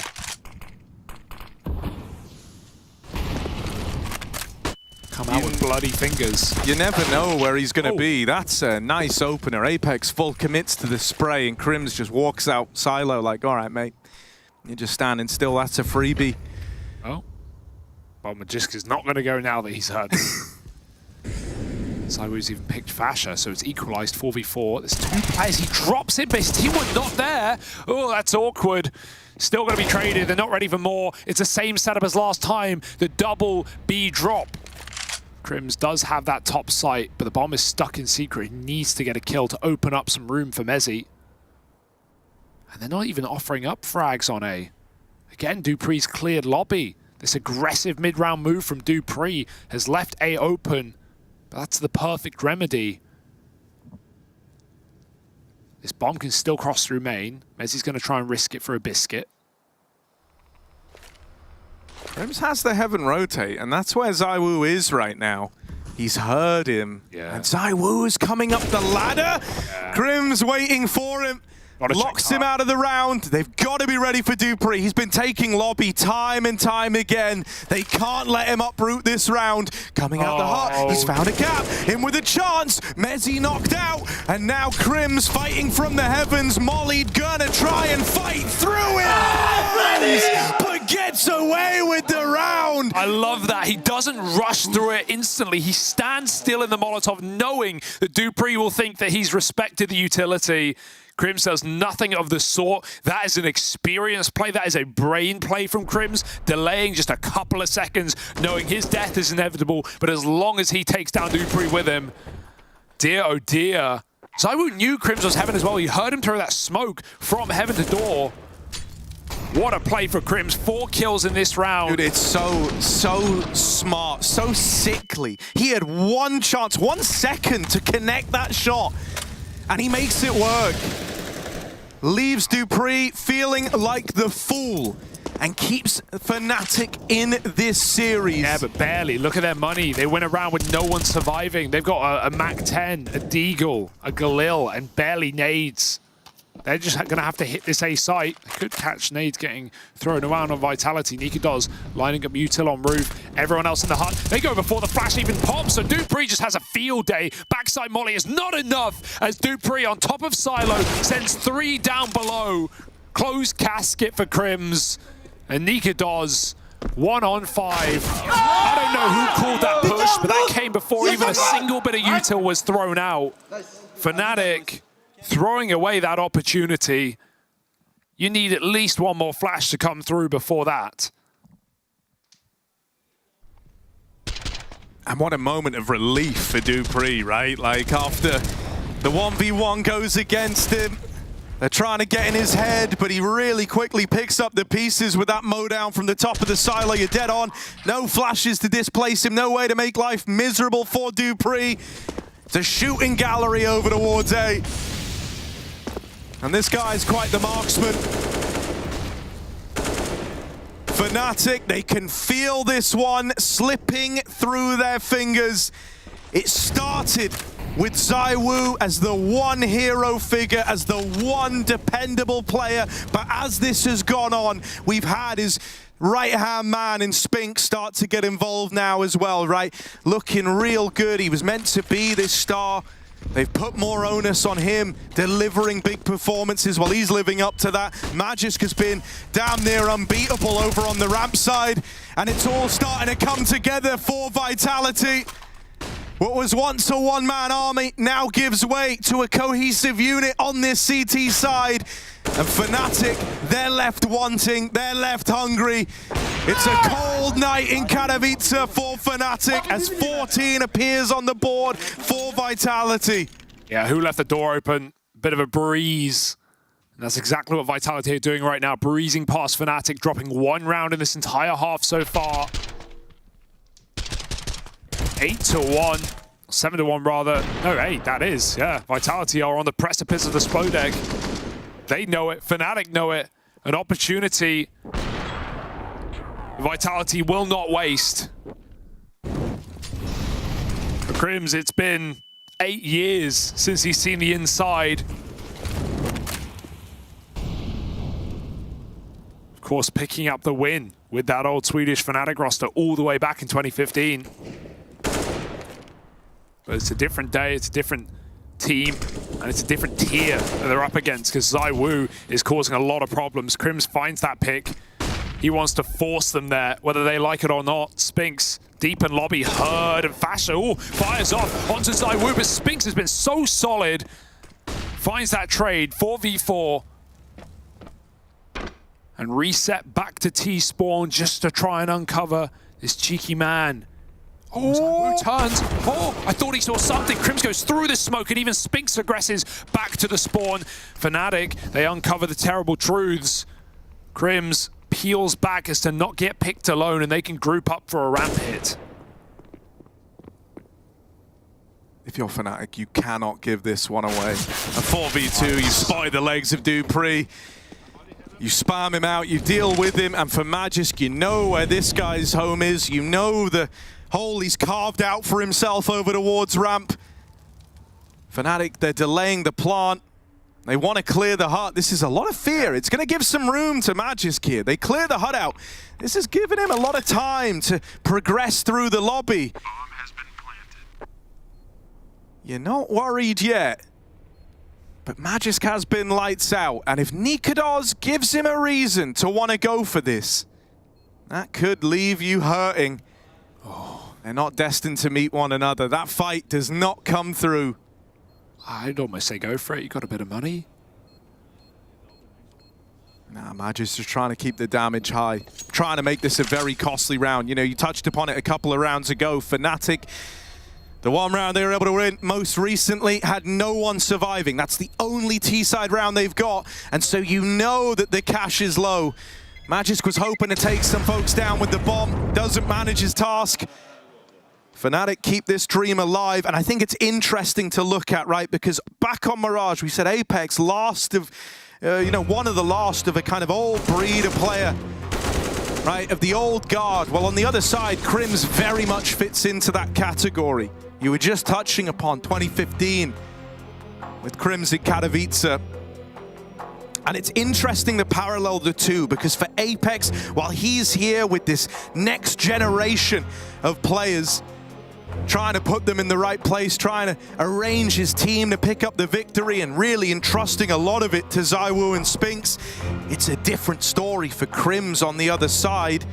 He's taking a lot on his own back. Top performer for Fnatic right now. Yeah. He's the one trying to keep them in this. Love to see Fnatic set Nikodos up or just give him the time or the room to go for an opening kill, right? He was so efficient on that CT side. Started really strong with 6 and 1 at the half with opening duels. He's not really done too much in this T side at all. They're going to run a quicker round, take some space with pace outside as those smokes bloom on the fly. Roy makes it down to B. ZywOo, he's heard this, but he can do nothing about it. And Vitality, typically, they've dropped 2 players down lower. This time it's only Magisk, but I think Vitality expect more resistance in this B bomb site. They think it's the whole entourage. They've dropped 3 of their own. This is quite a gamble to make. And if Fnatic go for an A hit, it's going to be all on dupreeh. They want him to take lobby right now. They are beckoning him in with this crossfire. He won't make that move. A multi-kill on the top side for dupreeh may be one of the only ways for Vitality to win this off position. And Fnatic will meet him there. Util up and over. It's that or it's event drop, really. They're still so split. They're still not in a hurry. dupreeh. Dude, this is so nerve-wracking. It's a coin flip round. If Fnatic go down lower into the stack, this one could be over. Upper is only occupied by dupreeh, and with him giving that kill over, Fnatic don't know it, but the stage is set for this A play, for the round. They've just got to follow through. Yeah, and it looks like they've come to that conclusion. Roy doesn't commit to the lower wrap, and so Vitality, they're left down on lower with nothing to play for here. Yeah, lovely call for Messi as well, just realizing what's been going on, which is when we get the secret control, we get at least 2 rotates out of Vitality. They're going to jump the gun. Let's be patient. Let's wait for the lobby aggro. And I mean, even if dupreeh doesn't aggro there, Fnatic is still going to have 3 or 4 players coming into A together. Crims on a main split, Roy up vent, and everyone else through hut door. So there's surely, you know, that's all the makings of a Fnatic round, whether or not dupreeh pushes, but him dying only assures Fnatic in their call. Very nice little tricky round. And Vitality will think twice about lower rotates. The mind games have begun very late in this T side for Fnatic, but now they can start to actually run secret attacks and know that Vitality won't send their whole team there. Or will they? 12 rounds, 5 alive. A breath of relief. Dude, that's really big. It's really big that it's a 5 alive round, because as we touched upon after the last win for Fnatic, right, the only other T-side victory they had was that one where Crims runs through the molly and they win it with no one surviving. There was always this inescapable fear that the game could be out of your hands, that you could lose a round and be forced down onto an eco, and then it feels like it's all teed up for Vitality. Well, now the nature of the game has changed. This is a grind for the Vitality squad, and they're not on that coveted 15. They're not on the, you know, overtime as a bare minimum. They're still fighting for it. This won't find anyone. It's a nice attempt. Cheeky play. Vitality did it in their T side as well. But now back to the drawing board. Hope you brought your own chalk. From one nade set to another, Fnatic go back to outside smokes again, creating this wall for Roy. The difference here is Apex is starting B. So he's a lot deeper, and he's going to be able to confirm whether this is an attack or a fake. He doesn't even need to peek outside, but he can catch a player moving through. Apex holds the molly. He's just trying to buy some time. There are one-ways available on the stairs as well that are very effective, but Apex just falls back into safety. See, Apex is kind of in two minds, right? Because while he wants the info, he also doesn't want to go down and open up that route, open up that path to something happening over the wards outside. And so he doesn't know what the intention was with these smokes. Fnatic don't use them. They want to try and walk close to main. It's stacked. His side split, but Vitality are ready for this. They've even got ZywOo in heaven to spring to life, and there's that ore. Dupree helping out into the stacked A play. It's just Nikadoz, and they're in the lobby. They're right behind him. Vitality cruise onto map and series point. Just 5 kills away from, at bare minimum, a quarterfinals appearance in the Spodek Arena. And that's a mind game again for Fnatic. They think they can once more pull Vitality all down towards lower, and they adapt. They don't fall for it this time. Apex, he may have still not stepped up in the fragging department, but he's certainly not giving away that pick in Yard, and everyone else has pulled it back, considering there was 3, 3, and 4 kills on the half for him and the Danes. What a resurgence at the right time for Vitality. They do right by ZywOo. Missed shot on the orb. He's stuck behind the red smoke. Where can he even go? Tries to run away. Fnatic will have to allow it. Roy does get secret control with Crims. And so Fnatic have a big foothold in this round, but Vitality are only 5 well-placed kills from those playoffs. What they've been dreaming about in so many missed Katowices gone by. 4 years in a row since Vitality's inception as an organization. And they could not make it to playoffs of Spodek. But it is within reach. Oh. Roy down in the vent, catches Apex. Dupree waiting in the hut while Fnatic giving a lot of room to this double B play that they've got on the cards. Roy might be low, but he's delivering the goods right now. A path to the vent drop. No one's holding for this, so Fnatic get everyone apart from Nikadoz down lower. He even joins the ranks a little bit later, and Vitality are just not in a position to play for this round on the back of an injured Roy. He was tagged, crossing outside right at the start of the round. He delivers the goods. This was a player who started this series struggling. He could not get the ball rolling back on overpass. Everything he attempted fell short. Well, here, continuing his redemption arc, he's kept Fnatic in this one. He's kept the chance of OT alive. This really is such a test for Mezzi and calling these rounds, just trying to avoid Vitality, trying to avoid the stacks, because if there's one thing Vitality have been doing, it's just playing together, right? Whether it's overcommitting down lower with a heavy ramp rotation, or it's stacking 3 or 4 on A and just saying, we don't care about that B side, we won't get dragged out of position, we'll believe in our call. Whatever they've been doing it as a unit, and so Fnatic are trying to avoid the landmines in this field. 2, or rather 3 away. And they found the first. Yeah, I mean, it's only 2 rounds, but it feels like an eternity. ZywOo holding for a cross outside. He spots a player, make it to red. Roy was able to run it down secret last time, and he's certainly given the illusion that that was the intent here. But he doesn't commit to it. This time Apex is, again, starting B, so ZywOo doesn't have to stress, because Apex will have that info in a very safe position as well.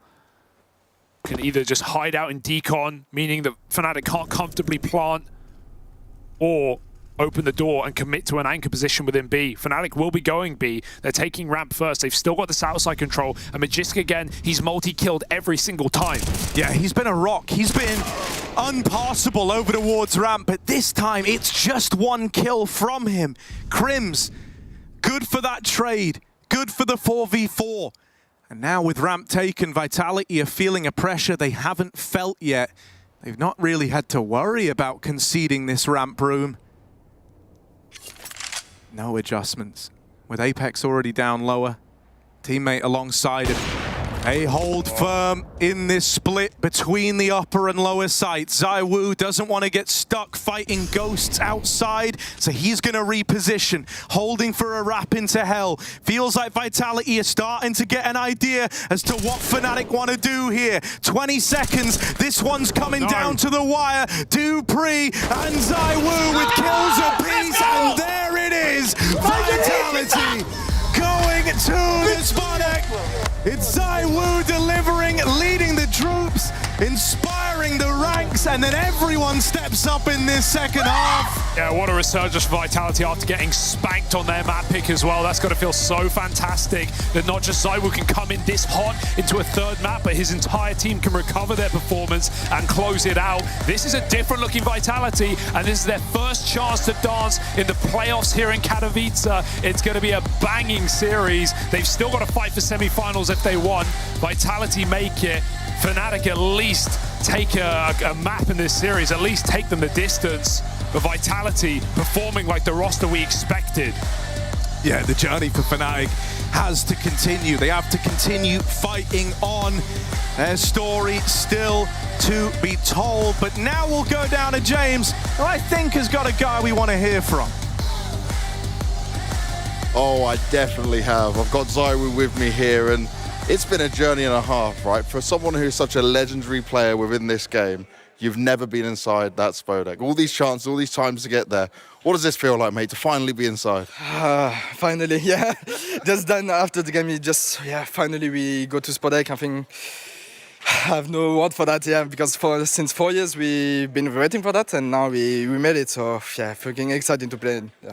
I bet you are. I'm just going to do this real quick. Okay, you're very warm. Yeah, I can understand that. He is definitely excited. We're feeling that with it. That was a tough game, though, from Vitality. And I've got to touch on this Mirage. This is normally a good map for you guys. They came out swinging. What went wrong for you to go down 12-3 like that? I think we missed like some unity. We didn't play like unity. We just play like one by one, and we just give individually a move. And yeah, we just didn't play like Vitality did normally. So of course they play good as well. So they just destroy us on City side. But the hugely positive thing is the streak continues for Vitality right now. You did well in Copenhagen. You've come into this looking great as well. Do you feel like so much has changed just since the break into this year? Yeah, of course we have a lot of change. We talk about a lot of things to do for have a good start for New Year's. So yeah, it helps us a lot with a lot of things. So we are really happy for this start here. Congratulations, mate. Welcome to the spot. Let's just take a look at that beauty. There you go. Yeah. We too far for that. We too far. Yeah. One day we'll get there. Yeah, maybe. Well done, mate. Well done. ZywOo is happy to be in the Spodek finally, and I guess Dupree is happy to be back in the Spodek, right? Yes, of course. But it was kind of a labored one, we gotta say, right? It wasn't the easiest matchup. They gave you a good fight. What did it come down to in the end, and how deep did you have to go to make this happen? Pretty deep, I'd say. It was very stressful on Nuke, and it was also kind of stressful on Mirage. I think we picked up some of the bad things that we had going on Mirage. We took that into Nuke. Maybe not as much in the beginning of the match, but at least later in the match, at least when we got on the CT side. And yeah, I mean, I think it just means a lot to the team. I mean, I know it means a lot to Apex. I don't think he's ever been to the Spodek before. And for me and Magic, we've been there multiple times, but missed out last year. So, I mean, I think it just meant a lot to us. And when things mean a lot to someone, you tend to put a little bit more pressure on yourself. And yeah, so but I'm just happy that we won in the end. Yeah, congratulations. I mean, Arena is your second home, pretty much. You won a bunch of titles. It's a common thing for you. But I want to ask you about Mirage and what happened there. You know, you guys seemed like you were hitting a brick wall, as Maniac would like to say. You couldn't find the exits, any kind of solutions, even after timeouts. Nothing really worked. And you lost 14 rounds in a row. What happened, like, inside the server, in your perspective? We got too sloppy. I mean, one of the things that we really focused on overparts that we had to play very structured. We had to be able to, we flashed for each other, and we were really good at trading and having the right like spacing between each other, and that was just simply too bad on Mirage. That we were kind of expected them to fight for mid, but more aggressively. But they actually ended up playing still fighting for mid, but more like in connector and playing a little bit more passively. And whenever we went to take connector, we were just a little bit too sloppy. We didn't flash for each other, and we didn't put in the effort to make the trade in our favor. So I think we just, it was just too sloppy. And obviously they also hit their shots and played great. But overall, I think we made some very bad mistakes on Mirage. And I guess that's also the reason why the result is like that. You talked about the stress of Nuke, and that was very apparent for us as well. I think in the past, you guys have had moments where you struggled to go over that last 16 rounds when you were in stress. How were you able to close it this time? I think there's just a lot of confidence in the team. And usually when we remind ourselves that, we know the communication can be a little bit stressful and we make some silly mistakes, but we just reminded ourselves this time that we've come a long way already in this new year, and the season has been going well for us. I think we remind ourselves that if we just calm down a little bit and like play our game and play together as a team, we have a really high chance of winning. And I think that's what we reminded ourselves, and also started gambling a little bit when we had the 14-10 lead. We had a huge stack going under. I think it was mostly about that we just believe, and I think that's the main reason why we're also putting a little bit more results right now, is that we are just believing a little bit more. Yeah, speaking about the results, you guys started well, very well, 2023. And what is the vibe in the team right now? Is it like work in progress still? We can still, we can win an event, but it's still work in progress, or we are ready to win the event? I mean, right now, I think the event is pretty much up for grab for everyone. I think there is like no clear favorite. We've seen, maybe if you would put Heroic as a favorite because they're also the best team in the world right now. So, I think everyone can win. Actually, I think it's all about the mentality going into the day, and if you hit the day as a team and all that kind of stuff. I think that we've come a long way in this season already, and I think we have good and high expectations for this tournament, obviously. But we also want to stay real to each other. That it's still really early in the season, so we will make mistakes, and we will still have real tough games as we had today. Mm-hmm. But coming out on top is the most important thing, so I'm obviously very happy about that. Yeah, your picture is up there, and I noticed you were playing right there. So I wonder if that stresses you out, or it gives you motivation that you're like, okay, I know that guy. I can be like this guy. I don't know. I was looking at Crimson a couple of times. Oh, you was? Yeah, that's the main guy I'm like fighting with. This. I think he won Katowice 3 times. I've only done it twice. Only twice. How dare you? Yeah. Only twice. I mean, it's nice to be among all these big players. Mm-hmm. It's really nice. But I'm just looking forward to playing in the arena. It's been a long time, and I think it's been a long time that since we played in arena in that sense. So it's just gonna be amazing. That was going to be my question, but you go just ahead. A last question. You brought the word confidence for the team. You say you guys are much more confident as a team. I wonder, what about you individually? You've been very open about the last year and how complicated it was. Mm-hmm. Where do you see yourself? How do you feel right now as an individual on the server? I see myself as, if we're playing good as a team, I can have opportunities to create something really good.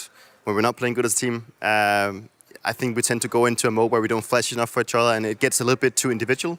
It's something that we're working on, but I'm definitely feeling better than I did the last part of last season. Okay. I've obviously gotten some new positions since we picked up Spinks. I've transitioned more into, I wouldn't say like I'm anchoring a lot of bomb sites right now, and I'm also trying to support in the way that we have Spinks and Saiwu being the main superstars of the team. And I think it's been a transition that has, I wouldn't say tough for me, but it's been something that I had to get used to. And I'm just happy that I feel like I'm contributing more to the team, and that's really good. And we've had a big talk about the whole creating space thing, because I wouldn't say we have like a super passive players in the team, but it's mainly me and Apex who's going to take the space whenever we do executes.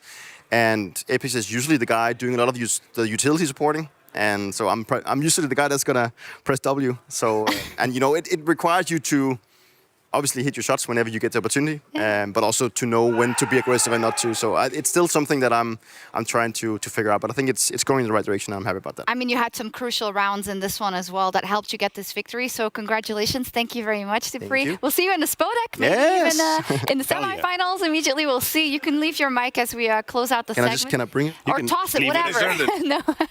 Thank you so much. Thank you. Always a great interview as well, right? And I think verbalizing a lot of the things that we criticized Vitality for. Players doing interviews, this is the example how you should do it. No, it's true. Like he's honest, the good and the bad. He's not shying away from anything. He's giving realistic answers. Right.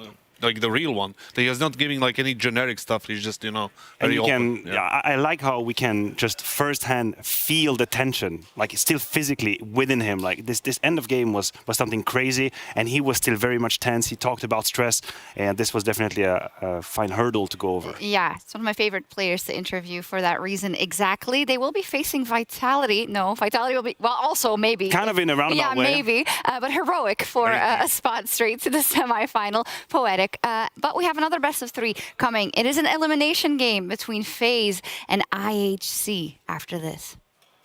Can you spot door or anything? Maybe door. Maybe door. He left outside. He left outside. Go main, Lulu. You're not gonna be able to.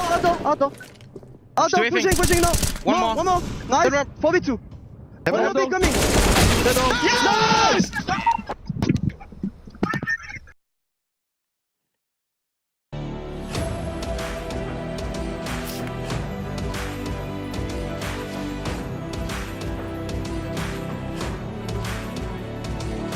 The bell tolls for Cologne. This cathedral, a cathedral that is stacked from the earth to the heavens with the greatest of all the fans, the most passionate.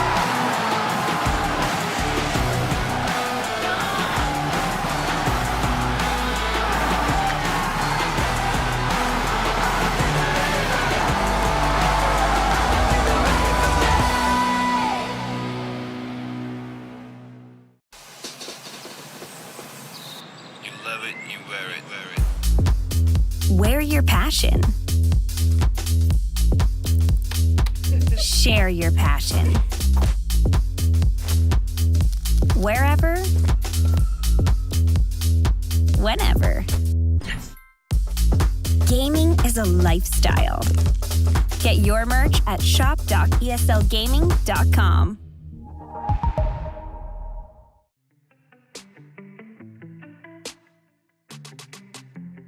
I think a new map's always interesting. I wish it replaced Vertigo instead of Dust 2, because I don't think anyone at the moment likes Vertigo, so I think Anubis is pretty good.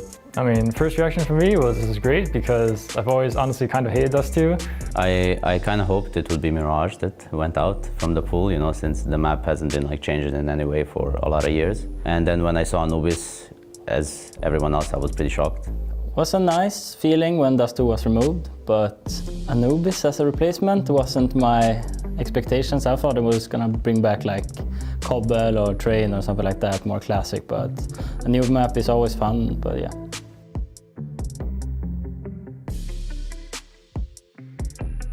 It's definitely a good map at the moment for me. Anubis, I think, is a very interesting map. It definitely has like a different dynamic compared to other maps. Feels like Ancient. Like first Ancient. Now it's a different map. So I think it's a really good map. It's a weird map to play, but I can see it working somehow.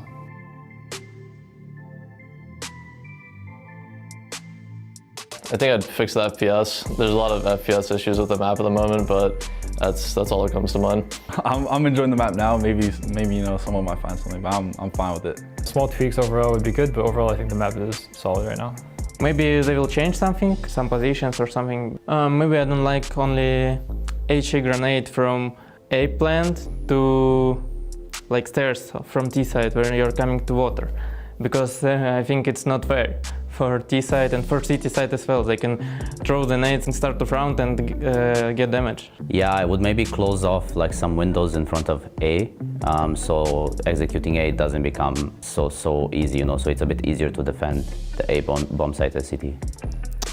I think I will see some changes to it, like the drop in mid with the like you can drop straight under you basically in a bomb site basically. So some changes to that, and I don't know, it feels weird they can throw smokes all over the world, so on that map it's kind of weird.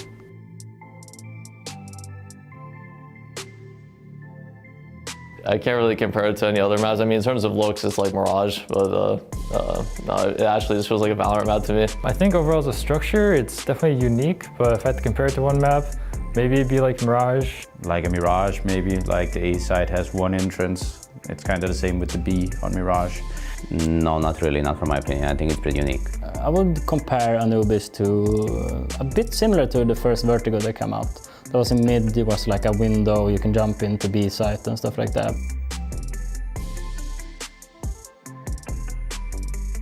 it's a safe pick for us. I'd say it's in the middle right now. Definitely not a permaban, definitely not a safe pick, but we're definitely willing to play it. I think it's a safe pick for us. I would say it actually favors a team like us because I think we're super creative. We're very good at looking at where you can find the advantage. So for us, we play Anubis and we play all 7 at the moment. It's somewhere in the middle for now. As I said, we haven't played it a lot, but we did play it initially in the World Finals last year. So overall, I would say it's not our permaban, and if we have to play it, we'll be glad to.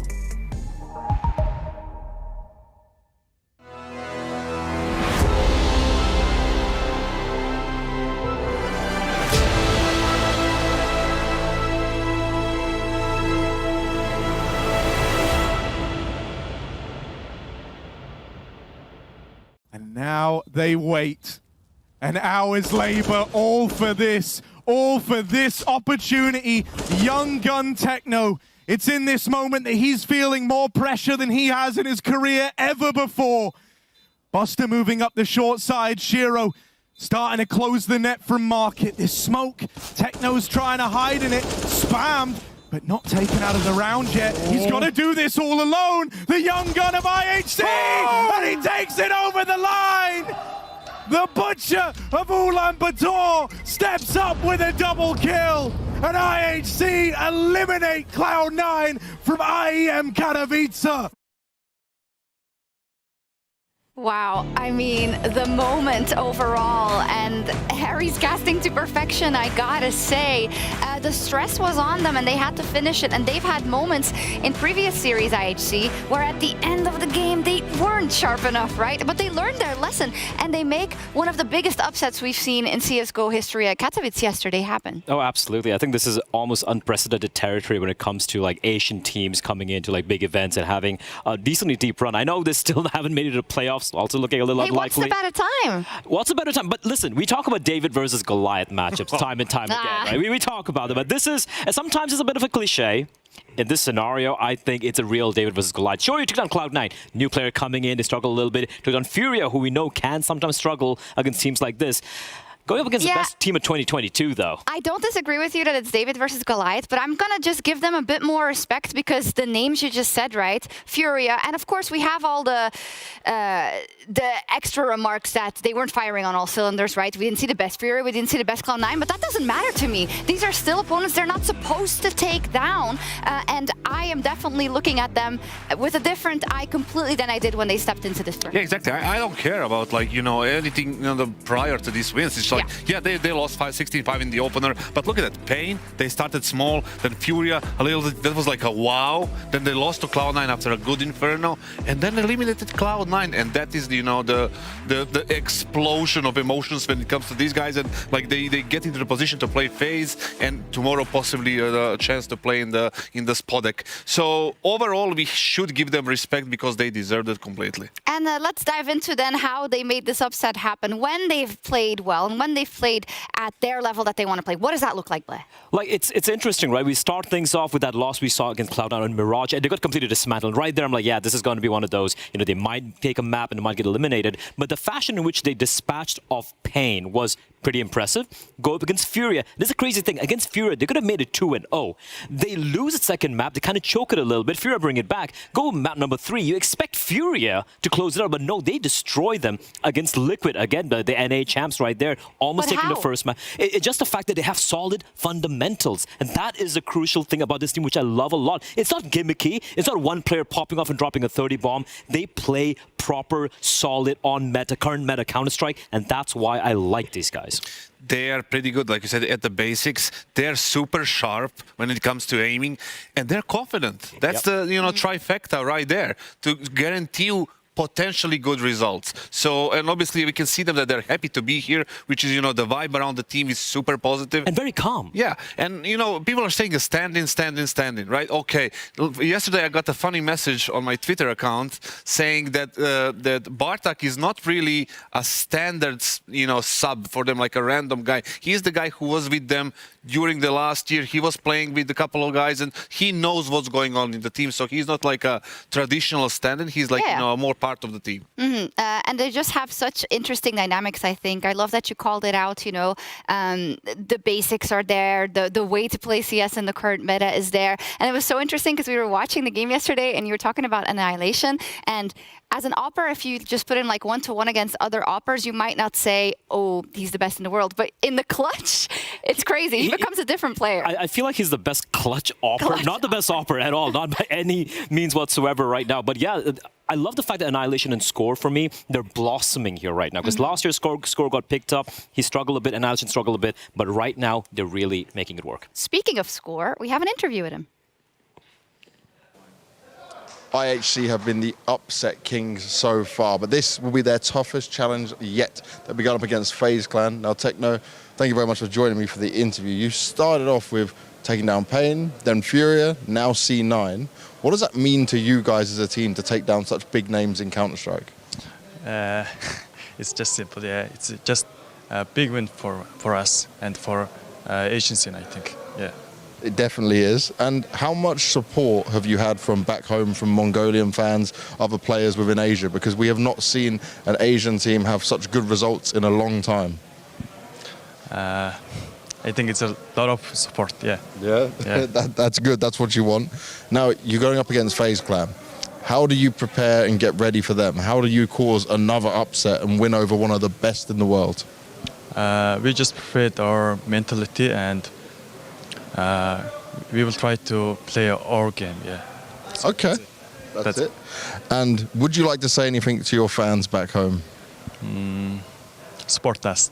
Yeah, that's right, support IHC. They definitely deserve a lot of support after these games. Let's see how they get on against FaZe Clan.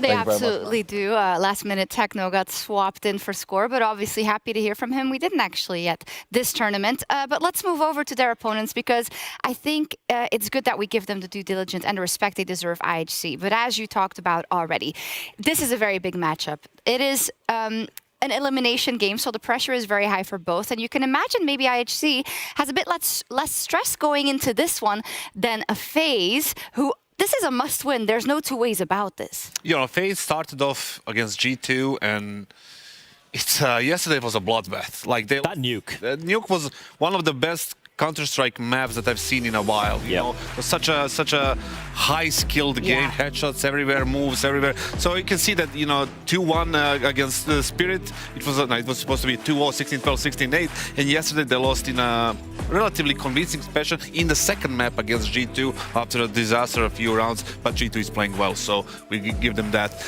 And you know, coming into this event, you said like there is no how much stress on FaZe side. You know, these guys, they were in the exactly same position on the major, right? Yeah. Massive favorites against a massive underdog in Bad News Eagles. How that thing, you know, went. Obviously, they picked Vertigo, or they allowed Vertigo to be. Not happening today. That's not going to happen today. I think they learned the lesson. You know, I'm still gonna, you know, give a proper respect to IHC guys, but I have to side with FaZe simply because, you know, backs against the wall. They learned the lesson in Rio, so. I don't think the graphic was correct because they went 2-0 versus Spirit, and G2 went 2-0. Yeah, they went 0-2 against G2. When Kasada's talking about that match yesterday, Bla, I think we can all agree it was a very high level of Counter-Strike, right? Does that give you a bit more faith as to what FaZe we're going to see today? Yeah, FaZe looked incredible on that nuke game, honestly. Like, it could have easily gone either way. It came down to small little nuances, some of the small individual plays, which allowed G2 to get the win. The Ancient loss was a little bit jarring, I won't lie, but G2 played amazing. They played phenomenal, so I don't want to take anything away from G2 there. But yeah, coming into this particular matchup, unfortunately for IHC, as Kasad alluded to, FaZe is going to be remembering that. It was a harsh lesson, and they're like, we're not going to take this easy at all. And unfortunately, I know we still don't have the map vetoes yet. The best maps, unfortunately for IHC, Nuke and Inferno, well, what maps are FaZe really good on? Nuke and Inferno. So unfortunately, as much as I want to believe in this fairy tale run, fairy tales are unfortunately not real life. It wouldn't be a fairy tale if it wasn't difficult, Bleh. Then it would just be a story. Then so true, fair. Fair. So talk about then FaZe in general. Rain has, of course, rejoined the lineup. Robban is also here. Kerrigan has also said this is definitely a super top priority for us, Katowice, and completing the Grand Slam here. It's very important for the history, I think, of this team and of Kerrigan specifically, right? So what does it look like if FaZe is firing on all cylinders versus a lower tier opponent, ideally? Yeah, run for your lives. I think there's so many individuals that can deliver a high amount of frags and a firepower all over the place. That Kerrigan, his job is like relatively, just to make the right idea and the people will do the rest. But when they're doing, the firing at all cylinders, that will happen. Yesterday they faced a similar opposition in G2. It was back and forth in the first map. Now they're facing a little bit of an underdog, a little bit more, I guess. And I really want them to see 100% focused and super serious about this game, because IHC proved that they can eliminate a top 10, top 5 team. They already did it twice this event, and they can do it the third time, same like Bad News Eagles did on the majors. So they need to be 100% serious. Just looking at this, I'm sorry, just going to jump straight into this veto right there, right? One thing I wanted IHC to do was float Vertigo. Don't ban it, force FaZe to ban it so that they can probably maybe ban out Overpass. Unfortunately, they're going to be playing it safe. Vertigo's going to be banned out. FaZe not going to take any chances with Anubis over here. Inferno pick from IHC, look, they have nowhere else to go. You go with your comfort map, you play the map you really want to work with. They've gone with Inferno. The surprise here for me is I thought FaZe just flexed their Nuke. They're like, you like playing Nuke? We love Nuke as well. Instead they went with Ancient, and here's the thing. We haven't seen IHC play Ancient yet at IEM Katowice, but that's a map they love playing at home. And thus far, they've shown the maps they like playing, they're pretty damn good on. The thing is, I was expecting something like Mirage from FaZe, but they decided to remove it in the second stage, which leaves them with Nuke. And that's good for IHC, that's good for FaZe. There is a decent chance we won't get to see that Nuke, but that's what we said against Cloud9, that's what we said against Furia, and both times they proved us wrong. So we're looking forward to this, best of 3, hopefully, that goes into 3 maps. I know Blair would love it. Listen, if they take a map off here, for me, that's a W in my books. I feel like in the first game it was Maniac and the French team, and now we have the Asian team and Blan. It's like, what am I doing? Look, listen, it's a dark pit of hope. I hate it. It's a dark pit of hope. You start hoping, start believing again, but these guys have made me believe. I'll tell you this so very quickly. These 3 maps, IHC are going to be very happy. These are comfort maps to them. Unfortunately, it's against FaZe. They didn't lose the veto, that's for sure. Oh, 100%. Yeah, absolutely. And they might have a flying start on Inferno. We'll see what happens. But right before we get into Inferno, we've got Banks, who's going to show us an exclusive look inside the Spodek, I believe. Now I've found myself inside the Spodek. This is the place all the teams, all the players, and the fans of Counter-Strike want to be within. This beautiful Spodek is being built up right now. For now, the players are within the Hall of Heroes, but at Katowice 2023, we'll get to decide who the next heroes will be. Will it be FaZe Clan once again, or could it be IHC, the upset kings? We're done. I thought we were done. Oh, we're not done.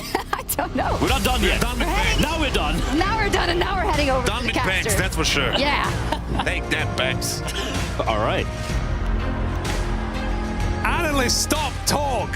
Casters, start the game. You're right, we will. This is our microphone now, this is our studio, and this is our upset to sit here and watch, or not, as FaZe absolutely have no excuse and to win this game. They must close it. A lower bracket run opened up as they fall to G2 in the previous matchup, and IHC eliminating maybe even FaZe's kryptonite in Cloud9, who managed to take them down in the last 2 BO3s and even find that BO1 opener at the major against them as well. This is going to be a banger, Harry. However you paint it, IHC's Inferno has been excellent to watch. Yeah, I mean, I think this is the real potential to be matchup of the day territory. It's all going to depend on how FaZe cope with this kind of one-sided pressure that they're feeling. This idea that they're such heavy favorites that anything less than perfection in this series is a huge misstep. IHC with a T-side start on their map pick. Let's get into this one, shall we? Robs looking like he wants to get involved early. Already dead at the hands of Blitz. An attempt to push through the apartments. One thing FaZe are going to learn is that if you underestimate IHC, they will make you pay the price. Rops falls immediately. And now they look to hit the go button on a B play. I need that nade now. Twist over the top it goes. It's not bad. It chips away, chops down a few of these Ts, but Karrigan on a flank is being heard. They're going to be ready for it. Bartek can find this backstab. Rain stopped the first B pick. They could even leave, but they've actually committed with a plant. And through CT come those final two FaZe players. No kit right now. I don't think there is one. Blitz spams away with the dualies. 3 kills from this guy. And Ray now has to fire back. He's on his third, and he's on for the ace. But with this bomb planted not for them, they are forced to face. They have to chase down Ray, and they call his bluff. What? Surely they've got to go eventually. Rain hits another tap, and now it's the 1v1. The ace clutch for Rain. Surely he knows he cannot stick this bomb. He's got to find the fight, and Annihilation will not give it over. Kill or not, that's IHC's round. Rain tries his best, but it's not enough. This is the most high-pressure game IHC have ever played in, and to call the bluff of Rain, who is on for the ace in a 1v3 as he's whittled you down, is so incredibly ballsy. Yeah. I can't emphasize enough. You can't play scared in this game if you're IHC, and that's something we were crediting them in the Cloud9 matchup as well. They were playing to win, Harry. On this map specifically, they are such a proactive team, especially on CT sides, not afraid to make plays, not pulling back out of fear of losing the round.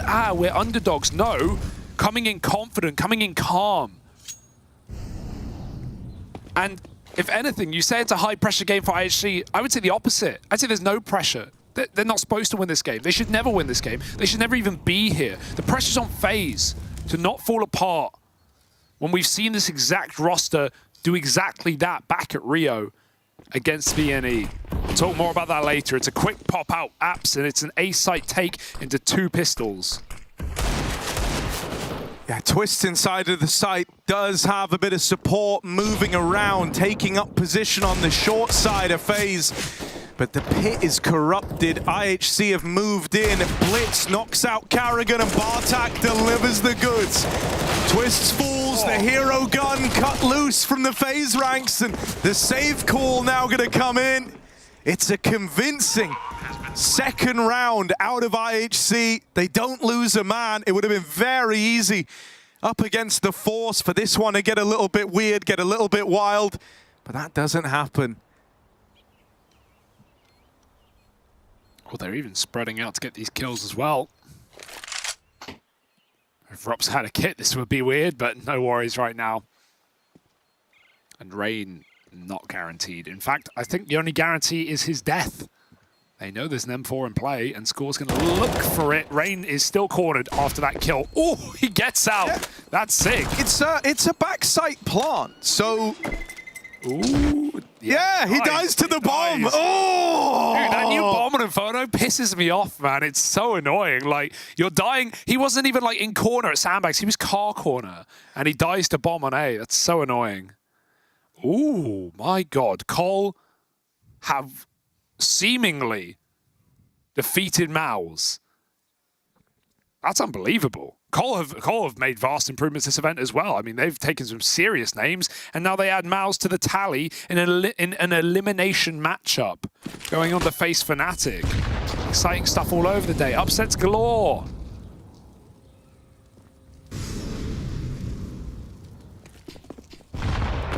All right, let's focus on this one, though. I do like, right, I feel like more often than not, you're seeing teams elect to backside plant in moments like that just for the extra damage on players trying to save over towards B, right? When you've taken the site so cleanly in the fashion that IHC did, they could have planted anywhere, and they elected for the super deep one, let some play around in the pit, have all those crossfires set up, and as we saw, it does damage, right?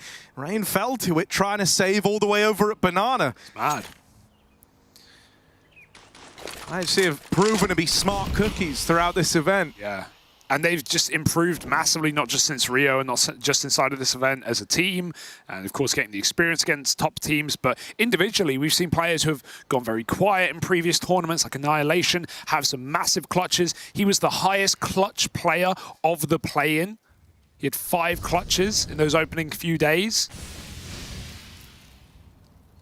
And even just improvements from players like Techno. Ooh. That's a lovely dig from Twists. Now that might send the bomb back into this B play. Techno, that's a huge opener. That's the hero gun boosted at the back of the B site. You imagine Rops was going to be good for one there, but it falls on deaf ears. Karrigan also dealt with, and so any danger of this round you'd like to think's been dealt with. The only kind of problem piece is Brokey up through Banana. Now he is getting late wrapped by Bartak, so the Hunter might become the hunted eventually, but for now he's got the drop on IHC. Bartak's got to get a move on because FaZe are moving quickly here. They know he was in the apartments. Annihilation holds the line with Techno 4K, and now Brokey's boxed in. They've done well dodging the danger of this round and even dealing with Brokey at the end. IHC, they find the pistol and they stick the landing on the conversions. But this is where the going could get tough. Yeah, this is where FaZe come alive, right? This is what they've been waiting for, their first gun round, and everything behind it except the AWP for Brokey. Even got a couple of kits in case things do go wrong.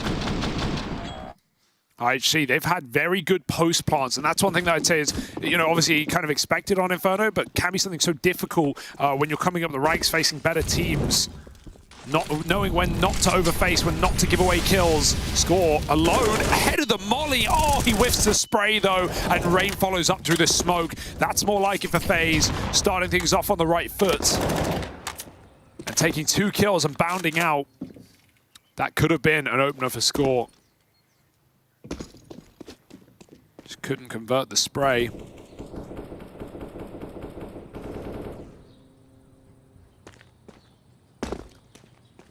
IHC constrained to their spawn, but FaZe are not chasing them anymore. What are they looking for, I wonder? Probably a flash, if I had to guess.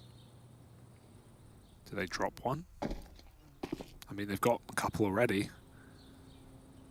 There's some nades in Banana, a little loose.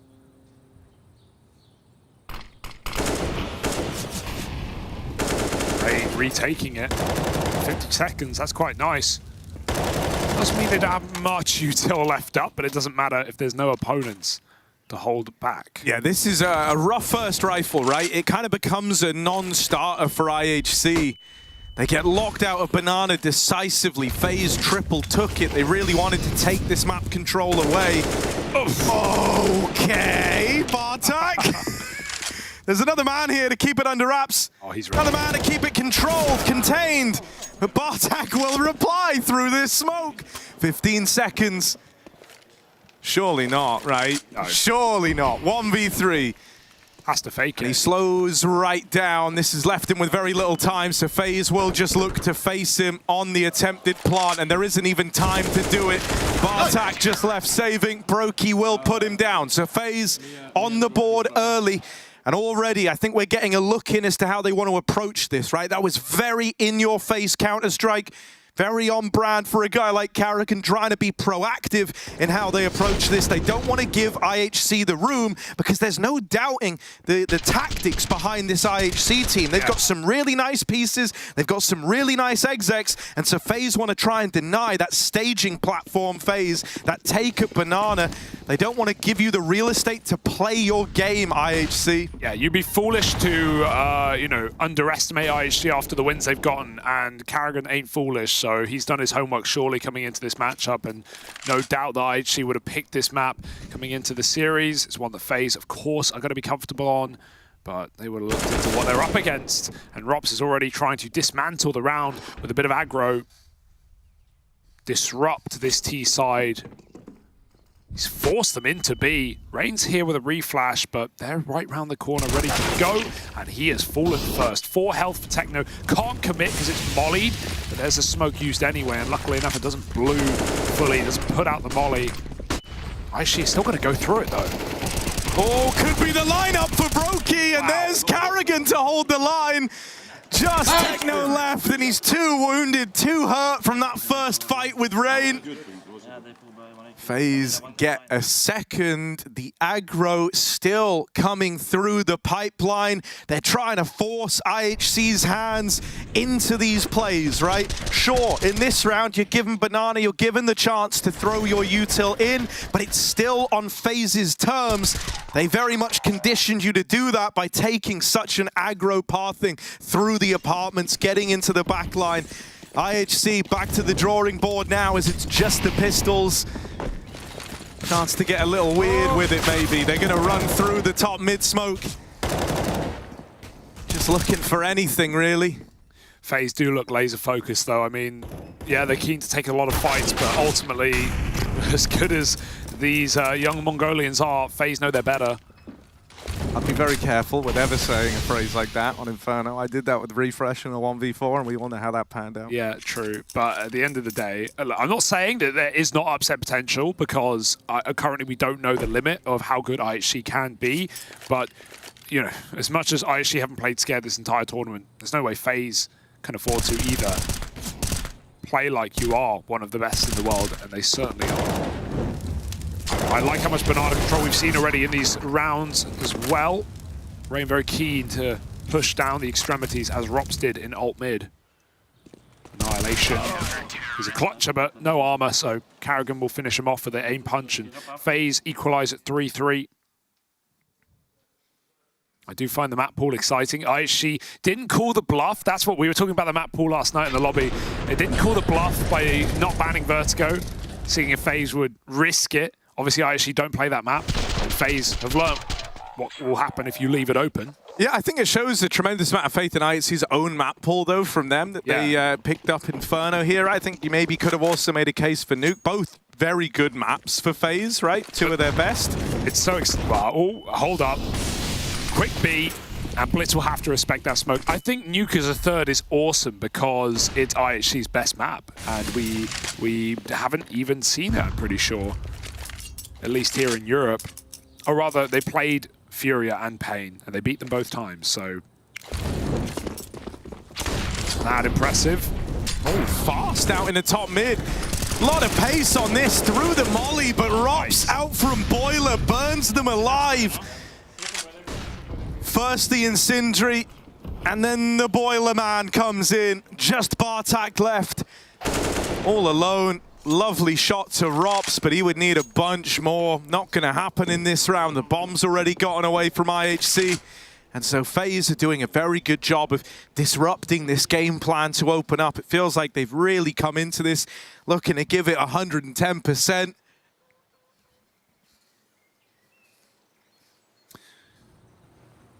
Machine was saying earlier in the cab over that Karrigan's apparently been doing a lot of individual work as well coming into this tournament, playing a lot of deathmatch, getting a few hundred kills before and after every practice on top of the work that he's doing outside of the server.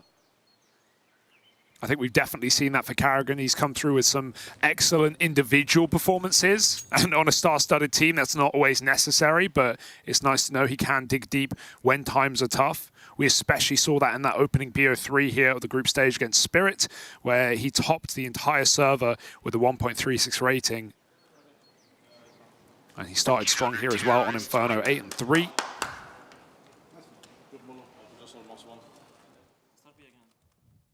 Always nice to know that when times are tough, if your stars aren't stepping up, Karrigan can rely on himself, and he's always keen on T-sides to throw himself into the meat grinder. This round it was in middle. Karrigan and Rops getting 2 apiece. And IHC now back to another eco round with just Bartak saved AK.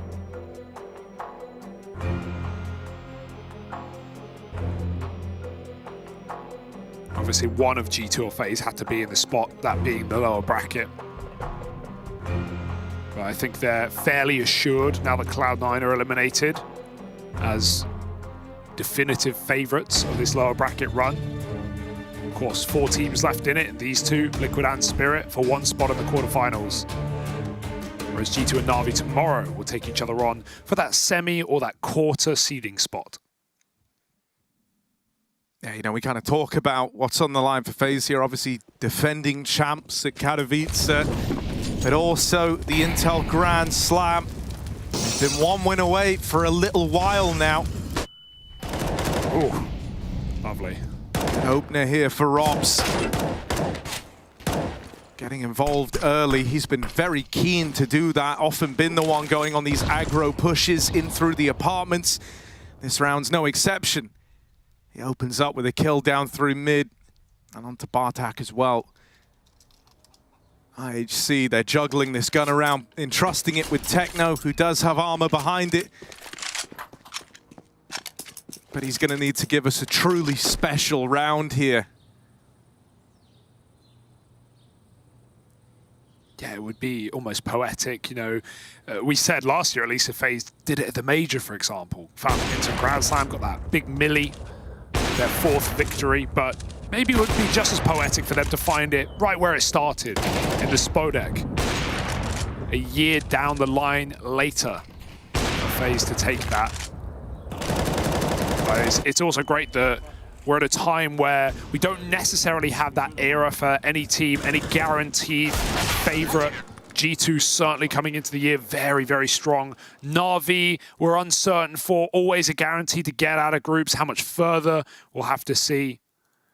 Of course, Heroic, who had a pretty hard time on the stage in Katowice last year, in the best form that we've ever seen this team. I think there's a few teams that you can make very good arguments for to take the trophy here. Even Vitality in exceedingly better form than we've seen in the past year. But, you know, it feels special for FaZe, I think. It feels different.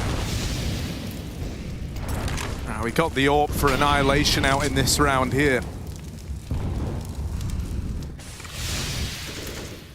Does manage to find T-side impact with it, so it is worth bearing him in mind.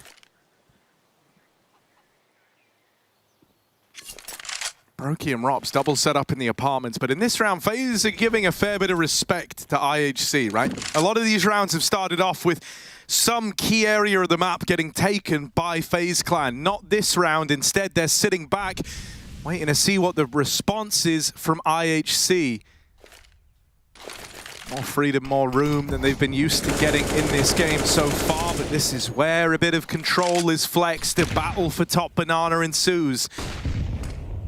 IHC don't have their mind made up yet. Doesn't have to be this B play. Still time to change their mind. And with Bartak in the apartments, that is a route left open. Looks like they want to follow through with this B play. They've got the util to do it, right? Smoke for CT, smoke at Coffins. Molly into the backside. Starting to go now. They cross with this smoke. Carrigan comes through it. Techno will trade him out.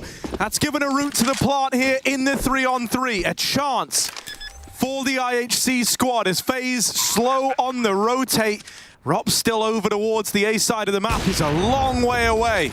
Annihilation, awkward, so good in these post plants here, and now he's got an AWP as well at quad. This is where you want it. Rops is a long way out indeed, and he doesn't even have a kit, so it's onto his team to find these frags coming in quick. They can't wait forever. He's clearing a dead angle, a banana, and that's a leg shot. Brokey goes a little bit higher on that lip, and as a result, will survive the AWP kill. It's Techno and Bartak, but the bomb is good for them. Rops needs this kill. He's providing cover right now, and Twist hits a banger, but Bartak can stop this defuse right here, right now, and he's won the round with that one kill. 1v3 for Bartak as FaZe run out of time. Rops' late rotation leaves them high and dry. And despite that missed AWP shot and Twist's banging headshot, it's still going to come through for IHC.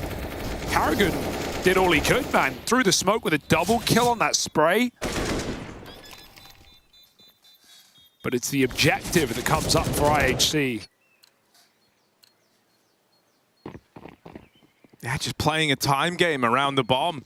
Keeping this competitive, right? I think it would have been a worrying sign with FaZe having strung 5 rounds together in a row, winning everything since the pistol and the conversions. It felt like a big drought of rounds was coming for IHC. They've at least found one, but at quite the cost. You can see that despite winning that last round, they are lacking the resources here. Carrigan getting involved early. Another multi-kill from the man at the helm of FaZe. He does not want foul memories of his time in Katowice, not after the highs of 2022. A 5v3 of Brokey out with that swing. That is a clean flick. We'll have more work to do. His teammate in the site falls. Chance to move in and try play around this bomb for IHC. They've even got a smoke available for the coffin, so they can lock the AWP out of this one.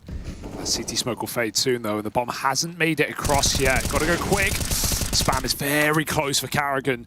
Blitz will get that stick off. No denying it yet. It's about moving off of the plant. Karrigan has him trapped in at oranges. Blitz takes a swing. It's Twist from afar. And Annihilation, we call him the Clutch King. He's still got a 1v4 to do, though. Missed AWP from Brokey. Annihilation needs to force a fight, and they won't give him a chance. Nice trading for FaZe, who keep the spacing tight and won't let the time let them down this round. 6-4. And yeah, they break the streak, IHC, but they don't sit on it for long. FaZe come back in with a nice retake. And all, again, like previous round, set up from Karrigan. Double kill immediately. Peeks through that Furious smoke at top car and then re-pushes back through with a flash. He is keen in these rounds, and it's good to see. I actually haven't met this kind of suppression.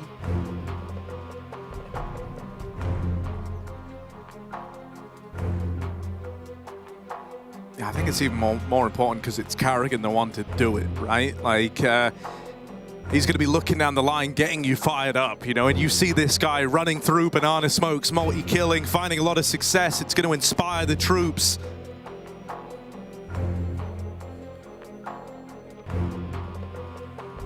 FaZe have got a game plan. They don't want to deviate from it. They don't want to let IHC gain respect in this series. They want them feeling dazed and confused, stun-locked, trapped out.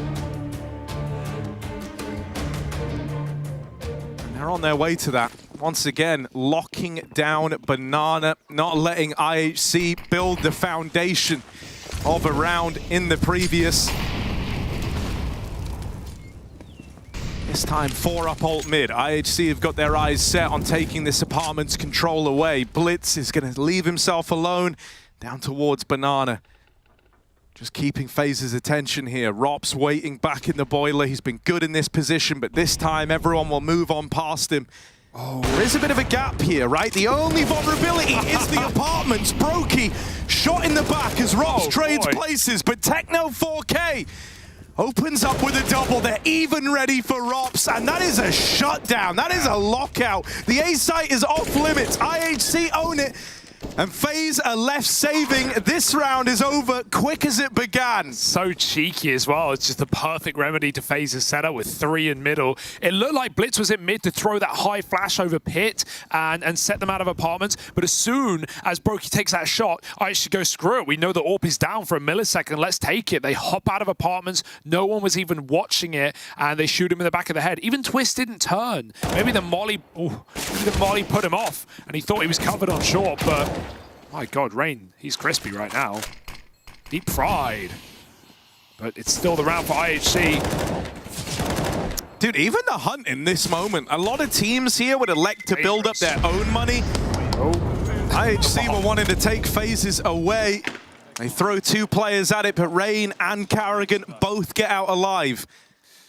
And I almost wonder if we're going to see IHC try to follow up with more of these A plays, right? Because the B sites felt a little tricky to get into. Karrigan's been a real nuisance there. Yeah, I mean, that's you're not going to get that every time, right? It's just because it's so early in the round, and Rops is in boiler. He's heard nothing. They don't realize that there are 4 players already deep in apartments.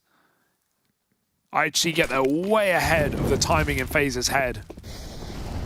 You've got to show some presence of Banana, though, or you will be flanked. So that molly will keep Rain and Karrigan back for now. These two has been the stars of the show, no doubt about it. Blinded, doesn't matter. Rain, again, finds that opener at top B. Score, low health. Annihilation's actually picked Rops in middle, though. Still back at ramp. Nice grenade for IHC. Keeps FaZe honest on this B site, but the AWP for the CT side will fire back. Bartak doesn't last long. 3 on 4. IHC had brackets. It's just Brokey here. Yeah, the triple B push means that FaZe are going to be hot on their heels, but so much is weighted on Brokey's solo A hold with the AWP. Going to look to make a move now. If he goes too early, he could give this one away. Annihilation gets it. The backstab is in. He goes back with the bomb. Oh, no. That is a bit of a misstep from Annihilation. Tries to get rid of them. And only now the penny drops that this A side of the map is clear. The flank is in. Blitz with the first. But he's still got so much more to do in this round. Can't make it past.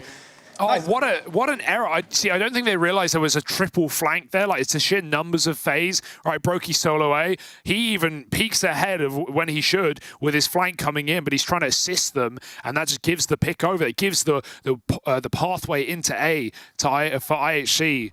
But Annihilation with the bomb of all things. An irredeemable mistake. Let's FaZe back into that round, and Blitz can't even try and clutch because he doesn't have the package. 7-5. But God, they've had opportunity. This could be more. FaZe staying on top of it.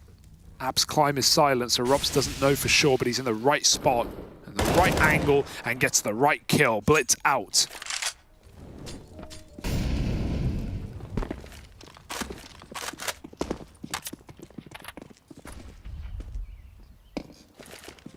And again, FaZe continue to be very active. Double apps, back out. Put the AWP on long after they flash it. They still have full info on Banana. I say full info, scores a little further. But FaZe are ready for this. I like this 1-2 punch. And again, if I actually don't show anything at B, FaZe will flank them in this round. Rob's even getting flashed in for mid-fights. Ooh, hello. Techno gets that trade. And now Brokey waits over in mid, having to go back, because once again, no one's got their eye on the apartments. IHC, that could be their way in here. Dropping down into the pit now, exerting a good bit of control, but dealt with by Brokey's AWP, and no one else going to make it through the apartments. Scope weapons serve them up on a silver platter as Carrigan and Brokey continue amassing these rounds for the FaZe CT side. There's been a couple of shaky moments, a couple of rounds that slipped through, but ultimately, since FaZe have had guns, they have just been dominating this game. Like, the 8-5 looks close, but so much of that is off the pistol and conversions. Some really sharp shooting from FaZe. That's beautiful for Brokey. Headshot over that box. And now I actually have to eco for the last. Another headshot from this big green. Brokey. Lean, mean, killing machine. They're going to pop their heads out from under, though. Rob's trying to keep them trapped in their little hidey hole. And everyone fighting here for FaZe. Of course, Twists reaping the rewards with headshots galore. It's 9-5. One more round left in the half. I actually could be happy, but not satisfied. Not yet. Yeah, no, not with the fact that, you know, the bulk of these rounds right now have come off the back of the pistol and sticking the landing on those conversions, right? And sure, they've had close moments. They've had a couple of, you know, nice tries in there, but they're the ones that haunt you if FaZe end up running away with this. Smoke down in top mid, but I feel like there's some treachery at play here. Robs crossing all the way through with this AWP. He's now posted in a very strong position with it. That's a meaty nade onto Brokey. The molly separates him from his teammate. Rops wins a fight over in the apartments, but Rain ain't so lucky. Dealt with over at the top of Banana, and now they're feeling the pressure to rotate players over towards B because Brokey's tagged up. A lot of wounded players in this round, right? Especially on IHC. Annihilation needs this pick. He's got it. Second off gone. Annihilation bangs out two at top mid, and they can't go back to FaZe this Banana this time. It's already locked out by Techno. FaZe forced to rotate safe, and Techno hears that as well. I actually have this plant open, in fact, and Techno needs to make up his mind. Flank or go back to middle, because he's still left out of the picture for now, as is Score, also on 4. 2v4 retake attempt. Carrigan already dead, trying to cross middle. Middle is off limits, and with Brokey so tagged up, 25 points of health from the nades earlier at Banana. It looks like IHC have held on for a 6th right at the end of the half. Is that going to give them their second win, moving in to the CT side of their map pick?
Don't give up on us, don't give up on love.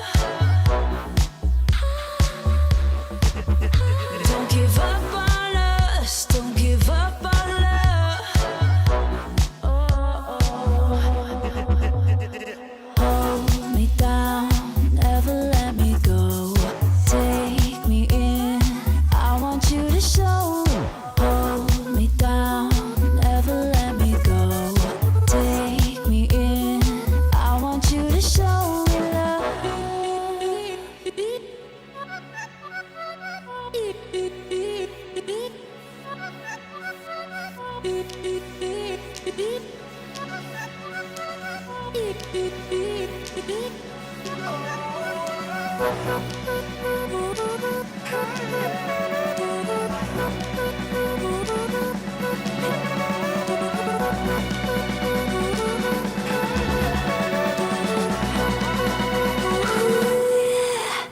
Don't give up on us, don't give up on us, don't give up on love.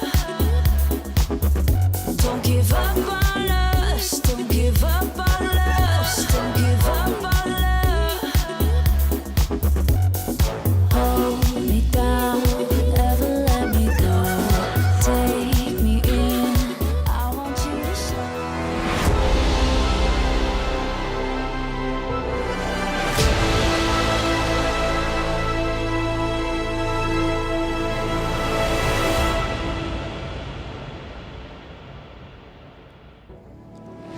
FaZe have come into this trying to play a real disrespectful brand of CS. They're in your face, they're shutting down key map control, and in spite of that, IHC still managed to get through that first half with 6 rounds to their name. 3 the difference between these teams. And IHC now move on to their CT side.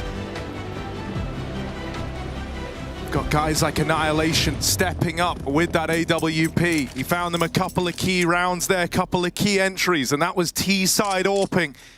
Should have a far easier time now in this second half. For FaZe, they know a pistol will kickstart this whole thing and open them up to steal the map away. They're moving up through alt mid, but IHC want to try and fight for this. Annihilation with another opener. This is what he's been good at. Rain responds, trying to chase down these 2 players looking to leave, but with Rops dead over in the apartments, what was meant to be this A split into the site comes to a bit of a screeching halt for FaZe. Techno's even holding his smoke on B, so he's ready to get that in. It does go a bit early, but better sooner than later. He's going to play behind it as well. Oh, I love this position. They're going to run right by. He should be guaranteed at least 1 kill here. They go right below him, and he fires away as his teammate comes through the smoke. FaZe get massacred at top B. And Annihilation finding that mid pick. We've seen that so often from IHG CT Pistol, right? They group up in mid, and they face together. They keep doing that on Inferno, and FaZe get caught off guard. Rain tries to chase, but like you said, Bartak up in apps, not checked. Rops dead, and FaZe don't like the A site all of a sudden. Go back into the lion's den, and well, there's clues in the name. It's full of lions. Man, like by my metric, this is already great for IHC. Like, that's the scariest part. The thing that's so wild is like, yeah, they've been great on Inferno. We've seen them getting better and better with every game they play, but this is FaZe Clan. And FaZe Clan on one of their best maps. And they're not playing with respect. Like, you know, sure, there were a couple of crazy rounds robbed, but FaZe are playing very oppressive CS, or at least they were on the CT side, with the amount of flash peeks down banana for Karrigan and Rain. With the way that Orbs were taking apartments, FaZe have been hitting some banging shots, but the fact that IHC are leveling it, matching it even. Yeah, and you know, IHC are in this really unique spot where the expectations were damn near non-existent showing up to this event. In the eyes of many, making it through the play-ins was job done already. They said they're here to win it, and I can see why. Playing like they got nothing to lose, and that is very much the case. Score ready for the jump up as Twist feeds himself as even flashed in. Double kill, take that. Score on the door, on the board, of course, and Karrigan, nice dig. We're gonna need more. Yeah, gonna need a lot more. Wrapped from both ends. They will put a stop to him in that clutch attempt. IHC elect to fight. They don't want to give him the room nor the respect in a 1v3 like that. And so they put a stop to it. FaZe actually throwing in a bit more money again. They're trying to keep the pressure on. Yeah, taste of FaZe's own medicine there. Just deeging armor and torn apart by an MP9. And now they have to take a real eco. So this should be 9-9 when all things are said and done, with IHC on the favored half, on their map pick. And I think the fear really kicks it. I don't want to get ahead of myself, you know. I didn't in Cloud9 the whole time. I'm just thinking, yeah, Cloud9 will come. They'll win. They'll come back. They'll win.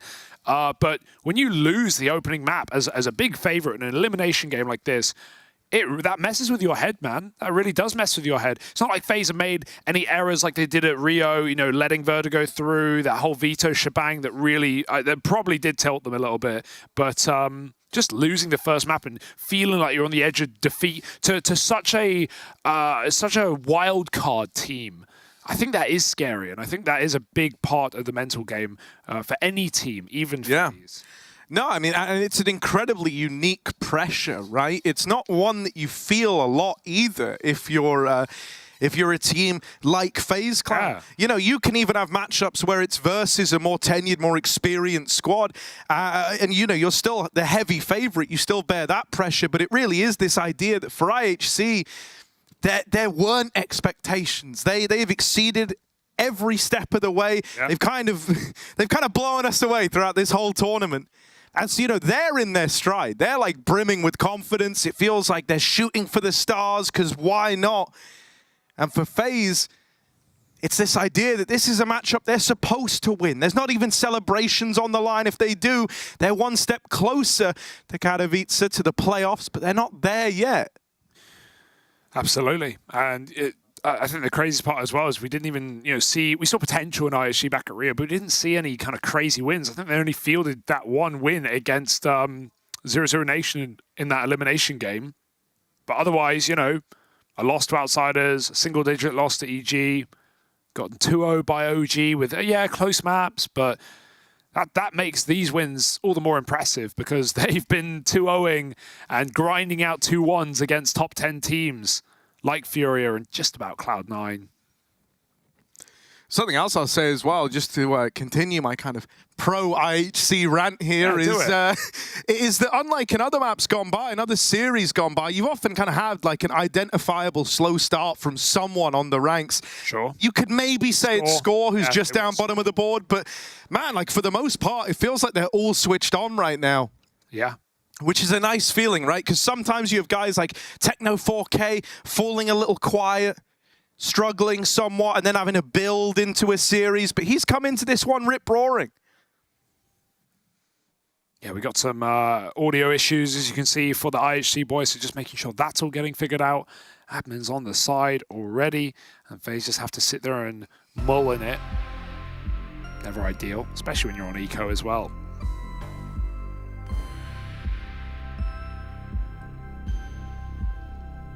But any amount of self-doubt can manifest in the worst of ways. And that's why, you know, let's talk about this, because the way that Cadian in that Game or Glory, BBC documentary based on IEM Rio, and more specifically Cadian and Heroic's run at the major, I think it was so interesting hearing the way that Cadian with subtitles talks to his boys, and some of the things that he was saying, the way he described negativity and doubt in yourself, or doubt in your teammates, or doubt in a round or a call, about how it spreads and it infects, and what that can do. You know, if one person starts doubting, that's how you fall apart. And on the flip side of that point, that's why Heroic have been such an interesting team over these last, especially couple of years, because we call them the Brotherhood. Through thick and thin, these guys staying together, you know, the roster more than the sum of their parts, without a doubt.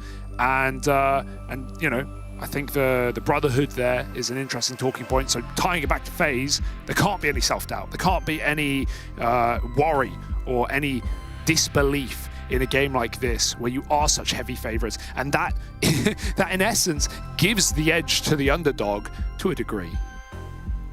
Because for IHC, yeah, they said they're going to win it and they're here to win it. You know, that's not what we're thinking from the outside. It's not what we're expecting. But to put a fact on that, if they win today, Harry, if they actually did the impossible, which we've said every day we've seen them play, but this really would be the impossible, because at least, you know, Cloud9 Fury are in tumultuous positions, FaZe not in that position.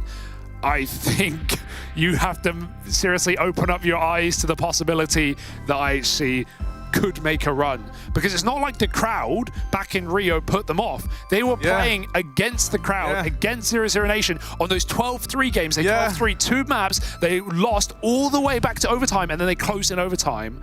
Like, with the whole crowd screaming against them. And I think, interestingly, it'd be a very different vibe this time around. Oh, I think everyone would get behind them. Yeah. They would learn what it's like to be on that side of the coin. Well, it's horrible because I want them in the SPODEC, but we can't have no FaZe in the playoffs. Yeah, it would really ring out, wouldn't it? And that's like the big thing, right? The reaction is going to be super different on the basis of the outcome of this. If FaZe win, it's an expected result. It was what was meant to happen. If IHC win, there will be chaos. We will be talking about this run forever. Embrace the chaos. FaZe certainly have this map. That's a lovely bit of movement, but Karrigan does not care. Karrigan, he's really been keen to get involved in the early round, right? Especially on that CT side. He's 5-1 in opening duels right now. Damn good openers from the captain. Couple of pistols there and here, and nowhere now. Rain, hello. Oi, oi. Can you silent drop? Yes, you can. Rain's got the moves. But can he groove? Oh, just tucking in time. Annihilation swinging out, putting a stop to it. Returning a smile to IHC's faces. 9-all, a tie game. A tie game in this second half. First rifle round about to come through the pipeline for FaZe.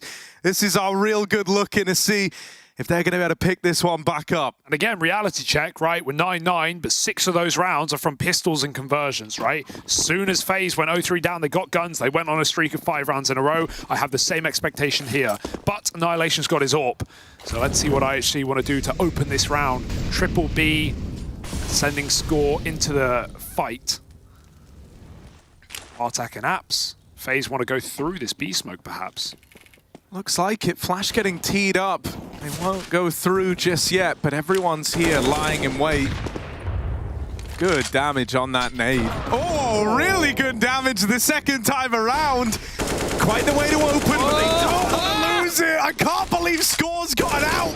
Oh, dear. When these guys are getting sprayed, they're so slippery. No one can hit them. We saw Nafany have the same thing happen yesterday. All right. Annihilation's taking it one step further. A 5v3 in this first rifle round. This would mean everything to IEHC to pick up the pieces, to dust themselves off after a slow conclusion of that first half. But it's not done yet. Brokey and Rain serve them a reminder. Put some respect on the FaZe name. Bartak back at the site. They don't know about him yet. They don't know that he's here. They've got to clear him out. They've got to clear this. Head taken off of Rain. Second man moving in, but Bartak's up for the challenge. And now it's just Rops. 30 seconds to play with. Time's not his friend here. Nade in, but it's missed. It's missed its mark. That nade could have been everything for Rops. Instead, it's nothing. IHC, double digits and in the lead. And you can only imagine how they're feeling right now. How did Bartak win that? How did he live? He saw them coming at Apps. He didn't even shoot. He ducked down. He just said, come into my bomb site. You won't clear me. And they barely did. They go to the backside. He finds 2 kills. The second shot to Brokey. And then somehow lives throughout the spam, the nade, everything. Just tucks in that cubby. Unbelievable. And yeah, they're slippery, Harry. You can't hit them, but it's not 150 ping anymore. This is local area network. And ISG reminding you that anyone can do it. Anyone can take down the world's best. Well, not anyone. But somehow they're up in the lead. They win the first game round of the half. FaZe go to a half buy. Still very lethal in these rounds, though, aren't they? Tech9's popping out of Apps. That's how IHC won a round very early in their T side. Catching FaZe by surprise. He won't do that here, though. Bartak's in pit. He's got his eyes on the prize. And Blitz is in the site. He's got like a myriad of one-ways that he's been dropping on A-Site Inferno and playing over the boxes. Util's coming in, it's very clear. Yeah, they know it's the A play, but now they've got to deal with it. Now they've got to contend with it, and that's easier said than done. Bartak wrestles with the AK, good for the double down in the pit. Annihilation smoked off, won't be able to play into this one. He's just got to give them the respect to get this plant. IHC, it's going to come down to the retake. 3v3 ensues, nades rain over the top, but no damage found from them. No target softened up, no task made easier for IHC. They've got a brawl for this one. Twist trying to fight, trying to play the bait and switch with Carrigan in the sight. Tapping away, up close, Techno spots them, uncovers the truth that there were two players side by side in the site here, and Annihilation's dropped out of the round as well. I love that for Brokey. He hid out for so long behind that box, gave nothing away, while Twist is just peppering them with A1S bullets. And finally, FaZe pick up that eco win. Those are the rounds that you can't count FaZe out in. And I love the apps pop as well, despite Bartak's double kill down from pit. Blitz falls immediately, and they round the corner onto Bartak. You need to trade better on that A site, unfortunately. And look what it's done to the money. They may have won 4-0 up in the half, immediately down to eco. They keep everything, though. I like that they don't overinvest in this round. Annihilation buys a bit, but he can also AWP next regardless. And Brokey's been handed an AWP. He will make use of it. IHC, you know, 4-man A setup, but there should be no way that they win this round with so little put in.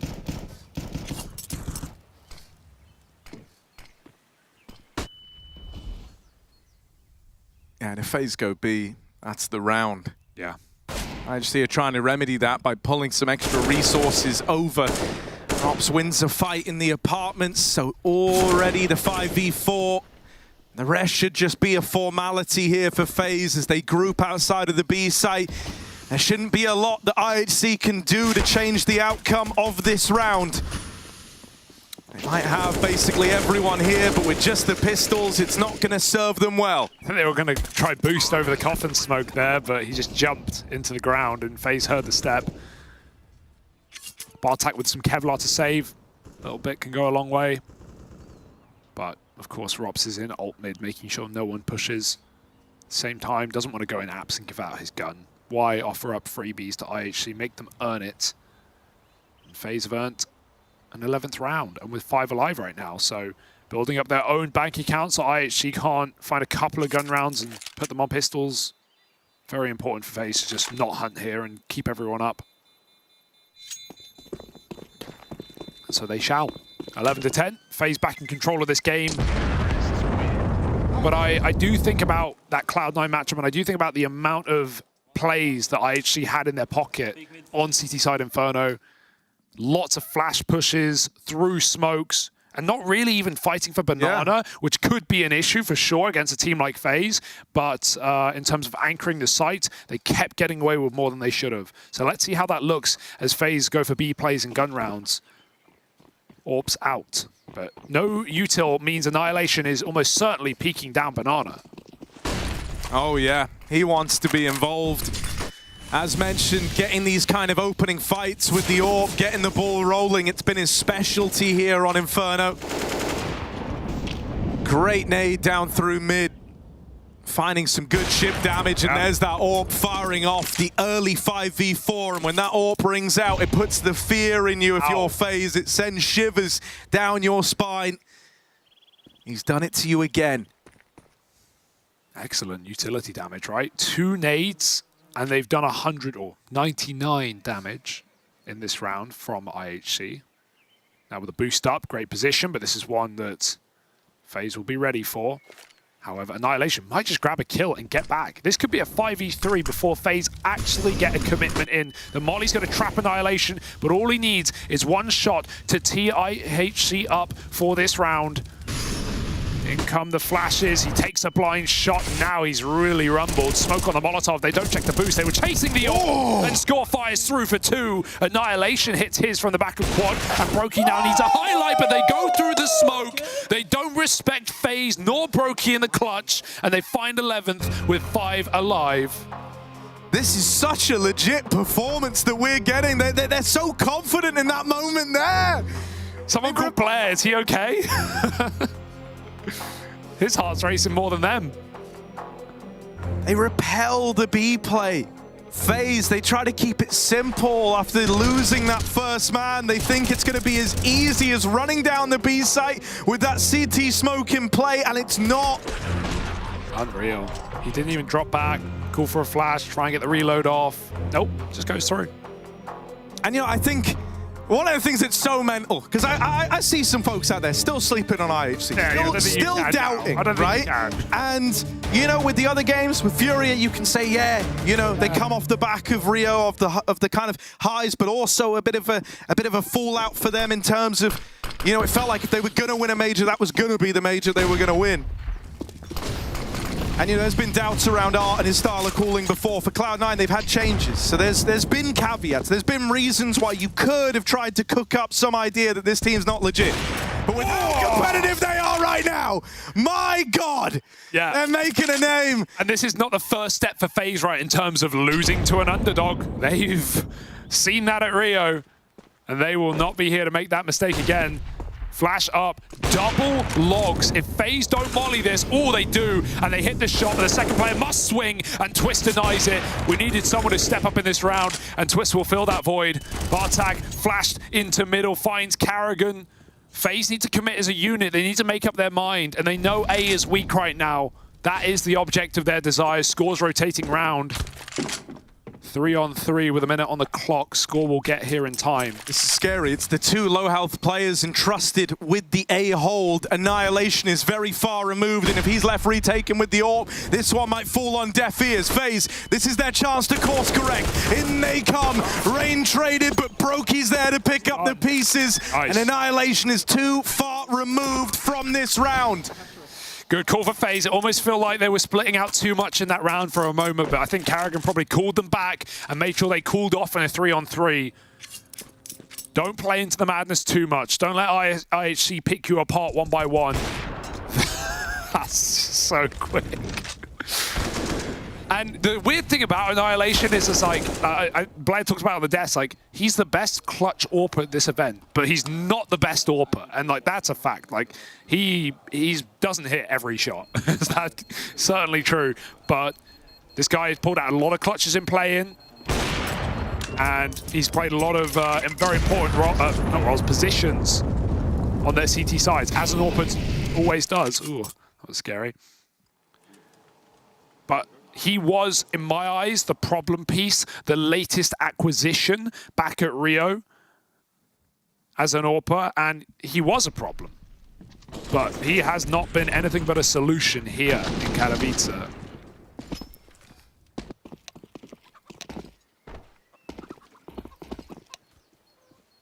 I imagine another techie here as well. But for such a young team, right? Like this, the average team age is 22.2, but that's with Cabal over Bartak. And Cabal is the oldest player in the team. He's not here, obviously just having a kid. Bartak's 18 years old. That puts the average around 19 years of age throughout this current roster we're seeing. Not just inexperience, but damn, they're not even in their 20s yet.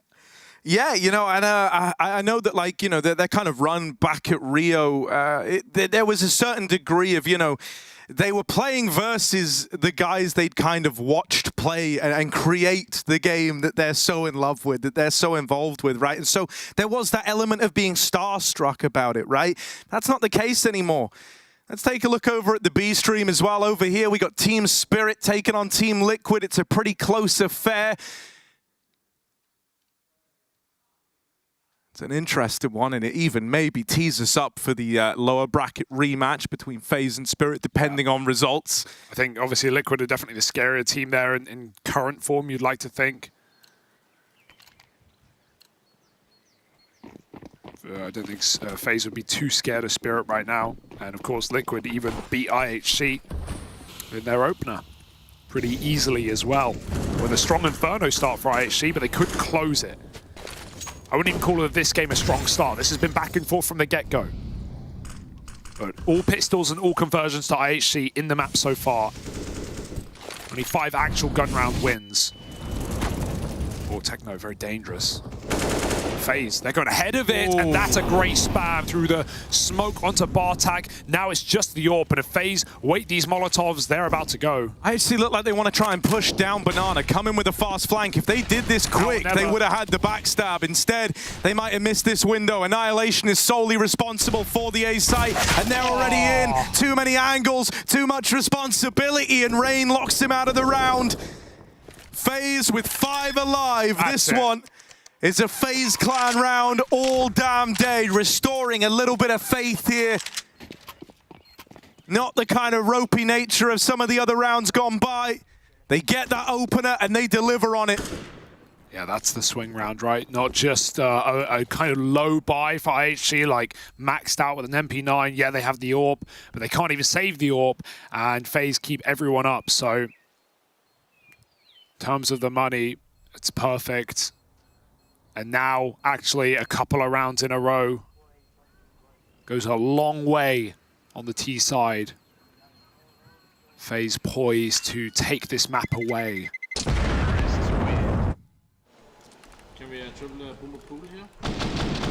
Very awkward timing for Annihilation, who stays on that angle, but he can hear them running up short, he can hear them coming out app, so he needs to turn, and as soon as he does, FaZe come around the corner. Very, very awkward timing. 1 more second on that corner, he hits the shot, and he can probably go back for a second fight on A. Yeah, we just saw there as well the reactions, right? That hurt for IHC. They know that that was, you know, really the best buy they might end up having to try and keep this one in that back and forth nature. It was a very important round for them. Gotta get just head in their hands. A reality dawning upon them that FaZe have won that breakaway round to start really picking up steam here. A force in from IHC. It's crazy, Harry. It's crazy. I don't like it. I would have liked an eco here, just because how important the AWP has been on the CT side, and you get an extra buy, it means, but your AWP is going to be up against 15, 11. Playing for overtime against FaZe, not comfortable. Oof! And triple nade up top B. That's even worse. Score gets destroyed. Airstrike by FaZe. FaZe looking like they want to go pretty quickly after getting that. They're anticipating that IHC, in all this pressure, are going to pull extra resources around to the B site. That's not happened. IHC have maintained the triple stack. 2 of them over in top mid right now. Annihilation runner. Blitz comes in with a kill, but it's not enough to hold on to A. And one by one, these dominoes fall. FaZe teed up for 14, and there's nothing that IHC can do or say about it. Yeah, and these are risky calls for FaZe, but because they're just so wild, so out of left field, that IHC looks so indecisive in that round, right? Like, Blitz gets molly back, Annihilation stuck in middle, he's playing anti-flash, but FaZe come through the smoke, and he couldn't even hit a single target. Then Bartak on short, doesn't know whether to re-aggress or fall back, he's looking at apps, he's just caught in the middle of the open, and Blitz's angle is locked out by the AWP, so indecision for IHC. They didn't know what to do. They didn't know whether they wanted to fight or give it up, and FaZe, they live in the madness right there. That's a 14th round. And the trade at the end is perfect. No saving guns for IHC. They have to eco this really and give away 15 and play for overtime. I'm seeing Blitz buy. That would be it's one thing making the decision to buy last round because they could have afforded it, even if it's lacking the AWP. To buy full here is just a flat out mistake. Maybe it's just a hero gun. And in fact it is. Blitz buys, everyone else ecos, but even then, it's a lot of optimism.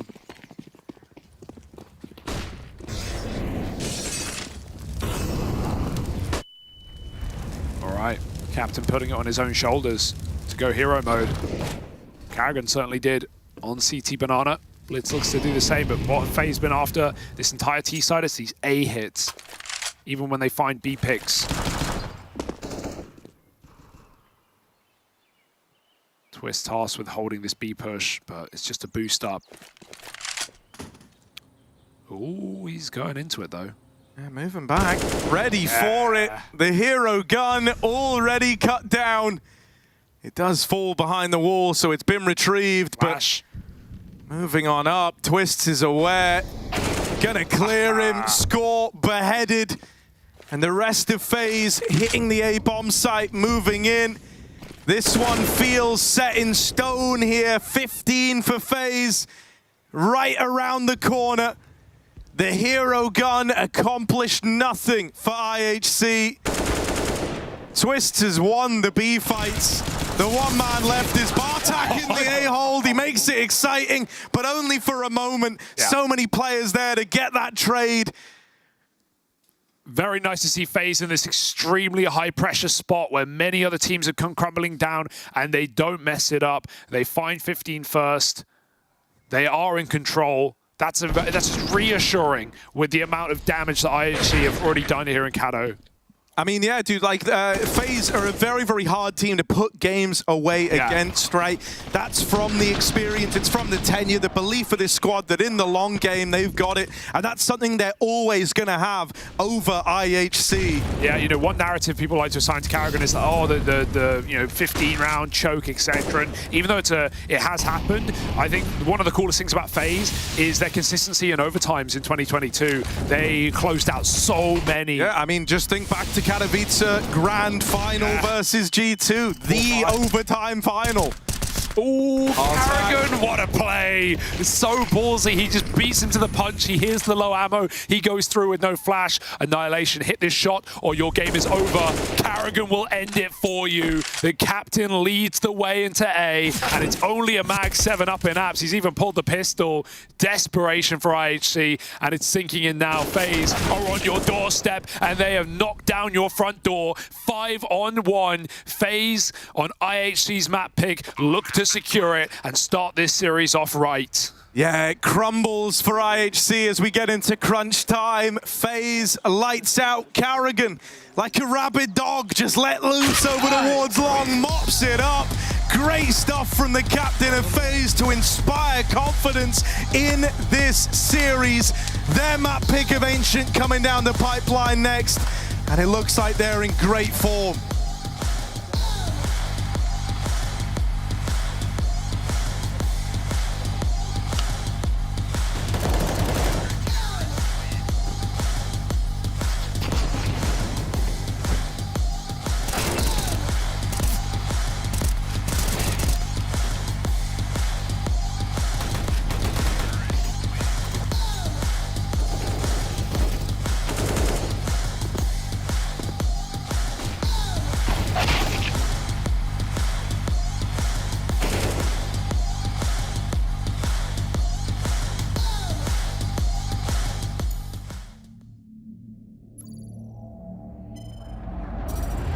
Shoulders above the rest. These two. Mouse and keyboard in their hands and a dream in their mind. It's not far away now.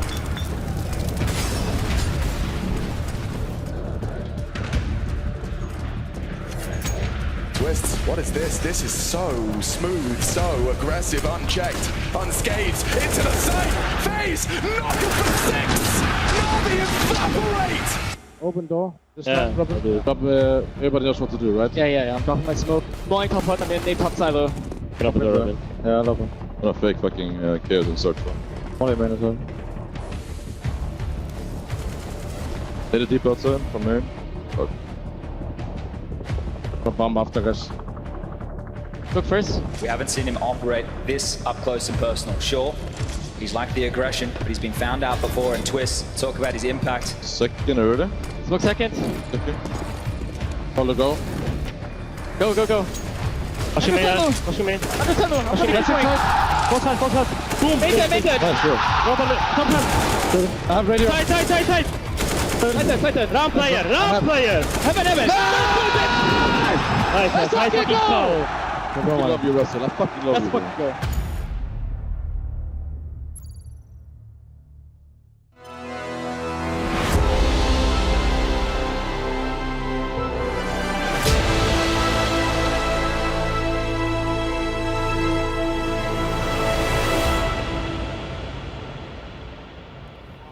A valiant effort out of IHC on Inferno, a map they love to play so much and they're so good at, but not as good as FaZe. I will say one thing though, this was not a David versus Goliath.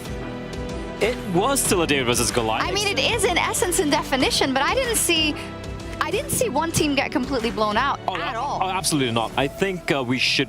I should just hold our heads up pretty high right there. They made FaZe work for that win. Look at the scorelines we had right there, 11-11, and then FaZe went FaZe mode, right? Yeah. They went shifted to a higher gear, and that's where unfortunately IHC crumbled a little bit. We saw a few mistakes being made. We saw that FaZe realized that A bomb site, that's something which they could exploit. They kept attacking it time and time again.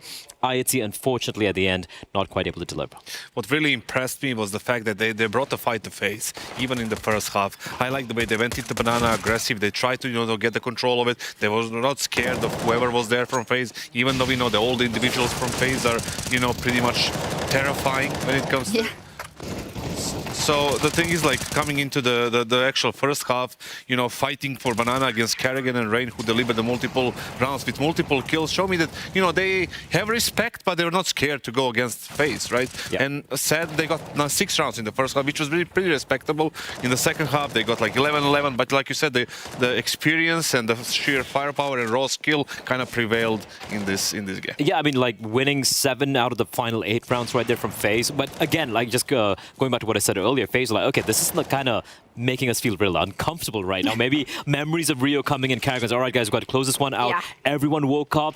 Even the individuals came to play, right? For example, they're hitting shots through the smoke and whatnot. But I want to give credit where it's due to a couple of members from IHC. I think Annihilation, who can be inconsistent, was solid as the AWA. He was hitting some nutty shots, especially going up against the likes of Brokey and Bartak, the stand-in, so to speak. He was getting attacked in the A bomb site, yet he delivered. Yeah, I think we were talking about it a lot, right? That you said they're gonna attack him in his pit position on that A site, and I was like, he got 2 kills in that trade. That's great. And you're like, yeah, but they gotta do more, and they had to because you're up versus FaZe, of course. The aim high head-to-head is between Carrigan and Blitz, and I think it was great that we saw those highlights because, yeah, Carrigan stepped up for his team definitely in the early moments of that game, right? Saying we're not gonna drop to this hurdle. In fact, I'm gonna top frag for a while, Kasad, to make sure that we are in a good position. I mean, I don't know if it's good or bad when your IGL is top fragging.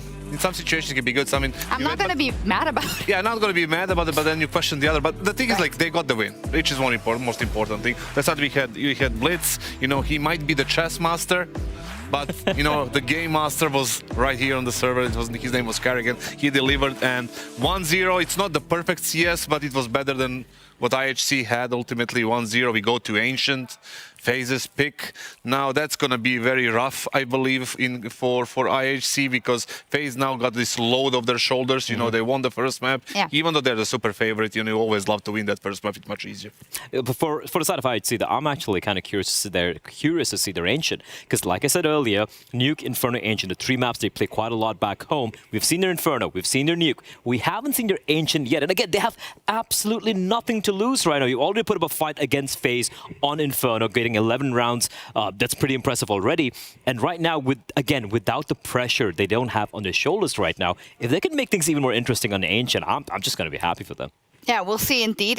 When it comes to FaZe, you were talking about the gears, right? And which gear of FaZe we've seen. And I think we need to look at it in the context of, for FaZe, it's not just about this opponent right now. The lower bracket is gruesome, and they will not have made it to the Spodek, even if they win this one today, right, Kasad?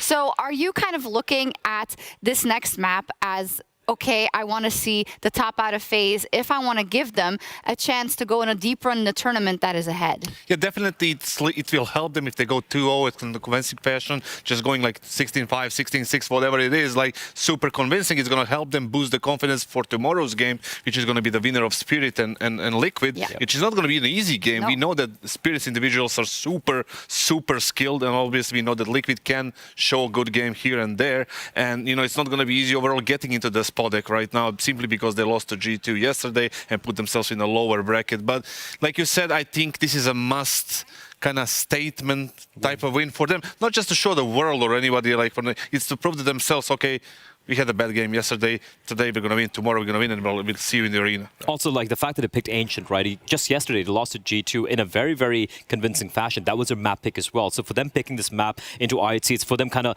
again, telling themselves and telling the world that, listen, sure, yesterday was an anomaly. It's not going to happen again. And we're going to show why Ancient is a map you should be scared to face off against us on. We still have a bit of time to talk about this, but I want to talk about Rain and how he hasn't missed a beat whatsoever. Like, we don't expect him to, right? Because he's such an experienced player. But in terms of having the impact immediately again on the server, and I mean, Rain is a world-class player. I've always been, like, for the past how many years, he has been on the top level and he's been delivering all the time. I keep saying in my, you know, content pieces that I want him, like, to be the next one replaced in FaZe, but that doesn't mean that he's playing bad. He's just looking at the future of FaZe, you know, and the core they have. Snitching on yourself right now. I'm just, you know, saying the truth like always. The thing is, like, 3 players of FaZe, they're super young, the core of Broky, Robs, and Twists. You know, I'm just looking down the road at 4, 5, 6 years, and we want to see the FaZe at top of the Counter-Strike food chain, right? And Rain, like you said, whenever he's playing well on these big events. We remember the major and him, you know, getting was the final MVP or the whole tournament MVP. He was just insane, and he's a Hall of Famer. One of these days, I don't even know if he's here or not on the Hall of Legends. They should have his face. He should be here. Should be. He should be here. There are quite a few faces. No, he's not on the wall. But he definitely should be. Yeah. Maybe this year. Hopefully. I thought at first it was MVPs, but it's not actually. It's not MVPs. Yeah, it's not. It's important players overall. Yeah, the thing with Reina is, like Assad said, I have to agree, you know, just looking from a very cold, calculating way for FaZe down the line. Obviously, Reina's getting on with age and whatnot. But I still feel he's got at least, at the very least, 2 or 3 years. Yeah, ruthless you guys are. I'm saying 2. We do have a small update from Banks about IHC. IHC were sadly unable to pick up Inferno. It's been a great map for them throughout this tournament, but FaZe were just a little bit too much for them to handle. Now, can't really speak to too many of the players, so I had a little catch up with Score, and he was at least able to tell me the fact that they haven't played Ancient here means they might be able to throw some tricks their way, but for now it's about them trying to stay confident, stay up, stay motivated, and not get phased out. Let's see how it goes. I see what you did there, Banks, not getting phased out. Again, we talked already about the momentum, you know, from the side of FaZe. We'll play with a lot less pressure now, knowing that they have what it takes to take down IHC. So the mountain that was already very high gets a little bit higher still for IHC. Let's talk about kind of where there can be improvement made if you think about the tape that they have. Because what I think is so interesting about when a team like IHC, and specifically IHC, makes it further and further in tournaments and gets more exposure to these teams, right? They barely have valuable practice, right? If you compare it to the practice that FaZe gets on a daily basis, but by osmosis, they will just get better. If I'm somebody in the organization right there, I'm getting the sponsors based on this event, showing the talent, trying to get the sponsors, sending my team to Europe, somewhere here to bootcamp for a month, month and a half, preparing them, putting them in the best possible situation, because these guys deserved it. Yeah. They play their minds out with their hearts out and deserve it to be like, to get a chance. So if I'm their org, I'm putting all of my resources into this team and telling them, okay, you want a 2-month bootcamp, 1-month bootcamp, go to Europe, you know, improve on your game, show up on the major, deliver on and everything else. And we're not counting them out yet, but it is a way into the future for IHC, and they will be going on to Ancient after this.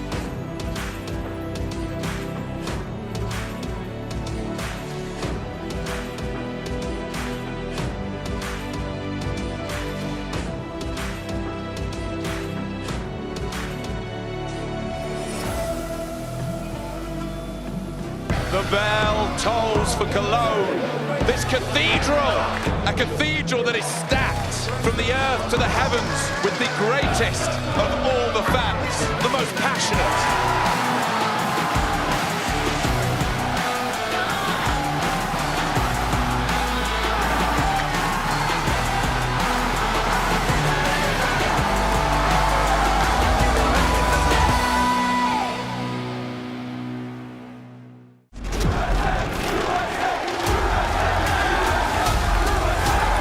Dallas, we're back.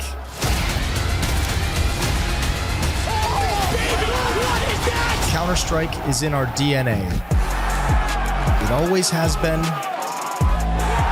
and it always will be. And now we are once more returning to where it all began. Hey Hey guys, this is Communication Analysis. We are sitting here with Rain and Kerrigan to talk about a round where Complexity and Astralis played against each other in a crazy overtime situation to get a different perspective on their communication. So, you guys ready to listen to the round? Yeah. Yeah, man. Okay, let's get into it. I think we can just start standard. You can do something outside if you want. Yep. Okay, you want to pre-drop with your up lower? Yeah, I can do that. I'm already door. Pre-drop your up lower. I'm gonna start heaven. I'll play for early upper. I'll go side. Could technically go top mini off the rip. You're going side, Mike? Yeah, you can go door. It sounded a little bit chaotic out of spawn, I feel like. They were still coming up until they started like running under heaven. Nothing out? I don't see anything. Oh, door, out, bro. Door. One more Zipex. I don't see anything else. Care ramp. Door, dead. One more. Bomb. How do you make rules about like how to like lessen the comms in the 5v5s?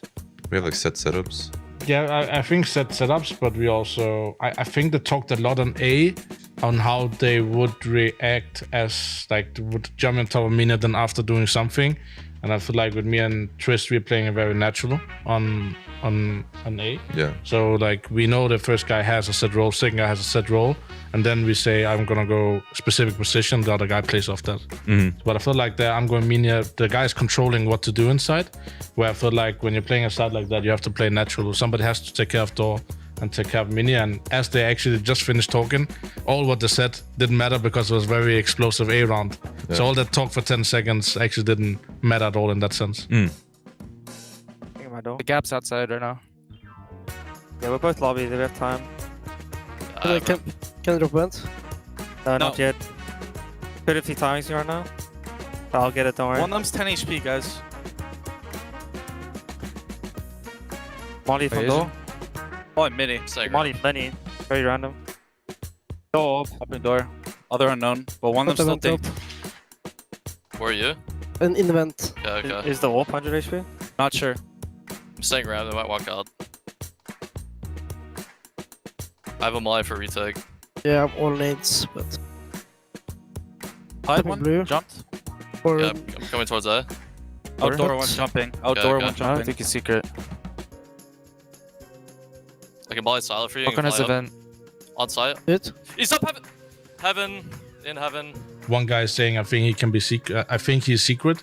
And when a player says, I think he can be secret, it doesn't make sense on when you hear one guy A. It's more like you confuse your teammate that is not aware of heaven. You know, that's always the thing. I think all teams have that issue that if a player thinks something, it makes the other player that makes sense instead of making his own conclusion of the round. I didn't know who was the guy who lied that said it. Maybe it was Halzerk who was in. I think Halzerk said he was scared of one guy's secret, so he said, I think one secret, and the guy went up heaven, not thinking at all about heaven. Where the guy is stepping on A, you should, if you don't talk that round, you'll take it more carefully and be aware of heaven. That's what I think. I think all teams have that issue. Yeah. So what you think is not always the right thing, but when you say it, it makes other teammates play off what you initially think. That was a communication analysis here with Rain and Kerrigan to talk about the round that we just saw with Complexity and Astralis.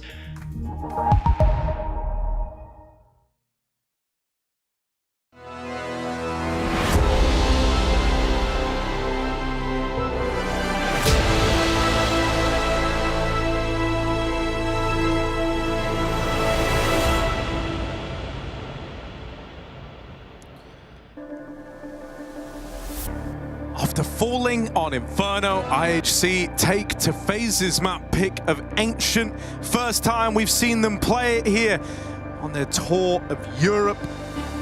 So there's a lot of questions that we're about to have answered. FaZe feeling confident, displaying the grit needed to take down a team like IHC on Inferno. Now looking to make this a 2-0 and continue their path through the lower bracket. Yeah, we're kind of winning. We're getting the best of both worlds. We're getting a competitive game. IC showing up, not being afraid, making some plays, winning some crazy rounds. But also we're getting FaZe, who look like they're in playoff form, who are stepping up when it matters at crunch time and looking to close this series on their pick. Let's see if they can do it though. T-side start on Ancient. Got some nades, bits and bobs, and out middle they go. Tap for Annihilation at least breaks first blood. He won't last long. Kerrigan flashes him into Donut with a smoke on the A site. Out they go.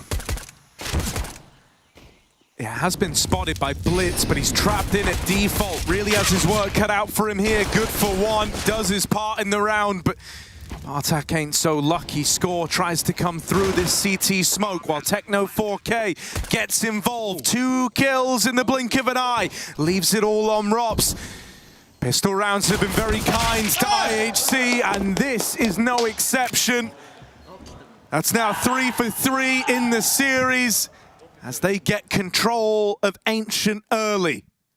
Yeah, this is a map that was very bad at one point for IHC in the core. They lost it 6 times in a row coming into the Rio Major, including there. And recent wins have been a lot better, but they have not played it against any Tier 1 opposition ever. They lost it to OG at the Major. That's the closest we can get. But no team like FaZe. Instant Galils in round 2.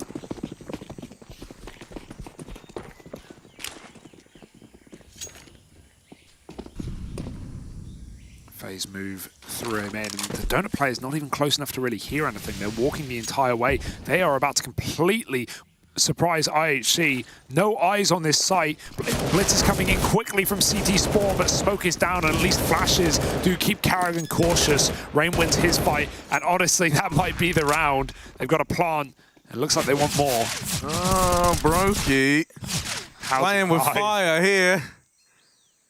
Carrigan also pushed up into the temple, gives way to the 4v4, gives you a reason to want to retake this site now. No kit. Back in main, Twists lights them up as they try to come out temple, and Brokey wins that fight into CT. It's no holes barred on the aggression here from FaZe in the post plant. They're chasing these kills, but in this instance, it's to their detriment. 2 players fall, but without this kit in play, there isn't time for IHC. FaZe lock it down. They come out with the Galils, and they come out swinging. An immediate response. And IHC given a moment of pause now. Heading into this, you're assuming Force Buy back. The Force Buy wars starting early. FaZe not wanting to let them have this same success with the pistol and conversions that we saw back on Inferno. They want this one to be even more decisive. Yeah, solid call out of the gate as well, just contacting A with a mid-smoke that kept IHC with their eyes in middle. Bypassed, and now FaZe go back for it. They want a little bit more, huh? And their guns are even better. A couple of AKs at the front line as well. This time there are at least players here. Bartak looking for a 1-deeg. It's going to be pushed back into the donut. They're already nades flying through, and Blitz gets that kill on Rain jumping out main. So this is a better start for IHC, who can now afford to play the retake. But again, they don't have a kit. Again, that's a big problem as the M4, 1 of 2, gets knocked out by Twists. Yeah, and he's got full control over it as well. There's no getting that back for now. They're going to try and play around the default smokes. Getting behind the site. This could disrupt it for FaZe a little. That bomb's still back in main. Look at Very Carrigan. slow on this, and Carrigan out in the B site. At this point, it's not even worth rotating the bomb. Just let Carrigan flank. He's going to find so much room held. here. Annihilation had his eye on it, so they learn about the flank. They know that Carrigan's got B. But with him getting that kill, leaves you in a bit of a weird spot here. The bomb gets dropped. You know that someone's in the back line, so in a way you've got to fight forward, and none of those fights come up in favor of the Mongolian squad. Techno 4K doing all he can, but so low, whittled down in the site. He can't take it over the line. You've got to give it to IHC. Carrigan, after he gets spotted, tries to make it look like he's not flanking, but he's cutting off rotation, so the bomb is coming back. But IHC don't budge. They don't move at all, and they stay in the bomb site. Still, FaZe have all the rifles there, though, and they just hid out behind box and temple and waited for IHC to swing. Eventually, they get those kills. Very weird rounds out of FaZe. However, just weird enough to win them. Now a near full eco, Deeg, or 2. FaZe feel free to just walk up into this B bomb site, not even smokes down either, just trying to frag out. Why not? Oh. Rain takes one at the dome, but he should get bailed out here. They don't have to commit, they don't have to follow through if they don't like what they see. Rops even slipping the net through Red Room, spotted by Bartak Shaw. But they've got him pinned in here. They are giving them these fights. They are giving them a chance. Only to snuff it out. That bomb going all the way back through spawn, keeping it safe on the back of Rain. They know they've got Bartak pinned in and he can't go anywhere.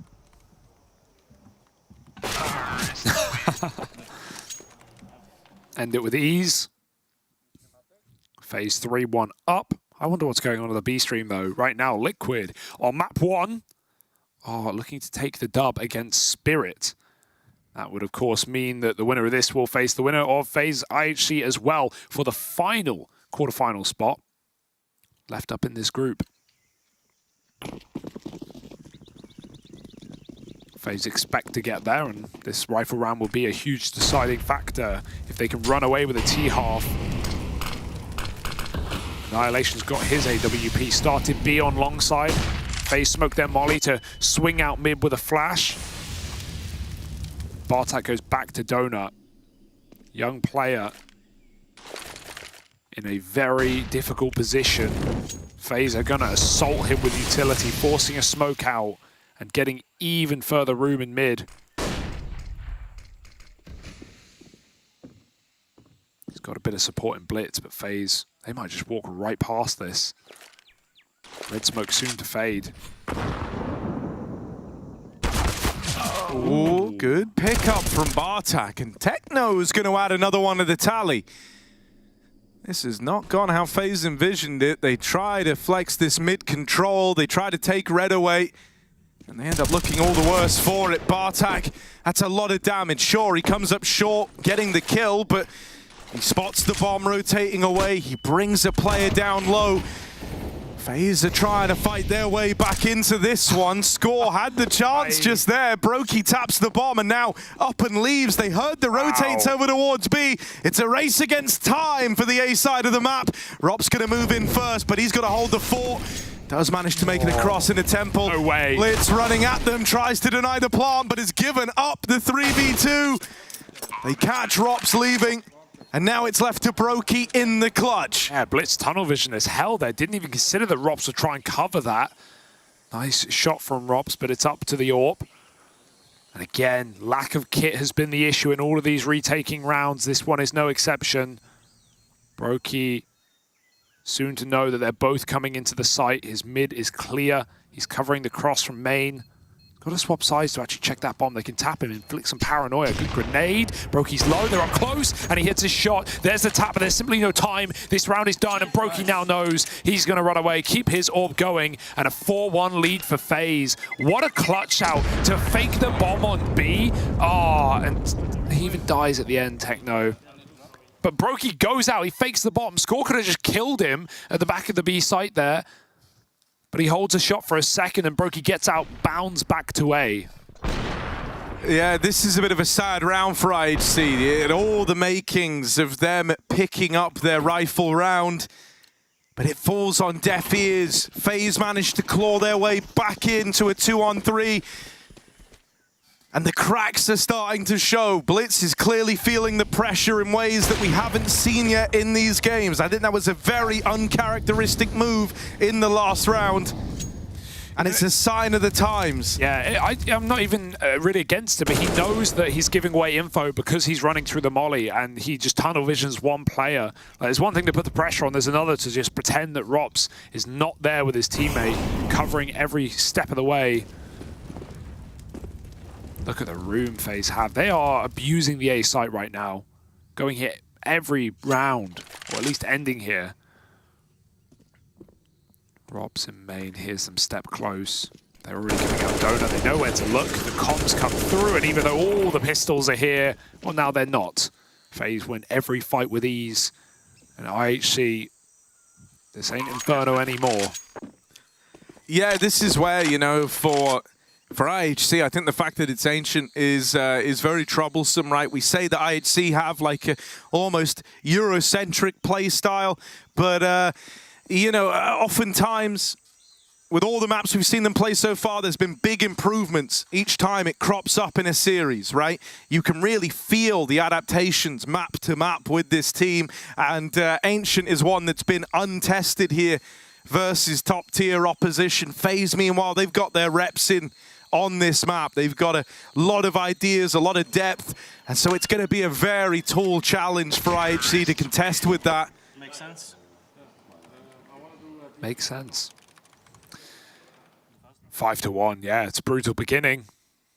You know, we have seen Ancient, at least as all these angles have been widened, look a little bit more T-sided. A lot harder to hold B as a CT, to play, you know, these triple B setups. That cubby is not what it once was. But even so, this is a dominant beginning for FaZe, and they've not even had to throw a B smoke yet, so still got more things to show in this half before IHC can warm in. Aggressive towards Cave. They take Jag back with a double setup, leaving B completely open. FaZe already shown a tendency to want to just walk up ramp. They might do it again. Long molly instead of the smoke, burning out that close cubby position. I like this play. Karrigan has good spacing moving in, knowing he can just look at Cave as that flash goes over long. He's even sent it through short smoke, and he's about to shoot them in the back. Karrigan has been obnoxious to deal with in this game, and they can't put him down. Finally, Blitz will. Twist trades that kill, and a 4-on-3 with great post plants, and with that double Cave setup, it doesn't do IHC any favors. Should be looking at saving this orb, really, as every other player has been picked apart, and Rain's already dispatched to hunt this one. Yeah, they don't want to let him get away with it. Nice shot from Annihilation, going back in for even more, but that orb is run out, that orb is removed, and that's a worthwhile chase out of FaZe Clan. Timeout now called for IHC. They're trying to get ahead of this one. But FaZe have picked up a lot of rounds at an alarming rate here on this T side. It started with that force buy in the second, right? They're able to win that out. And it's been very dually as well, right? Like, it's something you can't do as much on Inferno because you need to have a little bit of map control. You can't just 5B, 5 mid every round, right? You need to have little pocket, you know, groups of players. But here on Ancient, FaZe are just sending 4 or 5 players together every single round, whether it's up B ramp with that really nice molly flash combo, allowing Karrigan to look at Cave and look at back sight, or if it's, you know, running 5 players through A main with top mid util to blind IHC. FaZe just trade their kills out right now, and IHC, we've had no mow downs or big multi-kill rounds, so no expectation for them to be winning. These are very hard rounds to deal with. This one's a little more defaulty for FaZe, spread out, 1-1-3. And they might get a 1v1v Karrigan. That could be a way in, and they make it worth it. Blitz with that kill, but no smoke for middle, means they can't even climb up ledge. Should just take what they've got and give it up.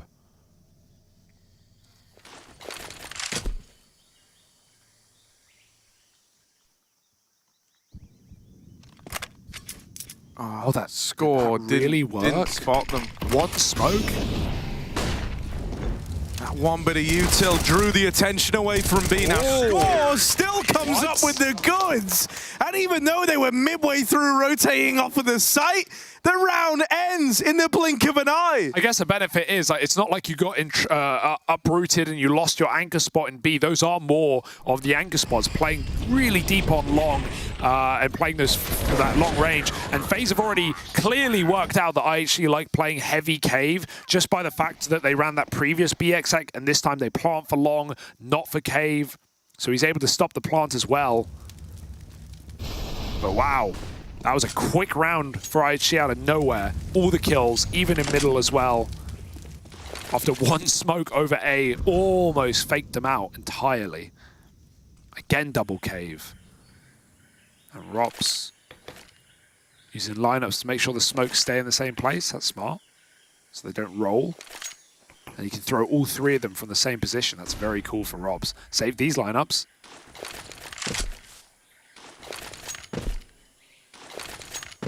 Beautiful.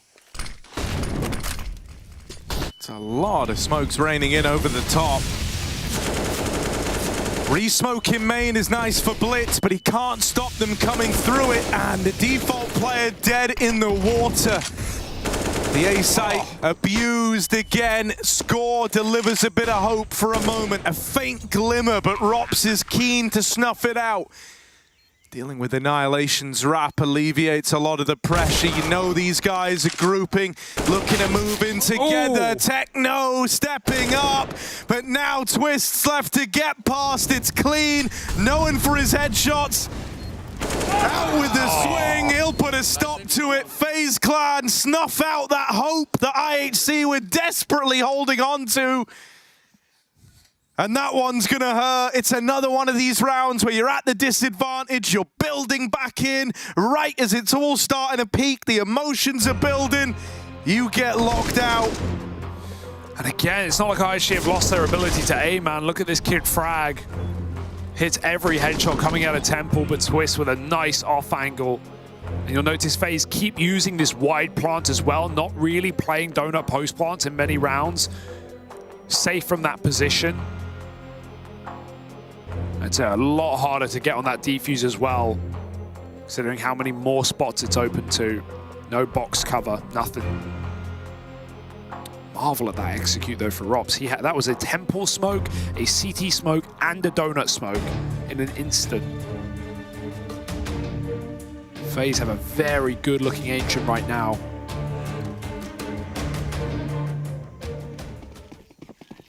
No easy way back in for IHC. Annihilation, another AWP, another double mid. FaZe may hit the instant window, but it's still IHC going through it. All right, gonna try and battle for stage 1 of cave control. Annihilation even taking some liberties, peeking down the ramp. A more aggro look from IHC here, wanting to be the ones dictating the pace. Will it pan out for them? Little jiggle there. Annihilation given a shot, but it sails past him. Oh, he aggroes all the way down, but ends up open to the players on lane. Yeah, that's way too much. He got out. He had his second chance to escape. Should have taken it. Well, he had it! And Twist pops through the smoke. Oh, he tried to tap a third. 2 will do, though. And a 2-on-4 as FaZe take cave. I love the util they're using to get these positions. That molly forces the B player to commit inside of the site and lets Brokey get real nice up close in their face. Score is still here. Not sure if they even know, but they're going to give it a look anyway. Great work for FaZe. The way that they're using Molotovs rather than smokes to gain certain positions on B is so much nicer. They're avoiding getting spammed. They're forcing repositions because you can sit inside a smoke. You can flash through a smoke. You can't do anything about a molly in your face. Meanwhile, on the B stream, Liquid looking to close out that first map, although I won't get ahead of myself. Although, they've done it. Oh, they've done it. Yeah, well, that's one map done for Liquid in their favor. Looking to face FaZe in the follow-up. Oh, Twist with the jumping Mac 10. Easy peasy. FaZe are just farming here. Yeah. It's a sad sight for IHC fans. But after Inferno got away, I think there always was this creeping feeling that that was the chance, that was the opportunity. And even though they give it a good go, FaZe on their map pick, lights out, storming the board. IHC don't have the experience here, don't have the depth here. And that's really shining through now, even though we've had some glimmers, some individual moments. It's not going to be enough in the long run. And also, we want FaZe in the playoffs. It's Katowice. It's you know, one of the highlight events of the year, and it's FaZe's chance to get a Grand Slam. So this is an event we need them making a run in. Even just the fact that, yeah, sure, if I actually won this, I mean, at that point, anything is possible. But the winner of this goes to possibly, likely now face Liquid, and that's a game that Liquid have already beaten IHC for. It's a game that FaZe will certainly be ready for.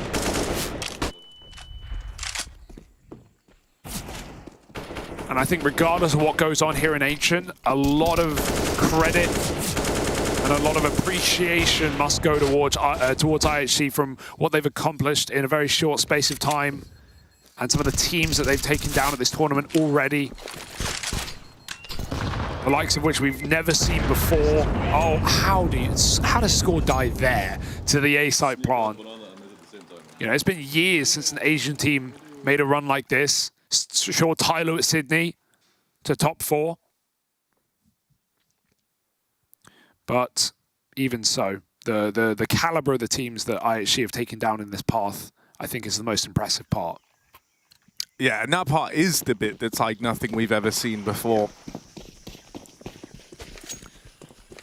Right, back out with the orb for Annihilation. It's clear he's feeling the frustration, feeling the pressure. Had a bit of an overstep in the last round. This one, dear. It's raining Cave. We call him the Caveman. And he gives them fire. Techno, gone.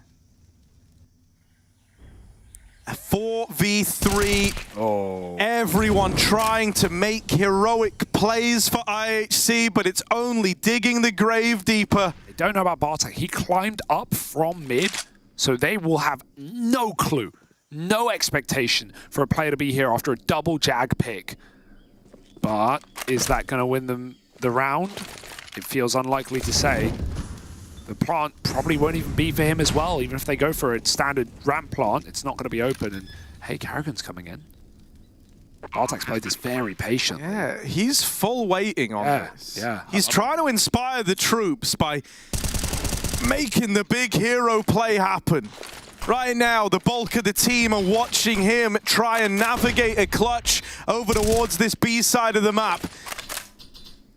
Played the trigger discipline for that first. His teammate gets deleted on the other side, and so now it is just Bartek in a world of hurt, in a world of pain. And there's Brokey to close it.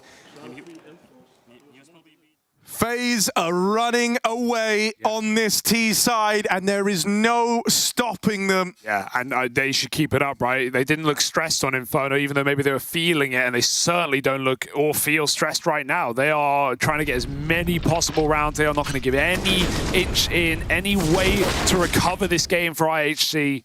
Any hope removed. The FaZe that you expect to see show up in this second map of the series.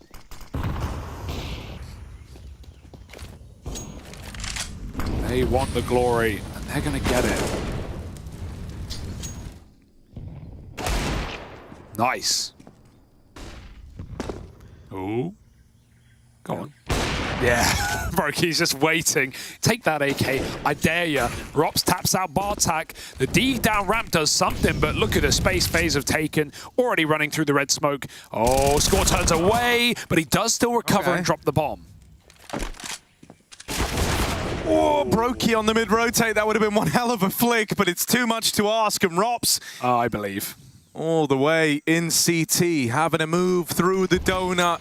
Smoke in his face, a minute to play with. Time is not the problem for Rops, but he does have 3 opponents stood between him and this round. Around the world in the 1v3.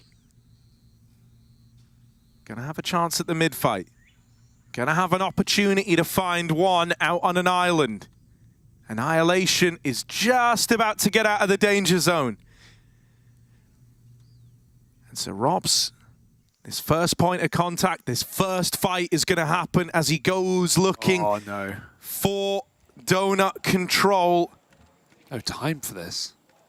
He can't really win the round anymore. There's so little time left, 15 seconds. They're both in there on the bomb. That's the one thing he's got going for him, but they swing him together and they put a stop to that attempt at the 1v3. A little scary when the molly goes in, but yeah, they weren't in the business of giving that one up as soon as they had the info. Ready to run away if they needed to. And a third round taken, some nice deeking out of Annihilation. And Score with a hugely important kill to drop that bomb in the first place and make FaZe have to work for it. A very loose round for FaZe though. Don't want to let their foot off the gas at the end of the half and give IHC a way back in. They won't. Fast out mid, speedy for FaZe. Pedal to the metal. Karrigan's already through the smoke. Does Bartek know? Karrigan starts walking. I don't think he does. In the midst of the madness, Karrigan smoke walks to the site, and now he could even get Annihilation AWPing. Yeah, Wait, he didn't see him.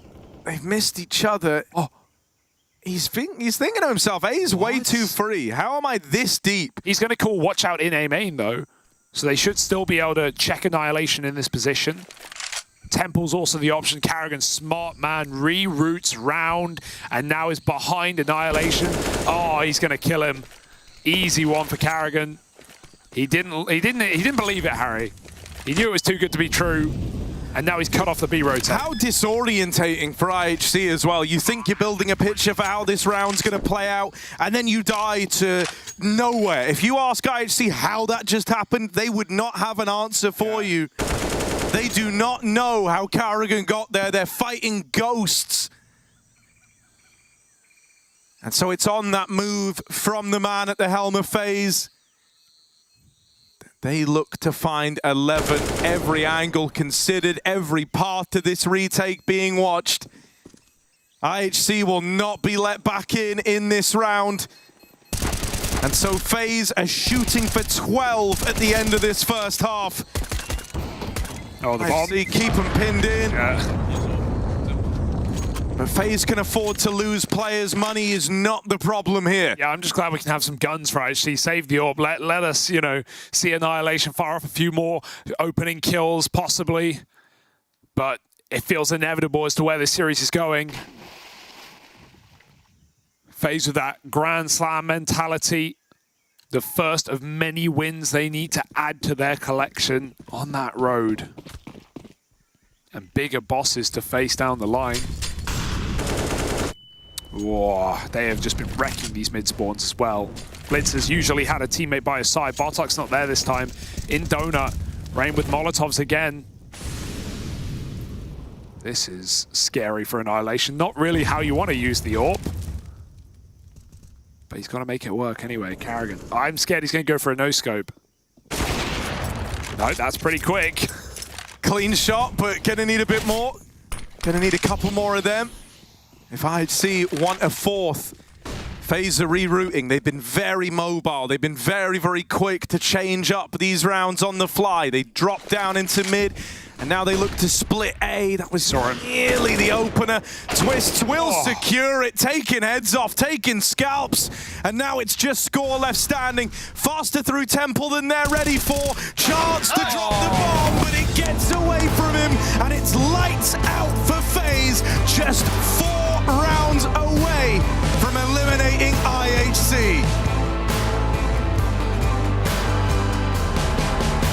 CT one. That B. Half is dead.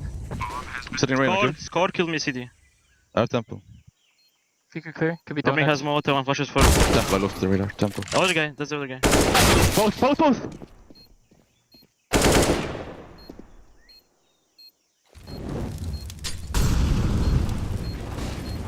Nice. Let's go. Nice, bro. Thank you. Let me get the ult. You have ult? No.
FaZe looking for a statement victory on Ancient to continue fighting on to get to those playoffs, to get that last quarterfinal spot. For IHC, a huge deficit, an insurmountable mountain to have to climb. And their time in Katowice is now hanging in the balance. Reassuring. That's the word I'll use. Reassuring for FaZe. A must-win game. An underdog that's taken names already. And FaZe won't falter when it matters. Can they finish it as easy as they started? Ancient. Rops has let two past, and that's the bomb. But back in the head is hard to hit. Rops will finish the job as he turns. Rain even finds one of his own, and everyone's jumping in for a pistol kill this round. It's just Annihilation, who won't last much longer either. 13 with 5 alive for FaZe. No issue. Yeah, that's brutal. You know, the one thing that IHC have had throughout every pistol played in this series is the ability to find them. You know, they found both over on Inferno. They win it to open up Ancient. Sure, they lose the anti-eco, but they don't even get that now. I think that shows, you know, the wheels have come off the wagon here for IHC, that momentum that they've been riding, that real feel-good Counter-Strike that we've been seeing. It's come to a close. They're more experienced, the more tenured team in FaZe, looking to rise up and swallow them whole here on this second map. And they'll finish as they started. Right in your face. W mashed. Oh, Brokey caught. But he's got teammates to support. And, oh, hello. Oh, knife him. Knife him. Ah, Rops runs away. Blitz has to take the shot. I like that he gave it a go. Little M4 and a bomb as well, but Twists is here and planting is going to be a distant memory. Unless Blitz go all the way through Temple, Twists saw it. Why not? Just send it, buddy. Just give it a go. Flank that B site, baby. But they are coming in from A. And he doesn't know that they know. And they know.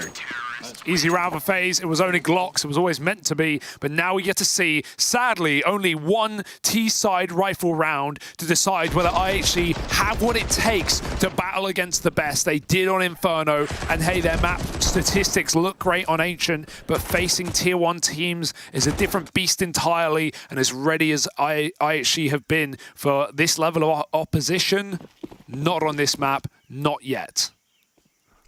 Yeah, also FaZe have a fire lit beneath them, right? They've got endless accolades to try and reach. They've got the Intel Grand Slam. They're defending champs here in Katowice.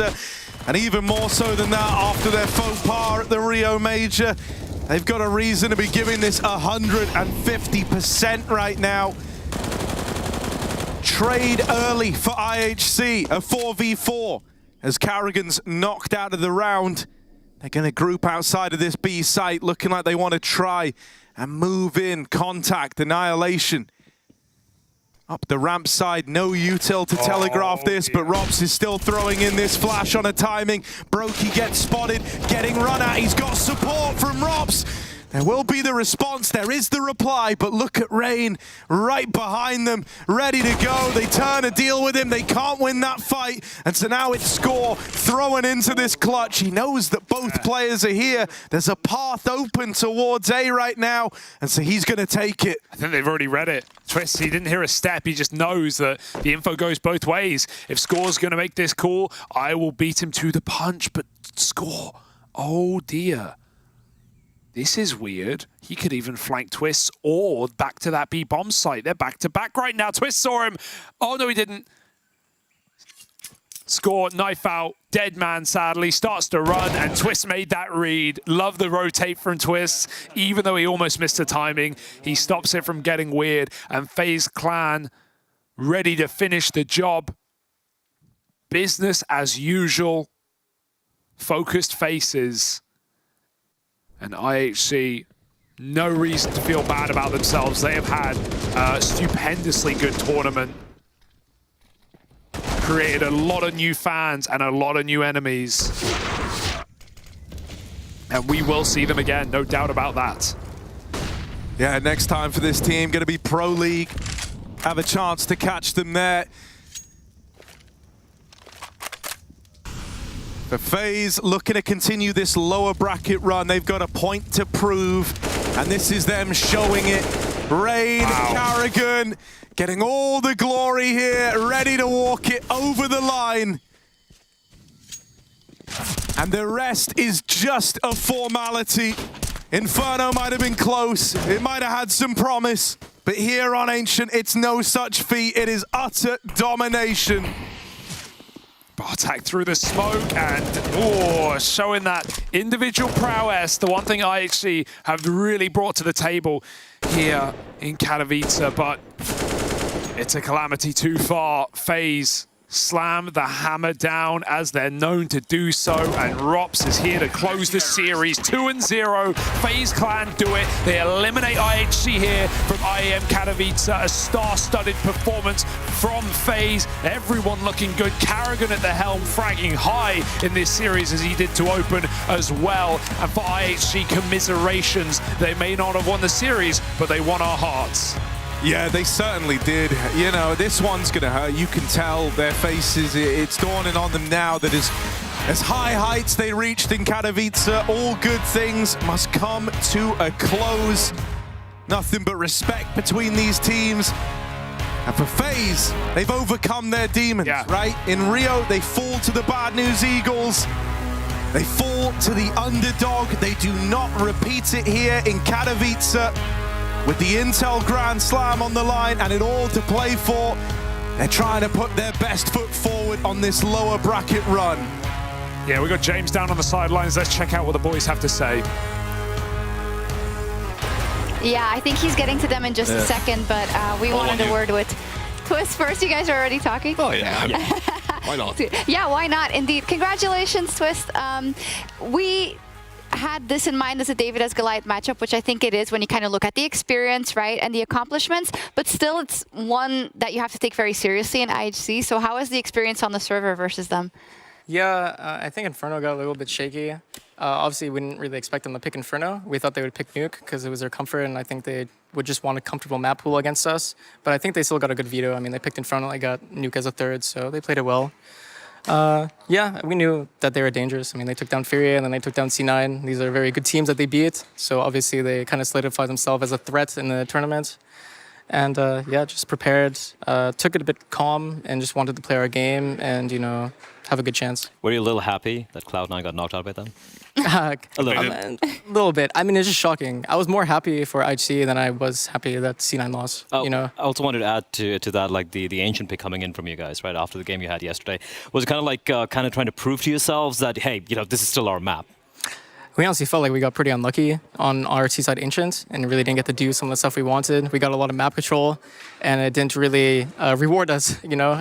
We lost a lot of post plants, a lot of clutches, and honestly G2 is just on one. They were on one yesterday and they're on a winning streak and they're hitting every shot, so yeah, it was a hard game. Yeah. I mean, you guys have like one more step to the spodek and then you are on your kind of home turf in arena and in the crowd and the stage, and you play your best when you're, you know, in the big stage. But like yesterday after G2, talk us to the process of like getting into the day. Like what happened after the game? How did you prepare for the tomorrow? How did you reset and stuff like that? Well, I feel like Nuke was very stylistic fashion of pretty much our last two Nuke games against them. So we feel like we got pretty unlucky. We honestly felt like we had a way better T-side than G2 did. And then, yeah, Ancient was, you know, maybe we were just a bit tilted, could get untilt or a bit chaotic. But after that, we know ourselves when a team is getting a little bit of luck on their side, but they're hitting their shots. You know, it kind of happened to us last year, you know? Obviously, you can't be that good without having some luck.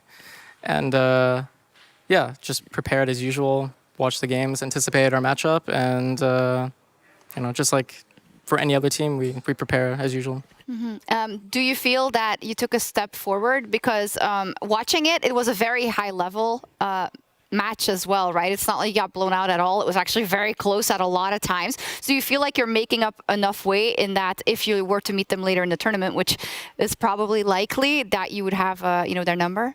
Yeah, of course. I mean, we seek revenge. I mean, it's happened twice in a row now to them. And they're on a winning streak. and you know, all good things must come to an end. So it'll be us, I think, to take them down. All right. Yeah. You want to talk about your next opponent then? Because I said already, not in the Spodek, and this is where all your fans want to see you. Currently, Team Spirit is playing Team Liquid, and you'll be playing the winner of that. So can I get a bit of a gauge of who you'd prefer to play and who it would be the sweetest to beat? I think, honestly, just having a different matchup would be better. It's kind of weird to repeat playing the same team in the tournament. Yeah. So, of course, I mean, they're playing right now still, right? Yeah, they are. I think they won the first. Liquid won the first map. Yeah. Yeah, I think either way, it's going to be a good matchup. Maybe Spirit just needed some time to warm up to the event. Our first game against them wasn't really close. And yeah, of course, I like playing my friends on Liquid as well. And, you know, it kind of sucks to play them and, you know, one of us has to lose. So, but yeah, usually it's fun to play against Liquid. Well, final question for me at least. Grand Slam. Is it you know, is it somewhere in your heads, you know, thinking about it, at least winning it here? You have 4 more chances though. I don't really want to think about it until it actually happens. So it's kind of just like, that seems like setting a goal that's out of reach at the moment. You won one steps already, by steps right? to get there. Liquid. Yeah, of course. And when I was on Liquid, we honestly didn't even realize we were going to win the Grand Slam. We didn't even know we had the opportunity until we were in the final. In like 64 days, yeah. That's when we found out that, oh, it's actually happening. So, yeah, it's kind of just taking it step by step and, you know, not setting our goal super out of reach and wanting to get closer to it first before thinking about it. But Kerrigan said it was the main goal of him to win the Grand Slam in Yeah, of course, it's the main goal. I mean, yeah, that's no, also, obviously. Yeah, last year in Rio was like, before Rio, I was like, how amazing would it be? A second major and winning the Grand Slam and probably the most anticipated event in like the past years. Yeah, so when you think like that, it actually doesn't go so well. So yeah, speaking of Rio, like, you know, Bad News Eagles game and this one. Why are you bringing that up, Gasa? Pretty similar. I want to ask about the vetoes. You know, they let, you know, Vertigo go in, and now this time you just didn't want to, you know, deal with any of this BS, just went for your own pick. I mean, it wasn't like Vertigo wasn't practice, right? I mean, we had a 2-week boot camp, and Vertigo was one of our main maps that we practiced. So it was something that we actually wanted to integrate for the major at the time. But yeah, obviously the map pool is a bit different. There's no reason for us to even play Vertigo. So I mean, it could come back in the future, but at the moment, we kind of just want to chill with our map pool. Okay. Cool. And you know, Anubis just came out. For a lot of teams, they're probably still figuring out what map they actually want to permaban. And yeah, I mean, for us, we like Anubis. Okay, cool. You gave us a lot of info and insight, and we wish you the best of luck tomorrow. We'll send you off because I don't want to keep you from your team for too long. Congratulations, and we'll see you tomorrow. You can give the mic to Kassad. He's our helper boy. I can keep it? You can keep it. You deserve it. Whatever you want. Take it, excellent. Yeah, always nice to hear from Twist and from FaZe overall. So what are our kind of impressions in terms of how they face this challenge versus IHG, but then what they have on the docket tomorrow, Team Liquid or Spirit? I feel the fashion in which they won Ancient is a great sign for the side of FaZe. Obviously, a little kind of rough for IHC fans out there, but the fact that they were kind of just go into 4th gear, never. I feel like after the 11-11 scoreline, when they just went into 4th or 5th or whatever gear they shifted into, they just didn't stop, right? Completely destroying IHC, showing that Ancient is a map that they should be very comfortable on. And heading into tomorrow, yeah, one more step remaining. And again, for a team like FaZe to not make it to the Spodek is almost unthinkable, right? So they're looking good, at least heading into tomorrow's game. We talked about the statement win. They delivered it, you know, especially in the second map. And whoever they face tomorrow, Spirit or Liquid, they're going to be the favorites. And I believe whoever they face in the quarterfinals, they're going to be the favorites. When you get to the semis, it's a different story. Okay. Nico is there waiting. All right. Your boy. Yes. The thing is, yeah, definitely. I mean, it's a good for their confidence, you know, not just the fans, us who are watching it. It's for their confidence only coming like after the strong win, going tomorrow, possibly facing Spirit again or Liquid. Like I said, they're going to be the favorites, and it's going to be their game to lose. Let's take a look at the bracket, because we were talking about it earlier in terms of kind of like the playoff bracket and how it could shape up to be. And it could be really amazing. I think a lot of tournaments last year, we kind of got cheated out of the ultimate brackets. You know what I mean? Because some teams weren't informed and they should be. We've got Navi and G2 who already qualified to the Spodek. FaZe is looking to qualify. Heroic earlier today did as well. Vitality's still in the running. So yeah, it could be a spicy one. This could be one of the most stacked playoff brackets we've seen in a while. And this is after like last year as well. If you look at a major, if you look at Cologne and even Katowice, we had a lot of stacked playoff brackets. But yeah, Navi's there. They're looking resurgent. And that's the thing. These are not like teams who are kind of limping their way through the playoffs. Navi are looking pretty solid considering the rough start they had to the year. G2 in my books right now, the best looking team out there. FaZe still in the running. And of course, Heroic and Vitality. Vitality, it looked a little shaky against Fnatic, but they managed to deliver ZywOo delivering. And Heroic, listen, Cadian, in a few days' time, he should be feeling better. And that is dangerous. Hopefully, it could be dangerous indeed. We've got Heku who joined us because we were talking about Team Spirit versus Liquid. So how's it going? I mean, it is going in a really interesting way, but I just want to, I don't know who did that. Someone mentioned what happened on the first map, that Liquid took it. That's a bit of a Maui thing. Yeah. That sounds like a bit of a night shift thing. Like, I'll try to miss this moment. I have no idea what they're talking Wait, but they came back, right? They're like almost Spirit? Yes, exactly. They were like it's like, okay, listen, it's Nuke.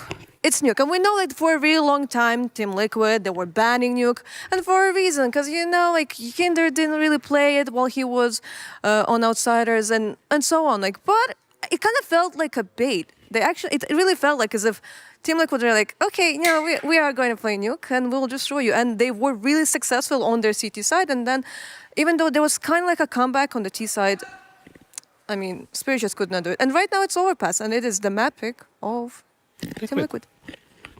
Okay. Thank you so much, Heku. You can stick around for a little bit. We have a button for balance right here. Yeah, we have. We're trying to get a loser or an exit interview rather from IHC, and I think we finally got it. So let's take a look. IHC have won the hearts of so many of us Counter-Strike fans, and they've done better than any other team in recent times when it comes to Asian CS. I got Score with me here, and Score, I just want you to sum up your feelings and tell me what you think about your journey here as a team.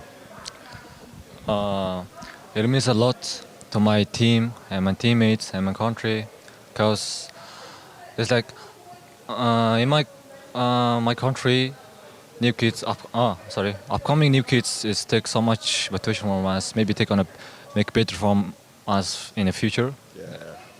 And we made this really good run. And we have a lot of things to learn, a lot of things to improve. And I just want to say to thanks my teammate and my fans. Yeah, that's it. Well, I'll tell you this, Score. I'm a fan of you guys now for sure. We loved having you here. And would you like to say anything in Mongolian to your native tongue to everyone out there as well? Sure. За дэмжижсэн бүх монголчуудаа баярлалаа. Нойроо хасан байж үзсэн маш их хүмүүс тэрэнд үнэхээр их баярлж байгаа шүү. Одоо бид нар тэмцэнээс үнэхээр төсөөлөөгүй амжилт гаргасан дөрөв баяртай байна. Тэгээд энэс илүү чадхаа мэдэрлээ. Тэгээд ирээдүйд бэлтгэлээ сайн хийгээд дараагийн тэмцээндээ маш сайн оролцох болно. Дэмжижсэн хүмүүст баярлалаа. Thank you so much, man. It's been great having you here. I hope we'll see you at another event soon. And I think we all share that sentiment. Not about what he said, because I'm not exactly sure, but I'm sure that he reached a lot of fans who stayed, I don't know what the time zones are, stayed up or got up or... It's pretty late right now. It's pretty late right now. 3 a.m., 4 a.m. over there. Oh, okay, so stayed up to watch. And as you said already, Blair, I just love seeing these guys at the events, and I hope that they, as said, take all the experience and everything they learned and show up even better at the next event. And I know he was very stoked in the face of defeat right there from Score, but I think he should really be happy. The fact that, he said it as well, inspiring the people back home. These guys don't have anything to really work with. There's no boot camp, the internet connection. They're so far away from almost every other region, even from Asia as well, and EU. They don't have the resources, and yet they came in here, took down like Furia and Cloud9, made FaZe sweat a bit, made Liquid sweat a bit. Walk away with a head held high. I think it's one of the most beautiful things about Counter-Strike esports specifically, because you don't see that in that many other esports where you can literally make that run, right? I think the Bad News Eagles is a great story as well. And it's so cool because it lights a fire under the asses of teams that are always expected to be there and do well and have everything around them for them to perform. And then these guys come along and say, well, no, actually, it's our time. There's like a motivation is a big factor, you know, you want to be there. You watch all these guys playing, you know, on the big events, you're just sitting home watching streams, right? And all of a sudden you get the chance, you want to meet Kassan. Yeah, exactly. I mean, nobody wants that. But the thing is, like, you want to be there and you will do anything that is needed to be there. So that's why some you know, teams, some players are taking things for granted, but not many. There's a lot of people who are actually, you know, working hard to get where they need to be. Absolutely. That's a great final note. Let's take a look at the schedule for tomorrow. It'll be the last day of the group stage before we head over to the Spodek on Friday. We've got elimination games and qualification games to net you a spot in the semifinals, or if you start in the quarterfinals, that's the case for Navi versus G2, but Complexity versus Fnatic, and then FaZe Clan versus Team Liquid or Team Spirit. That will all be on Stream A tomorrow, and on Stream B we'll kick off with OG versus Outsiders. And in fact, yeah, it's going to be a hard day for some of these teams because they might have to play the 2 best-of-3s in order to make it through. Yeah, it is the way it is, though, right? That's why you want to win early on and just book your ticket straight for the Spodek. But it is going to be a bit of a marathon for these two teams, but that's the way the cookie crumbles. And if the team who is able to survive that grueling schedule, they're going to make it. And then they get 2 days off at least. Well, practice days. And some cookies that crumbled. And and a media day, maybe. Never mind. Who knows? We're gonna send you off because on Stream B, rather, we've got Team Spirit versus Team Liquid still going on. It's going on behind us, but as said, just switch over there. And thank you for spending your day with us. And we'll see you tomorrow for the last day of groups here from IEM Katowice. Bye-bye.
Making history.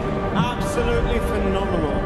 And Ace is the champion of the Intel Extreme Masters World Finals. Storm's still not quite done. MC is going to take this fight, though. 3 seconds left. Last 2 rounds of Ashes got us started well for ESC. And this is a massive move for Zest, but he's not content with just a Nexus kill. He wants to win.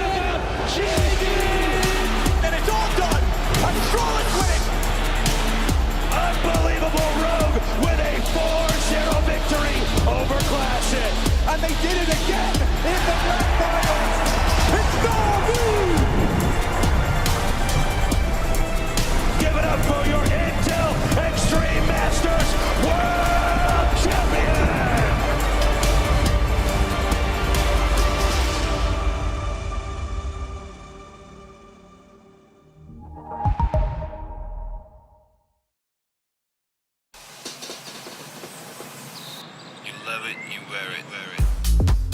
Wear your passion.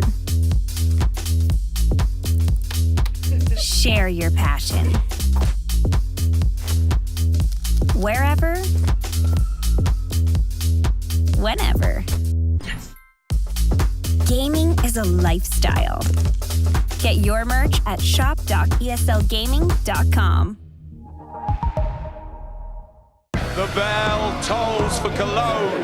This cathedral, a cathedral that is stacked from the earth to the heavens with the greatest of all the fans, the most passionate.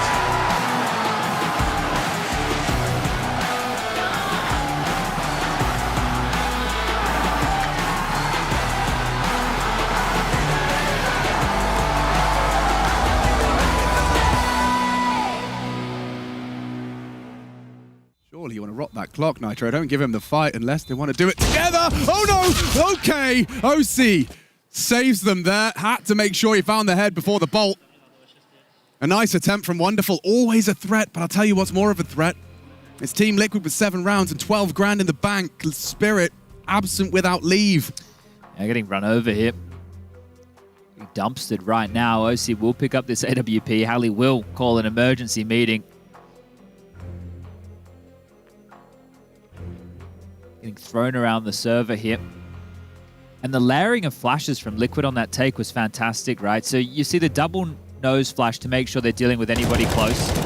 And then you see the flash over deep, and that's why Siren, unfortunately, you see him squinting at the screen on his player camera there, looking at the ground. Nothing he could do, just removed. And Wonderful made this one interesting. Oh. Elijah always with the jump scares. No, and I love that because not only does it show his investment in the game, but it also just shows how sick this game is that someone that's played 10,000 hours can still react like that. Considering he's sitting this far away from the screen as well. Yeah, right. I know people at home can't see how far away we're sitting, but he sits probably one of the furthest away out of a lot of the players.